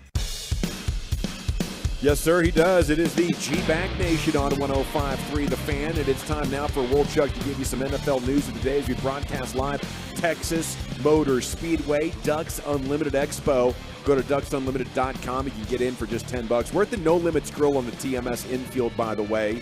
And Broadus is bringing us a big old platter of Tex-Mex here. He's ordering up some tacos. Gold. Pupusas, I believe. Gosh. Okay, biggest L, biggest dubs right around the corner. This segment of the G-Back Nation is brought to you by the Frankels. You know, there's a reason you need a special license to drive a big truck. So companies that hire drivers and put them in a big truck should be held accountable for what happens when one hurts you. Frankly, you need Franklin. Franklin consultations always free. Truckwreck.com. Here's the bully. Let's start off with some QB news, shall we? And Patrick Mahomes is going to give the Riders up call at the Kentucky Derby this coming Saturday. And good for Patrick as he's been making the rounds, certainly with the draft being there in Kansas City. Him and Travis Kelce were partying for that. But now he gets to give the Riders up call at the Derby. When it comes to one of those events where you can be like, drivers, start your engines at one of these races as we're at TMS right now, what would be one that you'd love to get the invite to do? Oh, that's a good question. I need some options here. I do love the idea of the Derby. I think there's pageantry and gambling going on. And you can dress funky and it just looks normal. Yeah. I think the Kentucky Derby would be probably the most prestigious. And all these superstars that are around, like you're schmoozing with the likes of Mahomes and, there's a Brady or name that person in any industry. It's a who's who. It's like the Met Gala, if you will, a little bit. I remember one time Stone Cold was the starter here at Texas Motor Speedway. We got to interview him over there in this little amphitheater they have on the infield, just a few buildings away. It was freaking epic, dude. The Panthers have announced that Andy Dalton is going to start their season as of right now. As GM Scott Fitterer said, heading into the season, Andy's our starter. He did say that first overall pick Bryce Young, who's going to wear number 9, by the way, Matt Corral, who they drafted last year, had to sacrifice the number 9 to give it to the number 1 overall pick Bryce Young. Do you think that's just as simple as, hey, there's no compensation whatsoever, this is a team decision, and that's it? Like if Bryce, I guess, wants to float you a little something as a thank you, then so be it. But Matt, let's be honest, is there a chance you could not be on this team? I don't know.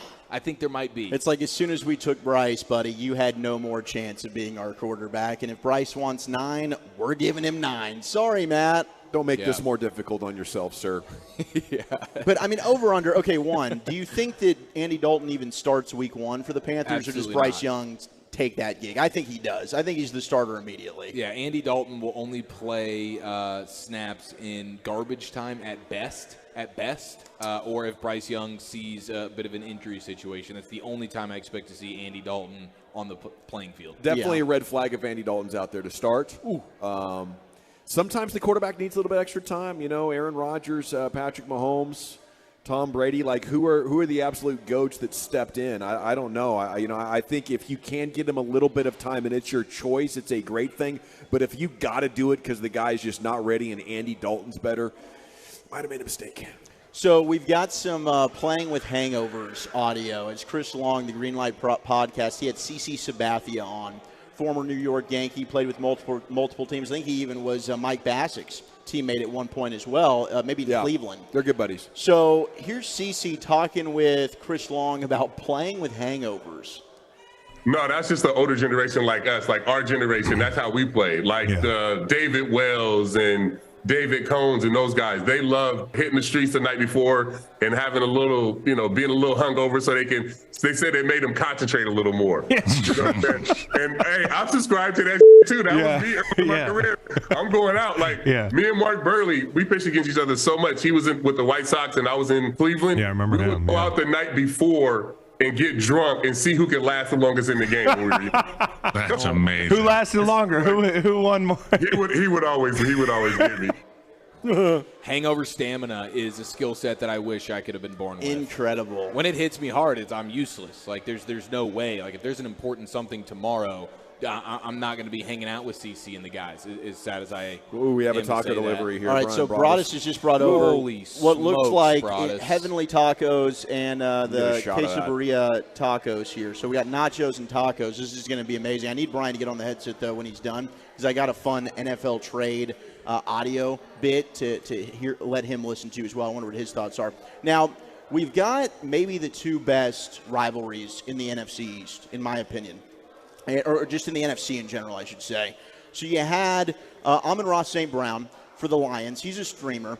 And a streamer. Yeah, he streams video games. Now, I thought you were saying said streamer? Screamer like the Oxnard fan. No, she is. I don't think anybody can compete with her, man. She had a pair of lungs that were second to none. So that was a stud. St. Brown told the 33rd team that he thinks the Chicago Bears have the worst fan base because of their demeanor at the NFL draft. He announces the Lions pick. Bears fans are going crazy, and then the Bears fans are also booing all of their own picks. And he's like, man, you guys don't even know who half these people are. Yeah, like Roshan John. Like, you guys want to go ahead and bitch and whine about who your team selected. You don't even, one, know who they are, and then you're going to be cheering them on when they go ahead and do good things this year. Yeah. He thinks they're the worst fan base. It's a bad look. Yeah, they're suffering. They That's are. a long-time suffering fan base, the Bears. Is this thing falling apart on you here, this taco? I just wanted to prop it up so the grease wouldn't settle on the bottom part of that shell and then fall apart on me. This is preventative measures. We also have the 49ers, and they, of course, are going back and forth with the Eagles because you have Deebo Samuel who's taking shots. He said today, we lost because we played with 10 people in the NFC Championship game.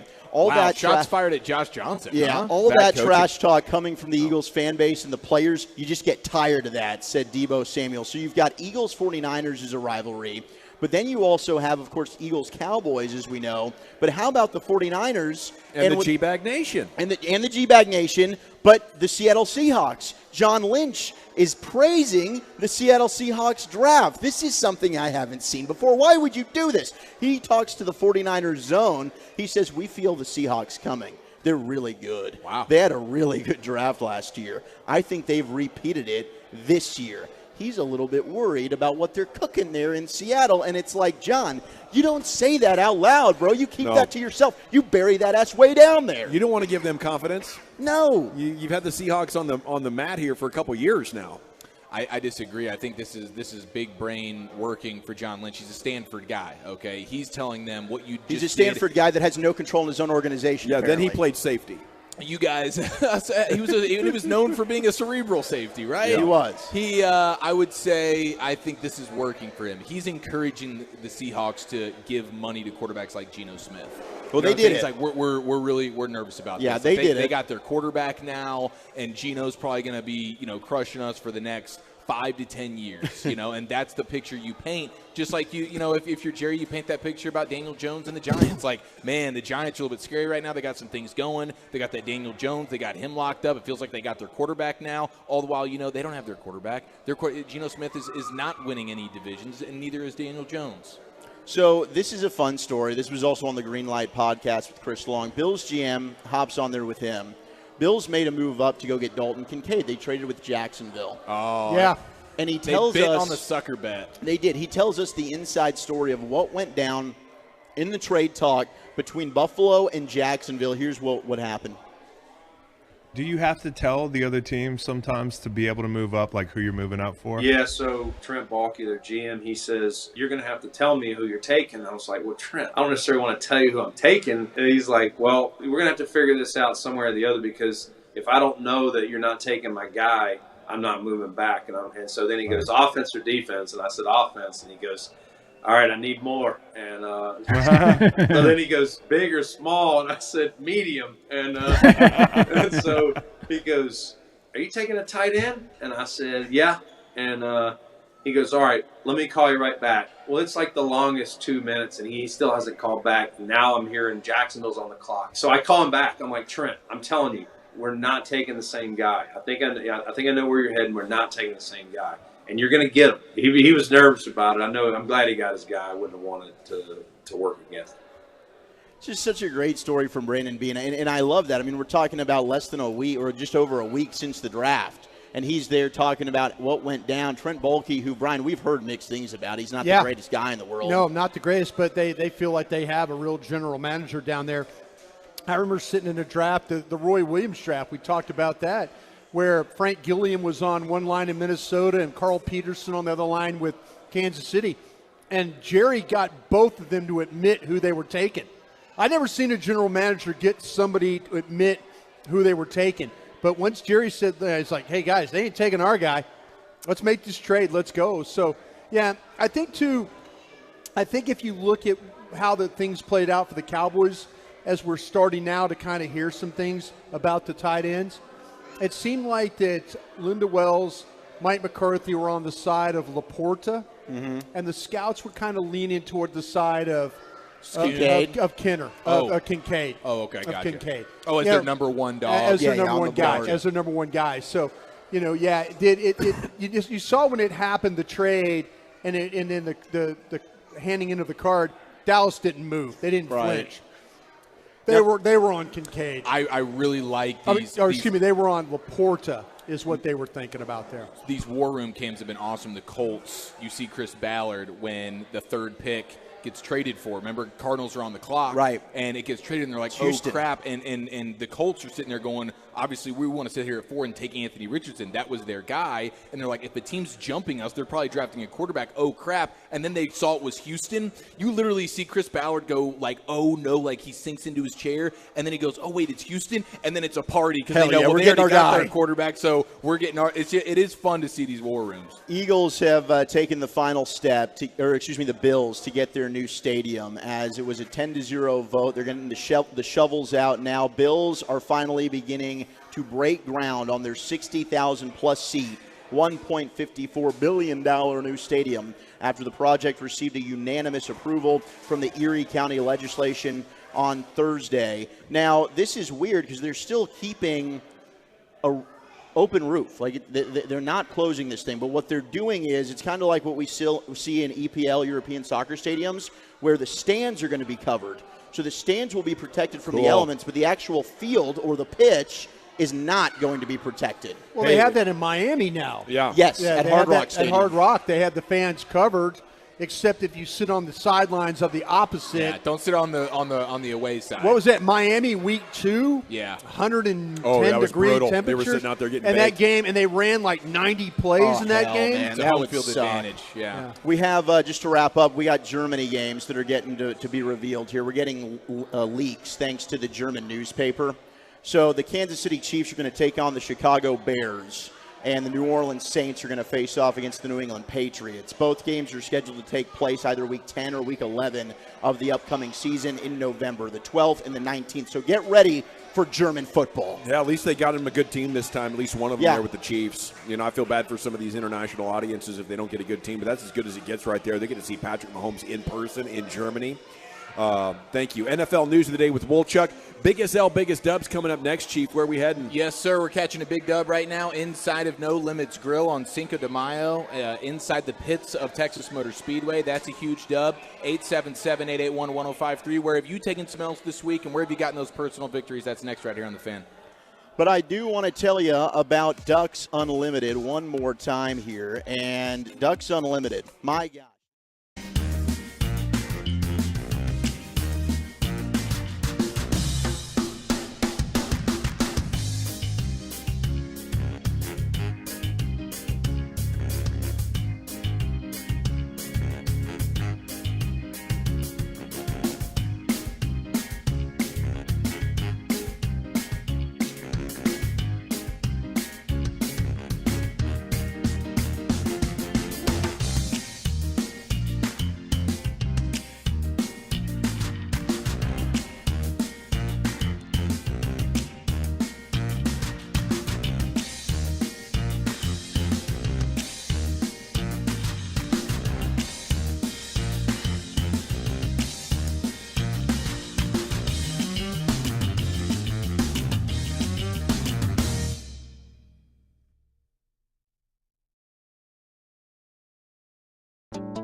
/enter. Get the top stories, exclusive podcasts, video content, and much more 24/7 at 1053thefan.com. This segment of The Fan is brought to you by Classic Chevrolet. Thank you, Lucius. And if you like fishing and hunting in the outdoors, you should be here at Texas Motor Speedway this afternoon and this weekend. Ducks Unlimited Expo. Go to ducksunlimited.com. We're broadcasting live from the No Limits Grill. And here's Eric Chiafalo with some content. Yes, sir. 877-881-1053. Where have you taken some L's this week? More importantly, where have you gotten those personal victories? For the first time in Texas Motor Speedway history, it is time for this. Oh, yeah. Now listen here. It's time to toss things over to that silly twit, Eric Chiafalo, to give us this week's L takers and dub makers. On and off the field, no one is safe from this imbecile's tongue. Its biggest L, biggest dub. There is no bigger victory this week than the 214 letting us know. Big dub. Wife is out of her medically induced coma, and she has been awake for a little over a week now. She is up, she is walking, she is rocking. Ladies and gentlemen, that, right out of the gates, is your biggest dub of the week. Congratulations, 214. What an incredible week, man. Gets no better. I can't even imagine what the last few weeks, months, years, I have no idea, have looked like, but congratulations. There's a little light at the end of that tunnel. That is a gosh dang beautiful feeling. Happy Cinco de Mayo, by the way.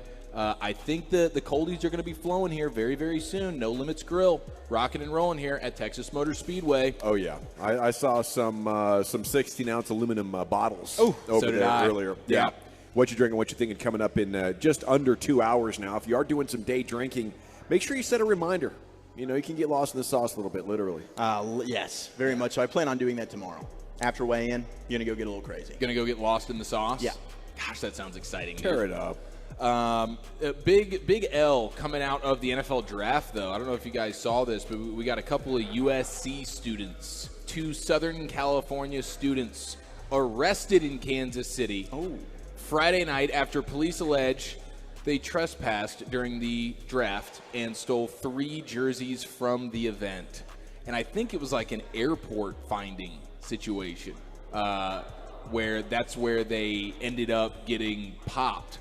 Because they had the stash of jerseys? They had the stash of jerseys, exactly. And so that is, I don't know if this was their whole plan or if in a moment they decided, hey, let's do this and let's get out of here. They got off the draft grounds unscathed, but then you had some bags that got found at the airport. They were trying to fly back to California. Now, do you guys want to know what these jerseys were? Yeah, one of them Jordan Addison? I don't know that they would have had like freshly drafted jerseys available at that time. We're stealing jerseys that were put up as decoration. Were they USC jerseys or NFL? No, they're NFL jerseys at the draft. And so I don't know, maybe they have like a pro shop where you can, because I think these are like for sale jerseys that you could buy, you know, if you attend O.J. the Simpson, draft. 32. Yeah, I like that. I don't have specifics on Reggie who, Bush. but Reggie Bush, was he 5? You have you guys connect the dots on the player, but you got a blue Dallas Cowboys jersey.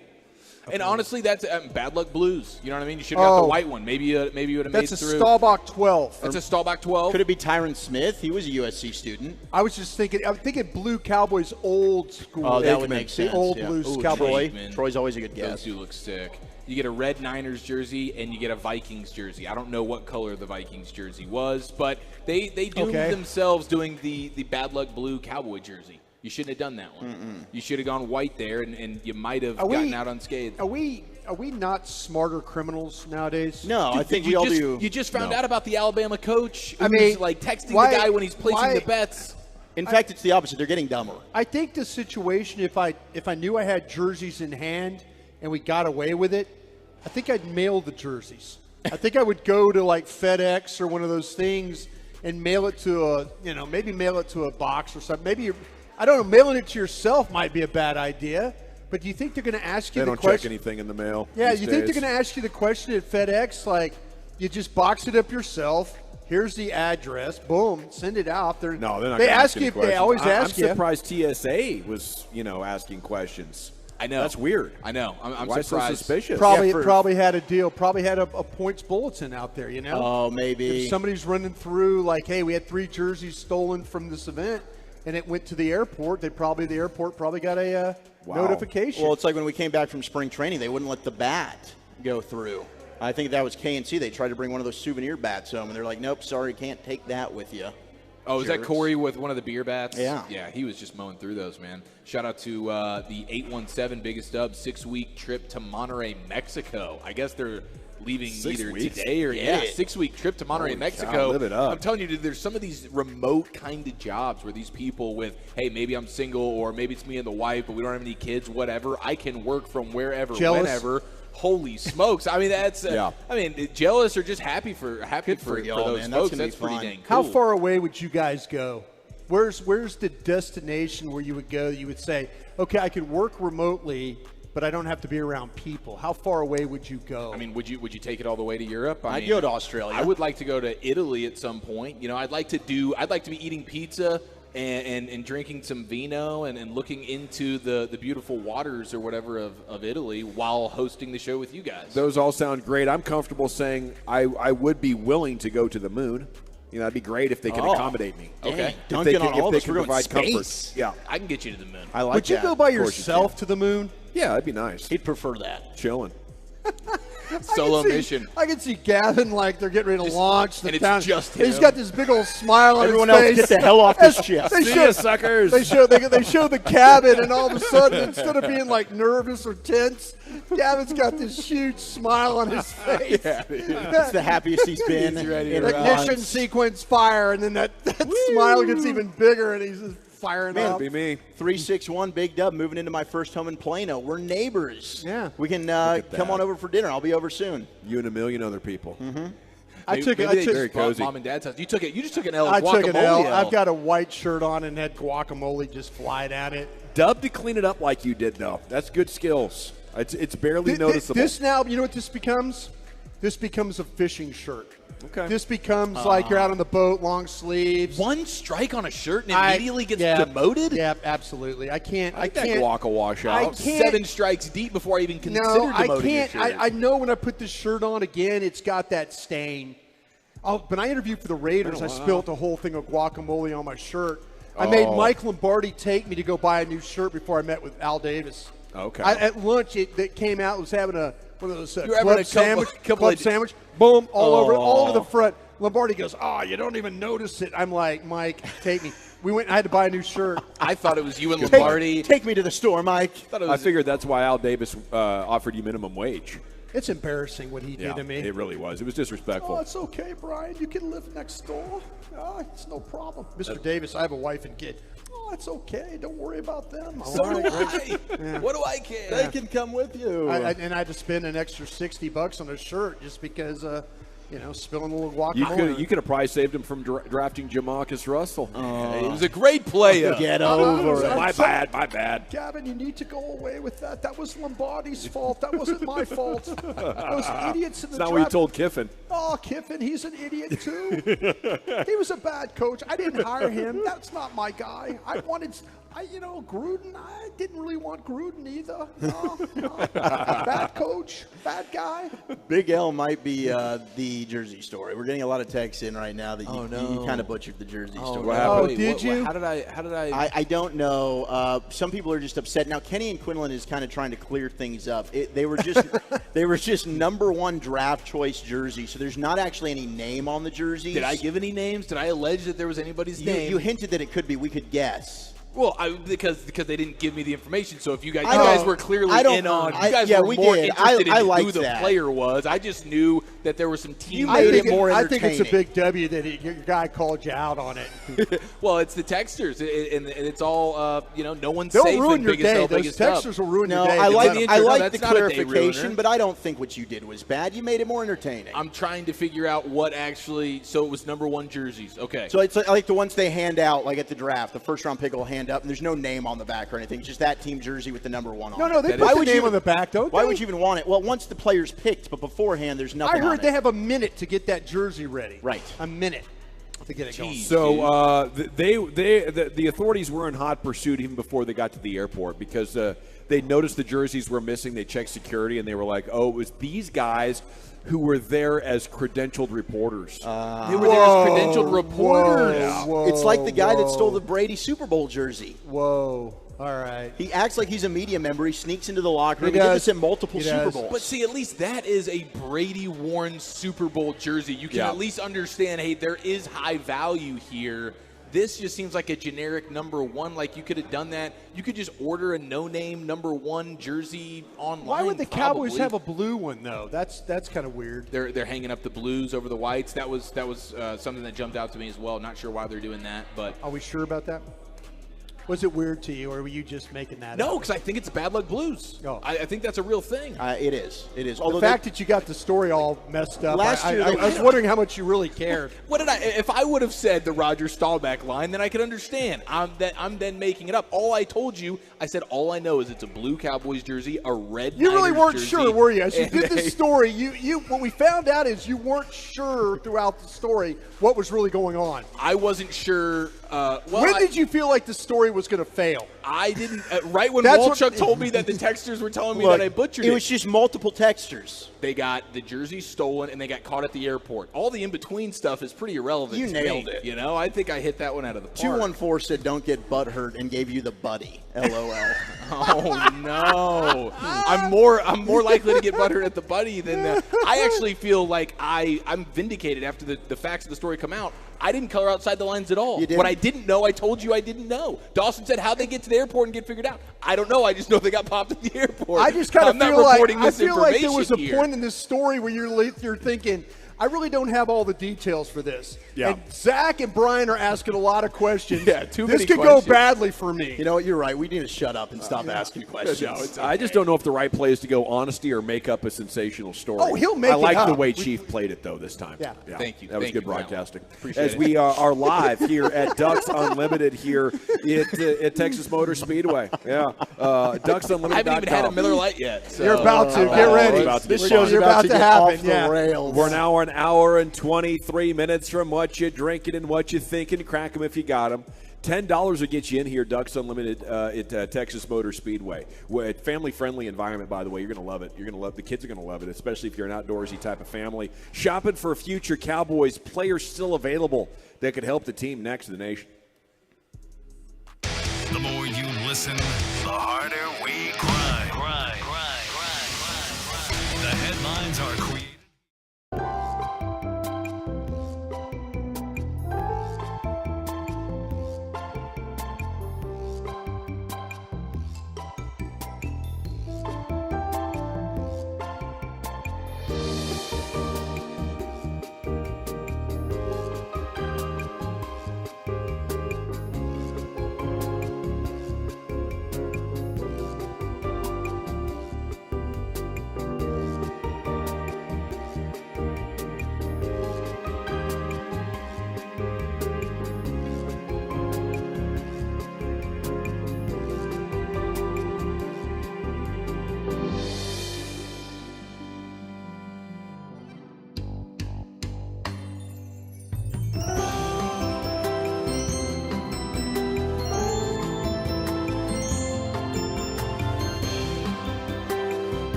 Secured by DFWsecurity.com.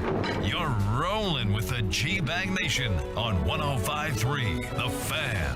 Welcome to the nation. Here we go. It is hour number 3 of the G-Bag Nation on 105.3 The Fan. Thanks for making us part of your day. We're live at the Ducks Unlimited Expo here at Texas Motor Speedway. $10 to get you in.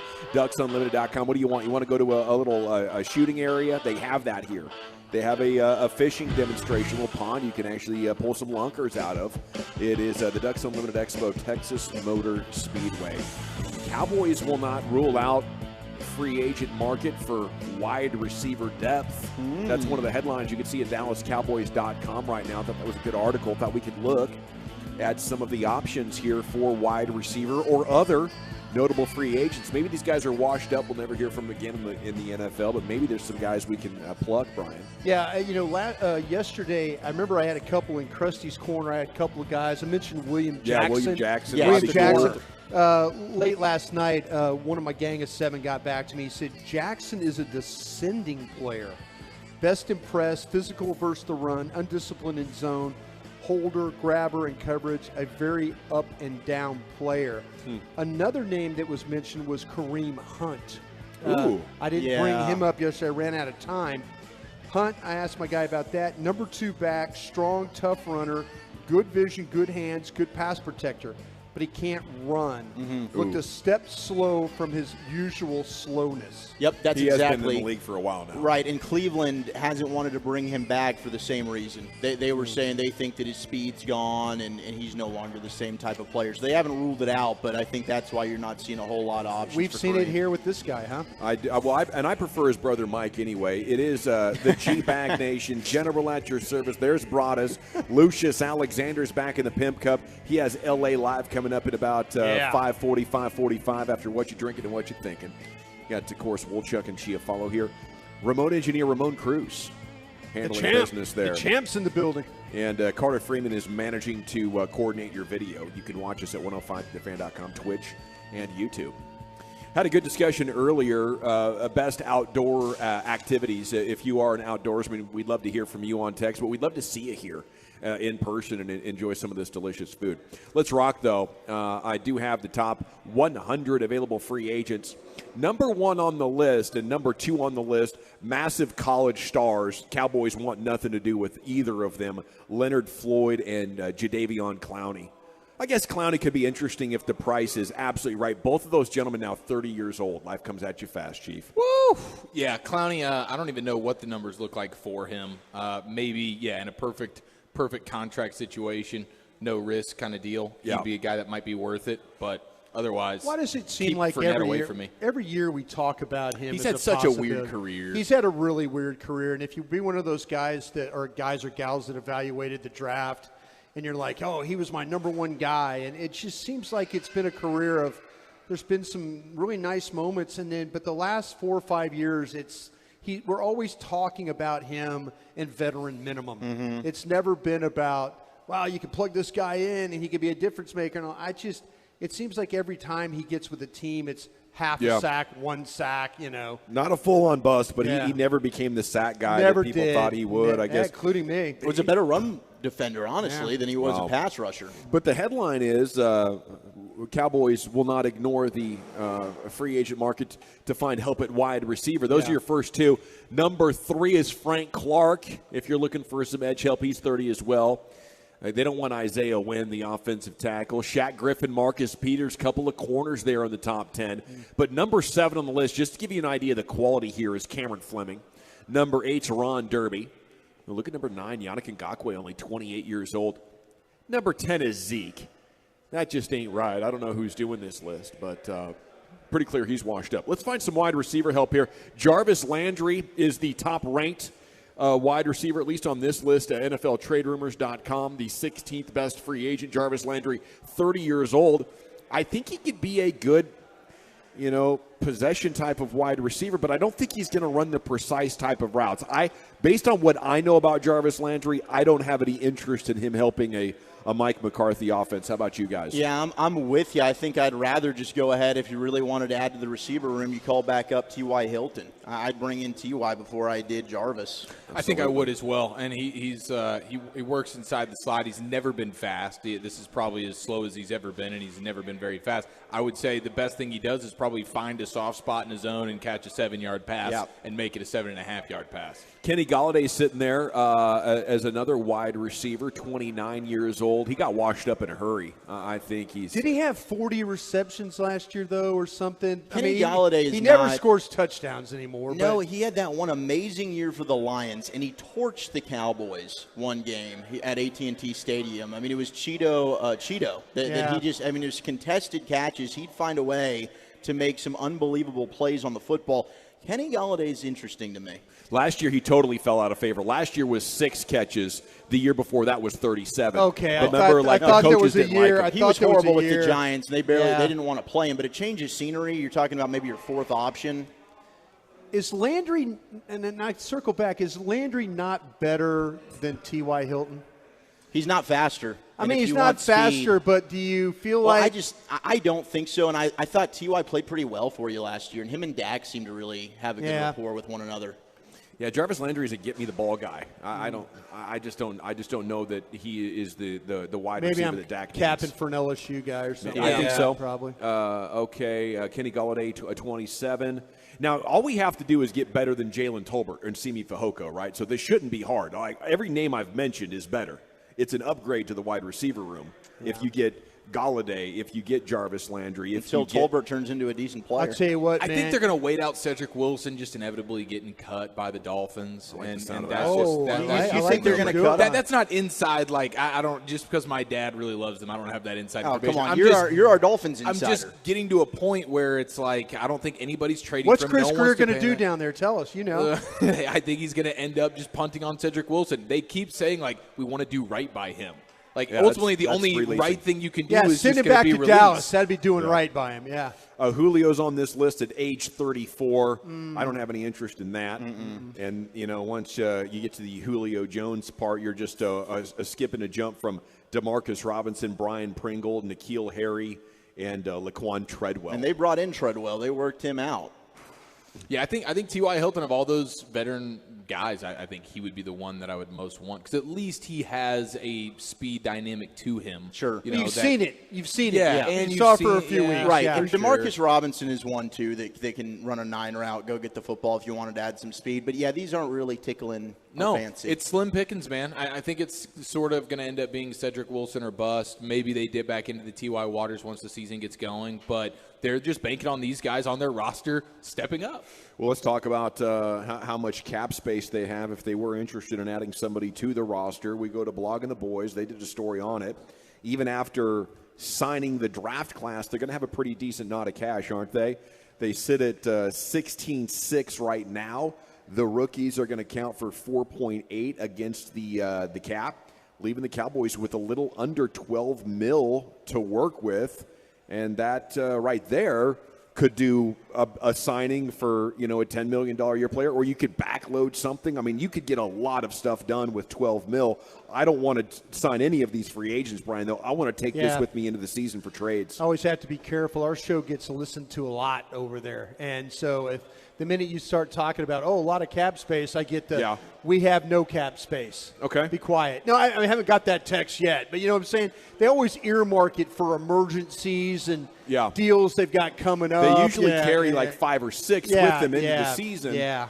I would be surprised if they spend this before we get to Oxnard, but it's great to know that whether they want to take that 12 mil and put it towards 2024 or they need to make a trade, they have more than enough space to absorb a pretty dang good player or two. Do you feel like, though, when we get to Oxnard and we're sitting on the tennis court that they're going to give us a signing of somebody? Yeah, I was just about to ask. Is it Diggs? Diggs yes. is going to get the deal. Lamb. Yeah, see, that's where the money's going to go. It's going to go to the extensions for Diggs or Lamb. It's probably going to be Lamb. I think it's CD. CD was kind of – he didn't want to say it, but he was hinting like there might be something in the works ready to rock. Interesting. I was thinking it would be more likely to be Diggs because he hits the market. There's no fifth-year option. Like, they're going to play that game. Well, it goes back to what Brian was telling us. It I think ain't Lamb's easy, a little bit man. easier to get done than Diggs is. Well, they would have drafted Joey Porter Jr. if they felt like Trayvon Diggs was unless they didn't think he was a scheme fit.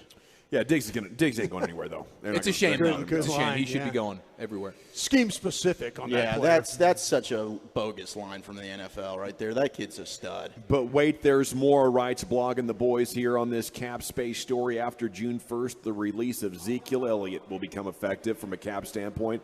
They're going to pick up another 10.9 in space. So, again, probably just Diggs and Lamb, but options are sitting in front of this team if they would actually like to finish the fight and build a complete offensive line for the first time in 7 years. I'm waiting for it. I would love that. And a texter did just write in about the Broncos having a lot of guys. And we know about the relationship with Sean Payton, but a lot of wide receivers. They just added Marvin Mims to it.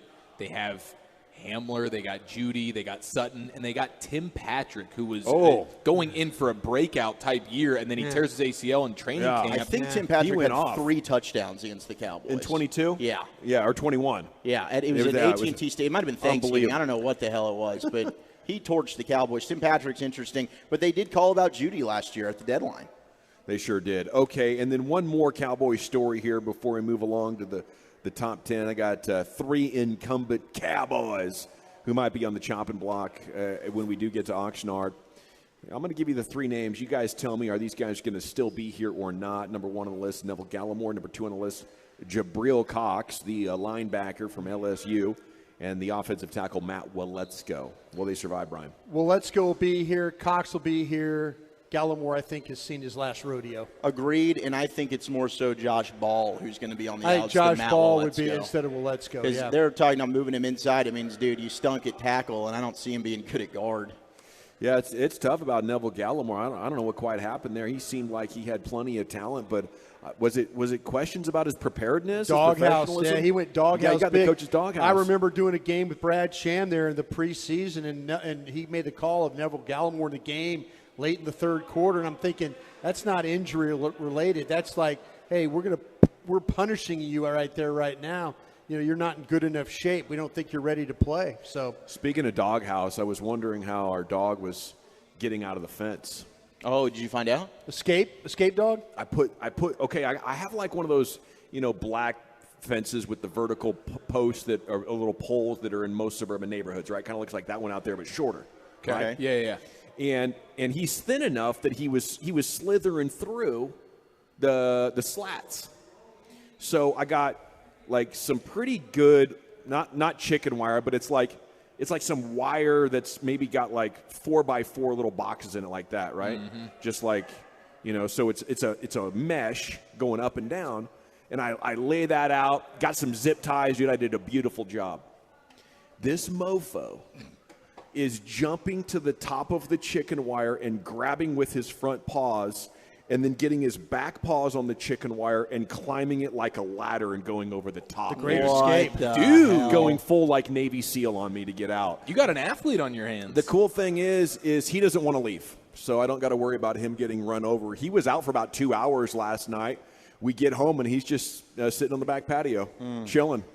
Like, you guys don't need to worry about putting me in this fence. I ain't going anywhere. So you have that lining like, 3 feet high or so all around your fence? Yeah, I think it's a 4-foot-high fence, and I took that up to 3 feet because that's the size that it came in.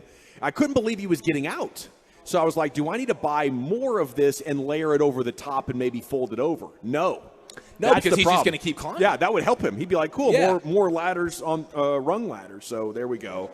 What I did is I got in the van and I went out of sight to see how he was doing it, because when I was out there, he was like, I'm not showing this guy the trick. He's way too smart. He'll probably come up with something. What a smart dog, though. Well, and a smart sort of criminal. We just talk about these criminals that are so dumb. Not your dog, man. Dogs smarter than humans? Your dog could pull off a heist. He'll get out of there. We figured out now how he's at the shelter. It's obvious. He's a freaking escape artist. Tom Brady, by the way, says he's not backing out of his Fox announcing gig. Okay. Oh, fake news, huh? Yeah, I guess. I'll believe it when I see it, Tom. It is a lot of money. 51%, right? It's a lot of money. I bet he's getting half of what Giselle's got, though. I'll show up and mail it in for $40 million. I mean, I show up and mail it in every afternoon for much less here. Yeah. Right, yeah. For $40 million, it's a no-brainer. You've gotten good at it. Ducks Unlimited Expo. Enjoy the outdoors all weekend here at Texas Motor Speedway. Go to ducksunlimited.com. $10 to get you in.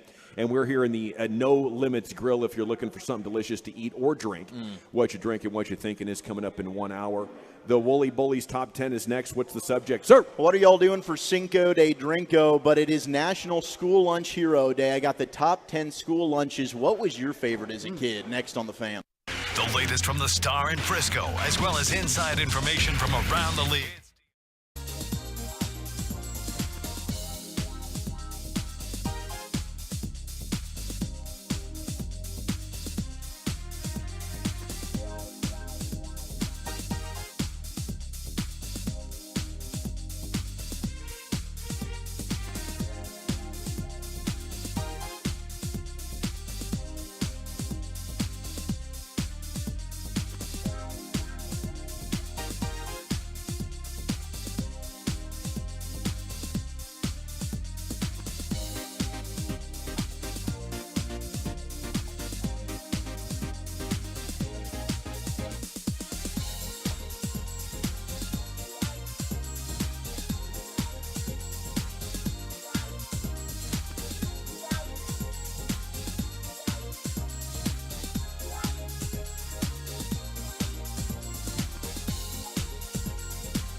To apply. Nate Newton here with my boy, super lawyer, Josh Alexander from J. Alexander Law. Being a 3-time world champion, I know what it takes to win the big game. When you're in a wreck, there's no case too big or small for J. Alexander's team. They can tackle it all. Nate, I couldn't have said it better myself. We have the experience and resolve to get our clients the compensation they deserve. We fight hard for them all. Call 972-534-8888. Visit SevereInjuryLawyers.com, Dallas, Texas.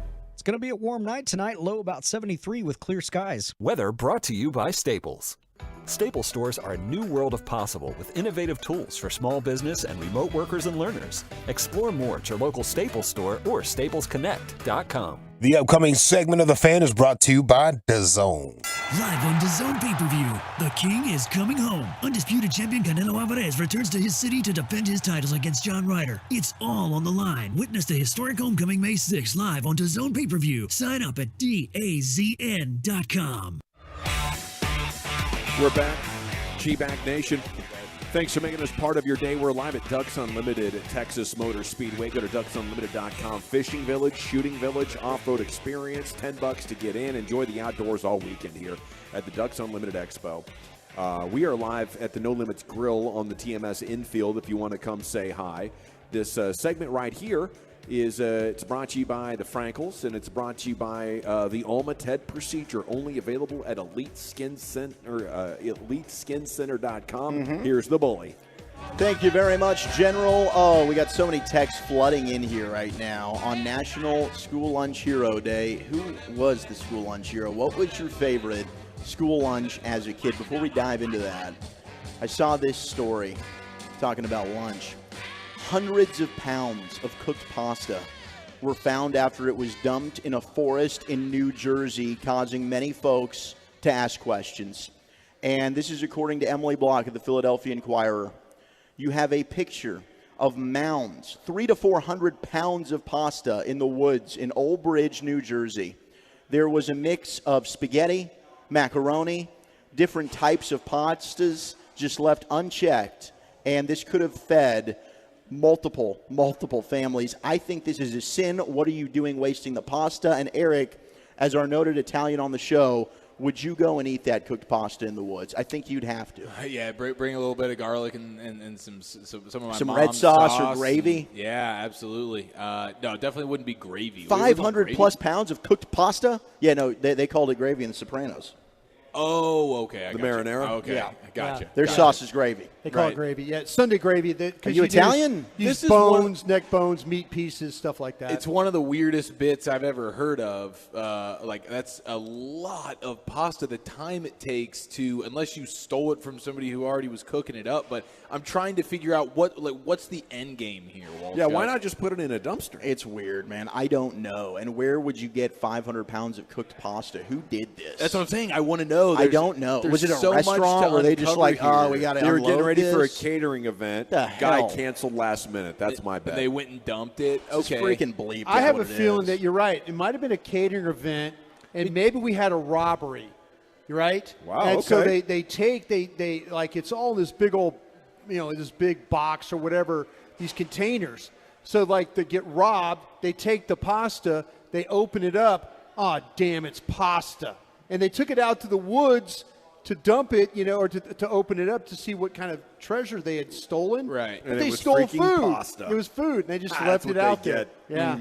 Yeah, that's weird. You would think you would take advantage of that if it was a moment where you made a bunch of pasta for somebody else and they didn't, they decide they didn't want it. Unreal. Now But I have a bunch of pasta that I just cooked. God, right? I've heard some crazy stories about cooked Robberies? food. Well, no, cooked food. Yeah, robberies. But bad robbers. The Dumb ones. But like if you have food and you're taking it to a homeless shelter, they have all these kind of rules now that you can't take the food over to it. They got to test it for fentanyl. Well, they have to throw it away. Oh, I mean, that's there's horrible. like there's Hell, rules. man. So they just find the nearest forest and they go. Well, and I they think- dump it in. I the think- homeless go and eat it. Yeah. I think there was a robbery here. I think somebody grabbed something thinking they were going to get Gold. equipment. Maybe they were thinking they were going Oh, to get it's freaking cooked pasta. and they just left it. What the hell? Well, it's like the people that robbed those the Amazon trucks. Yeah, like it's all a of a sudden, mystery box. oh man, I got 18 rolls of toilet paper. A bad You know, load. yeah. Well, that'd be a good load. Okay, 017 is saying that someone's parents died. He inherited the house, and they made all the expired pasta. I don't know if supposedly that's on Fox. It's an update to the story. I don't know why you would do that. Why would you go through making the expired pasta, not just throw away the uncooked Well, pasta? I'm getting another person here on the internet who is saying that it happened. It was in Veterans Park. They describe it as obviously strange. There's not a lot of Italian restaurants in that area. This person's best educated guess is so local. They think Moose Lodge did it. Oh, Moose Because Lodge they sounds like a culprit. Oftentimes they have events, and then, as you said, maybe somebody backed out of a particular event, or they just had, a copious Extra. amounts of extras I get it. when it was all said and done. So I think our biggest threat here is Moose Lodge. All right, They Moose Lodge. cooked for Anorexic Anonymous. They couldn't get. Wow, my Oh, jeez. You tried really hard on that. Rest of the show's off today, boys. You got it. All right. Well, It's a let's Cinco de Mayo on Friday. that note, let's slide right into the top 10. Top 10 school lunches of all time. Your favorite school lunches. We head back into the Pimp Cup, the greatness of Lucius Alexander, L.A. What was your favorite school lunch there at SGP? So we had these things called Crispitos. I don't know if you guys had them in your school district. Yeah, the fried Crispitos with chili and cheese. Fire. Those Yeah, sound bro. awesome. Yeah, fire. We had And like Clucks Deluxe. I don't know what that is. Sorry chicken about sandwich. that. And we got meat baskets too, man. Meat baskets with fire. Oh, yes. I'm sorry? Yeah, it had like mashed potatoes, chicken fingers or steak fingers in it. Steak fingers, yeah. It was fire, bro. Oh, wait a minute. Is this like that KFC, that bowl that they make? No, it wasn't that fancy. We're talking school lunches here. Yeah, we look like something that came from Dairy Queen. It didn't look that Oh, good. the steak finger basket? Yeah. It did. It looked like the fried, like the steak fingers. The steak finger Yeah, basket. mashed potatoes, Yeah. gravy. Yeah. They put it on the tray for you. Delightful. The only lunch that I would get from the school would be corn dog day. That's the only thing I could trust. Oh, okay. Everything else looked terrible. It smelled terrible. I didn't want the milk. The milk in that tiny carton. The red carton? It smells Yes. horrible. Yes. That's not milk. What this is spoiled milk is what they sit in those tiny cartons all the time. I love that people are texting in the cookie sheet pizza. That's going to make That it is terrible. It's the square I'm pizzas. just telling you, man. Terrible pizza. In the 70s, that was gold. Yes. In the 90s, that was gold. It tasted like mildew had settled on it, Oh, like it was a bro. bad load of laundry. There was something nostalgic about Hey. it. I was into it. No. Did anybody, this is way, way old, did anybody do Salisbury steak with the mashed potatoes and the brown gravy? That's With actually a, on with the a, with a TV roll. dinner. It's with on a the roll. list. Yeah, I've It had was, a it was, Hungry Man. it was I've had very that hungry, Hungry man. Man, It was yeah. very hungry. We man. had them in Plano. We had them. It's on the list. All right. Okay. So the honorable mentions, we got Hot Dog Day. We've also got. Oh, yeah, I do foot-long hot dog day, too. Yeah, those That was cool. would be pretty delicious. Who's got the footlong? The footlongs, the steak fingers also. Yeah. We never got chicken fried steak. That didn't make it on here, but that's an honorable mention. Number 10 is Spaghetti Day. Can't go wrong with that. Spaghetti Day was good. Spaghetti Day. Not as good as Pizza Day. It dries out like it's left over. That was very And they chalky, dump that on your very plate. chalky, Yeah. very wet. Yeah, like looking back in hindsight, none of this stuff was great, but to me, it was there good. were things that were great. As a We just child. mentioned the great ones. The great ones are on No, here. dude, the great ones were these particular cheese sticks. Those- that I've- we'll I've- get to those, I've never baby. had Oh. since. And Oh, the I spicy ordered them. nuggets. I found them. the You can order spicy them. nuggets, Chief, that you Spicy were willing to pick nuggets. up off the floor. Oh yeah, the spicy Yes. the chicken tendies. And Yeah. yes, I would do that today. Put one on right next to me right now. Yes. Number 9, we got the tray full of fish sticks. And a lot of people have texted in the fish. That's like Mrs. Paul's, those like fish sticks. I didn't like them as a kid. I never did the school fish. Not for me. anything. I only trusted a It was Gordon. every Friday. It was a Friday thing. It was a thing, though. Are we generally? I guess Dawson was a pack your own lunch kind of guy. Generally speaking, throughout school, were you a bring your own lunch guy or were you a buy school lunch guy? When we got to middle school, there was this little snack bar where you could get like fries and a cookie. And I would start buying then when you had options beyond the standard lunch. Cool. But I was almost always bring up to that point. They used to post the menu for DISD schools in the newspaper. So you could cut it out, put it on the refrigerator, and you knew what days to bring and what days to buy. Respect. What about you, Walchuk? Were you a bring your own lunch guy or So elementary school, no. I would always go through the cafeteria line. Okay. But middle school, I did start to bring it myself at times. But sometimes I went for the Cluck Deluxe or whatever the heck it was, and I got the chicken sandwich. It wasn't bad. And they occasionally bring in like Domino's pizza, and that was always kind of a win. Yeah, I was fortunate. Once I got up to high school, we had a Chick-fil-A option, and we had a Subway option, and there was a Pizza Hut option by senior year. Damn. In the What, my cafeteria? Yeah, and it was God. all like small menu. It was like very like, hey, here's basically your two options kind of deal. Other than Subway, I think you could spice it up a little bit. But Absolutely. They had the little personal pizzas from Pizza Hut. Those were really, really good. My buddy JP, who coaches over at Berkner High School, Richardson the baseball there, yeah. team, says the rolls and the Fiesta salad. Rolls. Coach is right about the rolls. rolls, The bro. rolls are for legit with the little Yes. pads of butter. Absolutely. Oh yeah, Yes. yeah. 8 is the Salisbury steak. There you go. 7 is the chicken sandwiches, which I Never mean we had had one. Cluck Deluxe, but they became There was popular a wide late. variety. Yeah, there's different Never had brands one. For sure. Number 6 was the turkey dinner day. So this was right around Thanksgiving. Yeah. Oh, wow. Yeah. They do the Thanksgiving lunch. That was something I looked forward to every year. I did too. Makes one We of did us. like a whole event. Maybe mom and dad were coming. did an event in elementary might have school. been wearing some cool things. We did or like Pilgrims construction and paper. Native Americans, and I don't think you can do that anymore. I don't Was even it know. real bird, or was it like that Jenny Processed, O, like, very sliced? processed. It was probably processed Very- turkey, but It was like the it was like a bunch the of turkey deli loaf. sandos. The turkey loaf, you know. The, I mean, it was an actual thick piece, so it wasn't like the deli meats, they but it tried to probably trick wasn't you. great. They tricked you with the gravy, is what they did. Number 5 is just cheeseburgers. You know, you get your burger day God, there. I never had one of those. You didn't? No. Oh, they put them in like the aluminum foil, wrap it up. I mean, they were really crappy Wrap it patties. up. But Yeah. Number 4 is the Almighty Pizza Fridays. Yep. Yeah, dude. And this is the square pizza. Yep. See, and I never had the square pizza. I guess like whenever I started $1 a slice. We had like legit triangle pizzas, and from what I remember as a kid, they were incredibly, incredibly good. That's amazing. Oh, 817 said their high school had Pizza Hut, Subway, and Chick-fil-A. You must have gone to Allen. I know Allen does that. Highland Park.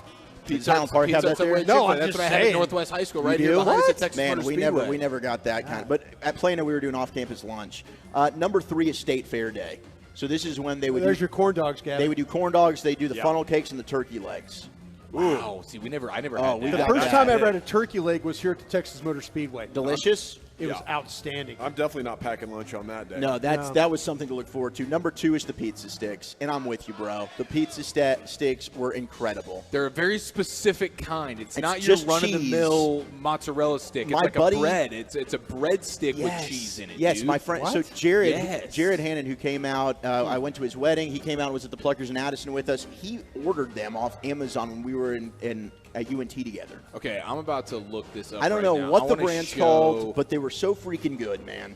I'm Like gonna, a Totino's kind of a thing? No, not even Totino's like. I don't know how to describe these. And it wasn't quite like a cheese stick. It was like a. Look at this, dude. Look at that, bread, Broadus. bread Look at that, Broadus. Bosco sticks. Maybe that's what they are. Cody Cole just texts us Bosco sticks. Oh, gosh. You see that picture? Yeah, Those You are dip good. them in marinara. I'm not bringing home lunch on Bro, that. they were so good. Dude, I missed that. Like, I genuinely missed that. But The 70s were rough for Yeah, food. you guys We didn't were have rough. good stuff. Yeah, we were But rough. number 1, the most popular school lunch, the chicken nugget day. Chicken nuggets. And see, in high school, that was the everyday, like, run-of-the-mill lunch. It's going to be chicken nuggets, mashed potatoes, and a roll. It's going to be $2. Yeah. So for $5, you Double just it? double up Oh, everything. my goodness. And it's 2 rolls, 2 scoops of the mashed potatoes, double me up on the chicken nuggets. That was the best bang for your buck, and that was tried and true every day if you wanted Wow. to.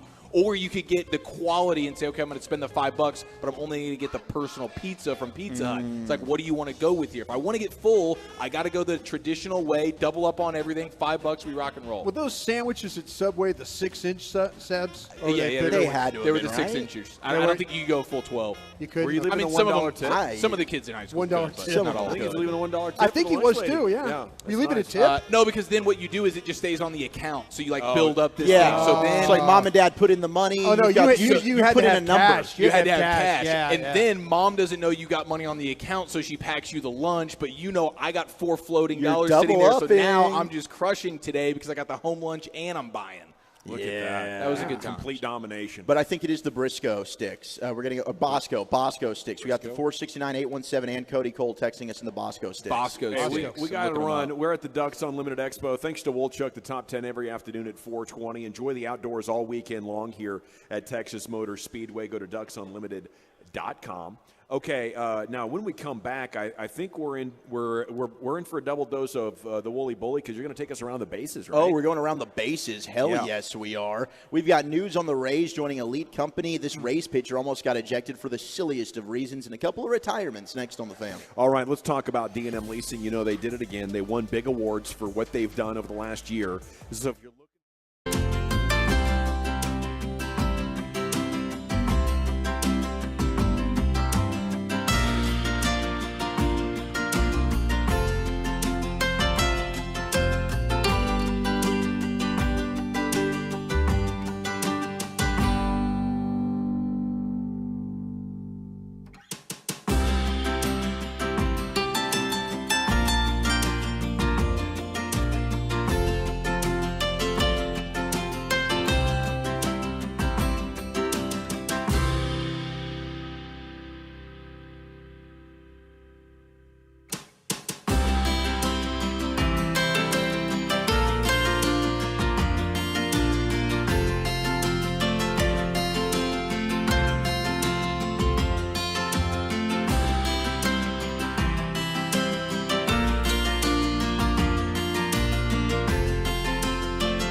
sugar cravings, big time.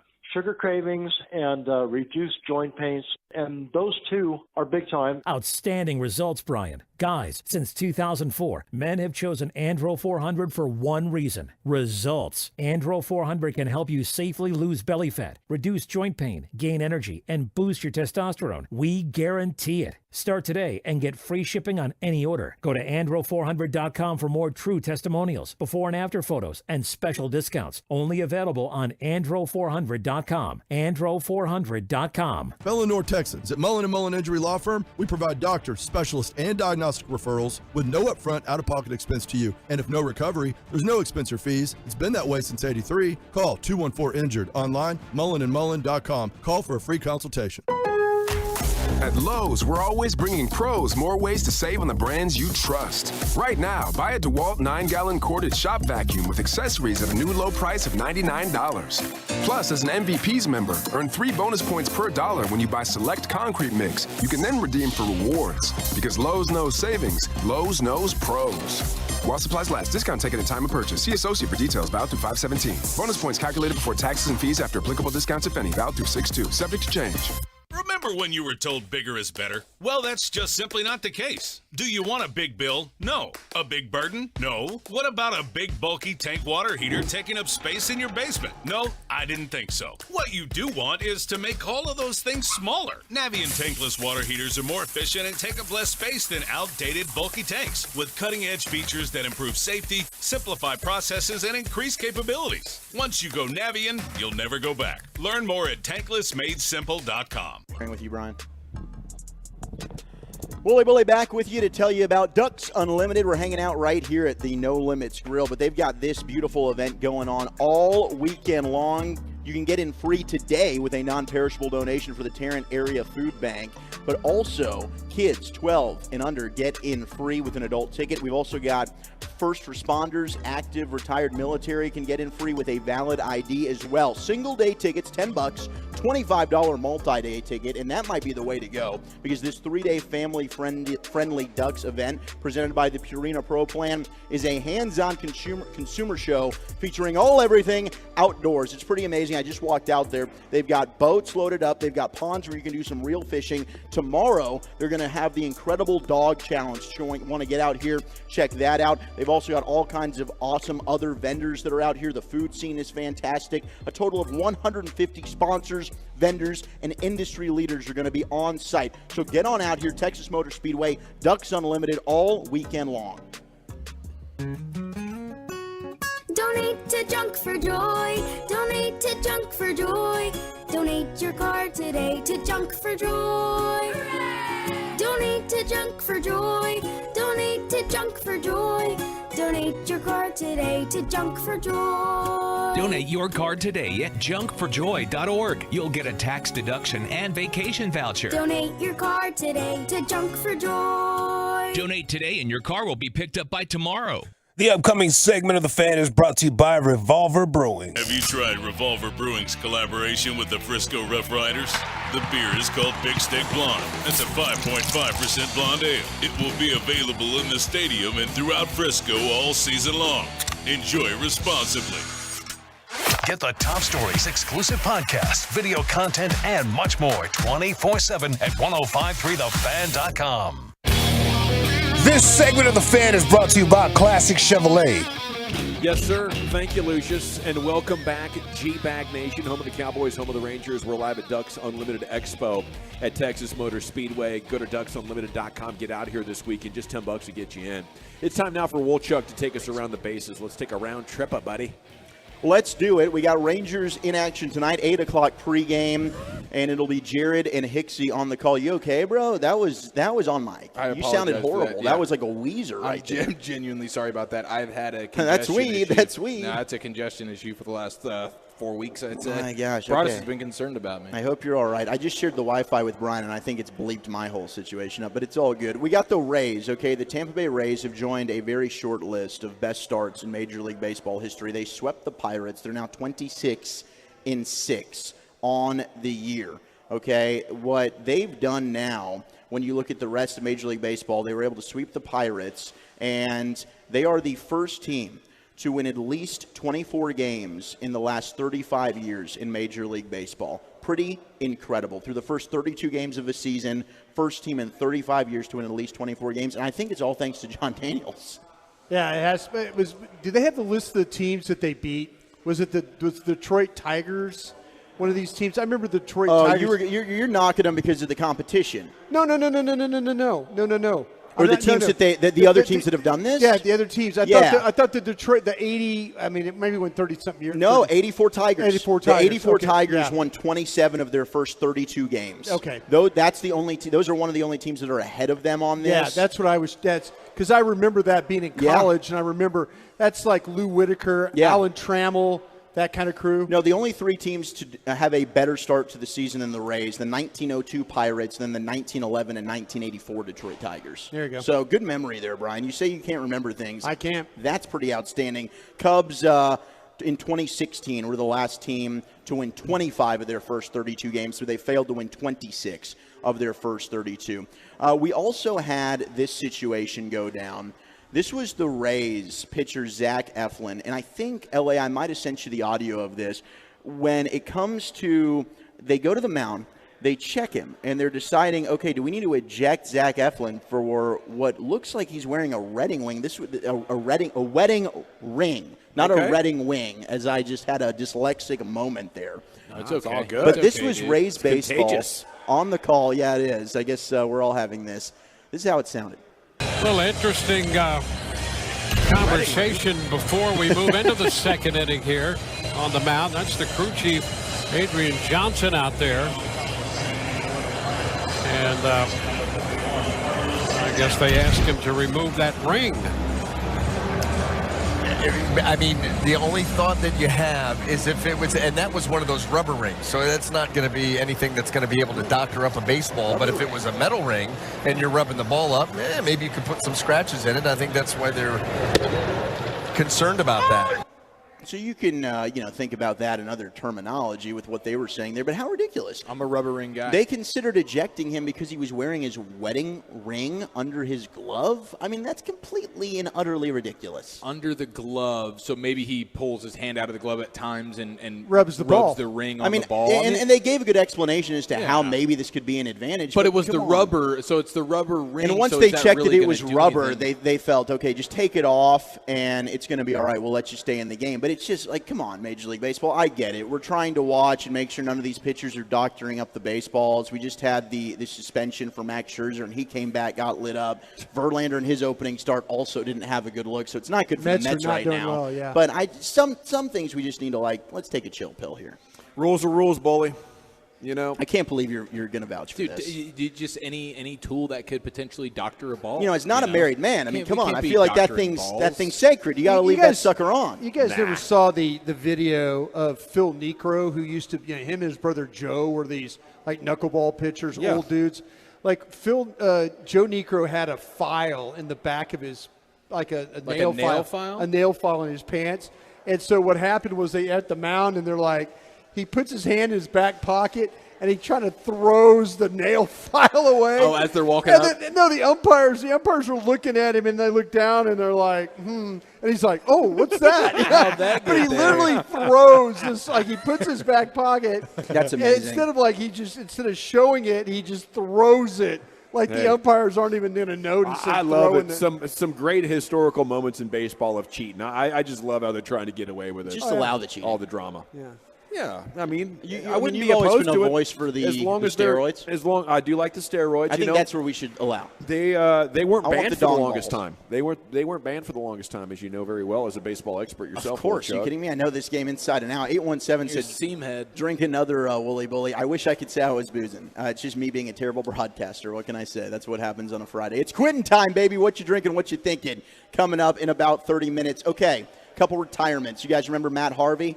Yeah, did he have a short stint with the Rangers? He actually, I think, did, but he was nicknamed the Dark Knight. He had a shining season with the New York Mets. He has announced his retirement from Major League Baseball. So has former Texas Ranger catcher Robinson Chirinos, as both of them has retired. Oh, Robinson C was the best. I dude. loved Robbie, man. Yeah. I really did. His best season with the Rangers in 2018, he hit 18 homers, 65 ribbies, and then with Houston in 2019, I believe he won a World Series there. He did. Yeah. He had 17 homers and 58 ribbies, and he 238. He was like a sage wise man that everybody loved, like Eovaldi now.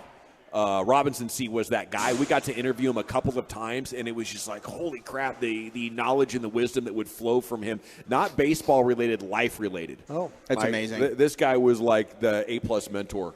We conclude around the bases with a Shohei Ohtani nugget, as the Rangers, fortunately, during their stint in L.A., are not going to have to face him on the mound. They will have to face him at the plate. But Shohei, in his last start on Wednesday night, he recorded his 500th career strikeout. He has now joined Babe Ruth in the exclusive club, the only two, with 500 strikeouts as a pitcher and 100 homers as a hitter. Simply incredible. It hasn't even been that long, has No. it? How long has he been doing this for? Maybe 3-4 years. Yeah, that's You know what? We should have asked JD about that. They were Maybe on, it's more, and They it were just they were seems on like that less. Shohei thing.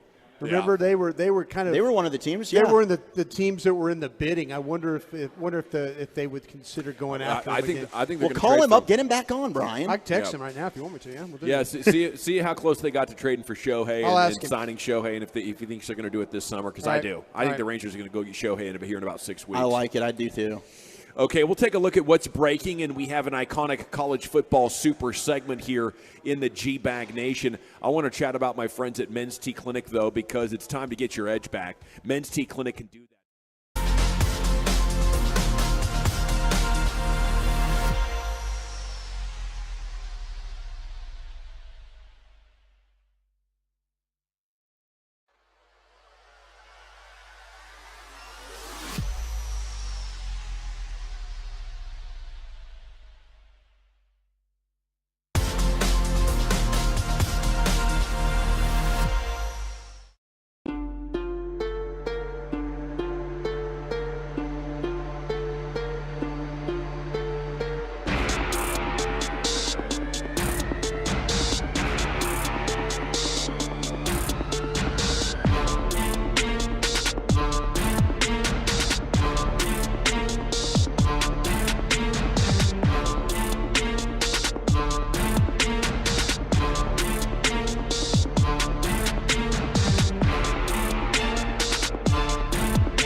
Boys Media. He's at Brian Broaddus on Twitter.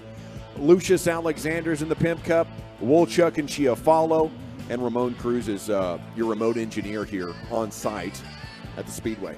Everything's good. Let's check in with Chief here for some fighting words in the NFC East before we get to this college football, buddy. What do you got? Okay, right before kickoff today in the G-Bag Nation, I saw that DeAndre Swift, new Eagles running back, is going to be donning the number 0. The first 0 representative in the history of the Philadelphia Eagles organization. Many teams are experiencing that this year with the new rules on the number 0. So like Jaron Kearse for the Cowboys will be rocking number 0. We don't feel strongly about that decision from Jaron, but we do respect where he's coming from. Hopefully that's a payoff situation there in a good way for Jaron Kearse. But DeAndre Swift is now going to be, I think he was number 32 with the Lions. Yep, 32. He is now, which is a normal running back number. He's now going to pivot to number 0. When I first mentioned that to Walchuk, he goes, I don't think that's going to look good. I showed him a Photoshop, and then he goes, actually, I hate it, but that actually does kind of look good.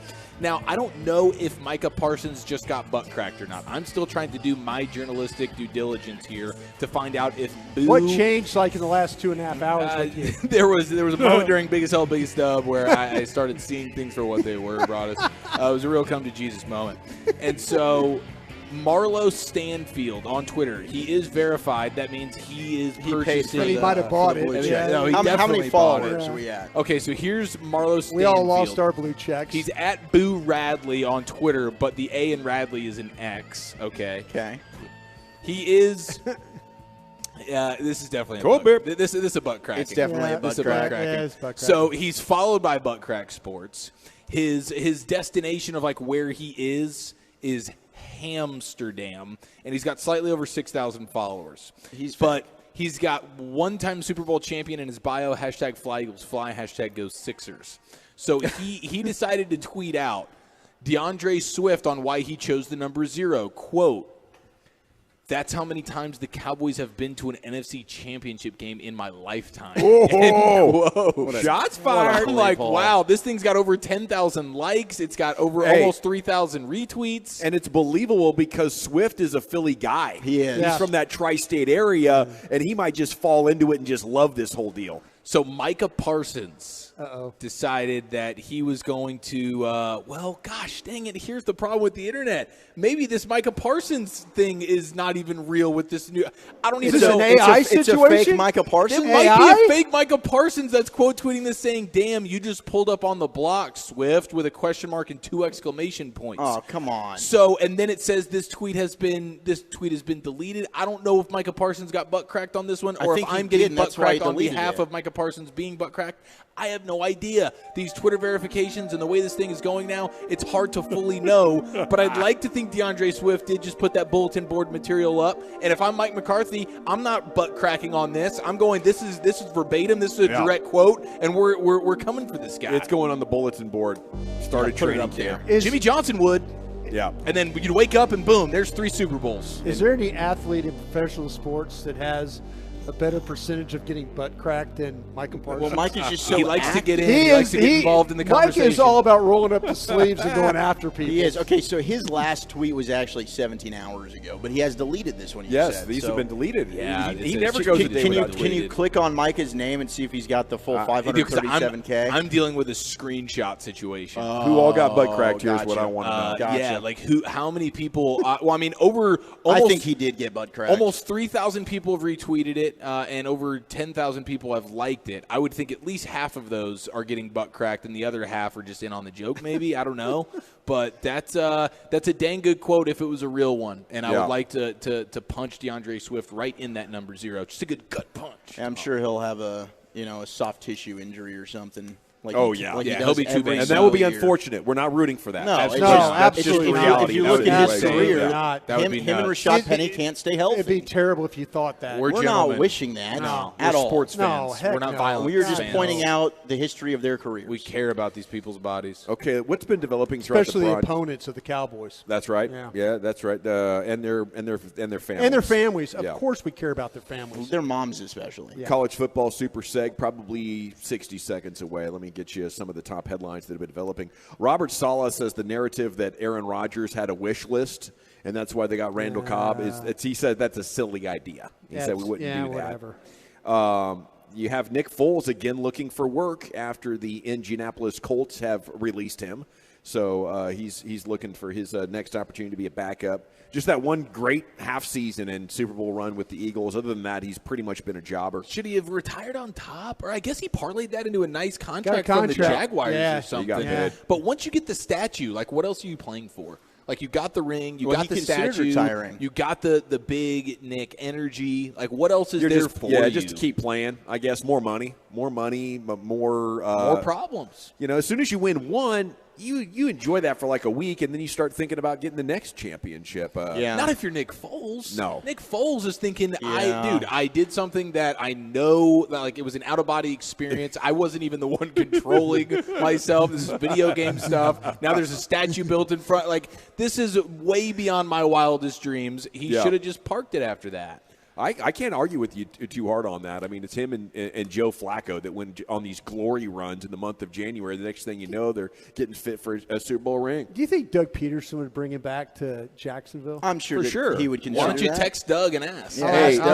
He's a great guy, too. Nick Foles is a great dude. No, it was a good story because he did consider retiring when he was with the Rams before that Eagles thing even happened. I like this new bit where maybe Broadus will allow us to go into his phone and construct text messages to individuals that he has in his phone. Well, they'll probably be better worded than his fingers. My favorite part of the pre-show meeting is like, fingers. hey, do you need to know anything about blank?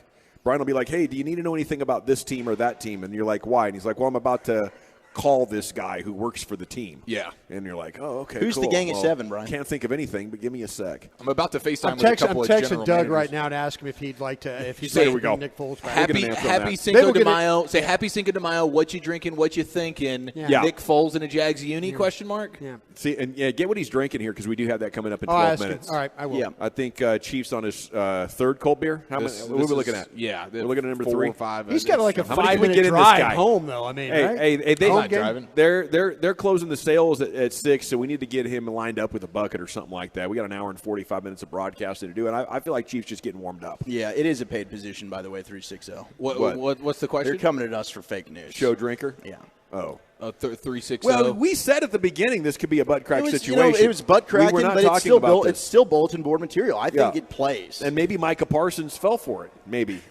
The 360 literally asked a minute ago on the truckwreck.com fan text, is this a paid position for Eric?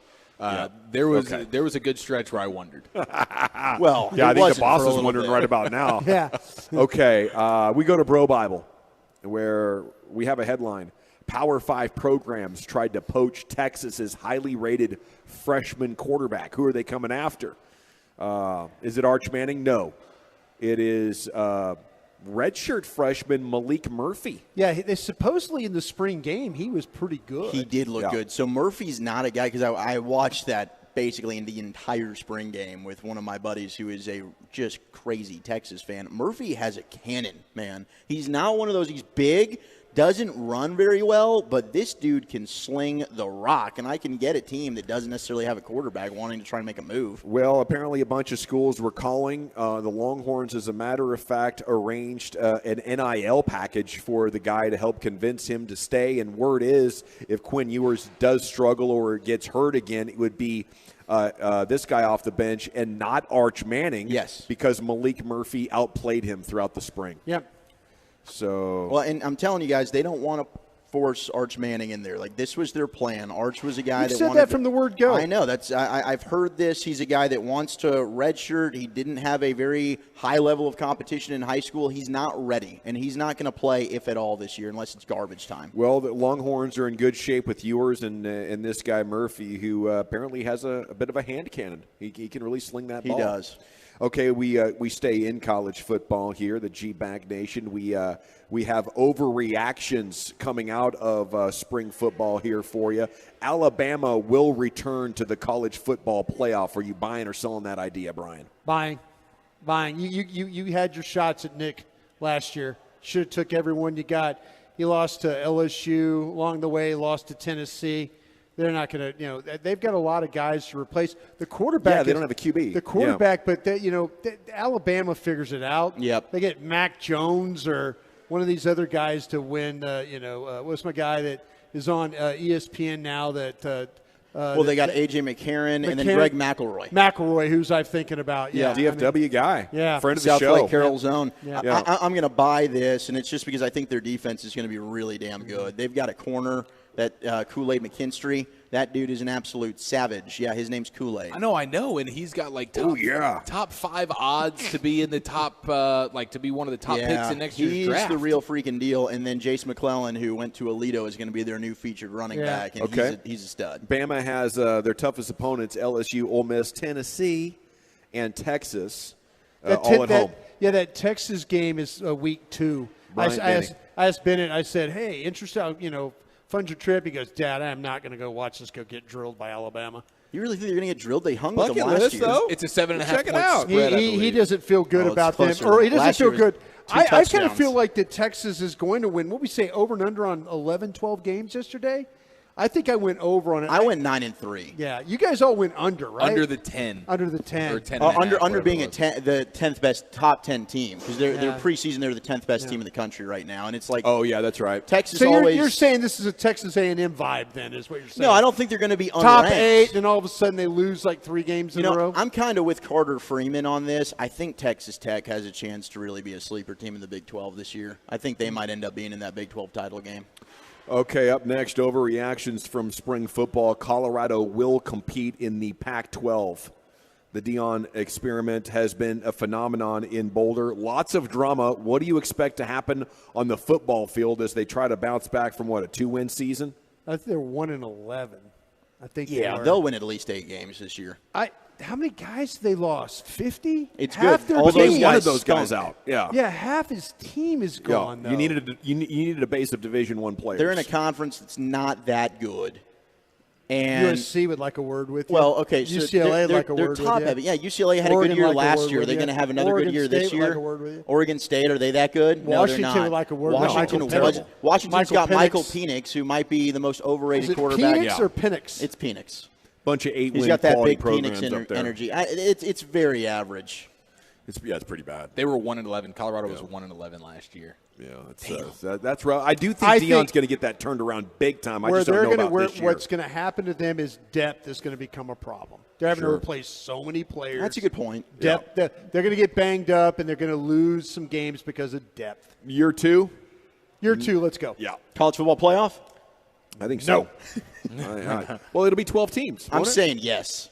Year 2, it'll be 12 I teams. think I'm they not make it against this Deion. year. I'm just saying, though, it's going to probably take 3 or 4 years for them to get that thing going again. Buffs win the Pac-12 this year. Yeah, TCU's a 3-touchdown favorite, I believe, versus them in week 1. Take Colorado. Take take them to bunch go of ahead and mistakes beat get the made. spread. Yeah, I'll take the Buffs in 21. Arch Manning can't contribute this year. That's not an overreaction. He was 5 of 13 for 30 yards. He ain't playing this in year, his boys. appearance.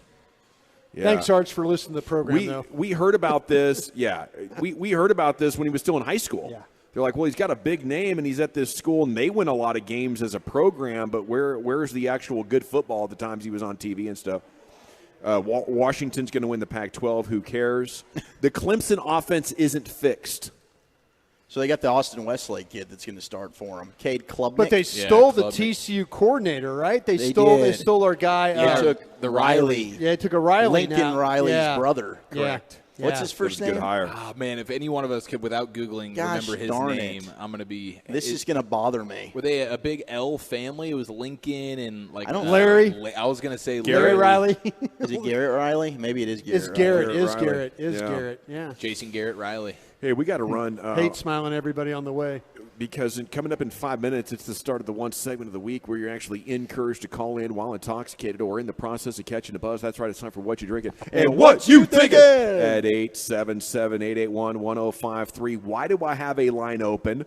Let's get those lines lit up. We're back with your phone calls and some partying right here. It's the G-Bag Nation live from Texas Motor Speedway, DucksUnlimited.com all weekend long. Great fishing and hunting experiences out here at TMS and the Fan. But Tolos, it is Happy Cinco de Mayo Day, which means it's also Cinco de Drinko, and those drinks.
you.